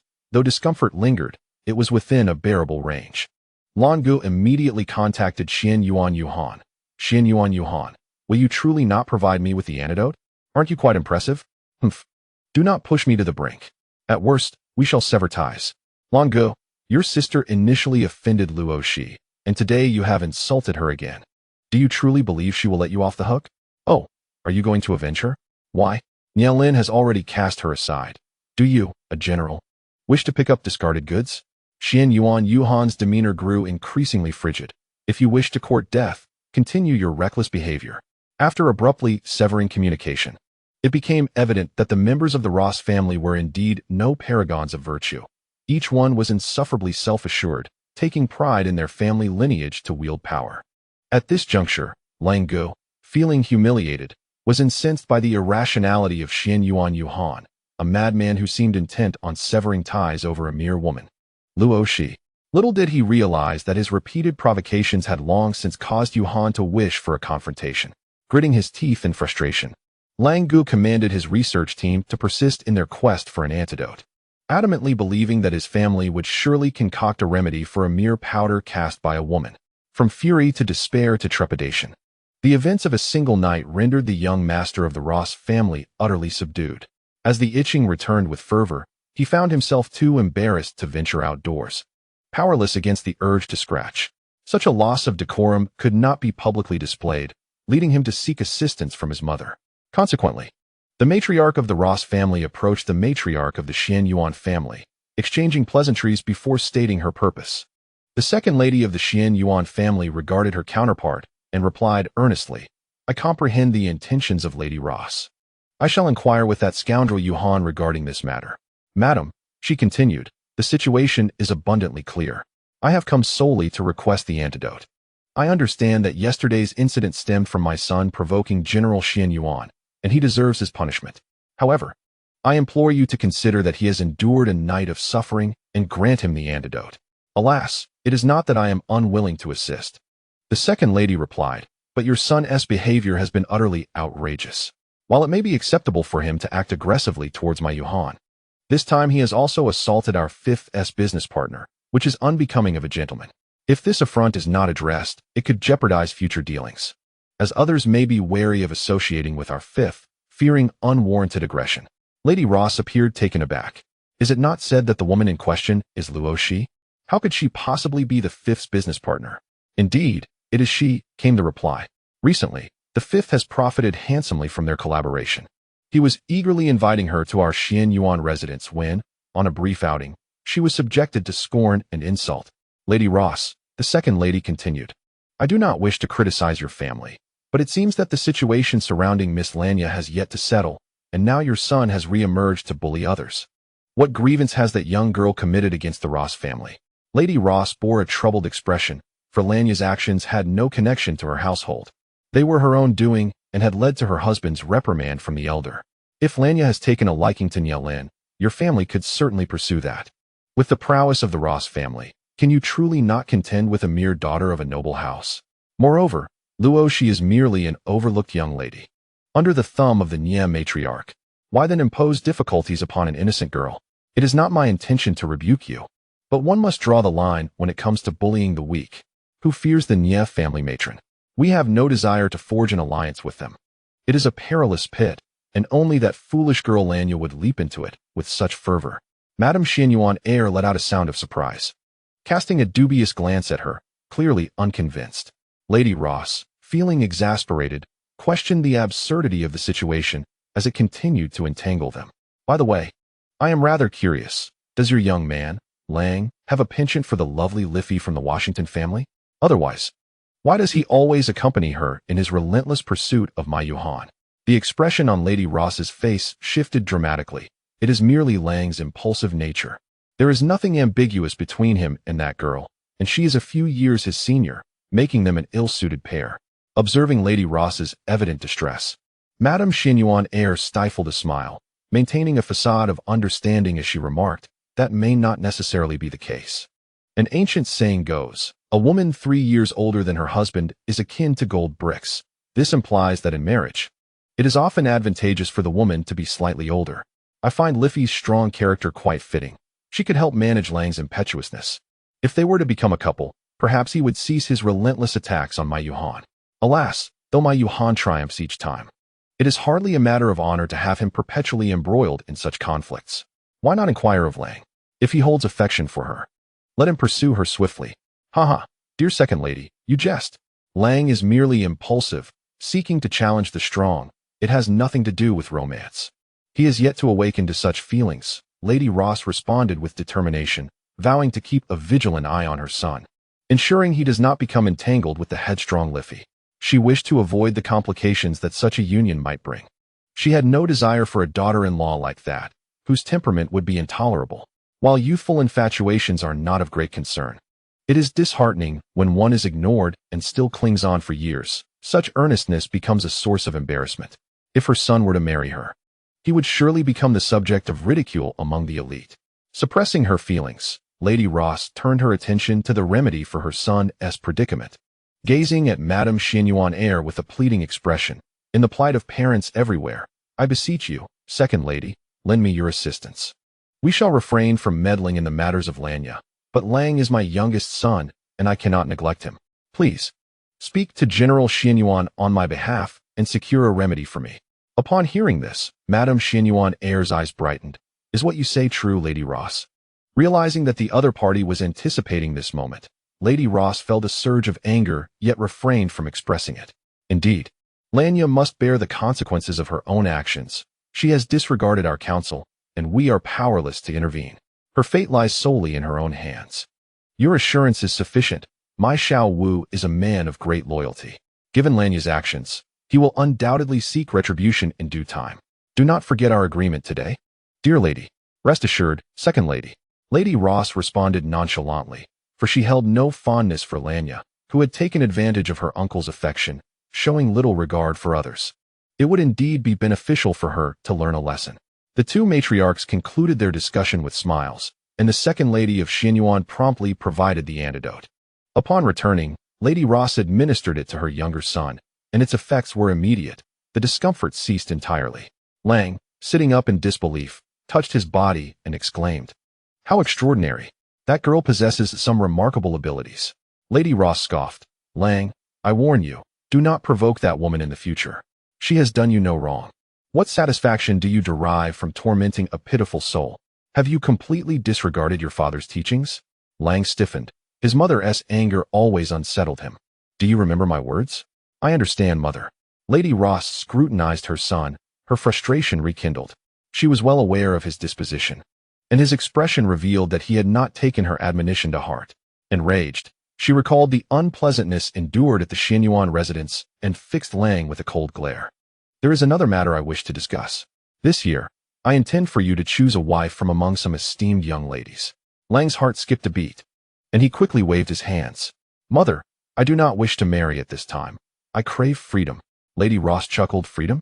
You desire the liberty of being single? Very well, I am not an autocrat. However, if you refuse to comply with my arrangement for courtship and marriage, then you shall spend a decade or so training in the military district of Silver Moon Star. Return only when you are ready to wed." Lang was taken aback. Why the sudden demand to send him to the military? He despised being controlled. Engaging in fights was one thing, but being managed was entirely different. Although there were plenty of opportunities for conflict in the army, it offered no freedom whatsoever. "Do not question my reasoning. I have provided you with two options. How you proceed is up to you." Lady Ross fixed her son with an intensely serious gaze. Under her stern scrutiny, Lang felt defeated. His mother had always shown him affection, but she never indulged him. Should he commit a fundamental error, the consequences would be severe. Furthermore, regarding that Luo Xi, avoid her at all costs. Do not provoke her. Currently, the fifth young master of Xianyuan has business dealings with her. Crossing her would be a slight against him. That cunning fox is not someone you can contend with. Lang lowered his head, speechless. Was he truly her biological son? Why did his mother always elevate those scoundrels from the Xianyuan family while belittling him? "Can you not hear me?" Lady Ross raised her voice, fixing him with an unwavering gaze. Lang sighed inwardly. "I heard you, mother. Rest assured, I will not provoke her. I have no interest in her. She is merely a discarded woman of Nialan. What is so significant about that? Be quiet. I just told you not to provoke her. And yet you speak ill of her? Do not presume that others are unaware of the things Bluya has done. The Star Network has made it abundantly clear. Do you still expect her to clear her name? Dream on." Lang stared in astonishment at his mother. When did the dignified and virtuous Lady Ross become so irate? Could it be that she had suffered indignities while acquiring the antidote from the Xianyuan family? Young Master Lang remained oblivious to the truth of his situation, cautiously attempting to appease his mother. "Mother, I acknowledge my mistakes. Please, do not be angry. Humph. When you seek favor, you call me mother, yet in fear. You refer to me as my esteemed mother. You are quite adept at adapting, aren't you?" Lang scratched his head, reasoning that he was merely conforming to the prevailing trends. Moreover, did his mother not relish his endearing displays of affection? The complexities of adulthood were utterly beyond his comprehension. Ah, what a slip of the tongue. It was the complexities of womanhood. Madame Ross contemplated for a moment, her lips curving into a breathtaking smile. Upon witnessing this, Lang was immediately filled with trepidation, wishing to retreat like a turtle, only to be yanked along by his mother by the collar. "Mother, you are my true mother. Must you drag me away in such a manner?" "Roi," Madame Ross called out. A figure appeared quietly. "Roi, accompany the young master to the Xianyuan household to meet second young master Xianyuan." Inform him that I entrust him with the task of properly training my son. As long as he remains alive, he may exercise him as he sees fit. My son should not be a fool. I implore him to teach rigorously. Even if it entails settling personal scores, as long as my son ultimately achieves success. Luo Yi's gaze flickered momentarily before he nodded. Rest assured, madam, I shall not fail in my mission. Should the young master dare to flee, you shall return with his head. Yes. Lang gazed incredulously at his mother, questioning why she had suddenly transformed. This was illogical. Who could elucidate this perplexing situation for him? He did not wish to be subjected to the training of Xianyuan Yuhan. Upon receiving Madame Ross's call, second Madame Xianyuan was taken aback. But she quickly grasped the situation. She could not help but admire Madame Ross as a formidable and resolute matriarch. The lengths to which she would go to fortify her son indicated her unwavering commitment to ensuring Lang learned his lessons and matured. In light of Madame Ross's rationality, second Madame Xianyuan decided to lend her support. She sent a message to her son, and soon Lang and Luo Xi found themselves before Xianyuan Yuhan. Lang, dejected, stood by the side as Xianyuan Yuhan cast a cold glance his way. You have indeed been fortunate to be born to such a loving mother, Lang Ross. Cherish your blessings. Lang shot an angry glare at Xianyuan Yuhan, only to resume his despondent demeanor. Luo Xi, observing his state, queried, Is this person truly your childhood companion? He is merely 26, while I am 36. What do you say? Oh, so it was all a ruse. What purpose does aging affectation serve? Why do he and that Miss Washington trouble you? Unrequited desires. Xianyuan Yuhan succinctly articulated their entangled relationships. Indeed, it was a matter of unrequited desires. Miss Liffey Washington sought after him, while Lang yearned for Liffey. A love triangle, though regrettably irreversible. You truly are 36. You appear just as youthful as they do, though not as tempestuous and rebellious. Because I am mature, Xianyuan Yuhan stated earnestly. Lang felt as though he might vomit blood. Did this person possess no shame? Is a 10-year difference acceptable? How could one possibly remain as youthful as he? This woman is indeed a sycophant, utterly shameless. Alas, dear mother, sending him into such a den of wolves is tantamount to courting disaster. Luo Xi, have you allied yourself with the Xianyuan family? How swiftly you have moved. Lan Gu remarked provocatively. Xianyuan Yuhan retaliated with a kick, causing Lan Gu to find himself in a lamentable state once more. Glaring at Xianyuan Yuhan with indignation, You have some nerve. I have always been more responsible than you. At least I would never stoop to bully the weak. Yet, you are so beneath even a mere finger of Luo Xi's. If you wish to navigate the Silver Moon Star military district with ease, I advise you not to provoke her. Oh, when did General Xianyuan come to appreciate delicate sentiments? How remarkable. Is it a case of an iron tree blossoming? Xianyuan Yuhan's aura darkened ominously, directed squarely at Lan Gu, who immediately turned pale, overwhelmed by an inescapable sense of helplessness. Nonetheless, he found himself unable to retaliate in any manner. Forget it. Why bother quarreling with someone like him? He is all bluster and no substance. Luo Xi added a sharp remark, causing Lan Ji's face to drain of color, gritting his teeth in frustration, yet feeling utterly powerless. General, there's trouble. News has broken about Nia Lin and Miss Luo's divorce.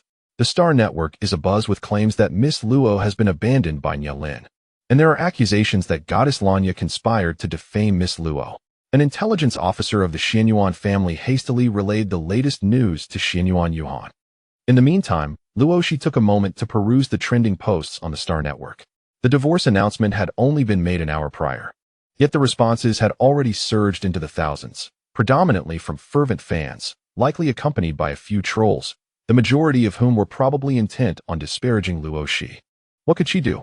She was the most vulnerable in this situation, lacking the brilliance to attract blind admirers. Xianyuan Yuhan's expression darkened as he turned his gaze toward the woman beside him, only to find her remarkably composed, devoid of any sorrow or anger. This matter is my oversight. I shall arrange for it to be addressed properly. Indeed, there is no need for undue concern. I have never cared for the opinions of outsiders. Humph, put on a facade if you wish. Who doesn't he desire a good reputation? Lan Gu finally found an outlet for his frustration, unable to suppress himself any longer. Luo Xi cast him a languid glance. You are quite foolish. Having just received the antidote for the itching powder today, have you forgotten the sting of your wound so quickly? What do you intend to do?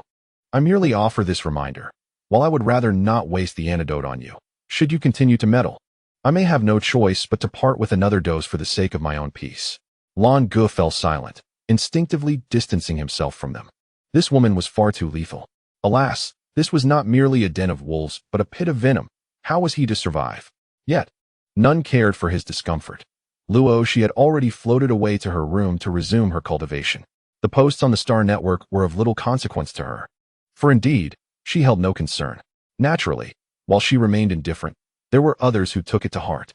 In the Zhuyu Star military district, Lu Qing was the first to become agitated, seeking out Nielin without a moment's hesitation. Boss, have you really divorced your wife? Nielin took a deep breath. Yes. In truth, he had yet to reveal to his close friend the guilt he felt, and he was uncertain how to face Luo Xi. Fortunately, she was not present at the moment. Otherwise, the situation would have been even more awkward. Then, did you tacitly approve of that post on Starnet? What? Nielin glanced down to see Lu Qingji had dug up the divorce announcement, his expression darkening instantly. Upon seeing the chaotic comments below the post, his eyes flared with anger. How could those people speak so recklessly when they knew nothing?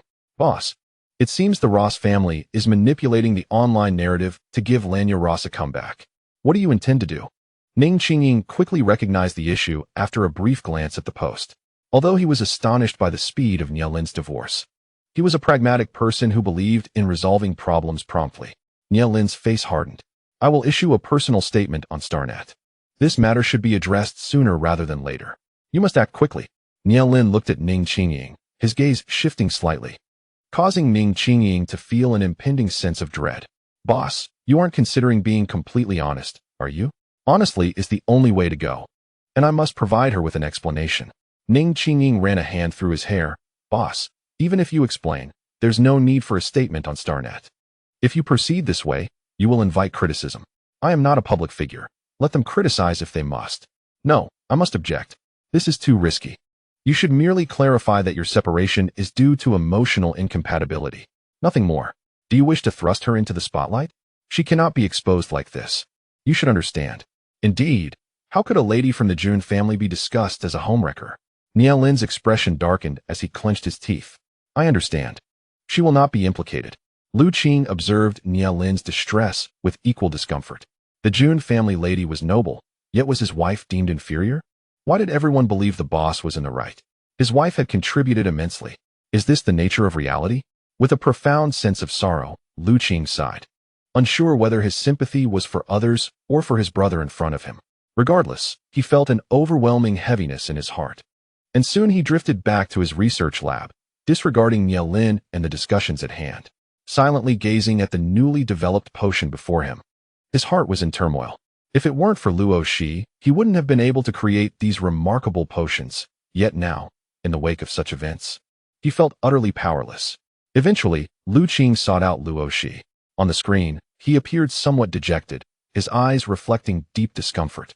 Upon seeing him in such a state, Luo Xi instantly understood his thoughts. With a soft sigh, she forced a smile and asked, Lu Qing, do you need something? Sister-in-law, Lu Qing called out with palpable sorrow. Luo Xi rolled her eyes, in broad daylight. Why do you look so much like a wronged husband? I have done nothing to betray you. Of course not you. I am simply feeling down, Lu Qing attempted to explain. Luo Xi quickly interrupted. If you wish to chat with me, you must first change how you address me. Lu Qing looked at her awkwardly, filled with sorrow. I can't bear it. Leave. Don't think I cherish being your sister-in-law. I relish my freedom. Really? You don't have to force a smile in front of us. Everyone knows you actually have feelings for the boss. The more Lu Qing spoke, the heavier his heart felt. Luo Xi rolled her eyes, saying, that was the old me. The current me harbors no affection for your boss. Really? More genuine than pearls. If you've only come to discuss this matter, then hang up. I'm quite busy. Lu Qing continued with a hint of melancholy. Will you come back in the future? Luo Xi shot him a glance, questioning why someone not lacking in wit would ask such a foolish question. What do you think? No. Then why ask? Clearly, you know the answer. Don't waste expressions. All right. I understand your sentiments. Don't worry, I'm doing exceedingly well. So, will you not meet us again? Luo Xi found him somewhat dull-witted, suggesting, let us see how fate unfolds. If we cross paths, we might share a meal and be friends. After all, you would never betray me. Lu Qing's expression softened a bit, but just as he hesitated to say more, Luo Xi abruptly severed the communication, unwilling to indulge his prattling. The abruptly cut off Lu Qing felt even more despondent. He still wished to negotiate some benefits for himself. He resolved not to share his research on the potions with his group of brothers for the time being, planning to unveil them when they faced significant setbacks. To see if they would regret it then. Proud and willful, Lu Qing made a prudent decision. Of course, Luo Xi remained oblivious to his actions, unaware that the divorce had caused the military at the Zhu Yueshing military district to delay receiving Lu Qing's improved potions by several months. After ending the communication, she began to cultivate in her room, reasoning that instead of wasting time on the gossip of the Star Network, she should hasten to enhance her strength. With sufficient power, even the darkest deeds could occasionally be perceived as virtuous, depending solely on one's ability to shift perceptions. Immersed in her cultivation, Luo Xi was entirely unaware that very afternoon, Nielin had released an official statement on his Star Network homepage, which read, "The engagement between Luo Xi and me was unilaterally arranged by my stepmother while I was on a mission, and she even took it upon herself to register our marriage. By the time I discovered it, it had already become a legal fact. Initially, I intended to wait for an appropriate moment to amicably part ways with Luo Xi. I did not want her to be harmed by Lan Yaoyuo while she was with me, ultimately leading to her profound disappointment in me. We never had any feelings for each other from the start, and thus I do not wish to prolong this for either of us. Our divorce is amicable, and the baseless rumors circulating are entirely unfounded. If you respect me, Nielin, please refrain from attacking us. Should anyone continue to spread falsehoods, I will pursue legal action for defamation to seek justice." At last, Luo Xi emerges as a gentle yet resilient woman, deserving of far greater than what I can offer, as I am not the destined one for her. Henceforth, any affront directed at her shall be regarded as an affront to me, Nielin. When that time comes, I shall address the matter with the demeanor befitting a battlefield. Therefore, I implore everyone to act with prudence henceforth." Upon witnessing this declaration, Xian Yuan let out a cold snort, yet refrained from sulking. Swiftly, he instructed the intelligence division of the Xian Yuan family to quash any disparaging remarks against Luo Xi. It was discovered that the source of the divorce announcement was indeed traced back to a member of the Ross family among the personnel responsible for the divorce registration, who happened to access the record and subsequently informed Miss Lanya. She is truly unrepentant, daring to stir trouble at such a juncture. To expose her in retaliation, it can be stated that a member of the Ross family has misused their official position to disclose private citizen information. Such public servants have no place in the Huaxia Star Alliance. Otherwise, one day they might inadvertently reveal state secrets. Indeed, we shall judiciously leverage this incident to undermine the Ross family. The head of the Ross family is bound to be distressed, although he is cautious. He cannot withstand the hindrances posed by his niece, Miss Lanya. Truly, one fears not a rival as formidable as a god, but rather a teammate as foolish as a pig. On the following day, Starnet unveiled another thread discussing the circumstances behind the exposure of Major Nie's divorce news on the very day it occurred. This post elucidated that the rapid disclosure of the divorce registration, a mere half-day later, stemmed from a staff member at the registration center seeking personal vengeance. Due to Luo Xi's recent tarnishing of the Ross family's reputation, the individual promptly leaked the news and facilitated the purchase of online trolls to slander Luo Xi. While the details of the marriage contract are not classified information, such personal vendettas among public officials are indeed alarming. Who knows when one might find themselves the target of a similar exposure? Good heavens, the audacity of this public servant from the Ross family is astounding. They disclose information almost immediately after it is processed. Fortunately, it was not classified. One cannot refrain from expressing disbelief. How foolish, yet unafraid of retribution. Oh, please. Do you not realize that this individual belongs to the Ross family? What is the Ross family? They are a super family. Who would dare provoke them lightly? Are they seeking death? Alas, the animosity towards wealth and power is palpable. Oh, was there not someone previously attempting to clear the name of the esteemed Lanya? Alas, what a pity, their efforts were in vain, as Major Nie stepped forward to testify, sending shivers down the spines of many. Major Nie is a man of integrity, unyielding in his principles. He stands as a paragon of masculinity, rightfully one of our military idols from Zhu Star. Ha ha ha, you commoners. I serve in the same military district as Major Nie. Envy and jealousy abound, do they not? To those who provoke dire, You have indeed stirred the people's wrath. Let us drown you in a tide of scorn. The replies on Starnet's thread spiraled into chaos. However, the public perception of the Ross family has undeniably soured considerably. The inner workings of a prominent family often remain shrouded in mystery to the general populace. However, when it comes to public perception, reputation must be upheld at all costs. Otherwise, how can one expect to garner respect and trust? The recent incident has stirred public discourse, further tarnishing the reputation of the Ross family, particularly after the scandal involving the innocent wife of a major. While the damage may not be catastrophic, this slight dent in credibility has led to a collective understanding. One must exercise utmost caution when collaborating with the Ross family, lest one become a victim of their unreliability. Within the main branch of the Ross family, the head of the household was visibly incensed, his face darkened with fury. He promptly convened a family meeting via the online platform, summoning all involved parties for a thorough review. Upon her appearance, Blanya Ross immediately drew the ire of the family patriarch. Blanya, do you possess any common sense at all? The last debacle has barely settled, and you find yourself embroiled in yet another scandal. Do you take others for fools, or are you simply lacking in intellect? If you must act foolishly, must you also drag the family into disrepute repeatedly? Was the purpose of our family's investment in your upbringing merely to have you become a liability?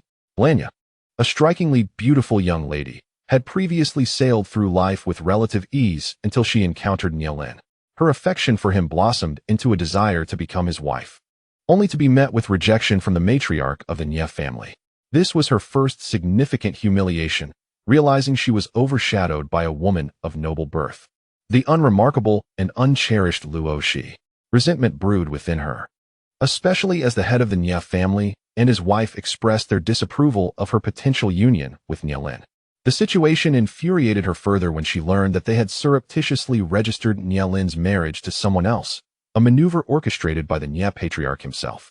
Their favoritism towards the children of the new wife left Nielin, the rightful heir, at a distinct disadvantage, an archetypal portrayal of a stepfather's bias. Were it not for their relentless cruelty, she would not have resorted to such extreme measures to liberate Nielin. Ironically, despite her efforts, Luo Xi remained unharmed, and the Skullstar pirates proved to be ineffectual, failing to accomplish their mission even when she had prepared poison for them. Now, she found herself facing reprimands from her family, a testament to her ineptitude. As the patriarch unleashed his fury upon her, she felt compelled to remain silent. While the incident itself was minor, it had been exploited by malicious individuals who unearthed further instances of the Ross family's abuse of power, thrusting them into the spotlight of scandal. Speak, why not share your grand principles? Were you not previously abundant with wisdom to impart upon your elders? Uncle, I admit my mistake. I merely could not bear to see our family's reputation sullied by someone like Luo Xi. Blanya bit her lip in frustration. The head of the Ross family, incredulous, laughed derisively, fixing her with a piercing gaze. You say our family has been besmirched by Luo Xi? Indeed. If it were not for her, how could I have been slandered, and how could our family be subjected to such scrutiny? Indeed. You have proven to be the epitome of selfishness, exhibiting no remorse for your own misdeeds while shifting the blame onto others. Blanya, do you truly believe that we, your elders who have lived for decades, are fools? With a look of grievance, Blanya beseeched the assembly, claiming, I did not. I simply cannot accept being bullied by someone like Luo Xi. The head of the Ross family found himself at a loss for words, realizing that nothing he said would suffice. As Blanya steadfastly believed that the fault lay elsewhere. It is truly absurd. How can one attempt to frame another while denying them the right to retaliate and reveal the truth? Such shamelessness has reached new heights. No wonder your spouse has never favored you, having seen through your self-serving nature long ago. To this day, your primary concern remains your own interests, with your family merely an afterthought. Father, it is your indulgence that has led Blanya to this point. At this juncture, I fear I can no longer manage her. From now on, I shall not involve myself in her affairs, nor shall they be considered family matters. Whoever finds meaning in her plight may be the one to clean up after her, should there be a need to employ the family's resources. It would be a clear defiance of the head of the family, and I shall deal with it according to the family rules. Old Master Ross furrowed his brow and glanced at Blanya, observing that her eyes were filled with shock and resentment, but devoid of repentance. He sighed inwardly and chose not to oppose her. The others, witnessing the family's somber expressions, remained silent.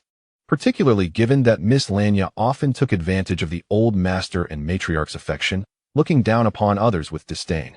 Many within the family found her intolerable.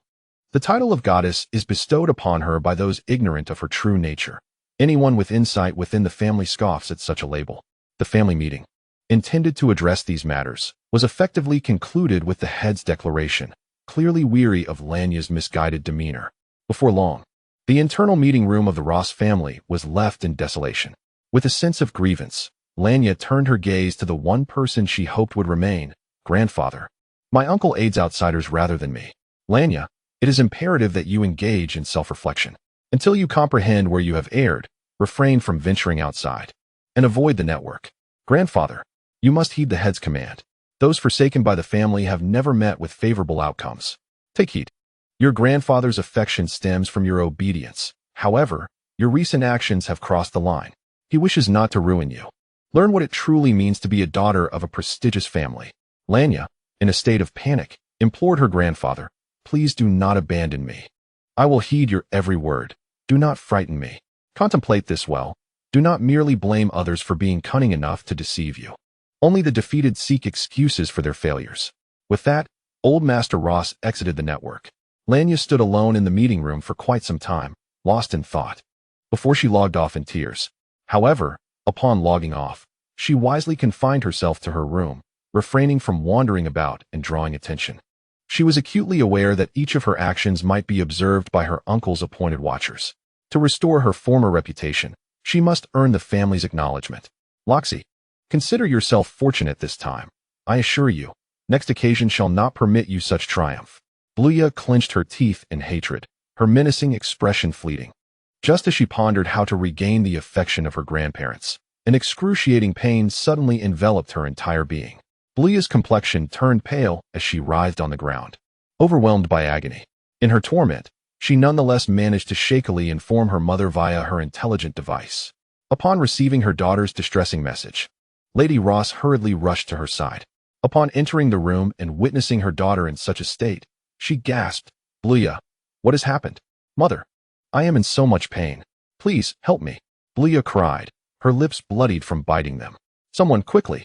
Lady Ross urgently summoned the servants to assist her daughter onto the bed, and then called for a medical robot to conduct an examination. After a thorough assessment, the robotic voice of the medical device declared, Madam, Miss Bluya has been poisoned. It appears to have aphrodisiac effects, among other undetectable substances. What? Lady Ross's countenance darkened, horrified at the thought that someone could be so malicious as to administer such a drug to her beloved daughter. Quickly, transport her to the nearest hospital under the Ross family name for further examination. In no time, Bluya Ross was conveyed to the closest hospital affiliated with the Ross family. The hospital director personally arrived with a team for further inspections. After the examination, the director's expression grew somber and somewhat peculiar. Mother, I feel so unwell and so hot. Bluya murmured on the hospital bed, her face flushed. Lady Ross's heart raced. Fortunately, she had dismissed all irrelevant individuals, leaving only herself and Bluya's intelligent caretaker in the room. Seeing her daughter's increasingly flushed complexion, she grew anxious and contacted the director, urgently inquiring, Director Wong, have the results arrived? Director Wong sighed, Madam, the results are in. I will be at Miss Bluya's room shortly. Please hold on. Indeed, within moments, Director Wong arrived. Upon observing his expression, Lady Ross realized the situation was dire. Director, please tell me honestly, what is the matter? Madam, Miss Bluya has been poisoned. This particular toxin is of a lingering nature. A new drug recently developed by the Ross Family Research Institute. Lady Ross's complexion shifted, and she soon displayed a glimmer of hope, since it is our own research. There must be an antidote. Director Wong sighed again. Regrettably, an antidote has yet to be developed. We must urge the Research Institute to expedite their efforts. What? No antidote? How can you create a poison without developing an antidote? Lady Ross gazed at him in disbelief. Director Wong shrugged. This drug was only recently formulated, and knowledge of it is limited. It poses significant risks to mental faculties, as Miss Bluya should be aware. Moreover, she procured a sample from the Research Institute last time. It is unclear why she has poisoned herself. How could I know? However, Bluya would never willingly ingest poison. Someone must have plotted against her. Director Wong rolled his eyes. fully aware that Miss Lanya, with her temperament, would never willingly consume poison. He pondered whether there was a way to temporarily suppress her urges. Lady Ross, anxiously observing her daughter, recognized that her behavior resembled a longing for intimacy with a man. However, the dilemma lay in the fact that her daughter was yet to be wed, making any relations with another man quite unacceptable. After some contemplation, Director Wong spoke. We can only attempt to suppress the effects of the aphrodisiac for now. Lady Ross, please contact the Research Institute at your earliest convenience to inquire about any progress in the development of the antidote. I will do so. For now, please see if you can manage to restrain Lanya's outburst, Lady Ross replied, feeling somewhat embarrassed. Were it not for her own daughter, she might have disregarded such an embarrassing situation altogether. However, given the circumstances, she mustered the courage to contact her husband and briefly explain the predicament. Mr. Ross immediately reached out to the Research Institute, only to be informed that Miss Lanya had been present when the poison was developed and that they had been instructed to refrain from researching the antidote for the time being, with plans to revisit it in a month. Thus, a month had passed, and they had only recently begun their work on the antidote, yet had not produced anything effective. Mr. Ross's brow twitched in frustration, feeling as though his daughter was courting disaster. Taking a deep breath, he suppressed his anger and declared, "We must mobilize the most capable personnel at the Research Institute immediately to focus on developing the antidote. One of our own has been poisoned." What? How could one of our own be poisoned? Mr. Ross's inquiry was met with confusion. I recall that only Miss Lanya took a vial of that substance from the research facility. The remaining 9 vials are secured here with me. Upon hearing this, Mr. Ross's brow furrowed even more. Are you saying that Lanya brought out a vial of poison herself? Indeed. I caution Miss Lanya against using it. As there is no antidote available, one misstep could lead to grave consequences. The potion is exceedingly potent, posing a lethal threat to one's mental faculties. How reckless, Mr. Ross thought, momentarily wishing to disown his wayward daughter. While she had always been indulged by his wife, her recent reckless behavior had led to 2 significant crises, drawing criticism from his elder brother for his lack of discipline. In truth, daughters of prominent families were generally cared for by their mothers and educators, while the fathers focused their energies on business and raising sons. Previously, he had regarded his daughter as well-behaved and endearing, with a touch of caprice that was manageable. How had she devolved into such folly? Mr. Ross? The staff at the Research Institute looked at him in confusion, surprised that he was unaware of Miss Lanya's situation. With a sigh, Mr. Ross clarified, "It is Lanya who has been poisoned. Therefore, I urge you to expedite the research for the antidote." The head of the research team was momentarily taken aback, rendered speechless for a time. Feeling a sense of shame, Mr. Ross provided a few instructions before abruptly ending the communication. He then informed Lady Ross to take their daughter to the Research Institute and entrust her care to the staff there. Upon hearing that no antidote was available, the second madam hastily sent someone to investigate, returning in a state of anxiety to seek out the old madam. With trepidation, she relayed the distressing news, prompting an immediate and furious response from Lady Ross. Inquire forthwith. We must uncover the audacity of the individual who dared to administer poison to young Lanya. Mother, the priority now is to procure the antidote. Father's influence is significant. Speak to him on our behalf and urge him to press the researchers. Indeed, the antidote is of utmost importance. Regaining her composure, the old madam swiftly contacted her husband. Upon learning of the situation, Lord Ross's countenance darkened considerably. He found himself at a loss for words regarding his granddaughter's knack for trouble. It was imperative that the Research Institute be informed. However, the creation of an antidote was no simple task, and as the head of the family, he was directly apprised of the true nature of the lingering poison. Horrified, he realized that it had the capacity to obliterate a person's mental faculties, a truly insidious concoction. Moreover, this was the very potion his granddaughter had requested to be developed. How ironic, he mused, a case of self-inflicted consequences. Yet, he could not believe that she intended to administer it to herself, prompting him to immediately reach out to the Ross family's covert operatives. Before long, he learned from the shadows surrounding Lanya that she had handed a vial of the treacherous poison to the skeleton star pirate crew, instructing them to inject it into the body of Luo Xi. Upon uncovering this harrowing truth, Lord Ross, in a fit of rage, shattered a solid wood table with a single blow. Foolishness! How dare she wield such a vile agent against an outsider, especially one of some standing? A misstep could reveal everything, and perhaps it already has. That Luo Xi had clearly been captured by the Star Pirates for a time. If they adhered to their agreement, there would certainly be an opportunity to administer the poison. Where then did the toxin on my granddaughter originate? With this realization, a sense of foreboding gripped Lord Ross. It seemed the Ross family was on the brink of facing an even greater peril. Bai Chung, mobilize all relevant personnel at the Research Institute immediately. We must prioritize the development of the antidote at the earliest possible moment. Yes, my lord. Bai Chung, the head of the Ross Family Research Institute and a distant relative, was aware of the urgency of the situation. However, he struggled to comprehend why Lord Ross was suddenly so grave. It appeared to be more than mere concern for a single granddaughter. After pondering briefly and finding no clarity, he decided not to waste further mental energy on it, resolving to focus solely on his responsibilities. While the Ross family labored fervently to create the antidote, the Xianyuan family, in contrast, leisurely pursued profit through commerce. Xianyuan fifth young master took center stage on September 28, 3137, promoting a new type of detoxifying agent at the Xianyuan family apothecary, claiming it could neutralize a variety of common toxins, serving as a universal antidote for wilderness survival against typical poisons.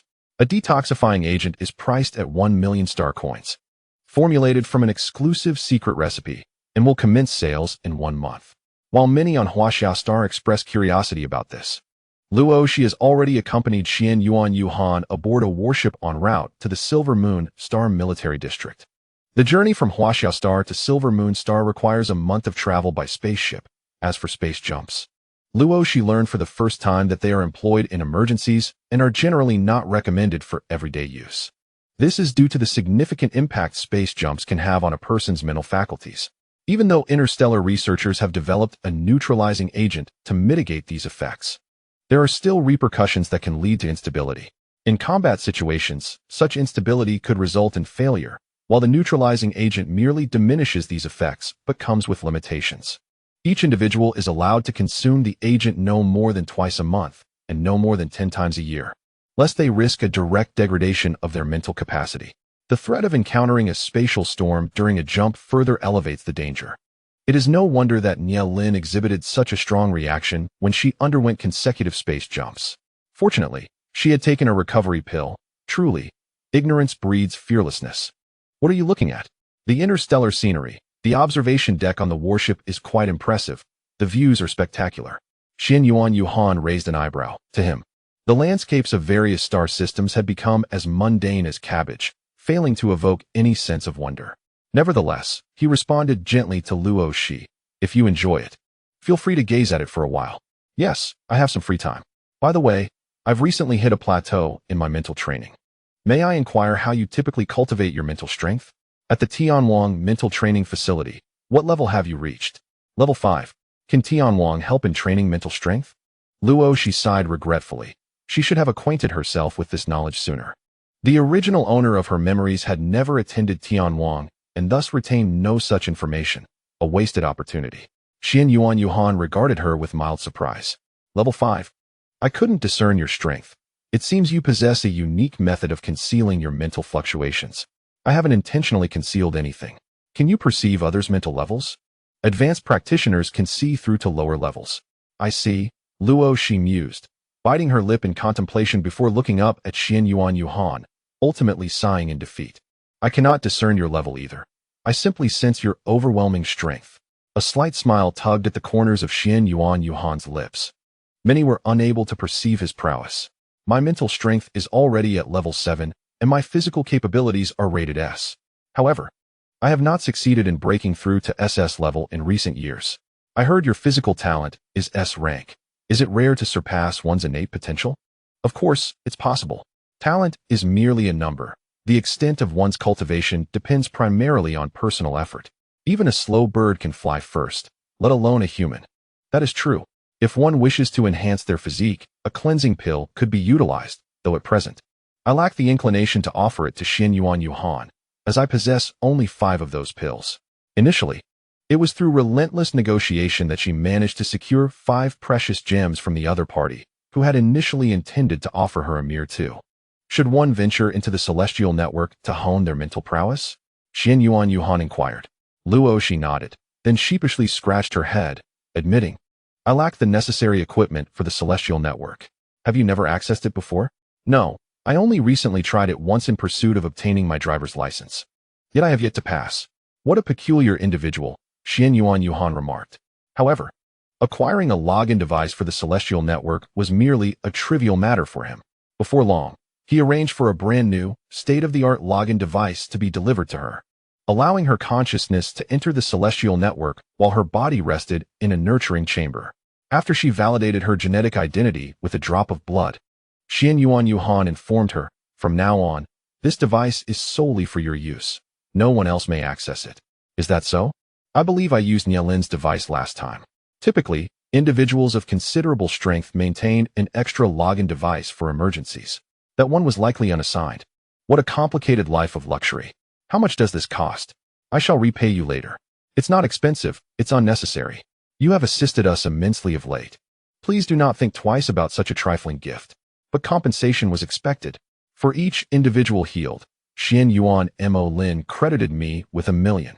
Just a few days ago, he deposited 500 million into my account. I feel as though I am becoming increasingly affluent. Indeed, this is no mere illusion." With over 1 billion accrued from transactions involving Yuan Lin's elixirs, an additional 10 billion as compensation from Nielin's divorce, and another 10 billion in remuneration from the Jun family, coupled with the profits from those garments, my wealth has surpassed 1 billion. Having never possessed such riches, Luo Xi felt quite the tycoon. If she had known that the newly acquired celestial network login device was worth 100 billion, her thoughts might have differed. Fortunately, Luo Xi was currently entranced by a certain general's persuasion. Once the two accessed the celestial network, they exchanged friend requests, and Yuan led Luo Xi to the mental training arena. "Shall we begin with a level 4 training ground?" Given that Luo Xi is yet to train within the celestial network, I have decided to lower the requirement. Luo Xi nodded in agreement. "All right, I shall follow your lead."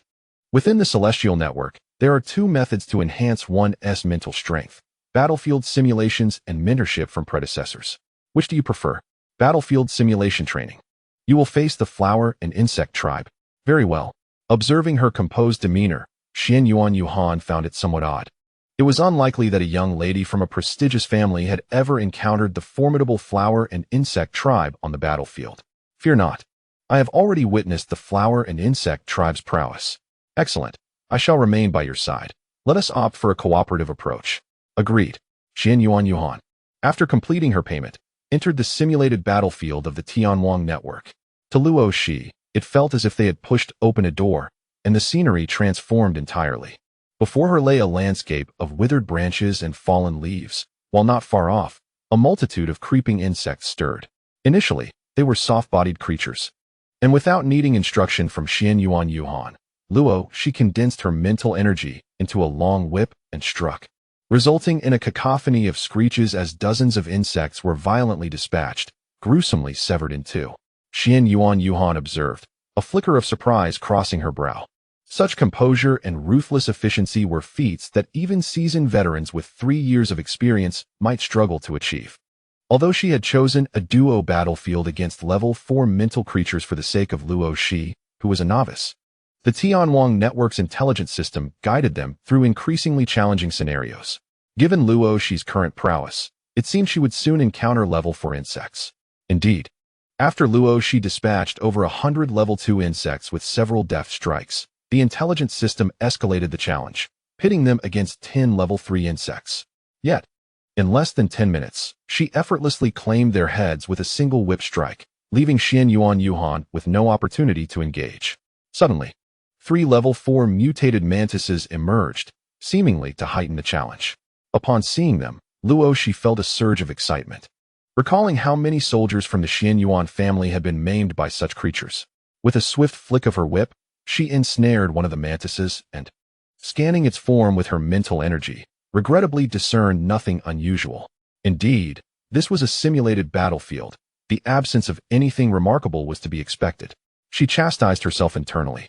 Then, sensing danger approaching from her right, she quickly lashed out, severing the mantis with precision before turning her whip towards the source of the threat, eliciting furious cries from the mutated creature. Realizing that the simulated battlefield could not yield the same tangible results as actual combat, she swiftly dispatched it, albeit expending a significant portion of her mental energy, as this opponent was notably resilient. Furrowing her brow, she eliminated another mutated mantis, still untainted by a single drop of blood. Standing resolutely against the wind, her demeanor was cold and composed, reminiscent of a soldier on the battlefield, exuding an aura of steadfast protection, as if to convey that as long as she was present, no enemy would breach their defenses. Such an impressive aura was something Xian Yuan had only witnessed in her peers, representing strength and a presence forged through relentless trials. Yet this commanding presence seemed out of place for Luo Xi, a mere scion of a noble family with no battlefield experience. How could she possess such an aura? Furthermore, her control over her mental energy surpassed that of her peers, even rivaling that of a level 7 individual. Level 5 Black Spider. Xian Yuan was momentarily taken aback, puzzled by the Tianwang network settings, for she had selected a training ground for level 4. What Xian Yuan remained unaware of was that the Skynet's intelligence was currently quite agitated. This was due to Luo Xi's remarkably swift elimination of the prior arrangements.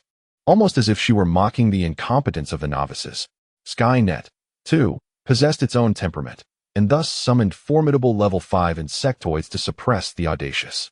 Luo Xi observed the black spider, which was nearly twice her size, a true testament to its grotesque mutation. Caution was paramount.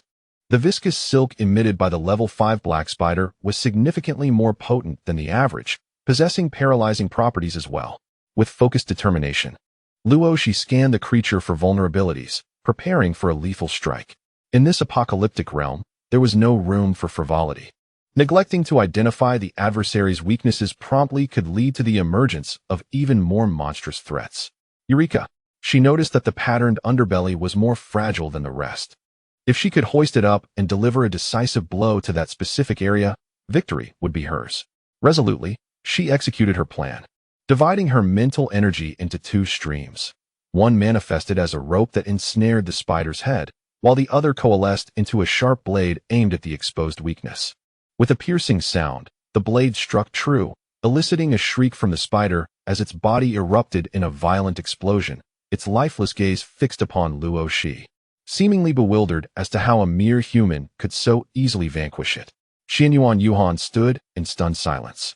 He had never before dispatched a level 5 insectoid with such ease. One lethal blow. This feat had consumed half of Luo Xi's mental energy, leaving her feeling somewhat fatigued, yet capable of continuing. Perhaps, like her wood-based abilities, her mental prowess could be enhanced upon depletion. However, after several minutes of rest, the anticipated appearance of more insectoids did not materialize, prompting her to curiously glance back at Xian Yuan. "Why has it ceased?" she inquired. Xian Yuan's expression twitched. It seemed the system was malfunctioning. "We should log off," he advised. Such combat prowess was best kept hidden from Skynet, lest they attract the attention of certain lunatics within the military. Not only did they need to log off, but he also had to erase any trace of Luo Xi's recent login. Once offline, he summoned his trusted subordinate, an adept hacker well-versed in Skynet's intricacies, and instructed him to obliterate all records of Luo Xi's recent activity, altering the logs to depict himself as the one slaughtering the insectoids. If the focus were on him, the astonishment would be significantly diminished. Luo Xi watched in confusion as events unfolded. Have I done something wrong? It has been taken care of. In the future, refrain from engaging in simulated battles on Skynet. It will draw unwanted attention. If you find yourself bored, avoid targeting insectoids above level 4. Or opt for group combat rather than solitary confrontations. Above all, do not reveal your capability to slay level 5 creatures. Oh, I find this quite puzzling. Not really. Your control over mental energy is more precise than that of the average individual, which may pique the interest of certain individuals. Surely, you wouldn't want that? Luo Xi nodded vigorously. I prefer to remain inconspicuous. Fame brings peril, as the saying goes. The more prominent the pig, the more likely it is to meet its end. Very well. In the future, I shall take you to the true battlegrounds for more rigorous training. Agreed. However, I have been stuck at the 5th level of mental power for half a month, feeling the need for some stimulation. Xian Yuan, once again speechless, thought to himself that being stuck for half a month was nothing. Even being stalled for a decade was commonplace. Did she really expect to advance a level every month?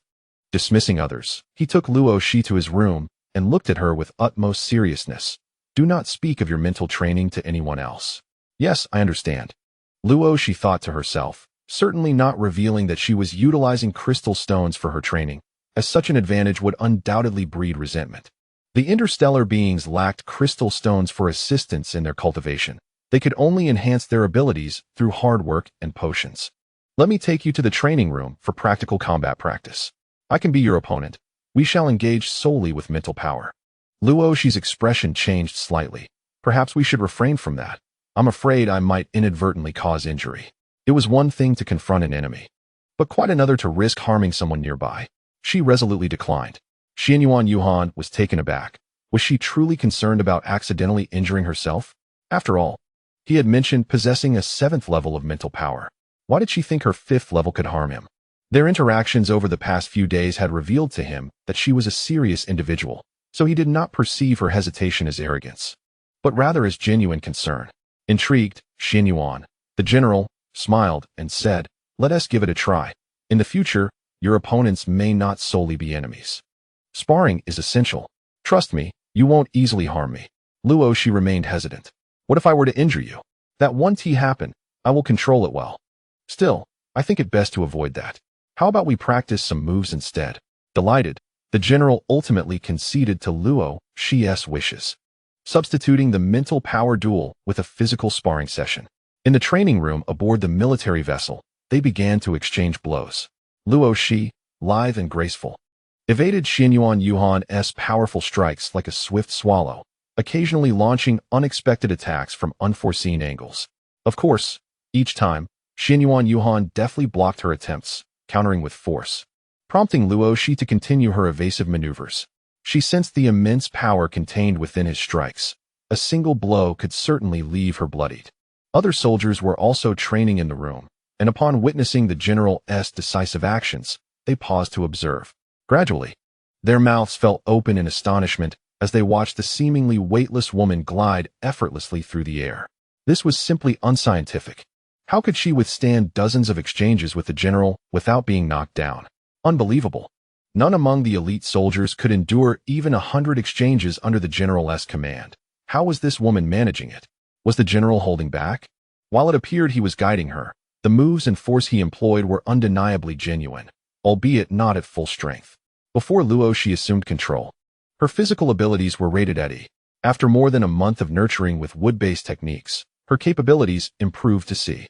Yet, despite this advancement of 2 levels, she could not compare to the exceptional prowess of Xianyuan Yuhan, whose abilities were rated S. Approximately 20 minutes later, she found herself drenched in sweat and somewhat fatigued. Ultimately, Xianyuan Yuhan grasped her arm and secured her against his chest, bringing their training session to a close.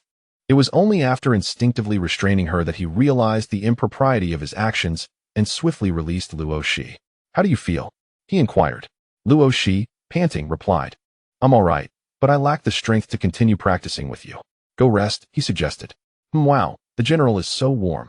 Anyone with their eyes open can see that," one soldier retorted.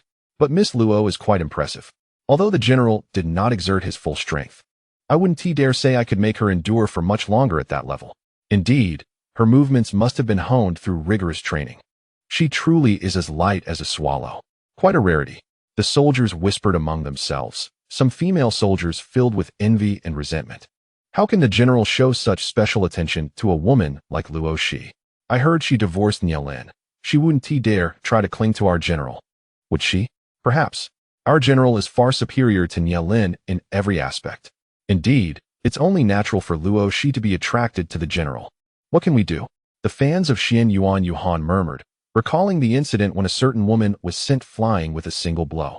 The female soldiers, though envious, were not foolish. They had learned their lesson from past confrontations and were not inclined to act impulsively. Thus, the female soldiers devised a plan, sparring. Such an activity would signify camaraderie or respect, and even a provocation would be deemed legitimate and not overly severe. Consequently, Luo Xi found herself intercepted by several female soldiers whenever she ventured out for meals. They approached her politely. "Miss Luo, may we spar with you?" "Sorry, I don't have time. 10 minutes would suffice." We all envied your match with the general the other day. Indeed, Miss Luo, please agree to our request, they urged. We promise to keep it brief. Exactly, Miss Luo, you're so skilled. Why not offer us some guidance? The female soldiers, working in unison, effectively surrounded Luo Xi from all sides, leaving her little room to escape. Observing the situation, Luo Xi sighed inwardly. These individuals were indeed from special forces.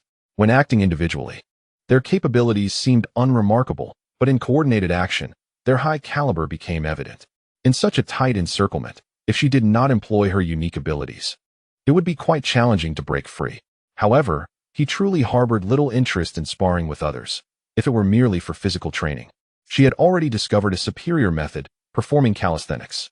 Just yesterday, Xinyuan Yuhan had procured a specialized gymnastics routine for her, reputed to enhance her physical prowess significantly if she could master all the movements and execute them effortlessly. This temptation was immensely appealing to Luo Xi. Thus she resolved to dedicate herself to practicing the gymnastics diligently during this period, determined to elevate her fitness level expeditiously. What are you all doing? A cold voice interrupted the gathering, prompting the female soldiers to silently part, creating a pathway.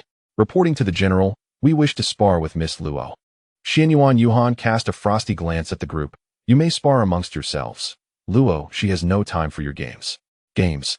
Did they think that Luo Xi sparring with them was mere amusement? Several female soldiers cast dark looks at their general. General, this is not a game. We seek to improve. Then go train. What purpose does seeking out Luo Xi serve? She is neither a coach nor a soldier. Your pursuit is futile. The female soldiers departed in indignation, feeling the general's bias was evident in her words. Indeed, it seemed that the woman was receiving preferential treatment, having garnered the general's favor within a mere month. It made one wonder how much more bias would emerge with prolonged acquaintance. What shall we do? Came a suggestion. Let us approach Major General June. The general tends to heed her words. The group found this reasoning sound and settled down. Unbeknownst to them, as the calm before the storm, Luo Xi was immersed in her own trials. The following days were fraught with intense challenges as Xinyuan Yuhan's physical training was exceedingly demanding. Despite having endured the tribulations of a post-apocalyptic world, she found the gymnastics routine quite arduous. Although the techniques themselves were not difficult to learn, completing a full set left her exhausted, sprawled on the floor, drenched in sweat. Yet, with each completion of the routine, she sensed a marked improvement in her physical strength, a tangible benefit that lured her to repeat the regimen. Thus, she spent her days in a state of bittersweet struggle. Each day aboard the warship was dedicated to relentless practice, day and night. After 20 days, she felt her fitness level had ascended from C to B rank, filling her with immense joy. This enhanced endurance was ideally suited for consuming the marrow-cleansing pill to improve her constitution. After treating herself to a hearty meal, she swallowed a marrow-cleansing pill during her nighttime bath. When the excruciating pain struck, she gripped the wooden tub so fiercely that she left 8 holes in it, tossing and turning in the tub throughout the night until the murky water was drained away. By morning, she emerged radiant and serene, her skin transformed to a delicate, porcelain-like texture, reminiscent of the ancient adage about skin as smooth as fine jade. After cleansing herself, Luo Xi took a moment to breathe.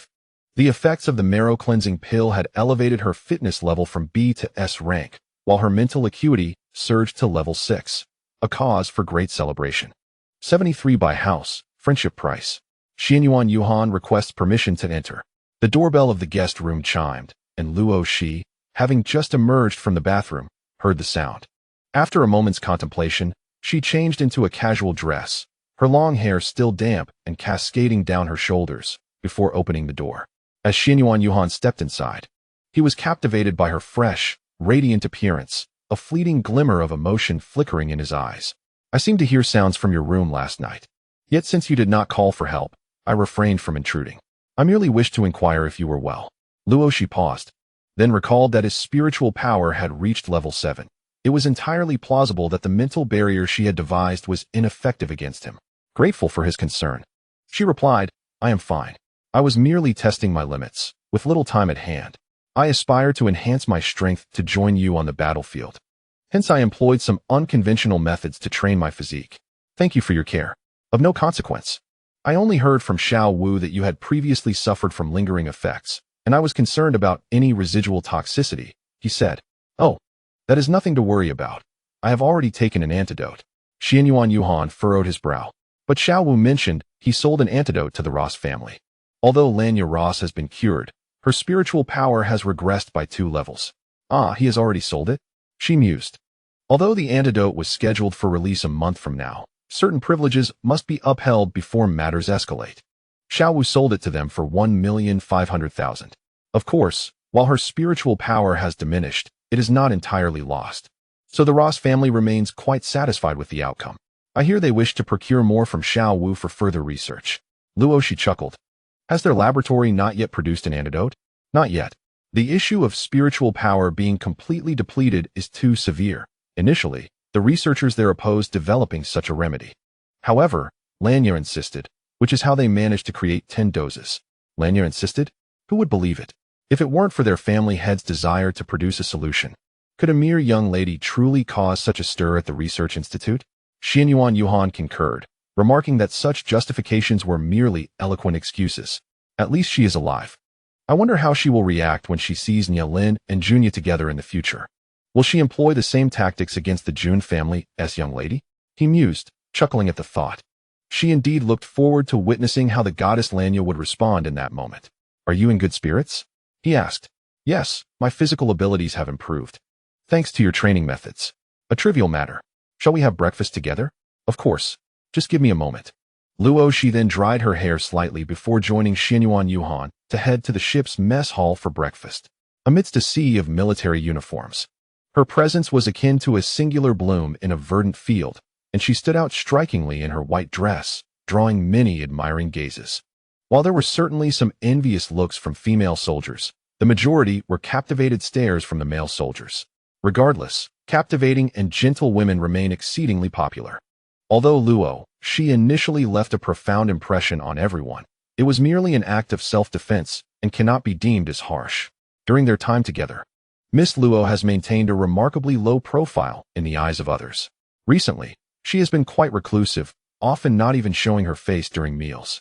Today, however, her sudden appearance led many to believe that Miss Luo seems to have grown even more beautiful, her skin appearing exceptionally smooth, almost inviting to the touch. Of course, this assumes someone dares to take liberties.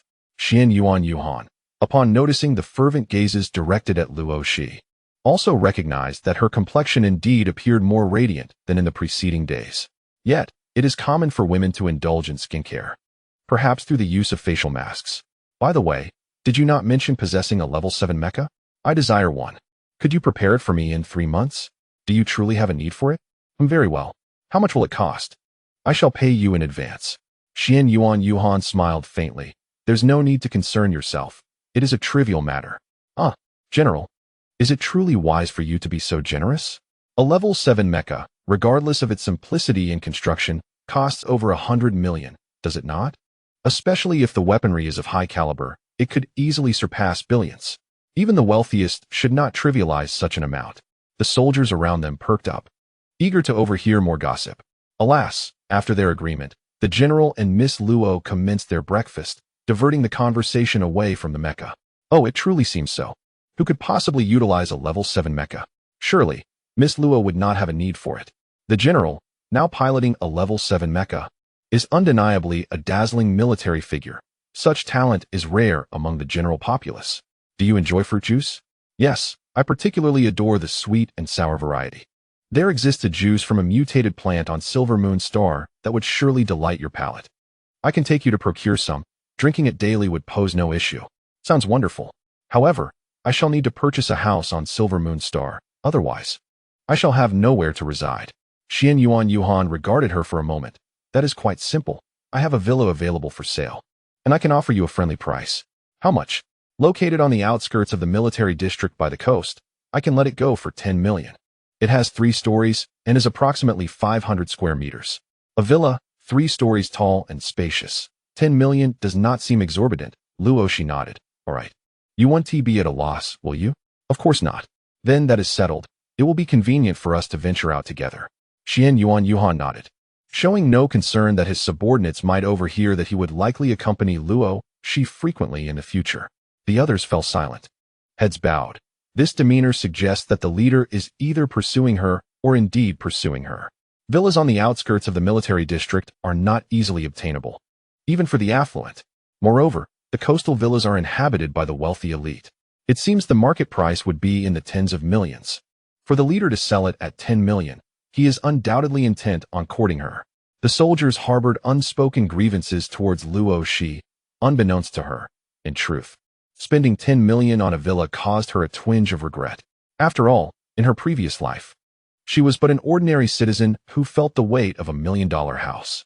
Now, her willingness to splurge stemmed from the fact that her bank account boasted over 100 million. Otherwise, she would not dare to indulge in such extravagant spending. Xian Yuan accompanied Luo Xi for breakfast before escorting her back to her room. Before they parted, his cold gaze swept over his subordinates, implying sternly that they should refrain from causing trouble or speaking out of turn. The group fell silent, recognizing their leader's authoritarian demeanor. Yet, they wisely chose to keep their mouths shut, lest they face the wrath of their commanding officer. Thus, the following noon, Luo Xi received an electronic contract for the purchase of the property, originally owned by Xian Yuan, now transferred to her name. All that remained was for her to sign her name and transfer the funds, and the house would officially belong to her.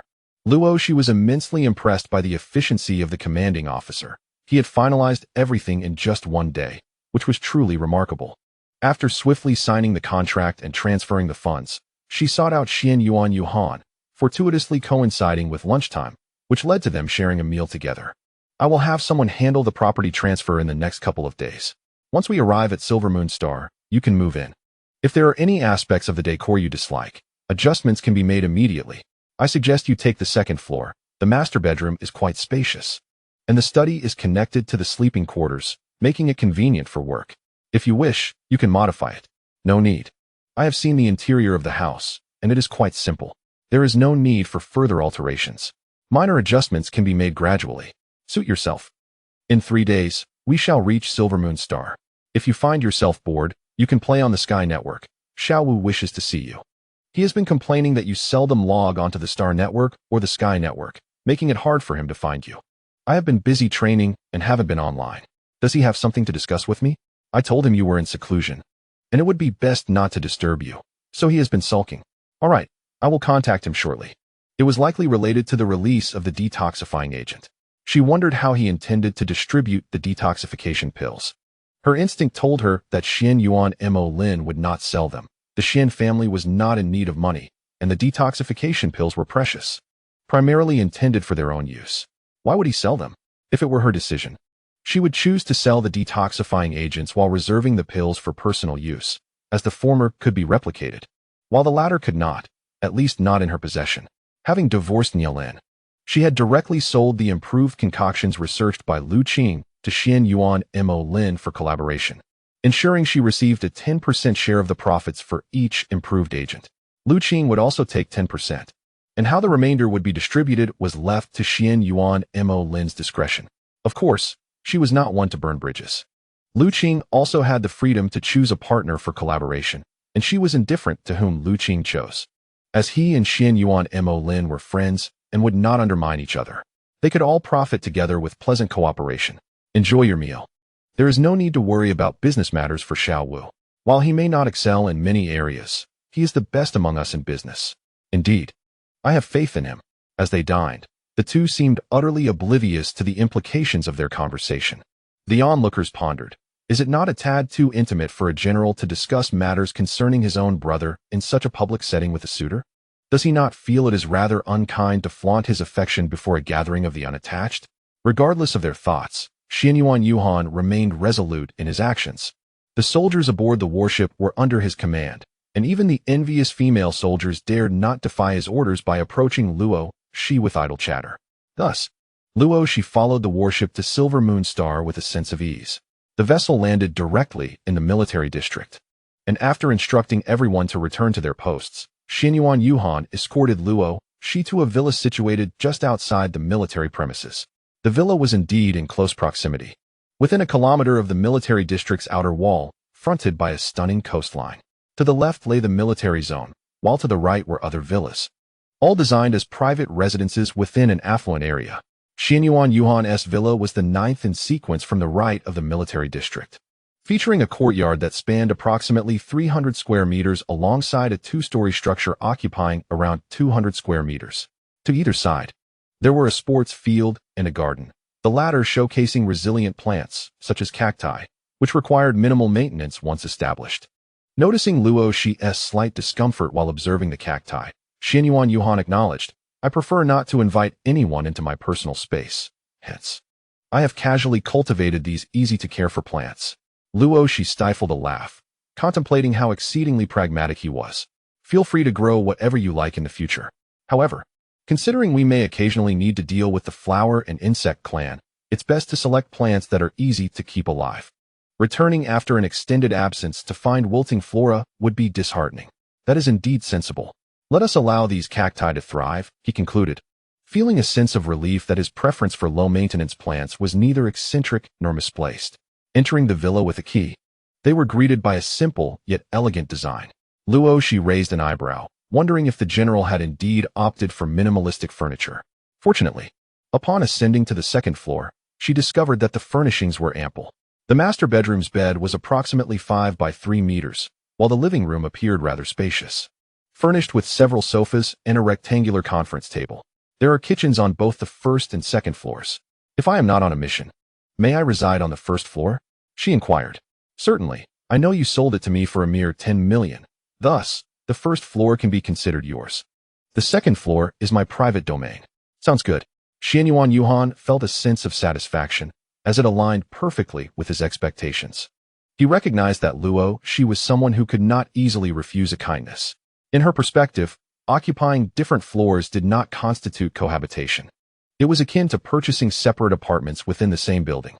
Moreover, having a familiar neighbor was advantageous for mutual assistance during times of need, which she greatly valued. Otherwise, Silver Moon Star is unfamiliar to her. Who could she turn to in times of need? Even if there were someone, she would not feel secure relying on them. After much contemplation, she deemed Xianyuan Yuhan to be the most dependable choice. Thus, both of them found resolution. That night, Luo Xi found herself restless in her new room. Standing on the balcony as she gazed melancholically at the vast coastline before her. At that moment, she felt akin to a solitary boat adrift at sea, uncertain of where the shore lay. Where would her ultimate refuge be in this life? As she pondered these thoughts, 2 figures appeared at the entrance of her villa, followed by the sound of the doorbell. Luo Xi looked at the pair with a detached expression. They seemed to be women, graceful in form, likely to be beauties. It was already 9 in the evening. Who could possibly be visiting at such an hour? Clearly, they were here to see Xianyuan Yuhan. "Xianyuan urged, are you inside?" "I'm Qingxue," one of the women called out. Through the street light, Luo Xi caught a glimpse of her features. Indeed, she was a striking beauty. "Miss, this house now belongs to me. If you have business, please come back tomorrow," Luo Xi said with a smile, waving her hand from the balcony. The woman at the entrance noticed her, and her pupils constricted, clearly displeased. Luo Xi, with her keen eyesight, noticed the discontent but thought little of it. "Where is Xianyuan urge?" "I'm Jun Qingxue, a major from the military district. I have matters to discuss with him. It is after hours. You can come during business hours tomorrow." Luo Xi replied nonchalantly, "Xianyuan urge is not your private possession. What gives you the right to dictate his visiting hours?" Jun Qingxue's expression soured further. Luo Xi merely smiled faintly. "I would not presume to make decisions for him. I simply dislike disturbances at my doorstep." This was undoubtedly Xianyuan urge's residence. No matter how one obtained it, one should not overstep boundaries. "I acquired this property through legitimate means." "Does Miss June intend to meddle in others' real estate transactions?" "How could that be possible? Xianyuan Yuhan would never sell this villa to anyone," Jun Qingxue exclaimed. Disbelief etched on her face. She had come here fueled by whispers of rumors, convinced they were mere fabrications, yet she felt compelled to verify the truth. To her astonishment, a stranger did indeed occupy Xianyuan Yuhan's villa. Yet, she reconsidered. This woman was not entirely a stranger. Recently, her family had relayed news that Junya, her younger sister, had recovered from her muteness and was likely to be with Nielin, who had divorced Luo Xi. The woman accompanying Xianyuan Yuhan to Silver Moon Star was none other than Luo Xi herself. It was bewildering how that woman had such fortuitous luck. First marrying the talented Nielin, then divorcing him to cling to the Xianyuan family's fortune. Truly, one could not underestimate her. "Miss Luo, I heard you were quite fond of Nielin. Why did you come here so soon after your divorce? Because I wish to, Luo Xi replied, fully aware of the underlying sarcasm in her words. Jun Qingxue was about to retort when the lights on the first floor illuminated, and Xianyuan Yuhan stepped out, casting a cold glance in her direction. Go home. Do not disturb us. Xianyuan urged, I truly have matters to discuss with you. Speak. Jun Qingxue looked at him with a pained expression, asking, Is it too much to invite me in for a moment? It's inconvenient. Why is that? This is your villa. Don't tell me you've sold it. Indeed, it was sold to Luo Xi. Do you have a problem with that? Jun Qingxue took a deep breath, pondering the strange turn of events. How could a mere Luo Xi possess such influence that even Xianyuan Yuhan would alter his behavior? She found it hard to believe and was reluctant to accept it. Do you have some hidden troubles? Xianyuan Yuhan cast a cold glance her way. No, I am quite willing to do all of this. Why? Jun Qingxue could not accept such an answer. Xianyuan Yuhan, growing impatient, swept his gaze over her. My personal matters do not require your explanation, Jun Qingxue. You are a lady of the Jun family, not the mistress of the Xianyuan household. Do not overstep your bounds. Refrain from causing trouble for Luo Xi in the future. She is recognized by our family. Disturbing her is tantamount to provoking me. How can you say that? Jun Qingxue clenched her fists tightly. She had cherished him for many years, from her teenage years into her 30s, 2 decades in total. Yet, this man had never held her in his heart. As the eldest daughter of the Jun family, possessing both beauty and talent, and being a suitable match for him, she had tirelessly pursued him for 20 years, only to remain indifferent in his eyes. If it weren't for him, why would she enlist in the military on Silver Moon Star? The Jun family's influence was negligible here. For him, she had sacrificed many of her principles, only to be told not to provoke him? Men are truly heartless. Jun Qingxue's pride would not allow her to bow her head any longer. She resolutely turned and left. It mattered not. She would attain what was hers. Whoever dared to obstruct her ambitions would be crushed. After all, what was Luo Xi? Merely the daughter of the Luo family? The nobility of a prominent family may eclipse that of others, yet when compared to the super families, they are but small fish in a vast sea. Watching Jun Qingxue depart, Xianyuan Yuhan furrowed his brow slightly. This woman was extraordinarily stubborn. The moment he sensed her interest in him, he had rejected her, yet she still followed him to Silver Moon Star to enlist, even rising to the rank of Major General, a feat that was no small accomplishment for a woman. He acknowledged Jun Qingxue's commendable command skills and exceptional prowess. Yet he had never considered marrying a woman from the Jun family. Most importantly, he simply did not favor that type of woman. Reflecting on the demeanor of Lanya Luo's, Xianyuan Yuhan ascended to the second floor and knocked on Luo Xi's door. Luo Xi, come out so we can talk in the living room. All right. Luo Xi emerged, and the two settled onto the sofa in the living room on the second floor. Jun Qingxue is the eldest daughter of the Jun family, a talented member of the younger generation. Her mental and physical abilities have reached grade A. Be cautious if you encounter her in the future. She is quite tenacious. I have been vexed by her for over a decade, and she still has not given up. Does she like you? One could say so, but I have never harbored any fondness for her. If it weren't for the Jun family, I would have already devised a way to send her away from Silver Moon Star. Laughing softly at the somewhat flustered Xianyuan Yuhan, Luo Xi remarked, She is quite a beauty. Have you truly considered pursuing her? Perhaps through romance, you might discover a certain compatibility, a match of talent and beauty, perfectly suited. I have no interest. I find her demeanor unappealing. The Xianyuan family does not require matrimonial alliances to bolster our strength. As heirs, we possess sufficient ambition. That is indeed true. The Xianyuan family is already a prominent dynasty, and further dominance over the universe is not feasible. Has she pursued you for over a decade without success? Should we say you are excessively indifferent, or she is merely oblivious? Clearly, she is the oblivious one. I have long asserted that I will never harbor feelings for her. However, she believes time will alter my sentiments, thinking one day I will relent. I find it futile to reason with her, so I simply choose to ignore her. Luo Xi sighed. Well, I now understand how to handle future encounters. Regardless, I am not stationed at the military district. Should she wish to confront me, she must come directly. Those who have attempted to trouble me have never succeeded. Indeed, you must exercise caution while alone at home. I will arrange for 2 more intelligent housekeepers with security capabilities to be sent over promptly. Very well. After Xianyuan Yuhan had given Luo Xi a precautionary warning, he felt assured enough to retire for the night. Luo Xi, after a moment of contemplation, soon drifted into slumber. The following morning, as dawn broke, she awoke to find it was merely 6 o'clock, an uncharacteristically early rise. Bored, she descended to tend to the flower garden. "Young lady, who might you be?" Just as Luo Xi had cleared a bit of weeds, an elderly voice echoed from the entrance. She looked up to see a kindly middle-aged man, clad in athletic attire, jogging. "Hello, sir. I am a friend of Xianyuan Yuhan. I will be residing here from now on." "Oh, a friend of that young rascal?" "Indeed. Then please let me in for some breakfast." Can't you prepare breakfast yourself? Why come to someone else's home?" Luo Xi thought to herself. Yet she felt reluctant to refuse, recognizing that the residents in the vicinity were not to be trifled with. She wished to avoid causing unnecessary trouble for Xianyuan Yuhan. Thus, she maintained her composure and replied with a smile. "All right, sir, please wait a moment." Once the man entered, he confidently made his way to the living room on the first floor, awaiting Luo Xi to join him for conversation. Naturally, Luo Xi found this tedious. She first proceeded to the kitchen to prepare a simple breakfast of congee, 3 meat buns, and a side of cold vegetables. "Sir, please enjoy your meal at your leisure." "Where is Yuhan?" "He is in the training room. He will likely be down in about 10 minutes. You may start without him.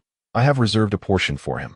The man nodded and began to eat, his mood lifting as he savored the flavors. He inquired amiably, "Young lady, did you prepare this?" "Yes, sir." "Is it to your liking?" "Certainly, it is quite delightful." "Take your time. I will tend to the flowers in the garden." The man called out to her, "Wait. Young lady, what is your name?" "Luo Xi." "How did you find yourself in the company of that young scion, Yuhan?" "The second floor is my property, while the first belongs to him. He has merely sold half of his estate for my use." "Uncle, I am not referring to that. And you may not yet be aware of my identity. I am Niahong, the uncle of Nielin." "Oh." Luo Xi truly did not anticipate that the individual before her held such a status. "Why do you not attempt to retain your engagement? I have heard that you hold a deep affection for Nielin, and he is not devoid of emotion. Should you make an effort to hold on, there might still be hope," sighed Niahong. Upon hearing this, Luo Xi gradually became displeased. Why should she be the one to cling to Nielin? Was it merely because she had fallen for him first, or because he was deemed to be more exceptional, that the burden of compromise should fall upon her? Uncle Niel likely remains oblivious to the fact that your nephew has found his true love, that being the esteemed Miss Junya of the Jun family. Are you truly intent on persuading me to retain your nephew? Junya? They have never even met. How could they possibly become involved? Niahong felt somewhat bewildered, yet the other did not seem to be fabricating tales. Frowning, he resolved to inquire with his nephew regarding the matter. "I will discuss this with Nielin. If he is indeed at fault, we shall offer you recompense," sighed Niahong. Upon seeing Luo Xi, he found her to be quite unlike the dreadful portrayals he had heard. Of course, human nature tends to lean towards bias. When it came to his nephew and niece-in-law, he was resolutely partial to Nielin. If Nielin had chosen to forsake Luo Xi because he found someone he truly cherished, he would support his nephew. After all, Luo Xi was a choice made by a woman who was not easy to manage, certainly not preferable to a selection made by his nephew himself. It is a pity that his elder brother is so infatuated, neglecting his own wife for that pair. A man's indulgences in romance may be excused, as it is a common occurrence, yet to become so blinded by passion is foolish. Why is it that his elder brother, who is so rational in handling family affairs, becomes so unreasonable in matters of the household? That woman must have bewitched him with some sort of enchantment. As Niahong pondered the family's troubles, a sense of frustration washed over him. With a sigh, he departed from Luo Xi's villa, observing his departure with a sense of satisfaction. Luo Xi felt it was for the best. After all, there was no deep-seated animosity between her and Nielin, and it was wise to minimize entanglements. However, Nielin had never broached the topic of family matters with her, indicating that he did not regard her as one of his own. The arrangement of their marriage seemed entirely dictated by the elders. At the same time, she came to a realization: rules are often established for the common folk, while for those in power, such regulations hold little weight. For instance, if she were to seek a divorce from Nielin, it would undoubtedly be a complex endeavor. Conversely, should Nielin wish to dissolve their union, he could simply submit an application with a justification, and it would be promptly approved within a few days. In their dynamic, Nielin was evidently the stronger party, while she occupied the position of the disadvantaged. To ensure she would not remain in a position of weakness in the future, she resolved to strive for greater strength, powerful enough to safeguard herself against any form of oppression. A flicker of excitement coursed through her heart as Luo Xi tidied up the flower bed before heading to the kitchen to prepare breakfast. To simplify matters, she swiftly cooked 2 bowls of egg noodles. Grateful for their shared living arrangement, she prepared a generous bowl for Xianyuan Yuhan, the enticing aroma promising a delightful meal. Wow, did you make these noodles? Xianyuan Yuhan emerged from the training room, casually dressed. Luo Xi nodded, suggesting, perfect timing, let us eat together. Sure, I'll take a quick shower. Xianyuan Yuhan was remarkably swift, emerging just 5 minutes later, now clad in a crisp military uniform. His demeanor exuding elegance as he joined Luo Xi at the table. He devoured his noodles with remarkable speed, yet maintained an air of grace, a truly pleasing sight. As he finished an entire bowl, Luo Xi, still savoring her smaller portion, gazed at him curiously. Are you full? If it's not too much trouble, could you prepare double the amount next time? Our physical training demands a greater intake. Of course, I will prepare more in the future. Are you returning for lunch? Probably not. I'll be back in the evening. Would you mind helping me prepare dinner? Your culinary skills far surpass those of the cafeteria staff. I can cover the expenses. Luo Xi nodded in agreement, saying, sure, you handle the costs, and I'll manage the cooking. It's nice to have company at meals. Thank you for your effort. If you encounter any issues while selecting ingredients, feel free to reach out to me. Understood. Today, I have to report back to the military base, but in a couple of days, I'll take you out for a stroll. Sounds good. I'll head to work now. Take care. Luo Xi appeared remarkably gentle. Their interactions were harmonious, reminiscent of old friends.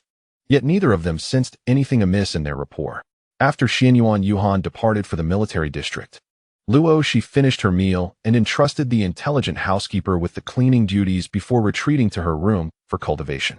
Having just reached level 6 in her mental prowess, she needed to absorb more mental crystals to replenish her energy.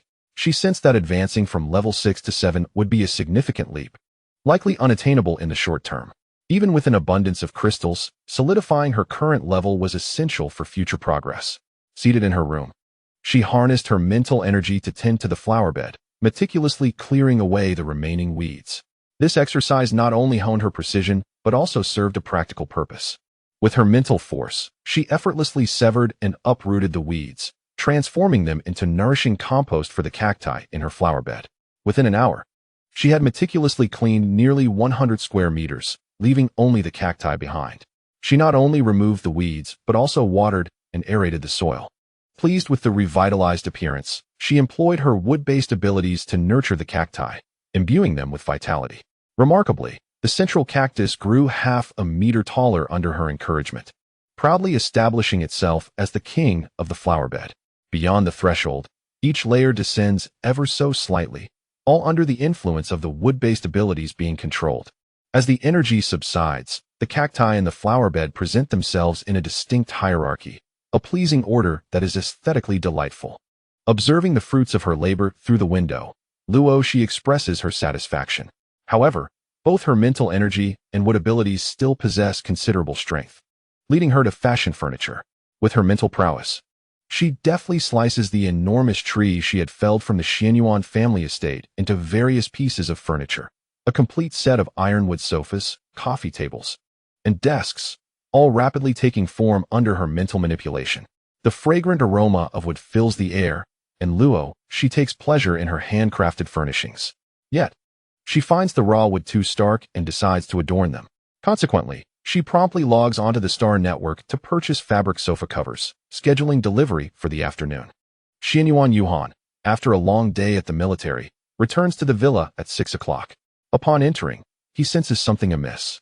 A quick glance reveals the flower bed has transformed into a tidy and elegant horticultural display. The previously rough flower bed has metamorphosed into a refined garden. Stepping inside reveals even greater changes. The living room's furniture seems entirely new, embodying a quaint and fresh aesthetic. Curiously, he approaches to inspect the furnishings, noting the ironwood tables and chairs, now adorned with cotton linen sofa covers. If memory serves, this style was popular during the Earth era. While the interstellar populace typically favors a minimalist, durable, and convenient approach, favoring easily cleaned iron and leather, the walls remain pristine white, with minimal alteration. Yet the corners of the room are now adorned with new flower pot racks, vibrant with flourishing potted plants, infusing the house with vitality.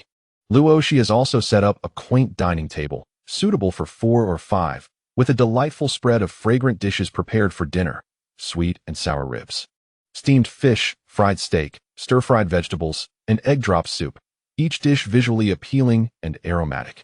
Yuan muses that he has acquired this house at an extraordinary bargain. You're back?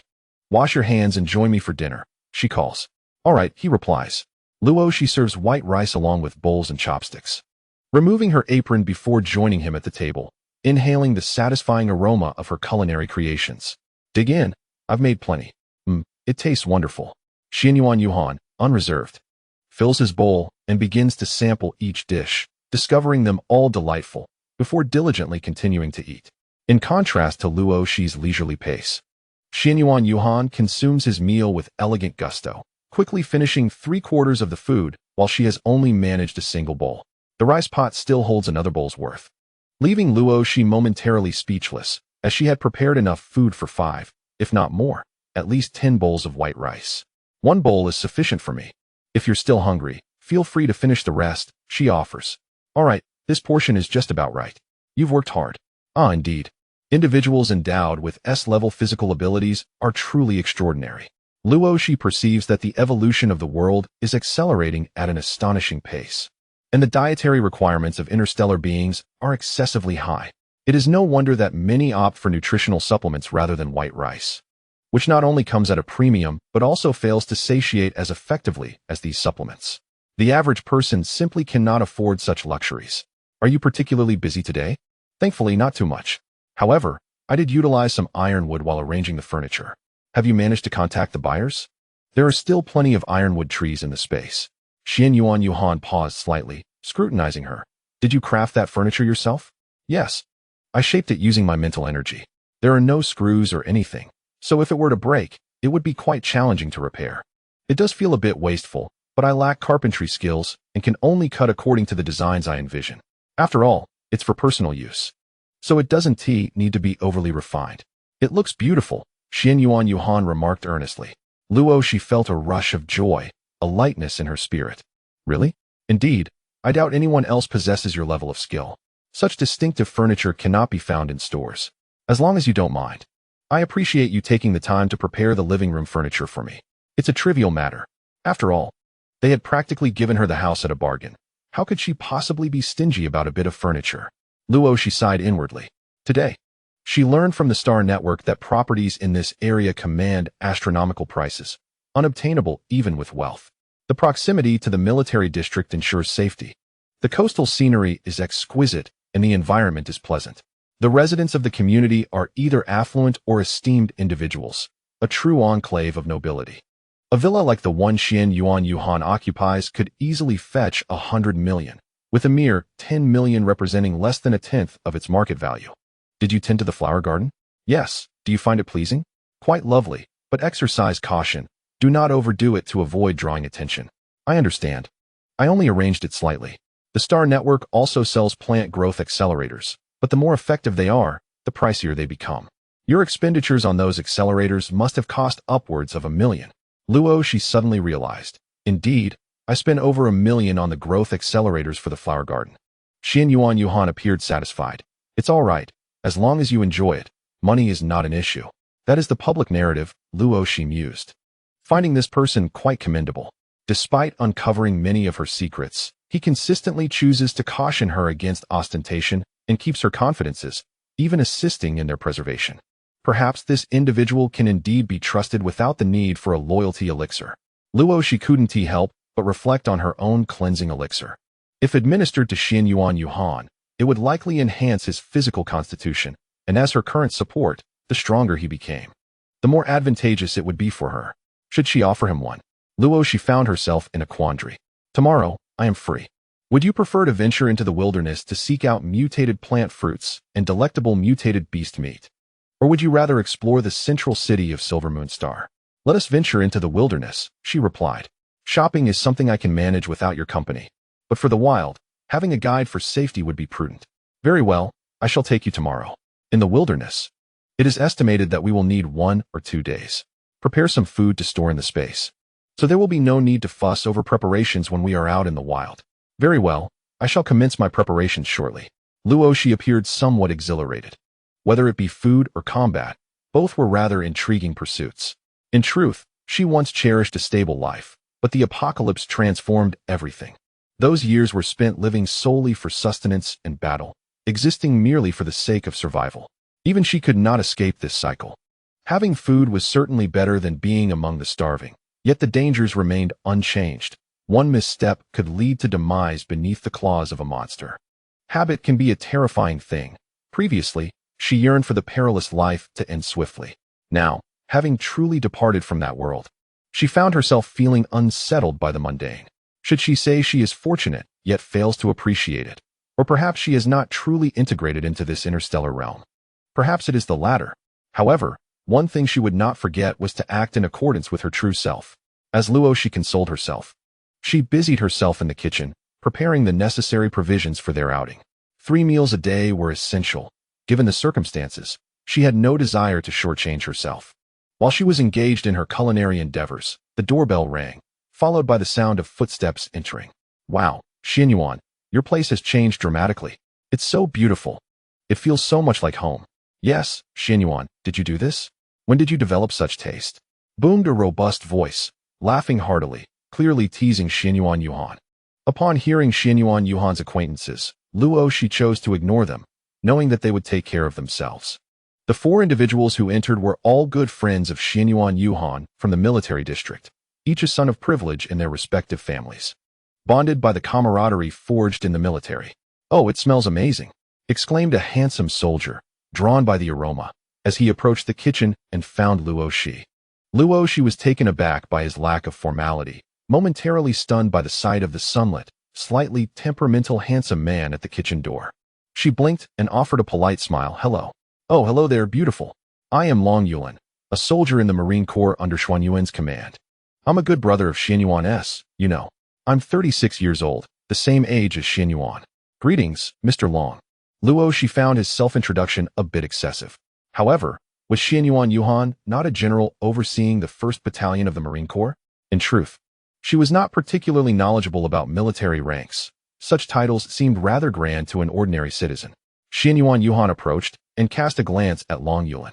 Why don't you take a seat in the living room? Do not disturb Luo Xi while she prepares. Oh, is she preparing our dinner? Hey, it's been a long time since we gathered for a meal with Xinyuan. It's rare for you to show such thoughtfulness. Xinyuan Yuhan shot him a glance. You're thinking too much. Dinner is already over. What is there to gather for? If you wish for me to treat you to a meal, that can be arranged for another day. Come on, look at this beautiful lady's culinary skills. Xinyuan, you cannot hoard her talent for yourself. Along was not wrong, Xinyuan. You must not be too selfish. Let everyone have a taste. Luo Xi noticed the 4 soldiers awkwardly gathered at the kitchen door and suggested, how about I prepare some cold dishes for you? Sounds good. Anything will do. We are not picky eaters, came the enthusiastic reply from Long Yuan and the others, who quickly decided on their meal. Xinyuan Yuhan cast an apologetic glance at Luo Xi, saying, I appreciate your effort. It's no trouble. It's quite simple to make cold dishes. She assured him. Once the kitchen was cleared, Luo Xi retrieved some cooked meat from the refrigerator and sliced it, then blanched some greens, allowing them to cool before preparing the cold dishes. After all, no feast is complete without the delightful array of cold dishes, simple yet delectable. In the end, she prepared a generous bowl of cold beef slices, cold pig ears, and a mixed cold platter, each dish brimming in large bowls, with some cold meat set aside for their outdoor meal the next day. As soon as the dishes graced the table, Long Yuan wasted no time in picking up his chopsticks to sample the offerings. After just one bite, his pace quickened significantly, prompting the others to join in. In less than 10 minutes, the 3 bowls of cold dishes were devoured completely. Xinyuan Yuhan also indulged heartily, despite having enjoyed a variety of delicacies at dinner. He found the cold dishes even more appealing. He resolved to ask Luo Xi to prepare more of these delightful dishes for their meal the following day, as they required no special temperature control and were undeniably convenient and delicious. Exquisite, simply exquisite, he exclaimed. Indeed, Xinyuan, how selfish of you to indulge alone, they teased. Xinyuan Yuhan merely cast a calm glance at them and replied, Luo Xi is the owner of the 2nd and 3rd floors. The 1st floor is still mine. She is not a chef, merely preparing meals for me as a courtesy. and we are collaborating. Do not let your thoughts wander. Come on, Xianyuan, that's not fair. What about brotherly loyalty? Long Yulin lamented, enviously eyeing him, trying to persuade him to share. We're all brothers here. Just let us know when we can partake. Naturally, such a notion was merely a dream, for Xianyuan Yuhan would never utter such words in a dream. We can offer compensation. Let's have the beauty prepare some for us as well. That won't do. Luo Xi needs to focus on her training. Preparing a bit more for me is no issue. But if there are too many of you, it will waste her precious time on cooking instead of her cultivation. You must not hinder her training for your own appetites. The four of them were taken aback, witnessing Xianyuan Yuhan's shamelessness for the first time. Do you not feel guilty saying such things? If you want to hoard the food, just say so instead of hiding behind such lofty excuses. They scoffed. TCH, brothers are indeed unreliable. Luo Xi, allow me to introduce you. These four are my good brothers. If I am ever away from the military district, feel free to seek their assistance without hesitation. This statement earned him 4 incredulous glares in return. His name is Long Yulin, and since he has already introduced himself, I shall refrain from further commentary. He is Li Tianfeng, age 35. Possessing a mental strength rated A and physical prowess rated B. He is exceptionally intelligent and serves as the strategist of our camp, characterized by a gentle disposition. This gentleman is Jun Xuanyu, 34 years old, endowed with an S-class mental strength and A-class physical ability. Holding the rank of Major General in the 2nd Battalion of the Marine Corps, he possesses a cold, aloof demeanor and a penchant for cleanliness. It is advisable to maintain a distance from him. He is Nangong Qintian, aged 33, both attributes rated A, cousin to Nielin, and a colonel in the 2nd Battalion. He is also Nielin's cousin, though this detail is trivial. He possesses a clear sense of right and wrong, and his character is exuberant. Greetings to all. I look forward to your guidance in the future. Haha. Indeed, with such exceptional skills, any man fortunate enough to marry you would be truly blessed. Though I wonder who possesses such fortune, Long Yulin jestingly remarked. Li Tianfeng covertly observed Xianyuan Yuhan and Luo Xi, relieved to find their expressions untroubled. Unlike the other three, he had conducted thorough inquiries regarding Luo Xi prior to his arrival, being well aware of the recent sensational events. It is truly surprising that such a gentle and charming woman could be the subject of such discourse. Casting another glance at Nangong Qintian, he pondered whether Nielin was indeed his cousin. He questioned if Qintian had been keeping up with the gossips circulating on the Star Network. If he had, and yet remained so composed, it would certainly merit admiration for his growth. However, it is more likely that he is still oblivious to the truth. Nangong Qintian then spoke. Do you know my cousin Nielin, Luo Xi? Luo Xi glanced at him and discerned that his relationship with Nielin was not particularly close. Yes, I recently divorced him. With a sudden spray of wine, Nangong Qintian exclaimed in disbelief. You are the Luo family woman who was married to Nielin? Yes. Good heavens. Along, deliver me a punch to bring me back to my senses. Long Yulin promptly obliged with a kick, prompting a pained cry from Nangong Qintian. Ah, you wretched fellow, can't you be gentler? You specifically trampled my toe. How cruel. I was merely helping you regain your composure. Humph. Nangong Qintian awkwardly addressed Luo Xi. I apologize, as we did not hold a wedding. None of us knew what Nielin's legal wife looked like. And my disinterest in the Star Network gossip left me unaware of your identity. It is of no consequence, truly. Luo Xi replied with a calmness, as if discussing a matter concerning another. The matriarch of the Nie family had instigated the patriarch to utilize his authority to register Nielin's marriage, and then promptly sent her to his side, under the pretense of allowing them to enjoy their honeymoon. Ultimately, this action led to the demise of the true essence of their union. Xianyuan Yuhan felt discomfort watching her, aware that it was Nielin's failure to cherish her that led to the misconception of her worth. A man like Nielin is unworthy of her. She deserves far better. Let us not squander time discussing those matters. From now on, Luo Xi is under the protection of the Xianyuan family. Anyone who dares to bully her should prepare for retribution from me and Xiao Wu. Xianyuan Yuhan declared with authority. Long Yulin and the others were left in astonishment. What does this mean? Rarely is it true, as the rumors suggest, that Xianyuan has taken a fancy to Luo Xi and brought her by his side. Could it be that the most aloof and heartless among them has found a partner first? And a woman recently divorced at that? It seems rather odd, yet they do appear to complement each other well. Long Yulin pondered that it was sufficient for brothers to support one another, and they need not meddle in matters of personal affection. Thus, he cheerfully remarked, "All right. From now on we shall be the guardians of this beauty. Anyone who dares to bully her shall contend with us." "I concur," Li Tianfang smiled gently. "Miss Luo Xi possesses remarkable culinary skills. She is certainly not a villain, and is deserving of our protection. Pray tell, what do you truly mean by that? Are you motivated by food or brotherly loyalty?" Jun Xuanyu and Nangong Qintian echoed similar sentiments. After all, she was merely a woman, and it was Nia Lin who had chosen to divorce. As brothers, they naturally felt inclined to stand by their own. "Luo Xi, you must be weary. Retire to your room and rest," said Long Yulin. "Very well. I shall leave you to your conversation." Luo Xi calmly tidied the kitchen before ascending the stairs to her room. "Xianyuan, confess honestly, what is your relationship with that beauty?"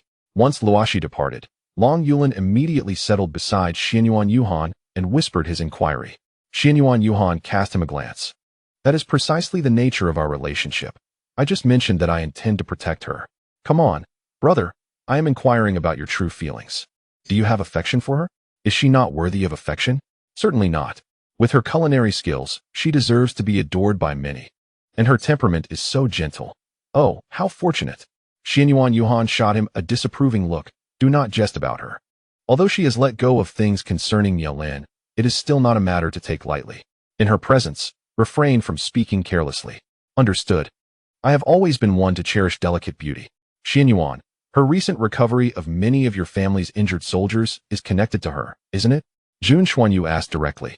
Xianyuan Yuhan smiled faintly. "The Jun family's intelligence network is indeed impressive. Speculate as you will. In any case, Luo Xi has now aligned herself with our Xianyuan family." "You are truly despicable." Jun Xuanyu could not help but retort. Xianyuan Yuhan shot him a sidelong glance. "Is your sister Junyan not enamored with Nia Lin? Have they not been in mutual affection for over a decade?" "That may be true, but your actions are clearly aimed at drawing her into your Xianyuan family's fold.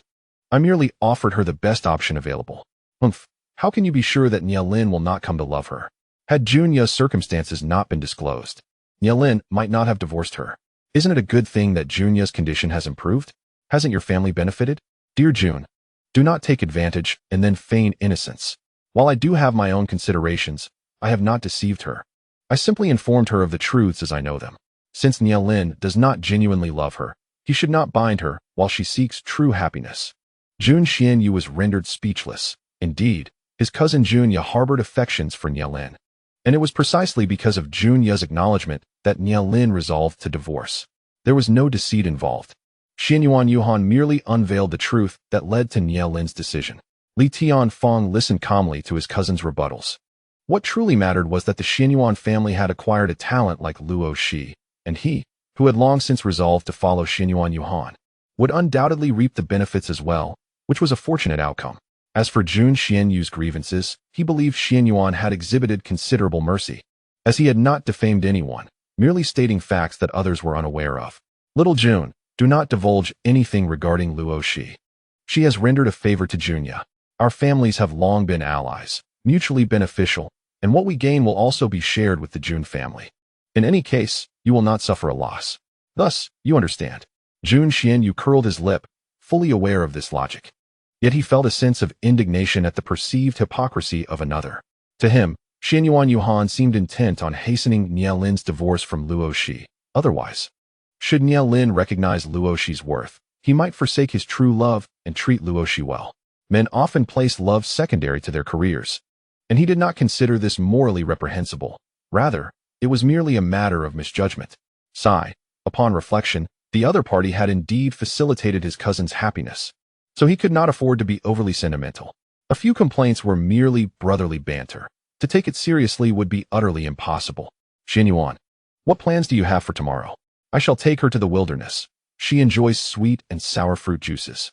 Coincidentally, during my last mission, I discovered a grove in the southern district bearing such fruit. She should delight in it, and I will also procure some fresh mutated beast meat." "Huh, you're quite the romantic, aren't you? However, are you certain taking her along will be safe? To win her over, you could simply bring back the goods." Jun Xianyu could not help but interject. After all, one must cherish those with exceptional healing abilities, and currently, no one else had been identified. Luo Xi was indeed a treasure. "She wishes to go, and I shall ensure her safety," Li Tianfang replied after a moment's contemplation. Perhaps we should accompany you. Having more people would provide extra security.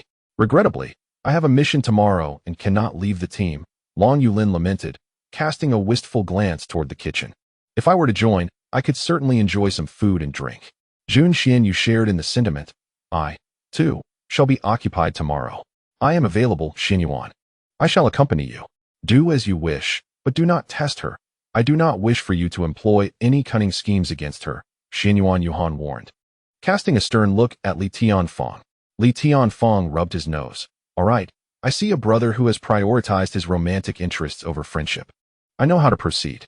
If you disregard my counsel, do not expect my generosity in the future. Indeed, having a lover often leads one to forget their brothers. Am I to remain silent? Or shall I refrain from speaking unless she inquires of me? That would be most favorable. Is it truly necessary to go to such lengths? I, Li Tianfeng, am no less than a principled strategist. Am I not the type to resort to unscrupulous means? The group continued to converse while enjoying their drinks. Dispersing around 10 o'clock that evening. As they bid farewell, Xianyuan Yuhan retained Jun Xuanyu, instructing him to handle matters with Jun Qingtian, as he wished for her not to disturb Luo Xi. He cautioned that concerning Luo Xi, she must remain uninformed, for her obsessive nature could incite unpredictable actions. Jun Xuanyu, feeling vexed, raked his fingers through his hair. Yet another troublesome family member. Jun Qingtian, his cousin, had pursued Xianyuan Yuhan for over a decade, yielding no results. And yet her determination only grew stronger, bringing embarrassment to the family. Were there truly no other worthy men aside from Xianyuan Yuhan? Alas! As a member of the Jun family, she ought not to fear the absence of admirers. Surely there were better choices available. Upon returning to his residence, Jun Xuanyu received a communication. Upon opening it, he was met with the visage of his cousin, Jun Qingtian, and his heart sank. Maintaining a calm demeanor, he inquired, Qingtian, what brings you to seek me at such a late hour? After a moment of silence, she asked, did you visit Xianyuan Yuhan tonight? Indeed. Luo Xi prepared a delightful meal. That fellow Xianyuan is in for a treat, he replied. It is merely cooking. There are countless talented chefs available. Does our family lack the means to hire one? Jun Qingtian retorted indignantly. With a furrowed brow, Jun Xuanyu urged, Qingtian, you must relinquish this infatuation. Xianyuan has rejected you time and again. Why subject yourself to such distress? What is not meant for you cannot be forced. I refuse to believe that, with persistence. He shall one day be mine, she replied through gritted teeth. Her obstinacy caused Jun Xuanyu to frown deeply. Tonight, Xianyuan specifically instructed me to help you let go. He wishes for you to cease your pursuit. Did he truly say that? She inquired, taken aback. Indeed. He is so weary of your advances that he would rather not extend you any courtesy. If you were not of the Jun family, he would likely have cast you aside long ago. Are you truly willing to remain blind to this? Fury surged within Jun Qingtian. What faults did she possess that Xianyuan Yuhan held her in such disdain? It was one thing to reject her, but to disregard her before others was intolerable. Tomorrow, Xianyuan has a day off. He plans to accompany Luo Xi to the southern district to gather wild fruits she fancies. Do you truly believe he would make time for you? Jun Qingtian's face paled, and she glared at Jun Xuanyu, seething. Are you aiding me or the outsider? Prioritizing reason over kinship, I would assist you if there were even a glimmer of hope. However, you have no prospect whatsoever, hence my counsel to abandon this folly. Qingtian, do not persist in this delusion, for only you will suffer. Enough. I shan't discuss this further. Good night. Watching the screen fade to black, Jun Xuanyu sighed inwardly. His cousin was determined to cling to this delusion until the bitter end. A fleeting glimmer passed through his eyes. Let the drama unfold. The following morning, at 7 o'clock, Luo Xi was awakened by Xianyuan Yuhan. After a swift morning routine, she boarded Xuanyuan's mech, heading towards the southern military district. Accompanying them was Li Tianfeng, as their two mechs soared towards the southern region. Meanwhile, in the woods of that very area, several individuals lay in ambush around a grove abundant with fruit. Xianyuan Yuhan, accompanied by Luo Xi, descended after an hour's flight, landing amidst a verdant grove. Their landing spot was a fruit-laden forest, and Luo Xi gazed in astonishment at the wild fruits before her.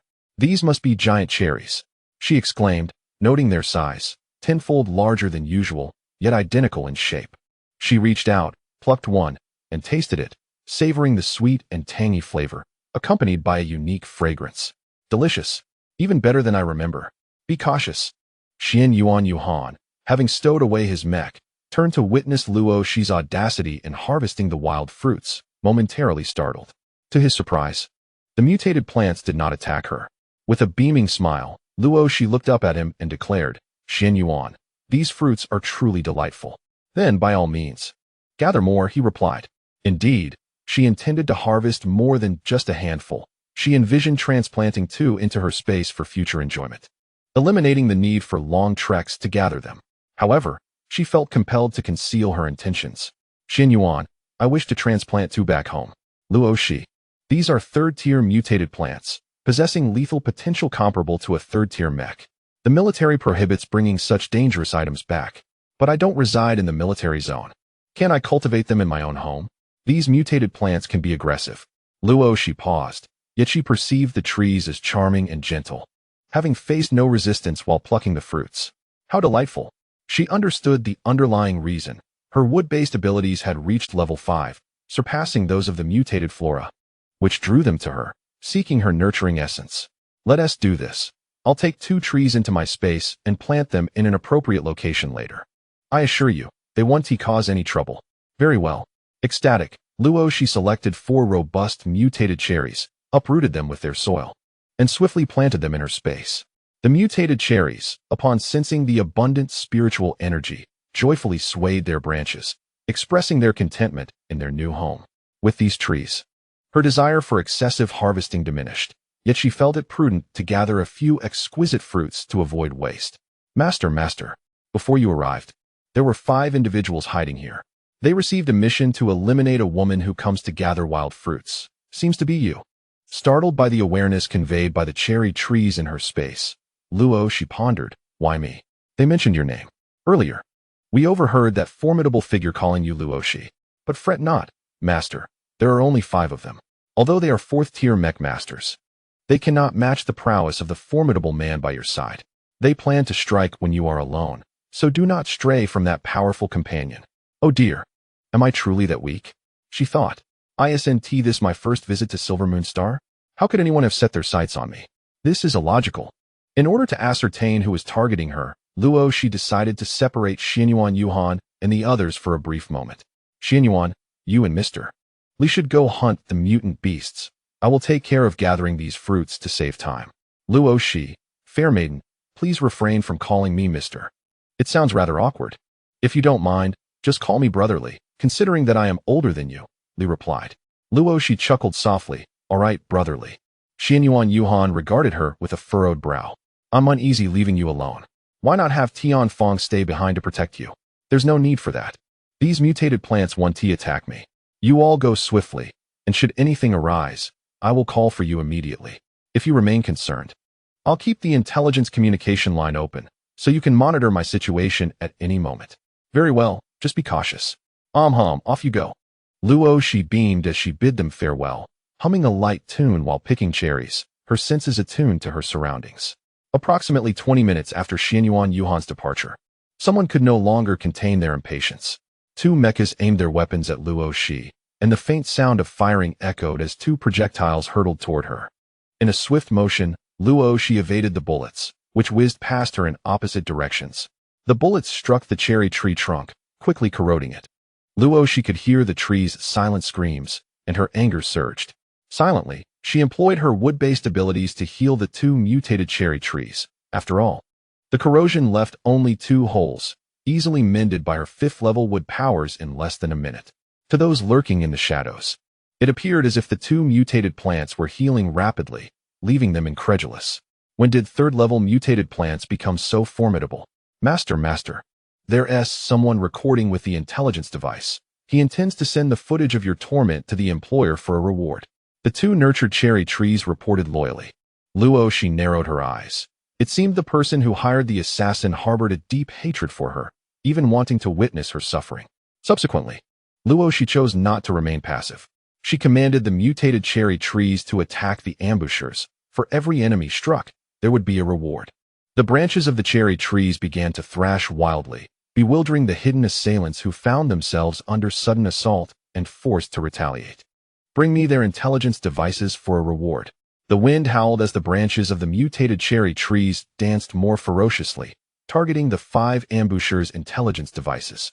If they could not be removed, the trees violently severed the limbs connected to the devices, retrieving them and laying them at Luo Xi's feet. The 5 ambushers, ensnared by countless mutated branches, screamed in agony. Fearing they might perish too swiftly, Luo Xi hastily instructed the mutated trees to refrain from killing them. Ideally, they would be bound at the foot of the cherry trees, bloodied yet alive. Luo Xi observed their pitiful state with feigned innocence. Her curiosity piqued as she inquired, "Who are you, and how did you incur the wrath of these mutated trees to such an extent?"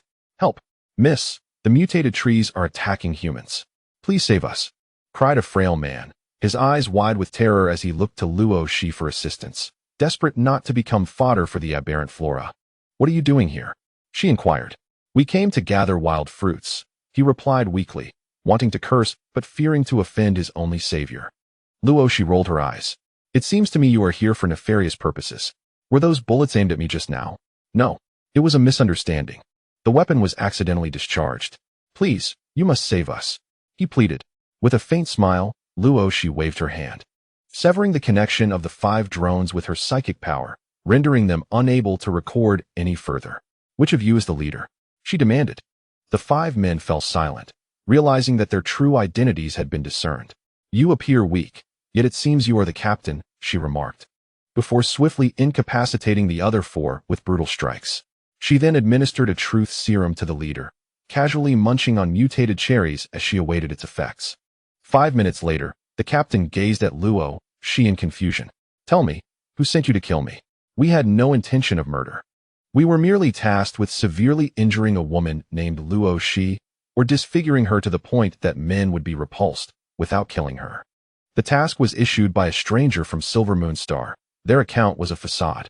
Our boss suspects it might be someone from the military district, possibly a woman. However, time was too short, and they were too cautious to leave many traces for us to investigate." "When did you receive this assignment?" "Last night at midnight." Luo Xi pondered, recalling that their excursion into the wilderness had been arranged during dinner the previous evening. The only individuals aware of this plan were herself, Xian Yuan, and the 4 who joined them for dinner, who had remained at the villa until 10 o'clock. If any information had leaked, it could only be one of those 4. She decided to leave the investigation to Xian Yuan. As she was contemplating, a figure rushed towards her with the speed of the wind. "Are you all right?" Upon seeing Xian Yuan's displeased expression, Luo Xi smiled gently. "I'm fine. Just didn't expect such an ordeal while foraging for wild fruits. You witnessed everything. I'll leave the next steps to you." "Very well. I will have Tianfeng hunt the mutated beasts while I escort you back." "And what about these men?" "Spare the leader, eliminate the other 4. Xian Yuan cast a cold glance at the remaining 4, using his psychic power to induce irreversible brain death. The leader was swiftly rendered unconscious with a single blow and dragged away. Luo Xi considered for a moment before entrusting the 5 drones to Xian Yuan. She also transferred the 2 nurtured cherry plants into her spatial storage. She felt that having such sentient flora nearby would be beneficial. Master, we are left with only 20 siblings here. Please take them away. They are all mutated plants of level 3 or above. They can guard your home and bear fruit, proving to be immensely useful and obedient. I implore you to take them with you." The cherry trees in the space pleaded pathetically. After some contemplation, Luo Xi felt a twinge of guilt for considering discarding them after having utilized their services. Moreover, her space was still quite ample. Acquiring more cherry trees was entirely feasible, and she could always devise a solution should space become limited in the future. Thus, with a wave of her hand, she transplanted the small cluster of cherry trees, roots and all, into her space. Xian Yuan watched her subtle action and sighed internally, relieved that he was the one accompanying her. Had it been anyone else, they would have likely been overly enamored with her unique abilities. Luo Xi, catching his disapproving gaze, felt her cheeks flush and hastily defended herself. "Well, I was merely thinking that I could collaborate with 5th Young Master on beverage research in the future. This juice is exceptionally delicious, and if we explore it further, it could sell remarkably well." Her voice dwindled as she continued, feeling a bit guilty. After all, as she had said, what business venture was not pursued for profit? Why venture into danger? "Oh well, if you like it, I shall find a way. However, It would be impossible to transplant those dozens of mutated plants, at most. She could negotiate permission to plant one in the villa. Actually, her space was quite sufficient. But having the option to cultivate externally provided her with a legitimate excuse to utilize them. Luo Xi's spirits lifted, and she smiled brightly at him, saying, "Xian Yuan. Thank you. But remember to repay me with your culinary skills in the future." "Absolutely. I promise to prepare delicious meals for you every day." Thus, both content. They returned home in their mech. As for the individual responsible for the disturbance, he was elegantly bound to the mech's leg by the general. Enjoying the breeze as they made their way back to the villa, Luo Xi was not particularly furious. Xian Yuan took the individual to the military department, where his personal soldiers interrogated him. Utilizing the truth serum provided by Luo Xi, they extracted all pertinent information within an hour. After obtaining the results, Xian Yuan had ample time to return to the villa for lunch. With the acquisition of the mutated cherry trees, Luo Xi's mood was delightful, and she prepared a sumptuous lunch, which Xian Yuan savored with great satisfaction. Such a pleasant disposition lasted until Jun Xianyu arrived at the villa.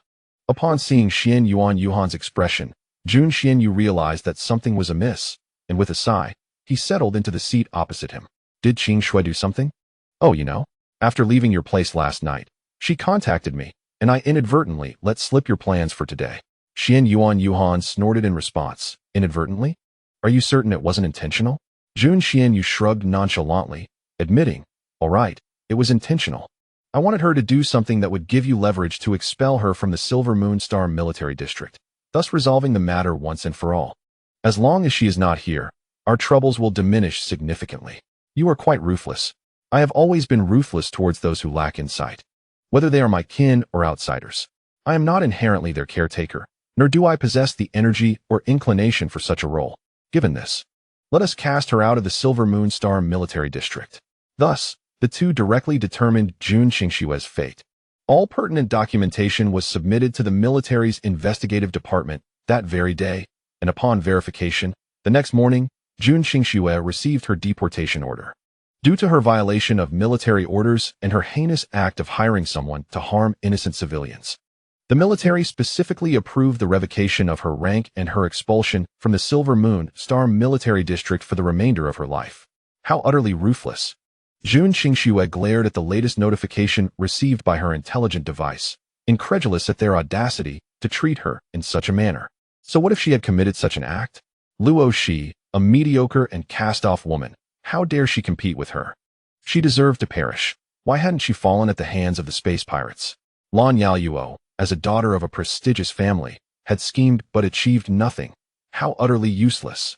If only she had eliminated Luo Xi, she would not have to endure this turmoil, nor would Xian Yuan perceive her as a malicious woman. How infuriating. In a fit of rage, she stormed to Xian Yuan's villa, frantically pressing the doorbell. Upon seeing her, Luo Xi frowned slightly. She had already heard of the other's fate the previous night and was astonished that she dared to appear before her. "Open the door, Luo Xi, you promiscuous woman. Let me in." Luo Xi descended the stairs gracefully and gazed at her from within the doorway. "Miss Jun, is your previous act of hiring someone to kill not enough? Now you wish to do it yourself? What nonsense are you spouting? Why don't you just die? Why should a kind-hearted girl like me perish? It is vile women like you who ought to meet an early demise, lest you continue to wreak havoc upon the world." Luo Xi retorted without hesitation. Jun Qingshue's face flushed with anger. She had always lived in a lofty position as the daughter of the Jun family, surrounded by adoration. No one had ever dared to insult her in such a manner. It was both jarring and humiliating. This woman truly deserved to die. You are so brazen. Instead of humbly hiding at home after your crime, you dare to flaunt yourself? Do you truly believe the Jun family can shield you from all consequences? Do you think the Jun family's daughter can escape punishment for murder? Jun Qingxue, what goes around comes around. Retribution will come. This time, you were spared merely for the sake of Jun Xuanyu. Do not be ungrateful. Jun Qingxue scoffed. Is that so? What can you possibly do with just your words? If it were not for Xian Yuan's protection, no one would have known if you had perished. Yet he has chosen to defend me. What can you do about it? You shameless wretch. You clearly have feelings for Nialin, yet the moment you are discarded, you seek solace in another's arms. Do you truly love him? Or are you merely enamored with vanity? No wonder Nialin rejected you. No wonder that when attacked by pirates, he chose to save another woman over you, his newly appointed wife. Do you not feel ashamed? Luo Xi gazed at her indifferently, as if this person truly believed she would not retaliate. Could the Jun family act with such impunity? Impossible. Since she had delivered herself to her own torment, would it not be overly compliant to deny her the satisfaction? Luo Xi narrowed her eyes, scrutinizing her opponent, and discreetly retrieved a medicinal powder from her space. With a subtle flick of her sleeve, she conjured a breeze. For she wore a long-sleeved garment of ample silk, which swayed gracefully in the motion. Jun Qingxue suddenly felt an itch in her nose, but it soon vanished, and she dismissed it, intent on continuing her tirade, only to find Luo Xi had turned her back and entered the house without a glance. Infuriating. Jun Qingxue contemplated storming in to trample her, but the villa's security system was too formidable. She could neither force her way in nor expect Luo Xi to reopen the door for her. Casting a venomous glare at Luo Xi upstairs, she stormed off in indignation. Calculating the time, Luo Xi anticipated that Jun Qingxue would soon be expelled from the military district. Subsequently, she would seek accommodation elsewhere, and given her temperament, she would not relent easily. It was inconceivable for her to return to the Jun family.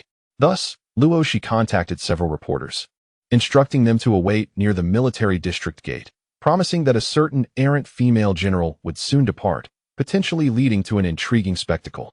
Upon receiving the tip-off, the journalists disguised themselves as ordinary passers-by near the military district. As the sun rose high, a woman indeed emerged from the military district, clad not in uniform. Yet her visage was familiar to all. Jun Qingxue, the Jun family's female general, a paragon of womanhood. Heavens, why would a female general leave the military district? Had she erred? Unlikely. Oh, someone was obstructing her path. The reporters stealthily converged towards the scene. The one blocking the path was Luo Xi, her smile radiant as she regarded the grim-faced Jun Qingxue. General Jun, she began, my apologies, I momentarily forgot. You have been stripped of your general rank and are now merely an ordinary young lady. How dare you appear before me? Jun Qingxue fixed an icy stare upon Luo Xi, itching to pounce and rend her asunder. Luo Xi shrugged innocently.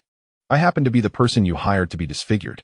You take out your frustrations on me because Xianyuan Yuhan does not reciprocate your affections. Do you truly believe the Jun family can shield you from any misdeed? Miss Jun, may I inquire what grievances exist between you and this young lady? The latter claims you are no longer a general of the Silver Moon Star military district. Is that true? Miss Jun, did your love turn to hatred, prompting you to target this young lady? Suddenly, a throng of reporters encircled Jun Qingxue and Luo Xi. Upon witnessing the cameras and reporters, Jun Qingxue's demeanor shifted to one of panic, furiously glaring at Luo Xi. It's you. It's you.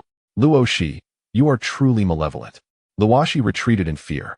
Miss Jun, I merely hope that after you leave the military district, you will refrain from hiring someone to harm me. I am perplexed as to why there are reporters here. Please do not harbor such hatred towards me. My relationship with Xianyuan Yuhan is purely platonic. Although we have collaborated, we are by no means in a romantic relationship. I implore you not to let jealousy drive you to such extreme measures. Miss Jun, could you clarify the nature of your grievances with Miss Luo Xi? Is it truly as she claims? The reporters, brimming with excitement, encircled her, unwilling to let her escape. If this news were to break, it would certainly create a sensation. Ah, Luo Xi, may you suffer a terrible fate. I shall not allow you to go unpunished. Jun Qingxue's face suddenly contorted in rage. The reporters recoiled in shock, bewildered by the sudden emergence of numerous red spots on her face. Acne? Surely not. Unaware of the cause, Jun Qingxue felt an itch on her face. Upon seeing the reporter's expressions, an ominous feeling washed over her. She activated her smart device's camera function and gasped upon witnessing the eruption of pimples on her face. No, this cannot be. What is happening? Miss Jun, please remain calm. It appears to be merely acne, likely triggered by stress and anger, someone suggested. Get away. Stop filming. Jun Qingxue shouted, shielding her face in a frenzy. From a distance, Luo Xi sighed softly. Miss Jun, as I have said, good deeds result in good rewards, while evil begets evil. It is merely a matter of time before justice is served. Perhaps you should engage in more virtuous actions, lest the heavens punish you. Upon hearing Luo Xi's voice, Jun Qingxue jolted in fury and charged towards her. It is you. You must have done something to me. Luo Xi, what have you done? Innocent. I have never laid a finger on you. It was you who hired someone to disfigure me yesterday, and this morning you came to my doorstep to berate me. What more do you desire? Do you think that by concocting such schemes to slander me, you can reclaim your position in the military? Dream on. The military is not your personal domain. And do not presume to deceive honorable soldiers. Though you lack integrity, please do not project your own moral decay onto others. You vile creature, you must have poisoned me. For how else could my skin have turned so wretched? Jun Qingxue spat, her disdain palpable. Is it such a privilege to belong to a prominent family? Lan Yaoyuo sought to eliminate me for Nie Lin, and now you, Miss Jun, wish to harm me for Xianyuan Yuhan. What wrong have I committed to warrant such relentless targeting from you so-called ladies of high society? Should I not be allowed to live? Tears streamed down Luo Xi's face as she concealed her grief with her hands. The reporters captured every moment, realizing the explosive nature of the unfolding drama. They suddenly recalled that this Miss Luo Xi was the ex-wife of Major Nie from the Zhu Yueshing military district. No wonder the name sounded familiar. However, Luo Xi's photographs were scarce on the Star Network, and those that existed portrayed her heavily made up, vastly different from the fresh and elegant woman before them. Oh, how did Miss Luo Xi arrive at our Silver Moon Star? I am uncertain. Previously, it seemed they mentioned General Xianyuan. Could it be that General Xianyuan brought her here? Is that why Major Jun harbors such envy and resentment, leading her to act against Miss Luo Xi out of love, turned to hatred? It seems quite plausible. Alas, the fate of Miss Luo Xi is indeed fraught with misfortune. It is true. One cannot help but feel pity for her. She had just wept with such heartfelt sincerity. Her eyes red from sorrow and anger. The daughters of prominent families can be so cruel, they leave no room for others to thrive. Indeed, I had thought Major Jun, possessing a bold and heroic disposition, would exhibit a more magnanimous nature. Who would have anticipated such pettiness and malice behind closed doors? The journalists are weaving their own narratives. They return with a plethora of photos showcasing Jun Qingxue's blemishes to disseminate in their reports. This news is bound to stir a tempest. For instance, tales of the daughters from illustrious families oppressing the neglected daughters of noble houses will emerge. The notion of bullying the weak will be rampant. In any case, the journalist coverage this time is replete with unedited, authentic visuals. Subsequently, the StarNet ignites a fervor, debating the plight of Major Jun's bullying of Major Nie's ex-wife. Thanks to Nie Lin's statement, no one dares to malign Luo Xi regarding her divorce. She has become a figure of sympathy, representing the marginalized. Many from the weaker demographics on StarNet have begun to rally in her support, denouncing the actions of the two prominent daughters who have successively bullied her.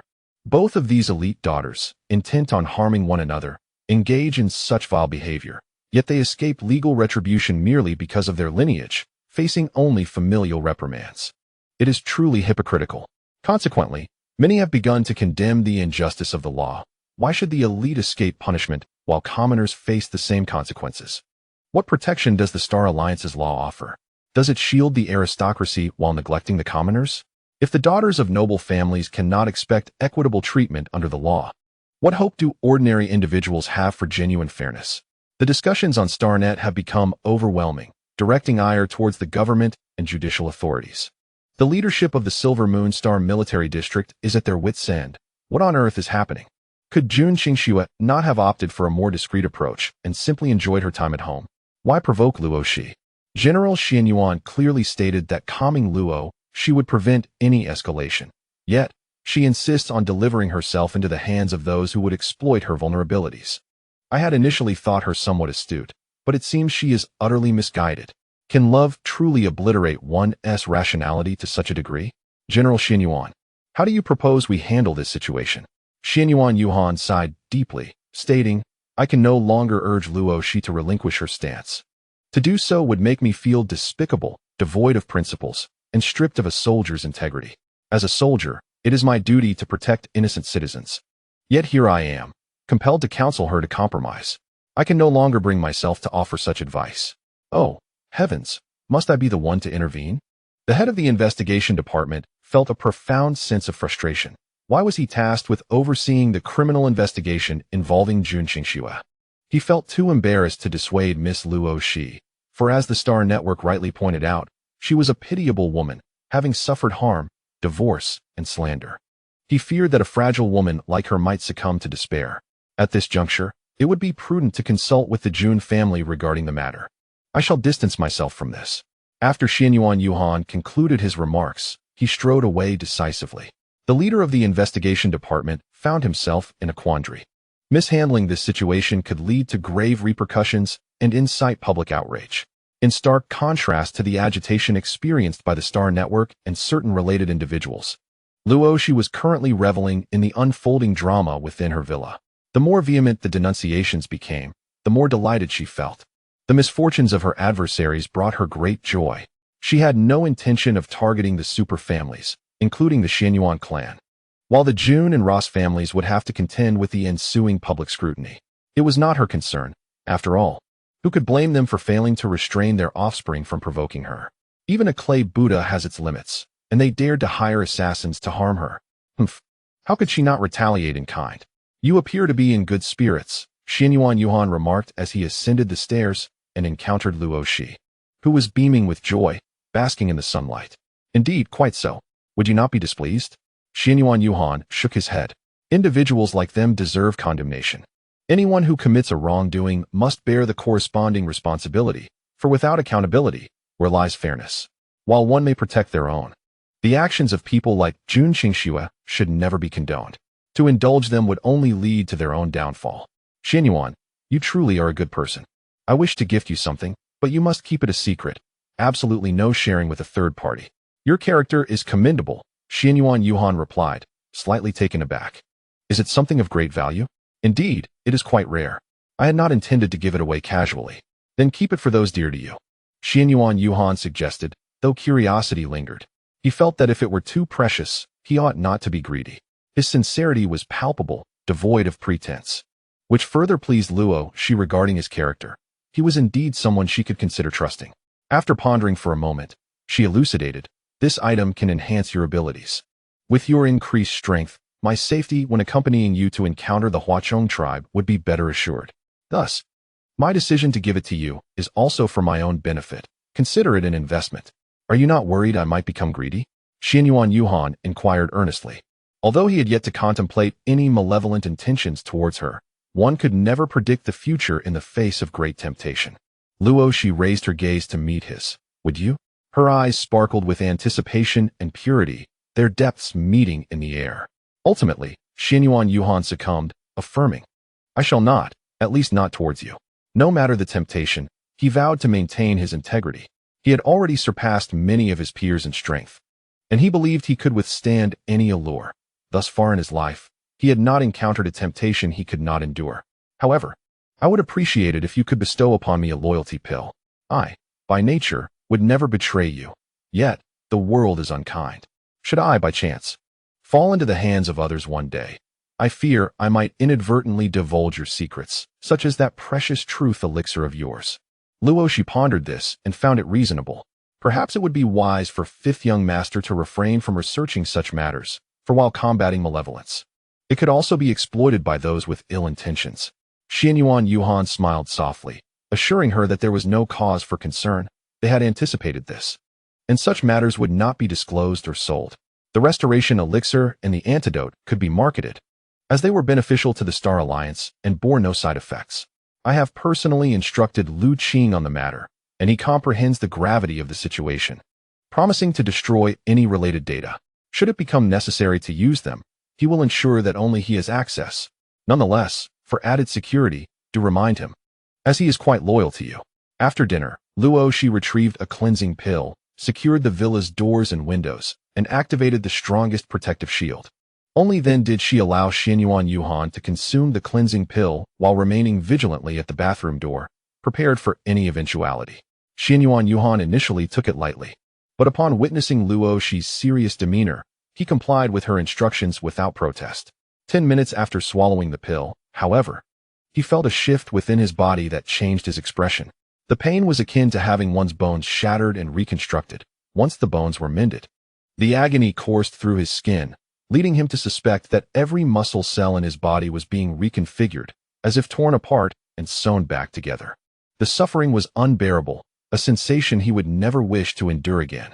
Luo Xi observed him, noting that despite the visible strain, with veins bulging in his fists, he remained resolute, gritting his teeth in a testament to his strength and endurance. Reflecting on her own experience with the pill, she vaguely recalled perhaps uttering cries of pain, though she had forgotten the details, only that the wooden tub had borne the brunt of her anxiety, marked by several holes. It appeared her connections were not without merit. She reassured herself, dismissing any lingering doubts. Throughout the torment, Xianyuan Yuhan's body began to exude dark, purplish fluids, and soon the restroom was engulfed in a foul stench. Luo Xi promptly controlled the warm water, dousing Xianyuan Yuhan thoroughly, soaking his clothing. Do not resist the pain. Only through it can you emerge anew. Pay no heed to the unpleasantness. The water will wash it away. This agony persisted well into the night, until Xianyuan Yuhan, by the end, felt a certain numbness, surrendering to the warm water cascading over him, lying on the floor. No wonder Luo Xi had insisted he don loose-fitting pajamas before taking the medication. She had anticipated this moment. Sitting at the bathroom door, Luo Xi began to feel drowsy, realizing that her worries were unfounded. This man possessed remarkable strength, and there was no need to fear he might succumb in the midst of it all. Around 3 in the morning, Xianyuan Yuhan rose, his clothes clinging to him, revealing the perfect contours of his masculine physique, undeniably alluring. Are you well? Indeed. I now feel invigorated and full of energy. That is well, then you may wash up. I shall return to my chamber to sleep. You have worked hard. Luo Xi waved her hand dismissively, indicating it was nothing. After her departure, a look of astonishment flickered in Xianyuan Yuhan's eyes. Possessing an S-grade mental prowess, he found himself presently stagnating at the threshold of level 7. However, he was acutely aware of the changes occurring within his body, sensing a premonition of an enhancement in his physical abilities. After a refreshing shower, he silently activated a secret passage in his room, cautiously stepping inside. Once in the underground chamber, he began conducting tests at the console.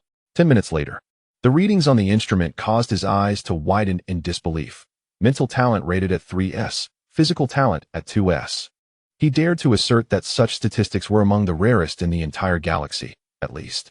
He had never heard of anyone from the Huaxia Star Alliance or the Zeus Star Alliance boasting such extraordinary gifts. Initially, his S-grade mental prowess and S-grade physical talent had already drawn the envy of various powerful families. If this data were to leak, it would undoubtedly incite a frenzy of jealousy among many. Silently erasing the data, Xianyuan Yuhan returned to his bedroom, lying on the bed with an insatiable restlessness.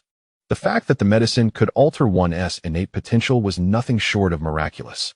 How did she come into possession of such remarkable items? Fortunately, he had consumed a loyalty pill prior, pledging not to disclose any treasures Luo Xi had privately given him, nor to reveal any information regarding her abilities. The oath was a requirement of Luo Xi. She merely wished for him to keep these secrets, having no intention of taking advantage of Xianyuan Yuhan or using a mere pill to gain any special favor from him. Whispering her name, Luo Xi, Xianyuan Yuhan felt a complex surge of emotions arise within him. Yet, he resolved to protect her to the best of his abilities, ensuring no one would bully or exploit her. This was his way of repaying her. General, urgent intelligence. A squad of soldiers from our military district has encountered a Zerg attack in Slocktown and has just sent an emergency distress signal. The general has dispatched us for rescue. Understood. Notify a small team of 50 to assemble at our warship in 10 minutes. Affirmative. Xianyuan Yuhan swiftly prepared himself, donning his military attire before ascending to knock on Luo Xi's door. She gazed at him, slightly dazed by his well-groomed appearance. What is the matter? An urgent mission? Yes. An exploration team has encountered flower Zergs. We are going to provide support. I'm coming too. Luo Xi exclaimed excitedly, without hesitation retreating to her room to don a set of athletic wear. Let us go? Xianyuan Yuhan opened his mouth, intending to suggest she should stay behind in the villa until his return. However, seeing her enthusiasm, he realized it would be futile to dissuade her. Perhaps it was safer to have her by his side after all. Rescue Mission 85, when Luo Xi followed Xianyuan Yuhan aboard the warship. The first squad of the Marine Corps stared wide-eyed, stealing glances at their commanding general. Was it truly wise to bring a romantic interest along on such a perilous endeavor? Li Tianfeng was momentarily taken aback upon seeing Luo Xi's appearance. However, he had always refrained from questioning Xianyuan Yuhan's decisions and thus remained silent, merely nodding and saluting the driver to set off. Slock Town, nestled within the northern mountains of Silver Moon Star, was perpetually blanketed in ice and snow throughout the year. Yet, it also harbored numerous precious mutated plants, which could be utilized in the crafting of intermediate and advanced potions, attracting adventurers eager to gather them. The presence of mutated beasts and plants was commonplace, but reports of the insectoid race emerging in that region were unprecedented, raising concerns about the situation's gravity.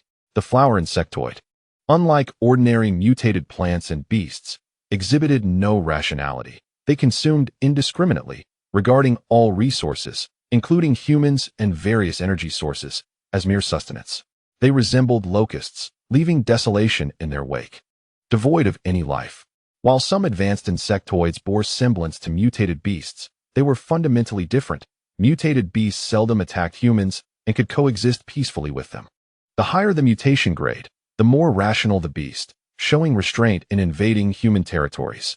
However, a notable distinction existed. Flower insectoids possessed crystalline structures within their bodies. Unlike mutated beasts and plants, Luo Xi absorbed knowledge about the insectoids like a sponge while perusing the star network. The news of the crystalline structures excited her. She pondered whether these crystals were akin to those from the apocalyptic realms. If so, she would be quite pleased.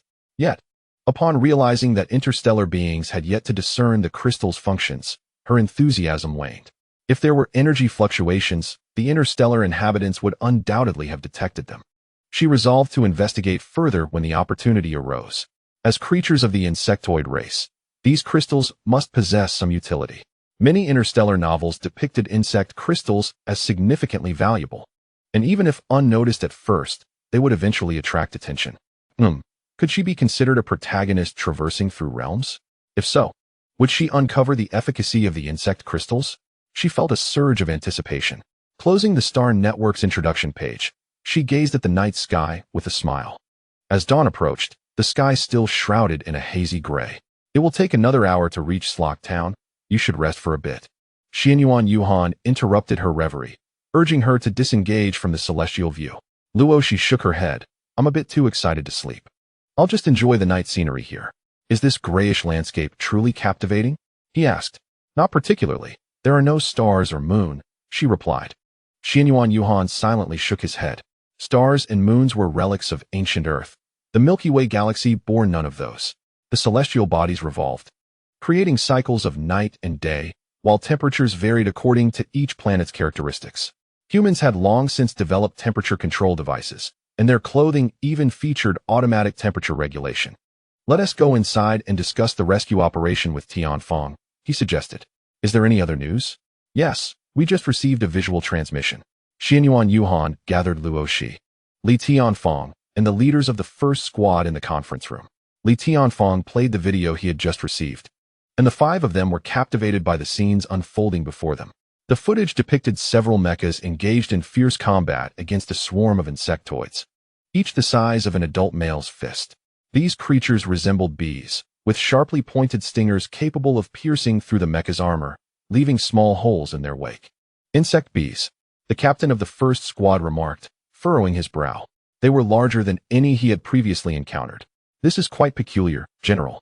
Our squad's mechas are not significantly superior to those of the exploration teams. Facing such mecha-killing insect bees could prove troublesome. What was most infuriating was that these insect bees could drain the energy cards within the mechas. Once a mecha was devoid of energy, it became effectively useless. Damn it. I relish the mutated honey from Arrow Star, but I despise these accursed insect bees. As they watched another mecha get toppled, surrounded, and devoured by the swarm, the vice captain could not suppress a curse as he witnessed the mecha operator being gruesomely mauled to death.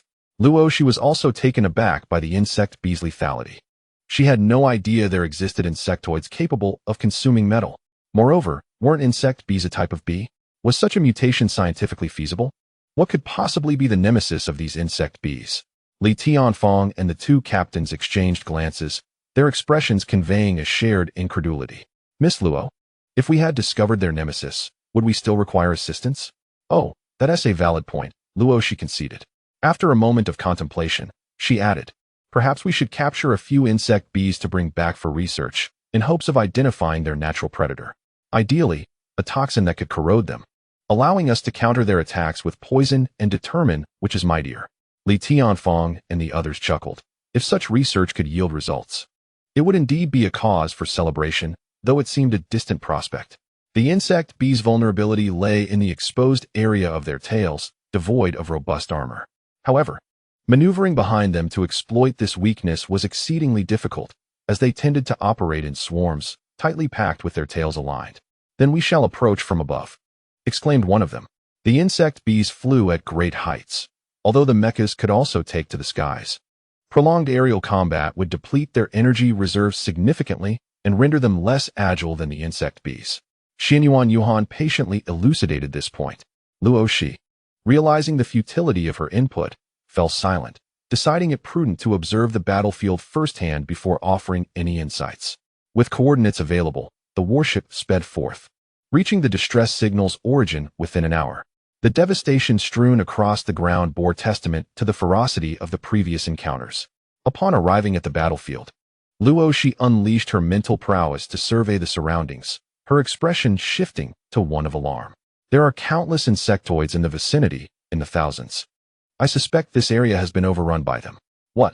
Xianyuan Yuhan's expression darkened as he exchanged a glance with Li Tianfang, who promptly exited the conference room to instruct the ship's crew to deploy monitoring devices to scan the area. "Report. Monitoring device 1 has been destroyed." "Report. Monitoring device 3 has been consumed." "Report. Monitoring device 9 has been devoured." A multitude of monitoring devices was deployed, yet within a mere 10 minutes, 10 of them were destroyed. The data relayed by the remaining devices was far from pleasing to the observers. As Luo Xi stated, the area was teeming with swarms of insectoid creatures. Thousands, if not more, would be a modest estimation. Li Tianfang cast a grim glance at Xianyuan Yuhan and declared, "General, this is a trap." The presence of such traps indicated that at least one intelligent insectoid was orchestrating the chaos in this region. Xianyuan Yuhan promptly commanded, "We must retreat immediately. Everyone, prepare for combat." Regrettably, the insectoids had no intention of permitting the massive warship to depart from Slock Town. Before the ship even powered up, thousands of insect drones had already converged around it, evidently displeased that no one had disembarked in the 10 minutes that had elapsed. Within the conference room, Luo Xi extended her mental energy to probe the surroundings, eager to locate the highest-ranking command insect. Unfortunately, her limited understanding of her own kind hindered her ability to discern which among them was formidable. Approaching Xianyuan Yuhan, she tugged at his sleeve. "Accompany me to the observation deck." Xianyuan Yuhan shook his head. "It is far too perilous. You should remain in the room and activate the safety protocols. I wish to assist you. You are not a soldier." Being a non-combatant, devoid of the obligations that accompany military service, she was free to prioritize her own safety.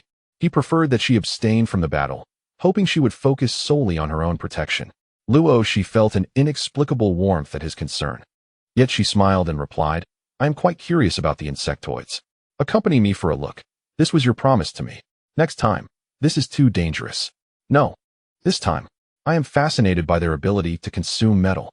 I have never encountered such a species." Reluctantly, Xianyuan Yuhan allowed himself to be led to the observation deck. It was nearly 5 in the morning, with the sky beginning to brighten. Their warship was enveloped by layers of insect drones, the foremost of which were assaulting the ship's protective shield. "General, our warship's energy is rapidly depleting. It seems the drones have latched onto the ship to siphon its power since we landed. How long until we can take off?" 3 minutes. "But if we cannot shake off these drones, it will be in vain. Losing energy at altitude will exacerbate our predicament." Luo Xi had never witnessed such an encroaching threat. After a moment's contemplation, she concentrated her mental energy into countless needles and commanded, "Attack." With a series of piercing sounds, a significant number of the drones striking the protective shield fell dead, their bodies ruptured and blood splattering in all directions. Subsequently, many of the corpses were drawn into a mass, pulled toward the shield, and landing directly before Luo Xi. She turned to Xianyuan Yuhan and stated, "I wish to study their insect crystals." Xianyuan Yuhan was left speechless, unable to refrain from reproaching her. "What if you exhaust your mental energy in this manner? It is merely curiosity for research." As she spoke, she retrieved a colossal barrel from the spatial vessel and swiftly discarded the carcasses of several large bug bees into it, subsequently triggering an explosion that resulted in the acquisition of thumb-sized insect crystals. These crystals, transparent and exquisitely beautiful after being cleansed, resembled fine gemstones. Luo Xi held several in her palm, delicately sensing the fluctuations within. After a while, she felt no energy waves, furrowing her brow in suspicion. There was certainly something peculiar about them, as they could not be entirely devoid of utility. Master, let us bury those stones within our root system. The mutated cherry tree in the space conveyed its fervent thoughts to Luo Xi. Can you absorb them? Yes, indeed. Their corpses provide excellent nourishment. With about 100 insectoids buried beneath our roots, we could potentially elevate from level 3 to level 4. Master, we crave sustenance. The mutated cherry tree playfully whined. Luo Xi's lips twitched. The tree's demeanor left her somewhat speechless. Nevertheless, she was not one to be stingy. Promptly burying 400 or 500 bug bee carcasses beneath the roots of the cherry tree, prioritizing those that had already reached the pinnacle of level 3. With her mental prowess, Luo Xi observed as the mutated cherry tree utilized its roots to directly infiltrate the insect bodies and absorb their nutrients, ultimately leaving only a layer of exoskeleton in the soil. Then, a surge of spiritual energy stirred within the space, causing the 5 mutated cherry trees to extend their branches, growing taller and larger. After several minutes, they retracted, yet their aura had transformed. Luo Xi knew they had all advanced to level 4. Master, the insect carcasses are truly delightful. The more, the merrier. Once we reach level 7, we can leave the earth to assist you in battle and treasure hunting. Oh, is that so? Luo Xi had not anticipated such favorable developments from acquiring the mutated cherry trees. Her initial intention had merely been to indulge in their juice. What is the purpose of the insect crystals? Oh, the insect crystals have myriad uses. They contain the essence of the insect race and can be absorbed by energy cards, much like how they consume energy cards for sustenance. However, without guidance, energy cards cannot autonomously ingest the energy from the insect race. For the master to utilize them, one must seek a card maker who can employ mental power to activate the energy cards for absorption of the insect crystal's energy. Of course, card makers below level 5 would find such endeavors impossible, which is why this fact remains undiscovered. A card maker? How intriguing. Luo Xi, what troubles you? Xianyuan Yuhuan observed her with concern. Ever since she had dispatched a few bug bees, she seemed lost in thought, and he worried about her mental well-being. Luo Xi's eyes sparkled with excitement as she gazed at him. I desire numerous bug bee carcasses. The more, the better. Will you use your mental power to assist me in eliminating them, just as I did before? Condense your mental force into needle-like projections and strike them from behind. It must be a swift kill. Xianyuan Yuhuan's expression twitched. Was it truly wise for her to maintain such an interest in the insectoid corpses under the present circumstances? Please help me.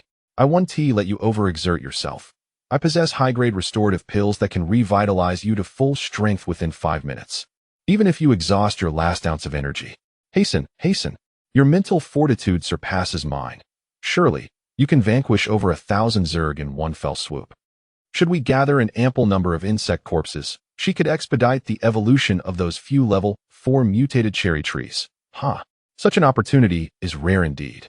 My master is truly astute. If we consume tens of thousands of these insect bees, we might ascend to level 7. Once we achieve that, we can proactively assist our master in exterminating the insect bees. What a splendid outcome it would be. Indeed, Luo Xi shares this sentiment. Thus, regardless of whether Xianyuan Yuhuan consented, she once again engaged the insect bees, slaying hundreds at a time and dragging the corpses back to deposit beneath the mutated cherry trees in her space. Seeing her unwavering dedication, Xianyuan Yuhuan felt compelled to assist. After all, it was imperative to eradicate more of the Zerg. As Luo Xi remarked, his mental prowess had already reached level 7, enabling him to dispatch a considerable number of Zerg. However, he had yet to experiment with such a mass attack skill. In the initial attempts, he managed to eliminate merely over 100, but after numerous endeavors, he finally achieved Luo Xi's target of slaying 1,000 at once. Yet, the toll on his mental energy was substantial. After exterminating around 10,000 insect bees, he sensed the depletion of 70% of his mental capacity. Observing Luo Xi's fervent and avaricious demeanor beside him, he sighed and halted his assault, pulling her back. Let us rest for a moment. Luo Xi promptly produced 2 primary restorative potions for him, and upon consumption, his mental energy replenished by 50%. Reluctantly, Xianyuan Yuhuan drank the potions, and soon felt his bodily functions revitalizing. Within 5 minutes, he was brimming with energy. Feeling no adverse effects, he was slightly exhilarated and once more threw himself into the fray against the insect bees. In half an hour, the two of them had slaughtered nearly 20,000 insect bees. After continuing their massacre for a while longer, a violent turbulence resonated from the space. As two mutated cherry branches surged in growth, threatening to envelop the entire forested area they inhabited. Perceiving the ferocity of their energy, Luo Xi utilized her wood-based abilities to subtly regulate their explosive power. Once calmed, the two mutated cherries took on humanoid forms and requested green cloaks from Luo Xi. Wrapping themselves securely, "Master, let us venture forth to assist you in exterminating the insect bees." Luo Xi gazed at their cloaked figures, marveling at the intelligence of these mutated plants. Though they could not fully transform, their appearance would evoke no suspicion. At worst, onlookers might find their attire peculiar. Thus, two strangely cloaked figures accompanied Luo Xi, and she dispatched them beyond the protective shield of the battleship. Upon landing, the two mutated cherries took root behind the vessel, poised to wreak havoc upon the Zerg. Xianyuan, disable the surveillance behind the battleship. My companions must aid in slaying the insect Zerg, but their methods ought not to be witnessed. It will be quite bloody and brutal. Xianyuan Yuhan frowned. Are you certain they will not encounter issues? Rest assured, they are formidable. Hurry, for we cannot evade. Let us eliminate as many Zerg as possible. Thus, Xianyuan Yuhan instructed the personnel controlling the warship to deactivate the rear surveillance. And he and Luo Xi continued their extermination of the insect-like foes, with all the collected carcasses naturally designated for Luo Xi. The remaining 50 soldiers of the first squad were utterly enchanted by the commanding general's imposing stature, eagerly absorbing the knowledge of utilizing mental energy to combat the insect race. Xianyuan Yuhan graciously imparted his insights, permitting soldiers with mental energy levels above 4 to experiment with this method of vanquishing enemies. However, as the soldiers' mental energy could not penetrate the warship's protective shield, he led 20 soldiers with mental energy above level 4 outside the barrier to practice wielding their mental energy as weapons against the insect race. Lo and behold, the number of insect foes had diminished significantly. Indeed, the general's prowess was awe-inspiring. Such a formidable area attack skill. We must learn this in the future. First, however, we must elevate our mental energy to level 4. I shall soon reach level 4. The soldiers, with newfound determination, watched the battle, their earlier anxiety dissipating. The general's skill was bound to turn the tides against the insect race. Yet, one pondered why the general's girlfriend was so keen on collecting such an abundance of insect carcasses. What purpose could it serve? As dawn broke, illuminating the sky at 7:30 in the morning, the area around the warship lay devoid of insect foes, either slain or fled. The formidable force they faced was truly fearsome, prompting the insects to retreat to their nests for solace. Luo Xi's gains were substantial. The willingly offered insect foes had yielded 4 combat-ready variants of cherry blossoms, with 4 reaching level 7 and ready for battle, while another, hindered by a shortage of insect carcasses, remained at level 5, plaintively beseeching the other 4 variants to procure additional insect carcasses. Regrettably, the insects had been frightened away, leaving Luo Xi to gaze forlornly at the remaining carcasses, which had been dispatched by other soldiers. She felt hesitant to claim them for herself, yet it was a pity to see them neglected. You should take them, someone suggested. Aren't you going to take some back for research? Heaven has already provided 100. That should suffice for study. You might as well take them. No one will fault you. If you hadn't taught us to use mental energy to collectively eliminate the insect foes, we might have already suffered losses to the warship. Indeed. Miss Luo, do not hesitate. Feel free to collect them. Seeing the sincere gazes of her fellow soldiers, Luo Xi felt grateful for their kindness, swiftly gathering the tangible remains. Though merely a few thousand, they were sufficient to elevate the mutant cherry blossoms by a level.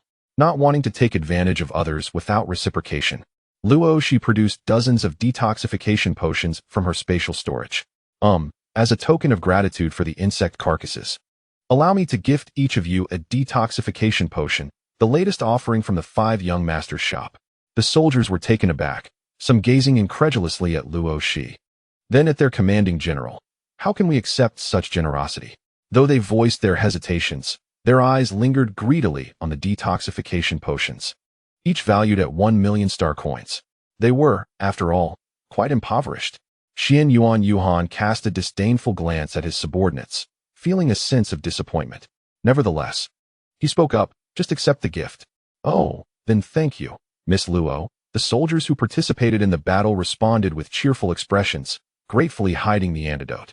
What a treasure! Luo Xi collected the insect bee hearts with a sense of entitlement. Before long, the mutated cherry tree in her space ascended from level 5 to mid-level 6. With a few thousand more, it would likely reach level 7. She reassured it to remain patient, for there were still tens of thousands of insectoids in Slock Town. The other 4 level 7 mutated cherry trees were eager to slay more insectoids, yearning to reach level 8. Although it seemed unlikely, any progress was better than none. Master, let us hunt elsewhere. The opportunity is rare. Most of the insectoids here are level 3 or 4, with fewer than 10 above level 5. You need not worry at all. Luo Xi glanced at Xian Yuan. While it may pose no threat to them, it was a different story for the soldiers. Luo Xi, the insect bees have retreated. We should return first. After reporting to the military, we can bring reinforcements to eradicate the remaining insectoids. Why not let Brotherly take the team back while we stay and engage in guerrilla warfare? Xian Yuan pressed his lips together, remaining silent for a moment. Clearly disapproving, Luo Xi leaned closer to him, whispering, I assure you, we are absolutely safe. Allow the others to return. I have a trump card, all right? A faint fragrance of fruit wafted through the air, and her gentle tone momentarily bewildered Xian Yuan. Yet, upon regaining his composure, he still disagreed. Luo Xi felt helpless. She could not expose her space to others. Yet, Xian Yuan had previously pledged his loyalty not to betray her secrets. Given this, why not seize the opportunity to grow stronger?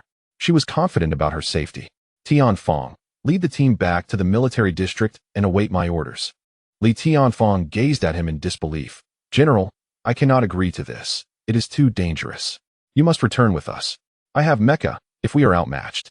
I can still escape with Luo Xi. We wish to delve deeper to assess the enemy situation. No, it remains perilous. General, this is no jest. We can return and then bring a larger force for reconnaissance and extermination, but not now. Despite his objections, Li Tianfeng firmly opposed Xian Yuan's proposal.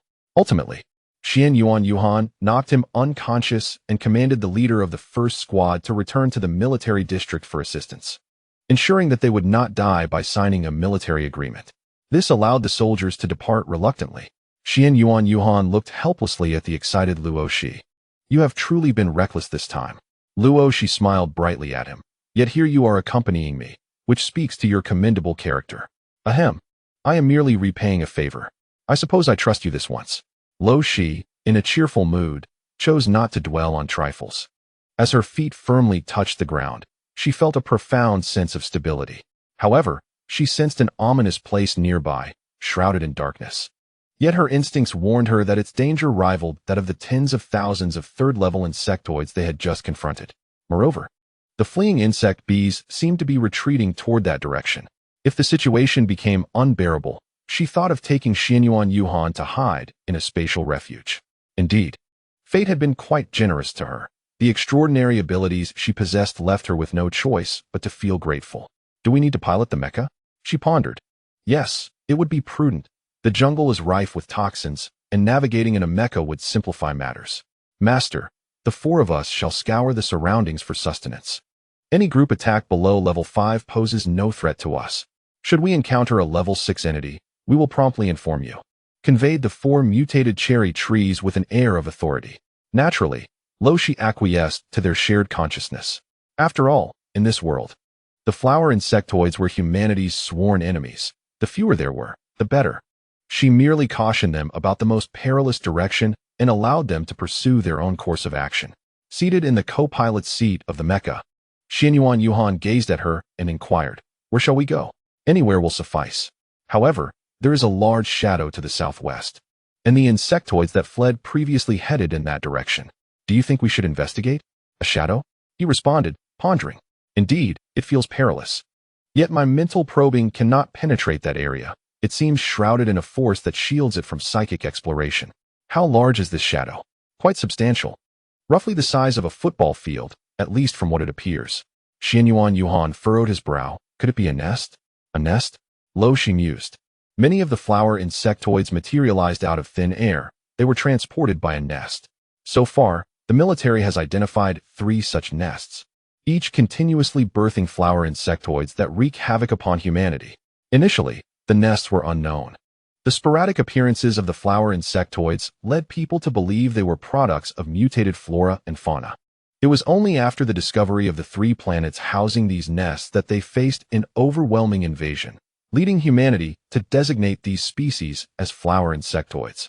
The threat they pose far surpasses that of mutated plants or beasts. During that time, humanity's primary adversaries became the flower insectoids, while mutated beasts were relegated to a secondary status.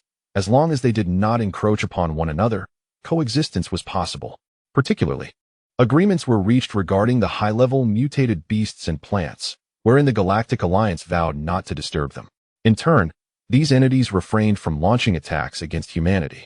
Naturally, those at the bottom of the food chain, plants and animals, were not included in the accord, provided that their capture remained within reasonable limits. "Have we united?" Luo Xi inquired. "Not yet," he replied. "Only a temporary peace agreement has been established. The flower insectoids also consume other flora and fauna. When a true locust swarm passes, nothing remains. Thus, humanity and the mutated flora and fauna share a common enemy." She comprehended this logic. There are no eternal enemies, only shared interests. What has become of those 3 planets now? There should be no living beings, only the flower insect tribe proliferating. The Alliance's army dares not approach carelessly, lest they inadvertently face total annihilation. However, they cannot afford to ignore them. Otherwise, once the energy of those 3 planets is depleted, the creatures will inevitably invade another planet to devour its resources. Thus, the military closely monitors the 3 planets, periodically dispatching vanguard teams to eradicate the flower insect tribe while simultaneously acquiring samples for research. A successful strike prompts a timely retreat, avoiding drawn-out battles. Consequently, each military incursion often results in over half of the forces suffering casualties. As a result, the military increasingly emphasizes research on the flower insect tribe, hoping to discover methods of restraint. After decades of study, they have only found that mecha warfare yields the highest victory rates, thus elevating the status of mecha divisions repeatedly. Luo Xi glanced at him curiously. "What about mental strength?" "Mental strength is a prerequisite for piloting a mecha. However, few possess the capability to wield it as you do. After all, manifesting mental energy into a tangible form is not an easy feat, is that so?" Perhaps it is because, in apocalyptic times, mental strength was utilized for combat, while interstellar humans employ it for mecha operation, leading to diverging paths in its application. "How did you train your mental strength?" Luo Xi raised her gaze to the distance. "For me, it is not a pleasant memory, and I prefer not to discuss it." "Very well." Xian Yuan's darkened gaze seemed to reflect his surprise at her overt negativity. He began to wonder about her past. In a large family, underhanded favoritism is common, yet it hardly seems sufficient to cultivate such a decisive young woman. How did the Luo family mistreat her? At that moment, Xian Yuan was unaware that Luo Xi's reference to memories pertained to the brutal recollections of her past life, rather than her current existence. Thus, it became an unfortunate misunderstanding. As thoughts of her previous life clouded her mood, Luo Xi unexpectedly retrieved a bottle of juice from her space, twisted off the cap, and drank it heartily. Yet her spirits did not lift. "Luo Xi, it is time for breakfast." The deep, resonant voice sounded beside her. The calm tone seemed to carry a soothing charm, gradually dissipating the restlessness within her. "It is inconvenient for me to pilot the mecha, so please select something easy to eat and feed it to me." Luo Xi exclaimed softly, ultimately choosing a rolled pancake filled with fried eggs and ham, its aroma enticing. Watching Xian Yuan's fingers glide over the controls, she brought the food to his lips, and after he devoured the pancake bite by bite, her mood improved, allowing her to transition back to this era. Instantly, her spirits calmed considerably. In the wild, one must remain vigilant, avoiding useless thoughts. The past is insignificant. What matters is the present and the future. Indeed, one must not become distracted in the wilderness. A moment's lapse could result in fatal consequences. Remember, otherwise upon my return, I will have to arrange some necessary outdoor training for you. Upon receiving the adversarial gaze from the other party, Luo Xi was momentarily taken aback, her instincts warning her that this was no trivial matter. Promptly, She nodded obediently, affirming, "I will remain vigilant. I shall not entertain any errant thoughts." She shook her head vigorously, tears welling up within her, for she suddenly felt as though she had encountered a stern elder brother. In the meantime, Xianyuan Yuhan piloted his mech towards the southwest, relishing the luxury of being served breakfast before selecting a vantage point to land, directing the mech to scan the surroundings. 3,000 meters ahead, the scan detected a shadowy figure, an unidentified object, prompting a recommendation for the master to withdraw. The target bore a resemblance to a stockpile of insect nests, posing a considerable danger. A minute later, the mech emitted a chilling mechanical voice. Xianyuan Yuhan's expression darkened. Shrouded in frost, was it possible that the once resplendent silver moon star was destined to become a forsaken planet? Having resided there for over 20 years, he could scarcely accept the abandonment of such a beautiful world, left to the ravages of the insect race. Clenching his fists, he pondered how he might save Silver Moon Star. However, both the Huaxia Star Alliance and the Zhu Star Alliance were at a loss regarding the 3 planets harboring insect nests, ultimately resorting to retreat as their only option. Was there still hope for Silver Moon Star? "Are you anxious?" Luo Xi inquired, her curiosity piqued as she observed him. Since their acquaintance, she had never witnessed him exhibit significant emotional fluctuations. He consistently exuded a calm, godlike demeanor. It was surprising to detect his tension and fear at this moment. Was it due to the insect nests? Indeed, they were perilous, yet she did not believe Xianyuan Yuhan feared for his life. "I wish to protect this planet," he declared. So it was the fear of losing Silver Moon Star that troubled him. Luo Xi silently regarded the shadow ahead. In truth, she felt equally powerless. The closer they drew to that ominous shape, the more her instincts warned her of impending danger. She could devise strategies to confront thousands of insects. But if they were faced with an unending swarm, her confidence waned. Yet, there existed another strategy, a prolonged guerrilla campaign.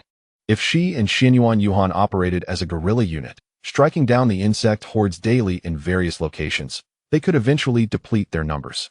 Moreover, she now had the assistance of the mutated cherries, whose lethality against lower-tier insects equaled her own.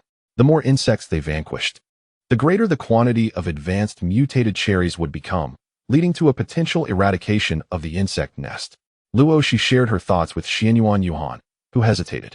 He was unafraid of the battlefield's hardships, yet he did not wish for her to bear the burden of fighting alongside him incessantly.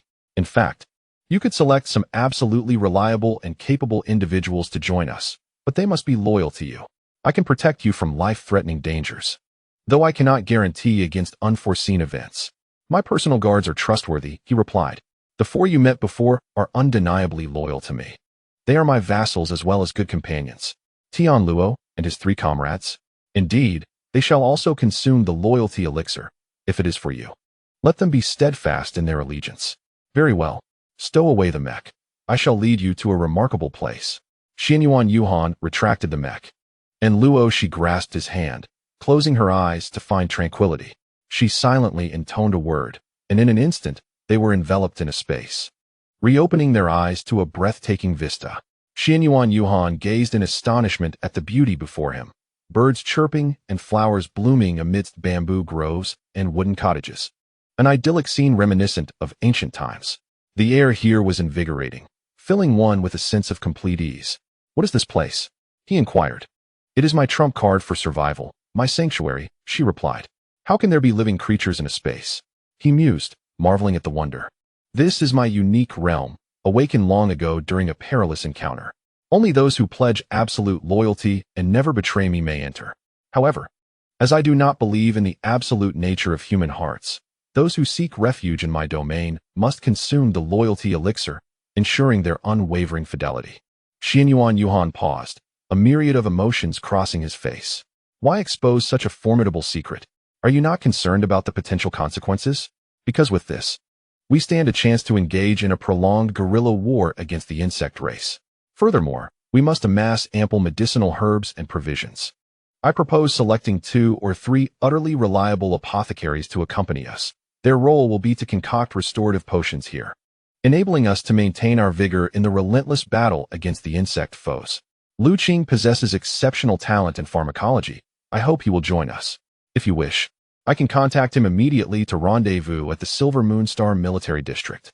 We shall prepare thoroughly before returning here for sustained guerrilla warfare. Very well, let us proceed.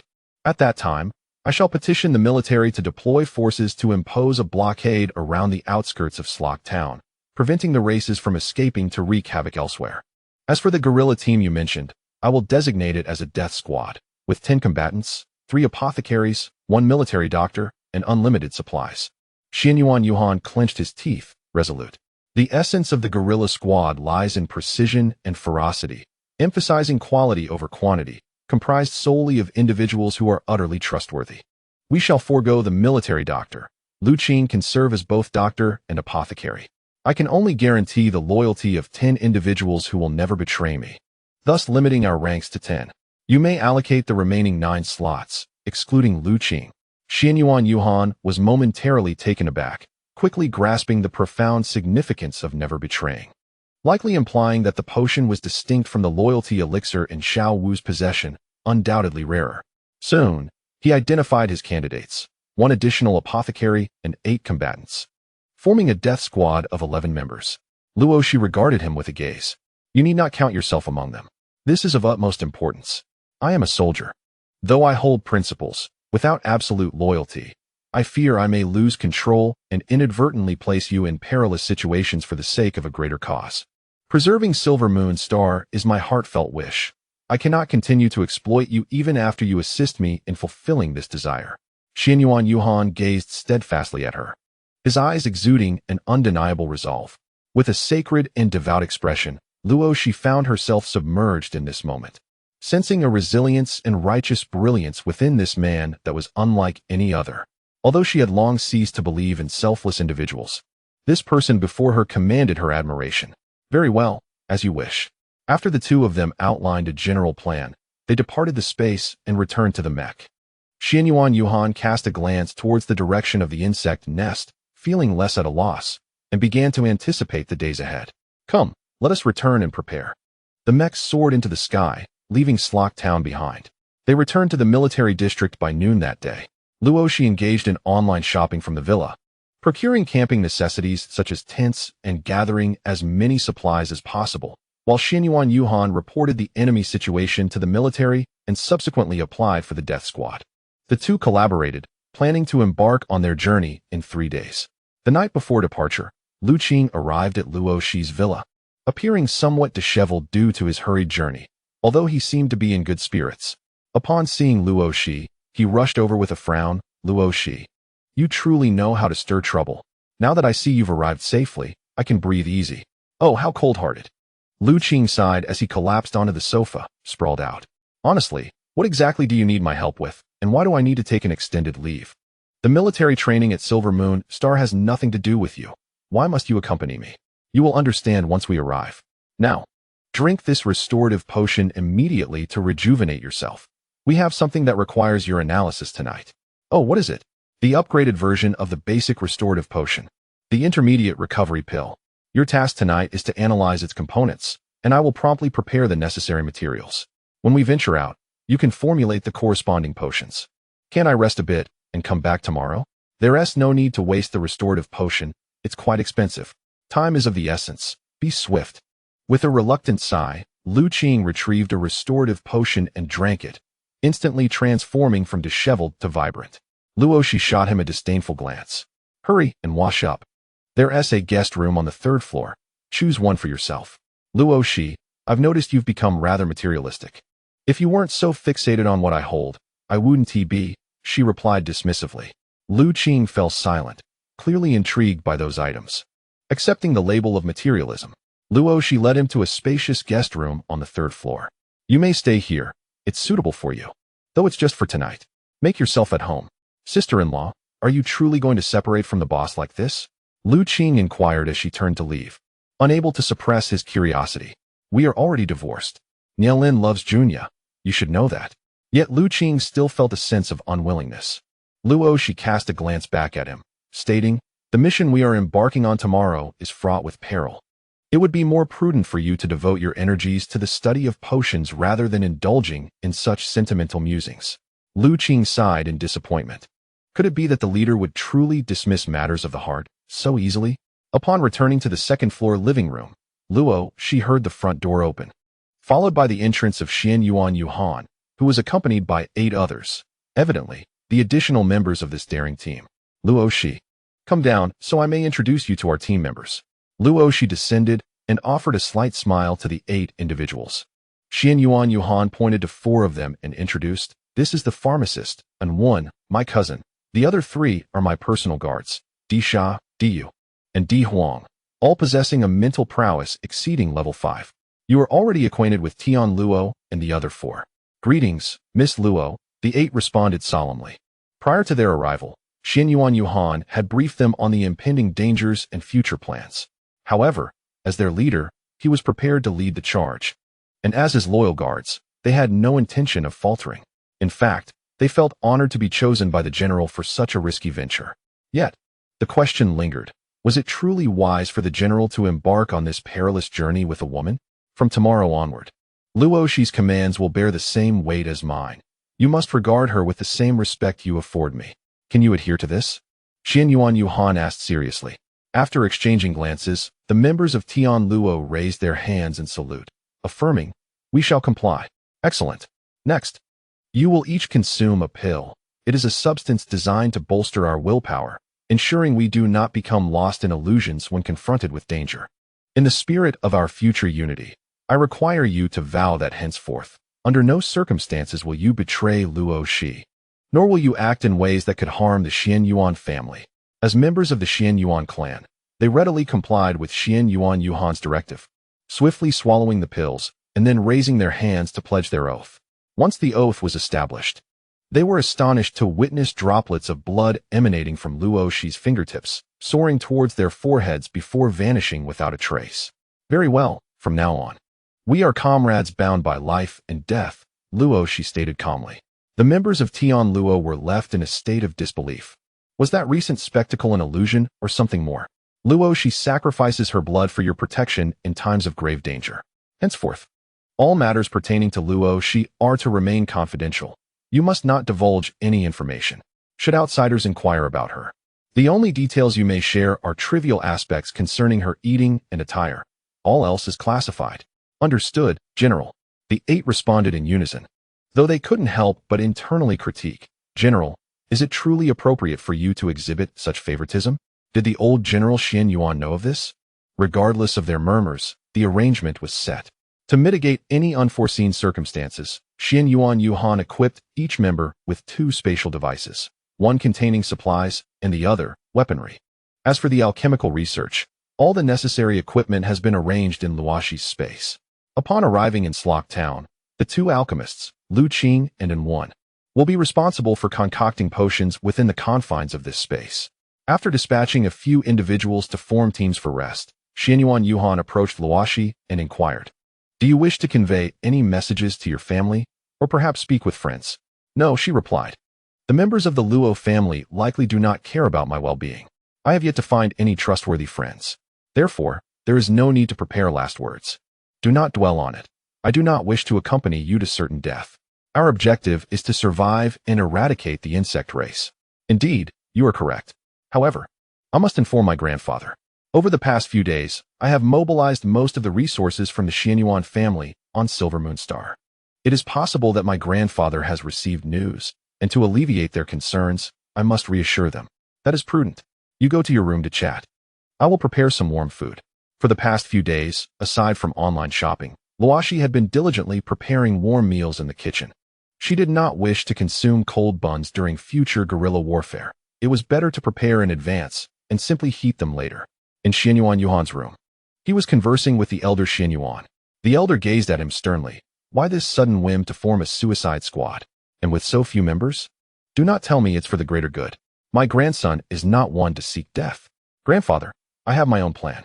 The insect nest has always been difficult to deal with, and this time I hold a trump card for survival. I wish to test if we can annihilate the insect race through a war of attrition. Silver Moon Star is the first place I must defend. I do not wish to lose it. I promise I will return. What is this trump card? This is my secret. I cannot disclose it. Please do not ask, grandfather, lest it jeopardize my life. The elder furrowed his brow, troubled by the reckless decision of his most outstanding grandson. While he was not one to fear death, He believed everyone had their place, and he did not think his grandson should venture to the front lines. However, having already acted without consulting him, he found himself unable to intervene. Xianyuan Yuhan sighed at the worried gaze of his grandfather. Grandfather, Luo Xi will accompany me. My safety is assured. We will engage the insect race in guerrilla warfare, avoiding foolishly facing them head-on. Rest easy. What? Luo Xi is going too. The elder's eyes widened. Have you lost your mind? How can she go to such a dangerous place? I cannot stop you, as you are a soldier, but Luo Xi is just a young girl. Why should she risk herself alongside you? Grandfather, having her with me ensures my safety. Nonsense. You would be safer without her. If you seek death, that is your choice. Do not drag that young girl into it. After all, you have lived over 30 years without marrying. Dying alone is your own affair. Xianyuan Yuhan's expression darkened. Why was he less important than an outsider in his grandfather's eyes? Furthermore, what was wrong with being single if he had not yet found the right partner? Grandfather, perhaps over time, we will develop feelings for each other, fulfilling your wish. Huh? Can such a wooden ice block hope to cultivate deep feelings with someone? Do you think Luo Xi is the kind of woman who craves vanity? Falling for you would surely be dreadfully boring. Xianyuan Yuhan once again twitched his lips. He suspected he might truly be an adopted child, for how else could his grandfather be so sharp-tongued with him? All right, grandfather, do not be upset. I shall return, and I promise to report my safety to you each month, so please do not worry. Each month. Xianyuan Yuhan, are you courting death? You must report to me daily. That is impossible. When I am busy, how can I indulge in such leisure? I can only assure you that I will report my safety during my rest. Xuanyuan's grandfather snorted coldly, choosing not to argue with his grandson any further before abruptly ending the communication. Xianyuan Yuhan was left speechless. How could his grandfather, at such an advanced age, still be so immature? On October 17, 3137, Xianyuan Yuhan, accompanied by his daring squad, set off for the town of Slock, piloting a small spacecraft. The military had equipped him with a large spatial device of 100 square meters, providing ample weaponry and supplies for their long-term guerrilla warfare. Following their advance, the Silver Moonstar Military District dispatched 100,000 troops to enforce a lockdown around the outskirts of Slock, poised to repel any emerging insectoid threats. This military operation was treated with utmost seriousness, as the generals of the Silver Moonstar Military District had begun to alert the residents of Slock about the potential existence of an insect nest, advising them to prepare for evacuation to avert any calamities that might ensue if the military failed to contain the situation. Simultaneously, the entire planet entered a state of alert, with an array of high-tech electronic surveillance deployed to scout for any signs of the insectoids. Should any be detected, troops would be dispatched immediately to eradicate them without exception. Fortunately, current observations suggested that the insect nest was still in its developmental stages, with only a limited number of insectoids emerging, maintaining a controllable situation beyond Slock. General, why did you agree to General Xuanyuan's request? This does not seem like the wisest course of action. General Li of the Silver Moon Star Military District sighed. The youth is full of fervor, something we may not fully comprehend. What do you mean? For the sake of a woman. He wishes to elevate himself to a level high enough to stand against a powerful family. The two aides of General Li were bewildered. What on earth did that mean? Could the woman the general referred to be the one who had recently stirred up such a commotion in the military district? The one cohabiting with General Xianyuan? Guess, he replied with a chuckle. The aides felt exasperated. They despised such vague answers. Guessing? He is no fortune-teller. What nonsense. Youth brings vigor and ambition, unlike us old folks who are disinclined to take such risks, General Li thought, unable to suppress a shiver at the potential dangers Xianyuan Yuhan might face. Meanwhile, the discussions regarding Xianyuan Yuhan were of little concern to him, as he was aboard the spacecraft heading towards Slock, gathering his strength. Time was of the essence. He resolved to initiate combat upon his arrival at Slock. Lu Qing and N1 were directly confined to Luo Xi's spatial cabin for research, sternly ordered not to wander about, lest they face dire consequences. With sustenance, medicinal herbs, and a complete set of research equipment at their disposal, Lu Qing and N1, two fervent researchers, vowed not to squander their time idly wandering. They were determined to delve into the study of intermediate recovery potions. N1, particularly captivated by the astonishing effects of the latest potions in Lu Qing's possession, found himself utterly enamored. The two quickly formed a camaraderie, engrossed in their scholarly pursuits. The 7 members of Tian Luo, noticing the absence of 2 combatants, were indeed curious. However, they prioritized the directives of their superior officer, refraining from excessive inquiries and diligently practicing their mental prowess under the guidance of their commanding officer. Such skills were of paramount importance to them, as all 7 possessed 6th-level mental abilities, ranking among the elite within Xian Yuan Yuhan's training cohort, which explained their selection for joint missions. After 3 days of intensive training with Xian Yuan Yuhan, they had honed their abilities to the point where they could unleash their mental energies to incapacitate hundreds of low-level insectoids. Their aspiration was to match their commanding officer's remarkable feat of annihilating 1,000 in one go. They aimed to achieve at least half that number to earn the title of personal guards. As for Luo Xi, she exhibited a relaxed demeanor, studying piloting within the spaceship's cockpit, though it was, of course, in automatic mode. The thought of her manually operating the vessel was fraught with peril. While Xian Yuan Yuhan concentrated on mastering his mental control, she monitored their surroundings with her mental faculties. Upon their arrival at Slock Town, the group decided to abandon the ship in favor of progressing in mechs. Lost in thought, Luo Xi received a communication, revealing an unexpected face. Nielin. Luo Xi. Why have you joined the suicide squad of the Silver Moon Star Military District? Luo Xi shrugged, responding, because I am collaborating with Xian Yuan Yuhan. We are in this together. Exterminating insectoids is a soldier's duty. It does not concern you. You shouldn't be involved. I want to. Why? Please don't act recklessly. I apologize for the divorce, but I never intended to harm you, I swear. I don't want you to face danger. Return home, to the Luo family. If you don't want to go back, you can live on Huaxiao Star. I will provide you with a house for a stable life. Nielin's urgency intensified as he spoke, his words becoming increasingly disordered. Luo Xi gazed at him in silence, bewildered by his assumption that she was engaging in foolishness. Did he truly believe she was seeking a self-destructive mission due to his abandonment? Men are indeed perplexing creatures. Luo Xi. Apologies, I simply do not comprehend your agitation. My partnership with Xian Yuan Yuhan is not a quest for demise. Rather, I wish to join him in the fight against the insectoids. Nielin, I no longer harbor feelings for you. How could I risk my life for you? You are overthinking this. Nonetheless, I appreciate your concern. Nielin stood rigidly, rendered speechless by her words.